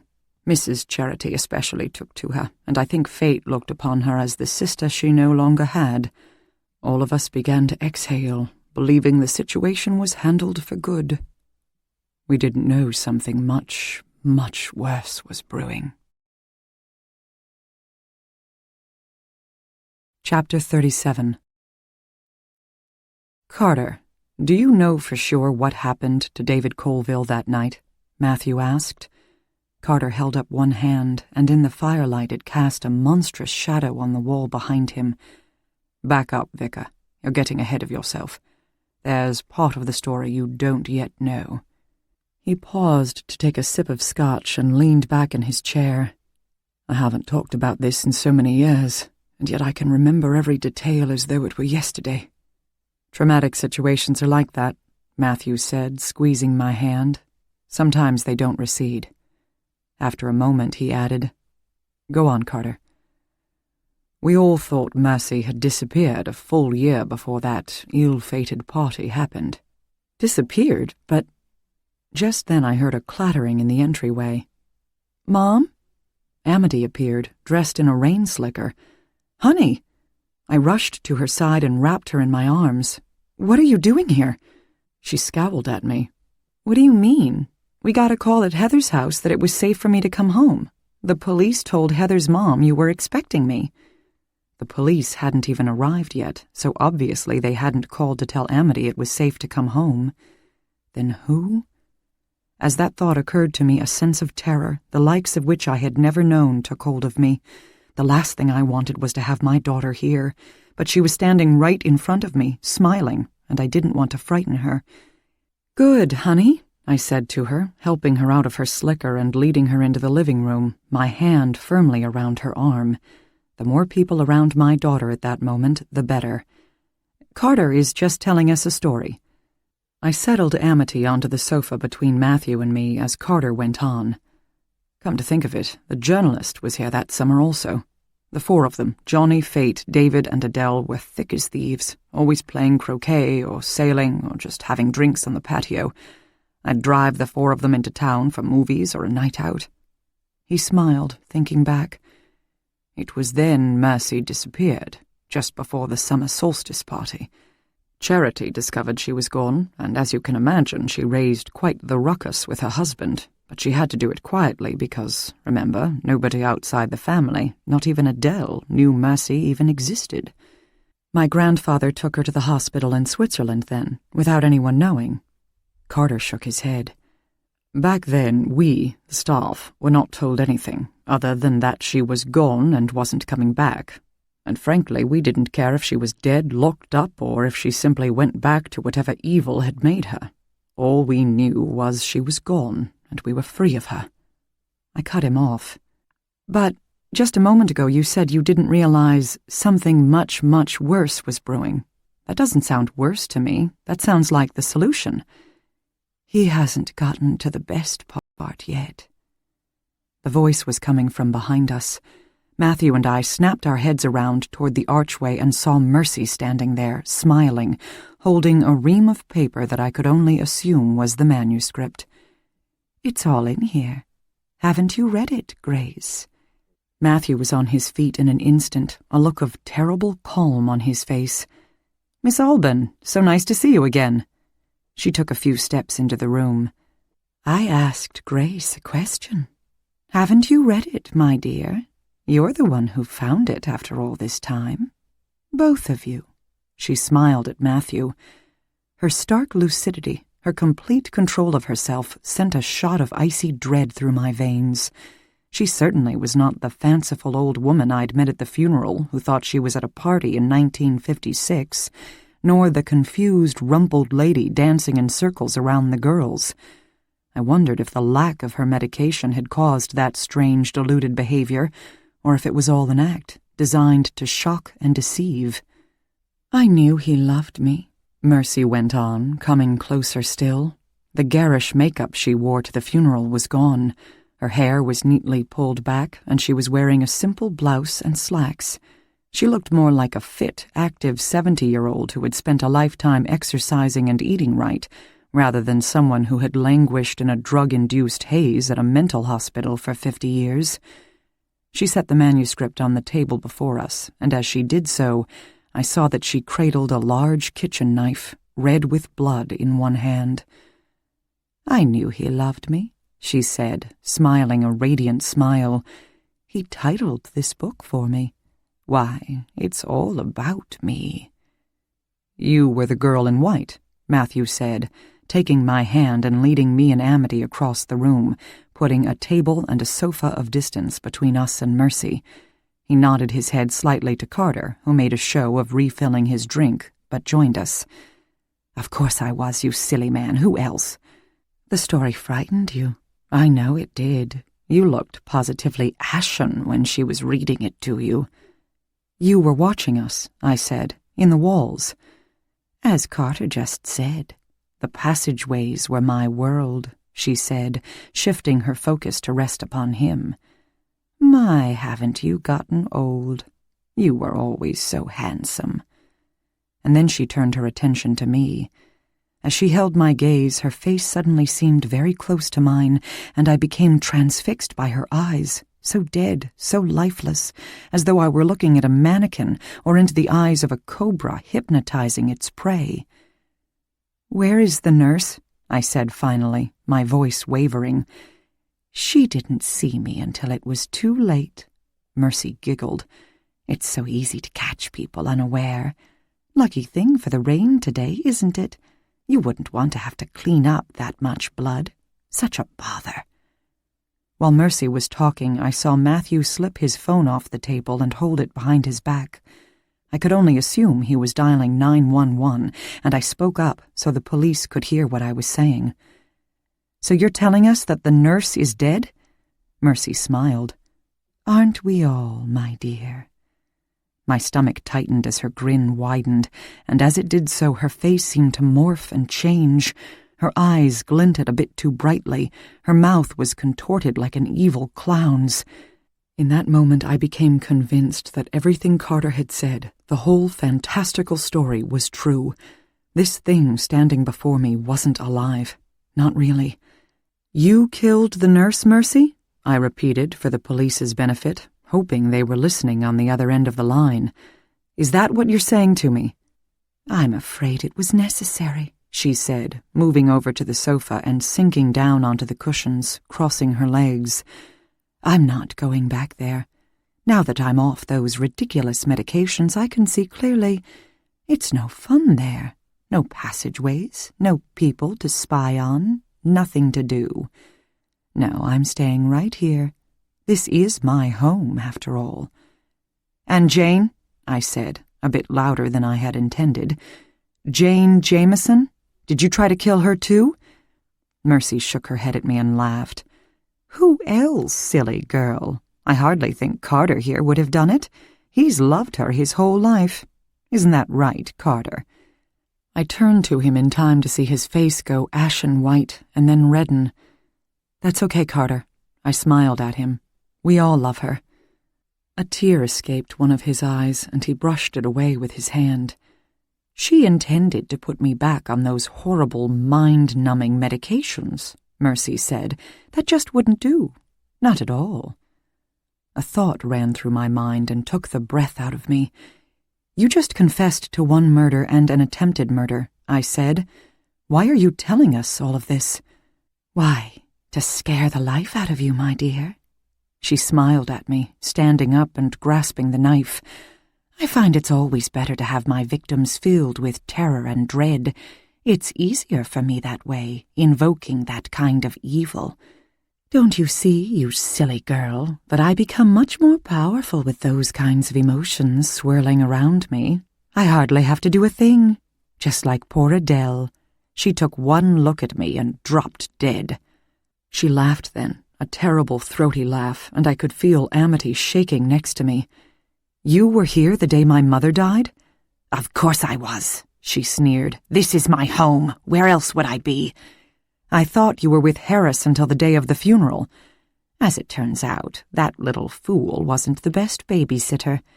"Where did she die?" I asked her, my voice splintering. "They searched and searched but didn't find her until suddenly she was on the bench in the garden." "I was playing a little game with Jane." Mercy raised her eyebrows. "Adele dropped dead when she saw me, but I took her into the tunnels that lead into the false basement until they had thoroughly searched the grounds. Then I laid her out in the garden. Jane's face went absolutely white when she saw her. Alabaster!" "Were you the one in the false basement? The one who broke into the house and went through my things? Why would you do that?" "You are terribly slow, Grace," Mercy said. "You're not getting the theme. Let me spell it out for you, dear. Were you afraid?" I could feel my legs trembling. If she had done it all simply to evoke fear in us, it was working. She stood up, casting a long shadow on the opposite wall. It was then that I noticed her shadow wasn't alone. I squinted to get a better look, and there, dancing on the wall alongside it, were 4 other shadows, moving closer to hers. I smelled lake water and my mother's perfume, and I heard my brother's laughter so loud and raucous that I was sure everyone else could hear it too. Their presence wrapped around me like a shield, and as it did, a sense of calmness passed over me. My family was here. And something else, too. It felt like the very house was standing with me. I wasn't afraid anymore. I took Matthew's hand and I realized he was holding Mercy's gaze and praying, soft and low, the words of a familiar prayer I had grown up with. His face was as serene as a lamb's. "You have lost, Mercy," I said to her as coolly and calmly as I could manage. "We are not afraid of you." She moved toward us then, her eyes blazing, speaking words I didn't understand, ancient-sounding, primal words. She seemed to rise up, gaining strength and power from whatever dark spell she was chanting. "You are all going to be dead within very short order," she shouted, raising her hand. "You will disappear, just like they all disappear." Chapter 38. "Freeze!" a voice boomed through the room from the entryway. "Police!" I turned around to see the officers slowly walking into the room, guns drawn, and exhaled deeply. I let down my guard just for a moment, turned away just for a second. We all must have. Because as quickly as that, Mercy was gone. It only took an instant for me to realize Amity was with her. That evil monster had my daughter. Before the police could stop me, I rushed into the open passageway door. In the darkness, I could see nothing beyond the dusty, spidery tapestry on the walls, but I thundered down the inky passageway all the same. "Amity!" I shouted. "Amity, call out to me! I'm coming!" I stopped, listening closely, trying to figure out which way they went, but heard nothing, only my own words echoing down the seemingly empty tunnels. And then a sing-song verse permeated the silence. "The witch in the wood comes out to play." My stomach tightened. "Mercy, you're not frightening me," I shouted. "Honey, I'm coming for you." I ran at full speed, just making out Matthew's voice, calling my name, faint in the background, but all I could think about was Amity. My old senses of these tunnels shifted into high gear. I didn't need a flashlight. I didn't need any electricity. I knew where I was going on instinct. I was sure Mercy felt the same. This was her world, her lair. Twisting and turning we went, me shouting the whole time, "I'm here, I'm following you," until I was sure we were making our way toward the false basement room. The police would have no idea which way to go and would be far behind. It was up to me. I crashed through the door to the secret room and flipped on the light to find Mercy standing near the sofa, the knife with which she had tried to kill Jane at my daughter's throat. Mercy was smiling a serene and staid smile, while Amity's face was filled with fear. "Amity," I said to her quietly, calmly, "look at me. Don't be afraid. She feeds on fear." "Come devil, come imp, come monstrous thing that hides underground in the day," Mercy sang, the knife twirling in slow circles at my daughter's throat. "Mom," Amity whispered. I held her gaze. On the wall behind her and behind Mercy, I also saw shadows. "Come alive this night and give them a fright when the wood witch comes out to play."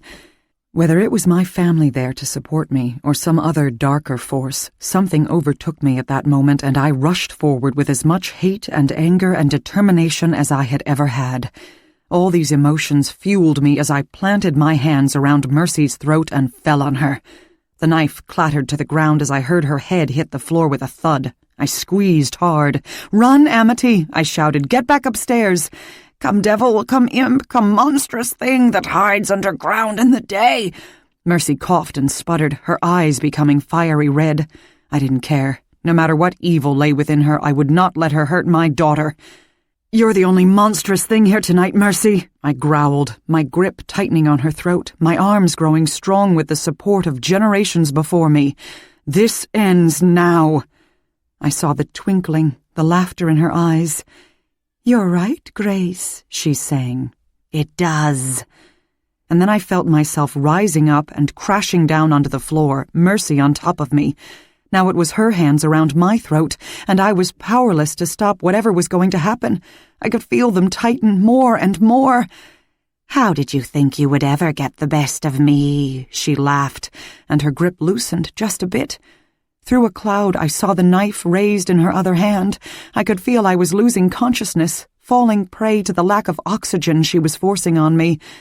"No, you don't!" I heard my daughter's voice, far away in the distance, and saw Mercy fall to the side. Amity shoved her with all her might. There was a clattering then, and scuffling for the knife. I grabbed for it and got the blade, its edge cutting into my hand. I didn't care. I turned it around and grasped the handle and slashed upward, connecting with something soft. Mercy's face was a mix of disbelief and humor. "You can't kill me, my dear," she whispered. I pulled back and with all my might plunged the blade deeply into her chest. I think I just did. Chapter 39. We answered the police's questions as we sat in the parlor. The 911 operator had heard everything via Matthew's cell phone call, and he and the officers had found their way to the basement room just as I had stabbed Mercy. Another squad was outside searching for the nurse's body, which they found later in the garden. I held Amity in my arms and stroked her hair. She was crying softly and shaking, and I tried to comfort her, but I felt much the same way, as though I was shivering deep within my core. "You were very brave down there, honey," I said to her. "You saved my life." She managed a smile as we sat together on the sofa. "You told me to run, but I just couldn't leave you." "Why did she do that, Mom? What is she?" My daughter's eyes were searching mine for answers I couldn't give her. "I don't know," I said finally, "but it's over now. She's gone, and she's not coming back." Soon the coroner arrived, and they took Mercy's body away. "I'm the next of kin," I told them. "When you've done the autopsy, I'd like her to be cremated as soon as possible." I knew it was probably silly, but I did not want Mercy buried on this property or anywhere near the house. When they had all left, and it was just the four of us in the parlor, I turned to Carter. "You recognized her that day when you were driving us to the funeral, didn't you?" I asked him, remembering his reaction when we almost ran her down. He nodded and sipped the last of his drink. "I did, child, I did. And now that it seems to have stopped raining, I'm going to head down to the carriage house," he said, getting to his feet and smoothing his suit coat. "I could use some dinner and my own bed." "I know the feeling." I smiled at him and stretched, realizing I could do with a little food myself. It's been a long day. After he had gone, Matthew, Amity, and I retreated to the kitchen. They both hopped onto stools at the high table. I opened a beer for Matthew and had just stuck my head inside the refrigerator when something Carter had said replayed in my mind. "He said there was something worse," I said, poking my head around the fridge door to look at Matthew. He wrinkled his nose at me. "When Carter was telling the story," I said, "he said there was something worse to tell, but he didn't get a chance to tell it because Mercy interrupted us." "That's right," Matthew said, putting his elbow on the table and resting his chin in his palm. "But to tell you the truth, I really don't want to know what it is. Carter's down in the carriage house. Mercy's dead. She can't hurt anyone anymore. You and your daughter are safe. It's over. And I think I've had enough of the supernatural for one day. I'm sure Carter believes his story is true, but for God's sake." He let out a deep sigh. "Can't we just leave it? For today, at least?" I thought I detected the urge to run in Matthew's eyes. I wouldn't have blamed him if he did. "You've got it," I said, and pulled some cold chicken, lettuce, and an avocado out of the fridge with a weak smile. "How about a sandwich?" I lay awake that night, with Amity next to me in the big bed, and Matthew, who didn't feel right leaving us alone in the house, sleeping in the guest room down the hall. Mercy had answered some of my questions, notably about my mother's death and the identity of our intruder, and I knew I should be satisfied with that. But what Carter had said was nagging at me. What was the much, much worse? And did it have anything to do with Colville's death the next summer? I was so deeply ensnared in this mystery, I just couldn't let it go. I punched my pillow and turned on my side, thinking that I would talk to Carter about it the next day. But then my eyes shot open. I didn't have to wait until the next day. Mercy had said, "He hasn't gotten to the best part yet," and then she referred to the manuscript, saying, "It's all in there." I slipped out of bed and stole into my mother's study, where I had returned the manuscript earlier. I flipped on the reading lamp and put the pages on my lap, and a shudder went through me when I saw the red smudges Mercy's bloody fingers had left on it. I shook the image of her out of my mind and began to read. Chapter 7. The next morning I made my way down to the dining room for breakfast, having every intention of telling my hosts that I'd have to take my leave. I had already made up a story. My father would need me back in Boston. But I didn't get a chance to tell them anything, because the dining room was empty when I reached it. I walked from there to the study to the living room, wondering where in the world my hosts could possibly be. This wasn't like them, creatures of habit that they were. Perhaps they were on the patio. I looked out the living room window. There was Lily, standing alone, dabbing at her eyes with a handkerchief. I pushed open the French doors and was at her side in an instant. "What is it?" I asked her. "What's the matter?" She looked at me with wide eyes. "Oh, Mickey, thank goodness," she said, smiling warmly and touching my arm. "I'm so glad to see you up and around.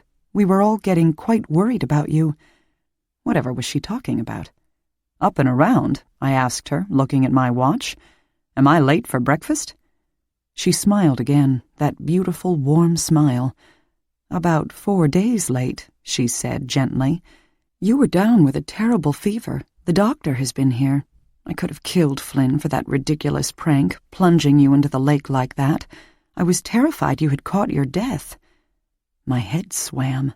I had lost 4 days? "I don't understand," I began. So there you are, Rip Van Winkle." I turned to see Flynn running up the patio steps, his eyes shining. "Back in the land of the living." He encircled me in a great hug. "I was so afraid for you, my dear friend," he whispered into my ear, his voice wavering.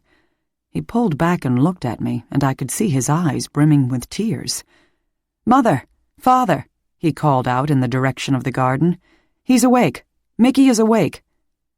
I went through the motions of breakfast with everyone, but couldn't quite grasp what they were saying to me.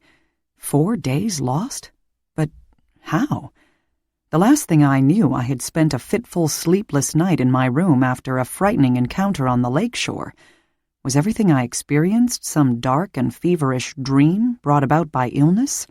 A hallucination, then?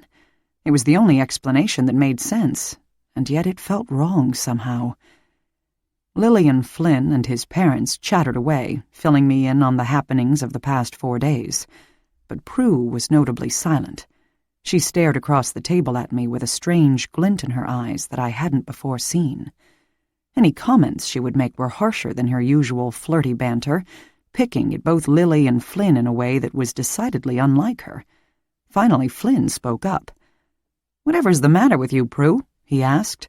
"You're positively gloomy, and you've been this way for days.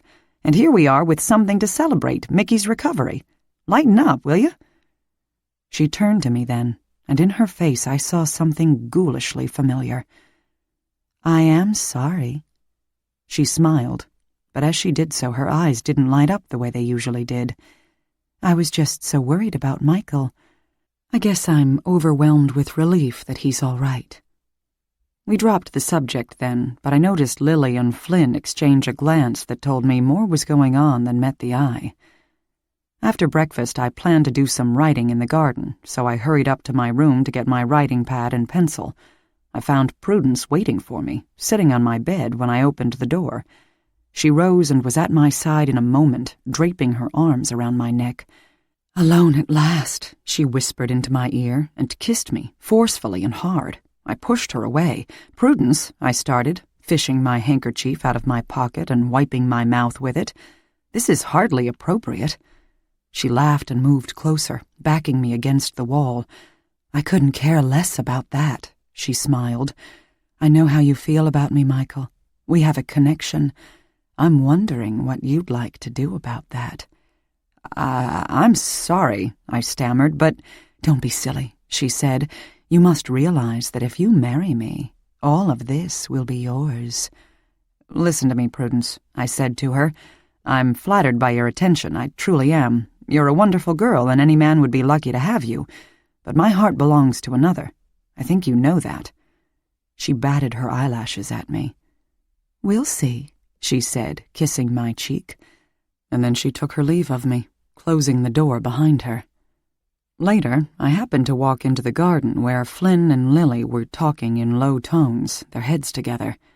"Oh," Flynn said a little too loudly. "Mickey boy, I didn't see you there." Lily's eyes were brimming with tears. She tried to brush them away with her sleeve, but I took her hand in mine. "This is the second time I've seen you crying today," I said to her, glancing at Flynn. "Something's going on. Please take me into your confidence, both of you. Maybe I can help." Flynn sighed. "It's Prue," he said, turning to Lily. "I think you should know." She nodded quickly in response. "She hasn't been herself for days." "I noticed at breakfast she was rather snappish," I offered. "Is that what you mean?" "That and more," Lily said. "It's as though she has developed a kind of hatred for us, all of us, overnight." "I had an unusual encounter with her earlier," I confessed, but I wasn't about to let on what it was. I locked eyes with Flynn, and I could tell we were both thinking the same thing. This had something to do with the girl in white. Just then I heard giggling from behind us, and we turned to find Prudence there, holding a croquet mallet and smiling. "Anyone up for a game?" she asked, slowly swinging the mallet. "I'm dying to have some fun." "A little bedtime reading?" It was Matthew, poking his head around the door. I couldn't sleep and was about to head downstairs to get something to read when I saw the light under your door. "I couldn't sleep either." I smiled. He eyed the manuscript in my lap. "You're looking for answers." I shrugged my shoulders. Guilty as charged. What Carter said earlier was really nagging at me.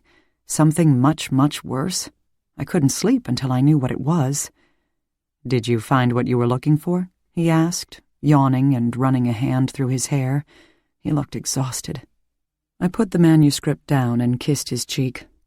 "You bet I did." I turned off the light and led him back into his bedroom. The answers to this mystery could wait. Chapter 40. The next week went by in a blur. Jane came home from the hospital, moving more slowly than I'd ever seen her move, but on the mend and doing fine, her husband hovering around her like a mother bear. I had to wrestle her apron from her hands more than once and tell her in no uncertain terms that Amity and I were going to be waiting on her for the next few weeks until she was fully back on her feet, and finally she grudgingly accepted our help. After talking it over with Amity, we agreed to put the house on Whidbey up for sale and move back to Alban House permanently. We'd travel back there later in the summer to box up our things and let a realtor deal with the rest. I think Heather's friendship sealed the deal for my daughter, and for that I was grateful, even though Matthew's description rang in my ears, the girl from down the lane and the girl from the manor house. It sounded chillingly like my mother and fate, and that's one bit of history I didn't want to repeat. The decision to stay in town led me to call the university and make an appointment to start preparations for the David Colville Retreat for Writers and Artists. If we hurried with a call for applications, we could have the retreat up and running by the following June. It felt like the right thing to do, fulfilling my mother's vision. I knew she'd be happy about it, and likely was. But there was one more stone I needed to turn, one more piece of the puzzle I needed to solve before I could dive into that project head first. And that was how I came to be sitting at the patio table one balmy July evening with Jane, Mr. Jameson, Carter, and Matthew. Amity had helped me prepare dinner for everyone: chicken on the grill, red potatoes roasted with rosemary and onions, a crisp salad with goat cheese and balsamic vinaigrette dressing, and warm French bread right out of the oven. But then I sent her out for a pizza with Heather. My daughter had heard about and seen enough of Mercy for several lifetimes. When Heather's parents had pulled out of the driveway with Amity waving to us from the back seat, I filled everyone's wine glasses and cleared my throat. This dinner is to thank all of you for your service to my family over the years and to celebrate your continued service now that I'm coming back to live at Alban House, I said, raising my glass and nodding to Jane, Mr. Jameson, and Carter. You have helped this family through both everyday life and unimaginable trials. One thing from you, among many, that we've always counted on is your discretion, and that's not going to change, except for tonight. I saw Jane eye her husband, and he squeezed her hand. Before I go ahead with the retreat, I need to know what happened here at Alban House the night David Colville died. If we're going to be honoring this man's memory, I want to do him the justice of at least knowing how he died. I think all of you know more than you're saying. I looked from each person to the next. Now is the time to tell this story, just as my mother was going to do on the day she died. I thought about Harris, and part of me wished he were here with us tonight, but I didn't quite know how to explain the mercy part of the puzzle to him. My daughter and I had fought this monstrous woman for our lives, and I wasn't about to tell him the full extent of what had happened. He might be family, but he was still a stranger who had stirred up all of this, and he was going to speak to my mother the day she died. I still didn't completely trust him. Carter, I went on, something you said the other night stuck with me. You said that despite all the strange and terrible things Mercy did as a child, there was something even worse that you hadn't told us. You said it happened the summer before Colville died. That's when Mercy burst into the room, laughing and agreeing with you. She said it was all in the manuscript and asked if I'd read it. Now I have, and I've got a theory about what the something much, much worse might be.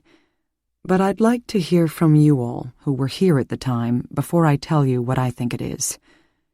Turning to Jane and her husband, Carter nodded and cleared his throat. She's right, he said to them. It's time this comes out. We've lived with it for far too long. Frankly, I just don't want to carry the burden of it anymore. Jane locked eyes with me. In them I saw resignation mixed with loyalty. All right, she said, her voice wavering.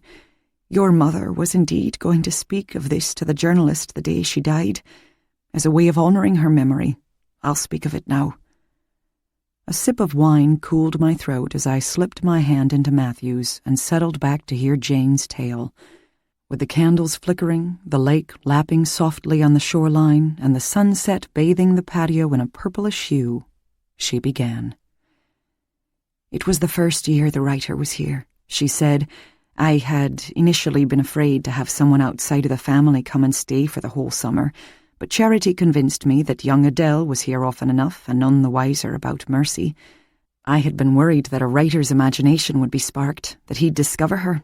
But as it turned out, he was much too interested in Adele to see anything beyond her beauty and charm. Jane chuckled, remembering. We could have been hiding an elephant between the walls and he wouldn't have noticed. I stole a glance at Matthew. We both knew that wasn't quite the case. His imagination had indeed been sparked by what he saw and heard at Alban House that summer. But midway through the season, Jane hesitated and twisted the napkin in her lap. Go on, dear, Mr. Jameson said to her. It's all right now. She's full and truly dead and gone. She went missing, Jane said finally. Mercy. It was Charity who discovered her gone. She rallied the staff and called her husband and children in too and told us what she knew. Mercy was gone. She closed her eyes for a moment before continuing. Remember now, the world outside of this household thought Mercy was dead and had been for years. And we had the writer in our midst, so your grandfather couldn't call the police or conduct a massive search. We had to pretend like nothing was wrong. But he had people, shall we say, and those people searched for Mercy for the rest of the summer. The house, the grounds, the lake, even the town. They checked the airline's logs, train logs, but they turned up nothing. We all believed, the family and all the staff, that Mercy had fled her confinement, so to speak, that she tired of living like a prisoner here in Alban House and decided to strike out on her own. Until she shot a look at her husband. Taking a sip of the whiskey I had poured for him, he finished her thought. Until I discovered the bones. Matthew put an arm around my shoulder as we waited for Mr. Jameson to go on. It was during the late spring of the next year, once the ground had thawed. I was digging up a new section of earth near the cemetery. Mrs. Charity had wanted a garden planted there to honour the Alban dead, when I came upon the skeleton. Someone had dug a shallow grave and covered it with not only dirt, but driftwood and other debris. He dabbed at his eyes with his napkin. Of course, the body was completely decomposed. Mercy had gone missing almost a year before, but the white dress she wore was still intact. There was no doubting who it was. Jane put a hand on her husband's shoulder and took up where he left off. Mrs. Charity was inconsolable, as you might imagine, but in a way, deep down, I think she was also relieved. Mr. Alban certainly was. The staff definitely was. Mercy was gone. That evil was gone from our household. We didn't ask any questions about who might have put her into that grave. I always suspected Mr. Alban, but I never said a word about it. We had a private family funeral, laid the bones to rest in the crypt, and were just glad that the horrible time in this family's history was over. By that time, Mrs. Charity had learned her lesson about black magic, and there was no talk of a repeat performance of what had happened 10 years prior. Jane went on. I never heard her ever speak of witchcraft again. It was over. And finally, thankfully, everything returned to normal in this household. But as you know, that wasn't the end of it. Jane swallowed hard and went on. You can't blame us for not seeing it. We wanted so to believe that the evil had gone. We wanted so to go back to the way things used to be. What didn't you see, Jane? Matthew asked, giving me a look. I'm not following. You didn't read the rest of the manuscript with me. I jumped in. I think I know. Colville saw it too, the first summer he was here. It wasn't Mercy in that grave. I turned to Jane. Isn't that right? Jane's face went ashen. I had a hunch, but when the doctor told us Mercy Alban had been in his facility for the past 50 years, I put 2 and 2 together, she said, nodding. But that's the first time. Colville was writing about what really went on here at Alban House that summer, and he described how worried everyone was about Prudence's behaviour, I explained. Turning to Jane, I went on. Colville changed the names of the family, but his cast of characters was clearly my dad, Fate, my mother, himself, and my grandparents. He wrote about how Fate, Prudence, he calls her in the book, suddenly didn't seem herself. Her actions were strange and unlike her. I paused to catch my breath a moment. I think that's because it wasn't her. I think Mercy killed Fate and took her place because she was tired of being shuttered up on the 3rd floor. She had been watching everyone for so long and wanted to join in, so she did. That's the something much, much worse you were talking about that night, Carter, isn't it? Everyone stared at me. Nobody spoke. Finally, Carter said, That's exactly the conclusion I came to, my dear, when I learned it was Mercy who had come back to us and not her sister. He sighed. You must understand.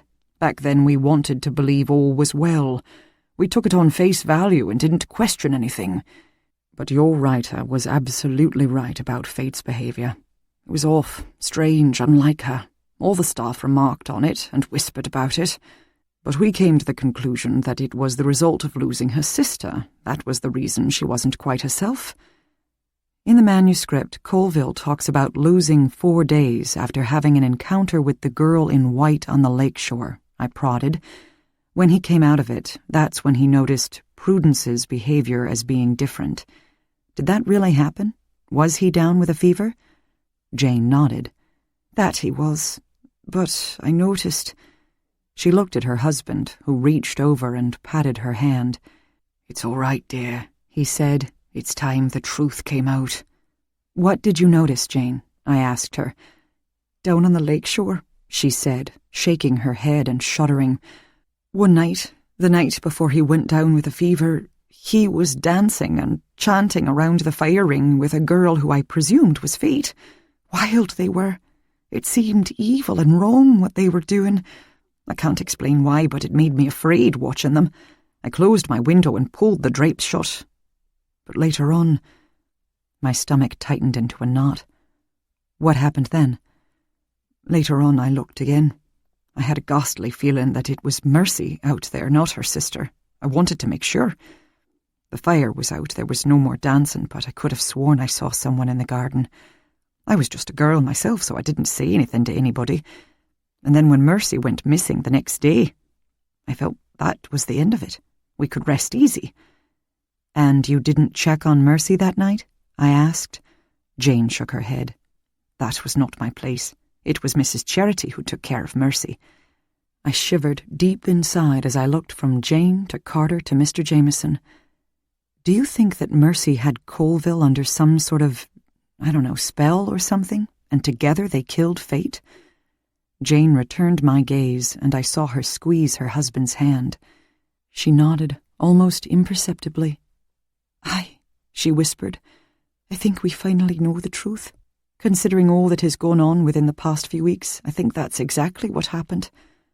After a moment, I continued. "And the next summer?" I asked, looking at Jane.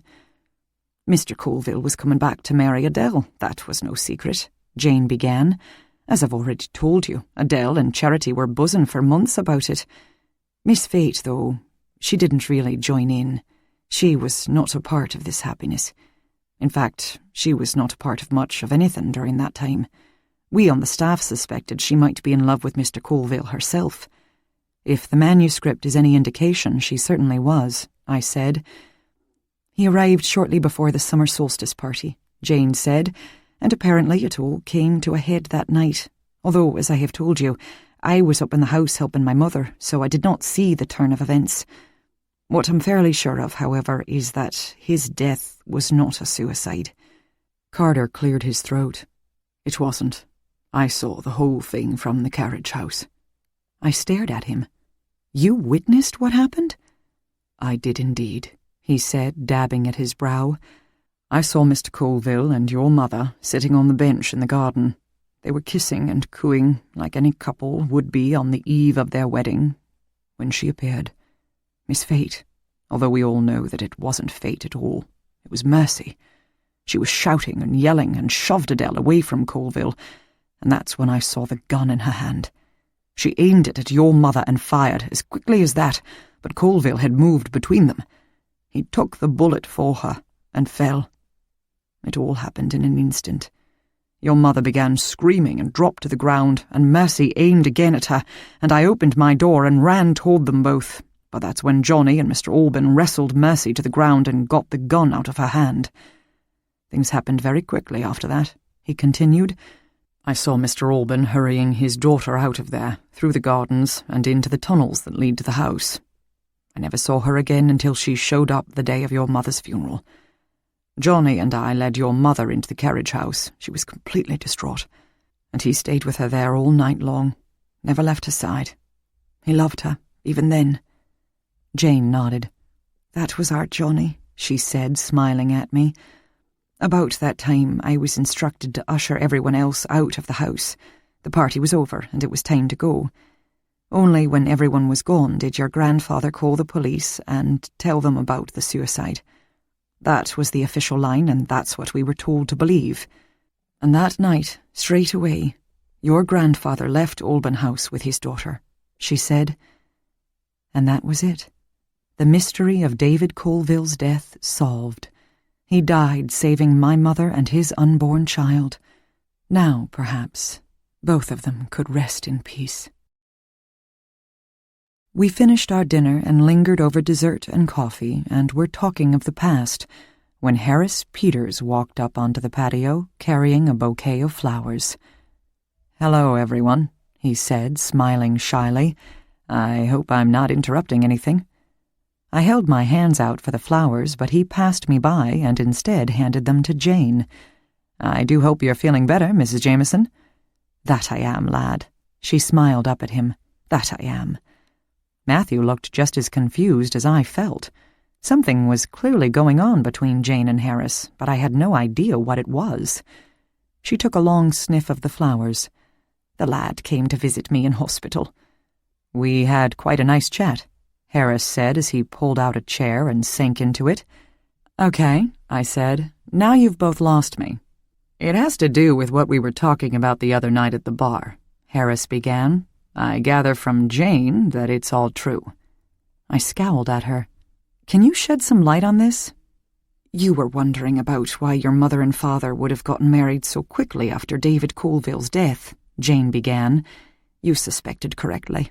She was with child. She and your father had been thick as thieves all their lives, he in love with her all the while. So they married. But your mother, she wasn't at all herself. She was in a deep depression and had been since the moment Colville took his last breath. We have medications for that now, but back then there was nothing anyone could do. And when the baby was born, it became even worse. She didn't get out of bed for weeks. She wouldn't look at the baby, and worse, she would not even acknowledge there was a baby. She insisted he didn't exist. Postpartum depression, I offered.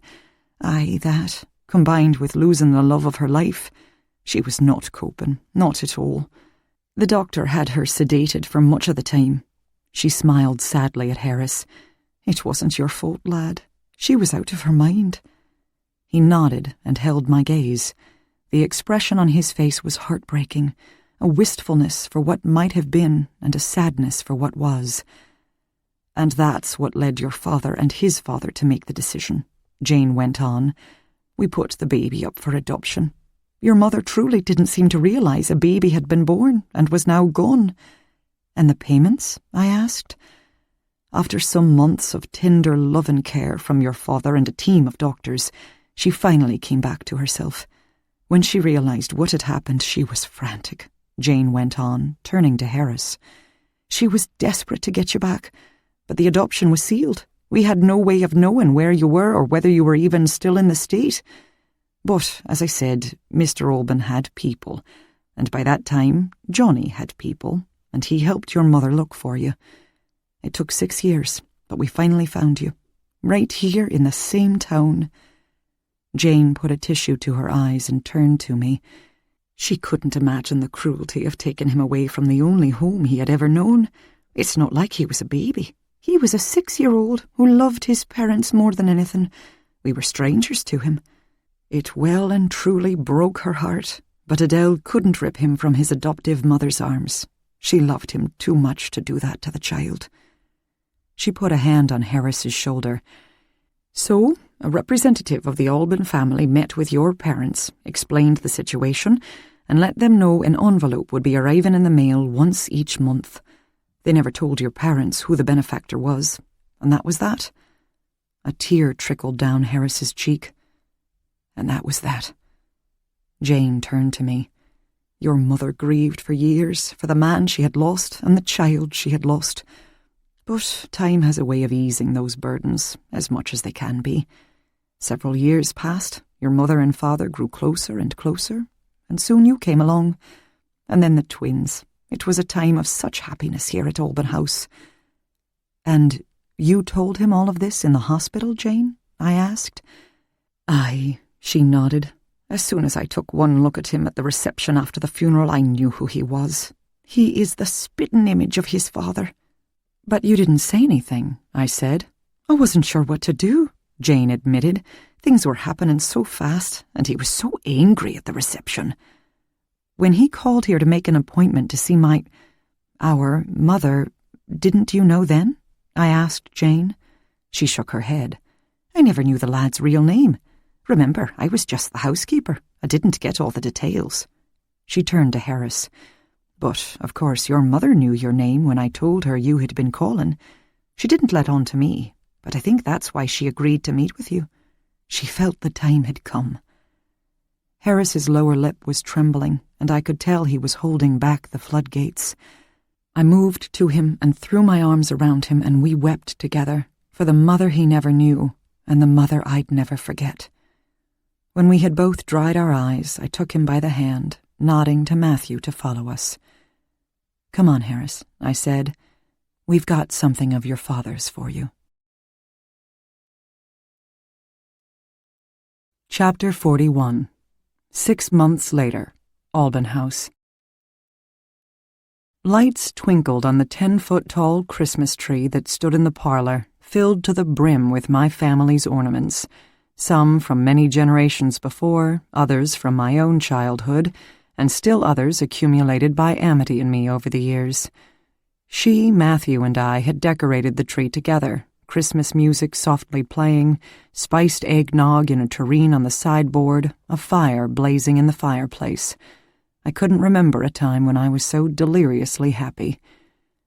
After Amity had gone to bed, Matthew and I sat together on the sofa in the darkened room, watching the fire. "It came today." He smiled at me.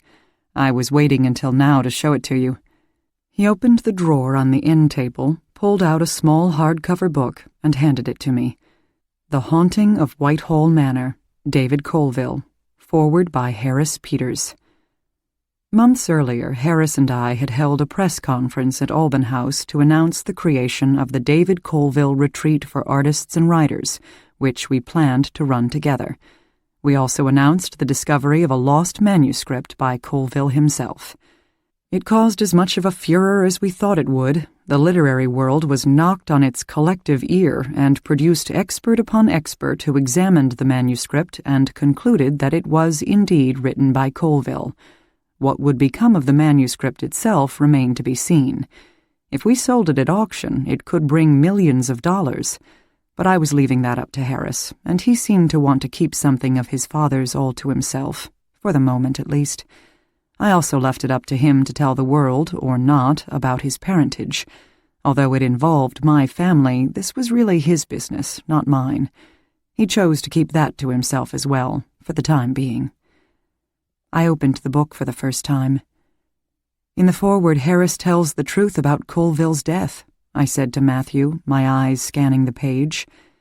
"Do you still feel okay about that?" he asked, putting an arm around my shoulders. "I do," I said. "The man died saving my mother. If he hadn't given his life for her, I wouldn't be here right now. I knew I liked the guy for some reason." I opened the book to the first chapter, marveling at the look of the words on the printed page. "You know, we never did go back and read this entire story," I said. "We always said we'd find some time to read it from beginning to end and learn how they fell in love." "That's right," Matthew said, leaning back and setting his feet on the ottoman. "What do you say, Reverend?" I grinned at him. "In the mood for a good ghost story?" "Why not?" So, with snow falling, the tree lights twinkling, and the spirits of my family swirling around us, I took a deep breath and began to read. Epilogue. Amity curled up on her bed, holding the volume in her hands, a large book with an embossed leather cover, its pages brittle and yellowed. She kept it hidden in her suitcase, not wanting her mother to know about it. Not yet. Amity supposed that was because she knew she had gone against her mother's wishes when she found it, and couldn't quite find the words to tell her how it had all occurred. She had discovered the book because she couldn't keep a secret as good as the existence of secret passageways from Heather. She just had to tell her. So one day, while her mother was off with Reverend Parker, she was always with Reverend Parker, Amity swore her friend to secrecy, popped open the panel door in her room, and led Heather into the darkness. They didn't get far. There it was, sitting just inside the passageways, in front of her door. Amity couldn't believe she hadn't seen it before, but there it was now, plain as day. "What's that?" Heather had asked. Amity squinted at the book. "I have no idea." She bent down and picked it up, and as soon as she touched its leather surface, a trickle of electricity ran through her hands. "Whoa," she said, locking eyes with her friend. "This is weird." She and Heather abandoned their expedition in the passageways and went back into the light of Amity's room and sat down on the bed, the book open between them. Amity carefully turned page after yellowing page to find strangely scrawled words in a language she didn't understand among illustrations of herbs and weeds and plants and powders. They saw pentagrams and candles and rings and other strange-looking symbols they didn't recognize. The girls didn't know it then, but as they looked through the book, something strange and monstrous seeped out, rising from the pages just as it was intended to rise, just as it had risen time and time before. It swirled around the girls and nestled into their hair and their eyes and their noses, a faintly smoky scent of lavender and lilac and grass and fire. And soon, before they even realized what was happening, the symbols on the page transformed into something they knew, something familiar. And that was how Amity and her friend began to read the spell book her great-great-grandmother had written in the old country, all those years ago. She sat on her bed, running her fingers along the book's embossed cover. As she did so, a strange little tune tinkled through her head. Amity knew she had heard it somewhere before, but couldn't think where. "The witch in the wood comes out to play," she sang to herself. At this, she could have sworn she heard a loud sigh coming from inside her room, all around her, as though the walls themselves were exhaling. This concludes the reading of The Fate of Mercy Alban by Wendy Webb. Copyright 2013 by Wendy Webb. This book was read by Kirsten Potter. This unabridged recording was published by arrangement with Jean V. Nagger Literary Agency Incorporated and was produced in 2013 by Blackstone Audio, Inc., which holds the copyright. Neither this recording nor any portion of it may be reproduced or used for any purpose without prior written authorization from Blackstone Audio, Inc. If you would like to obtain a monthly update telling you about new releases, call 1-800-SAY-BOOK. That's 1-800-729-2665. For a complete listing of our titles, visit our website at www.blackstoneaudio.com. Thank you.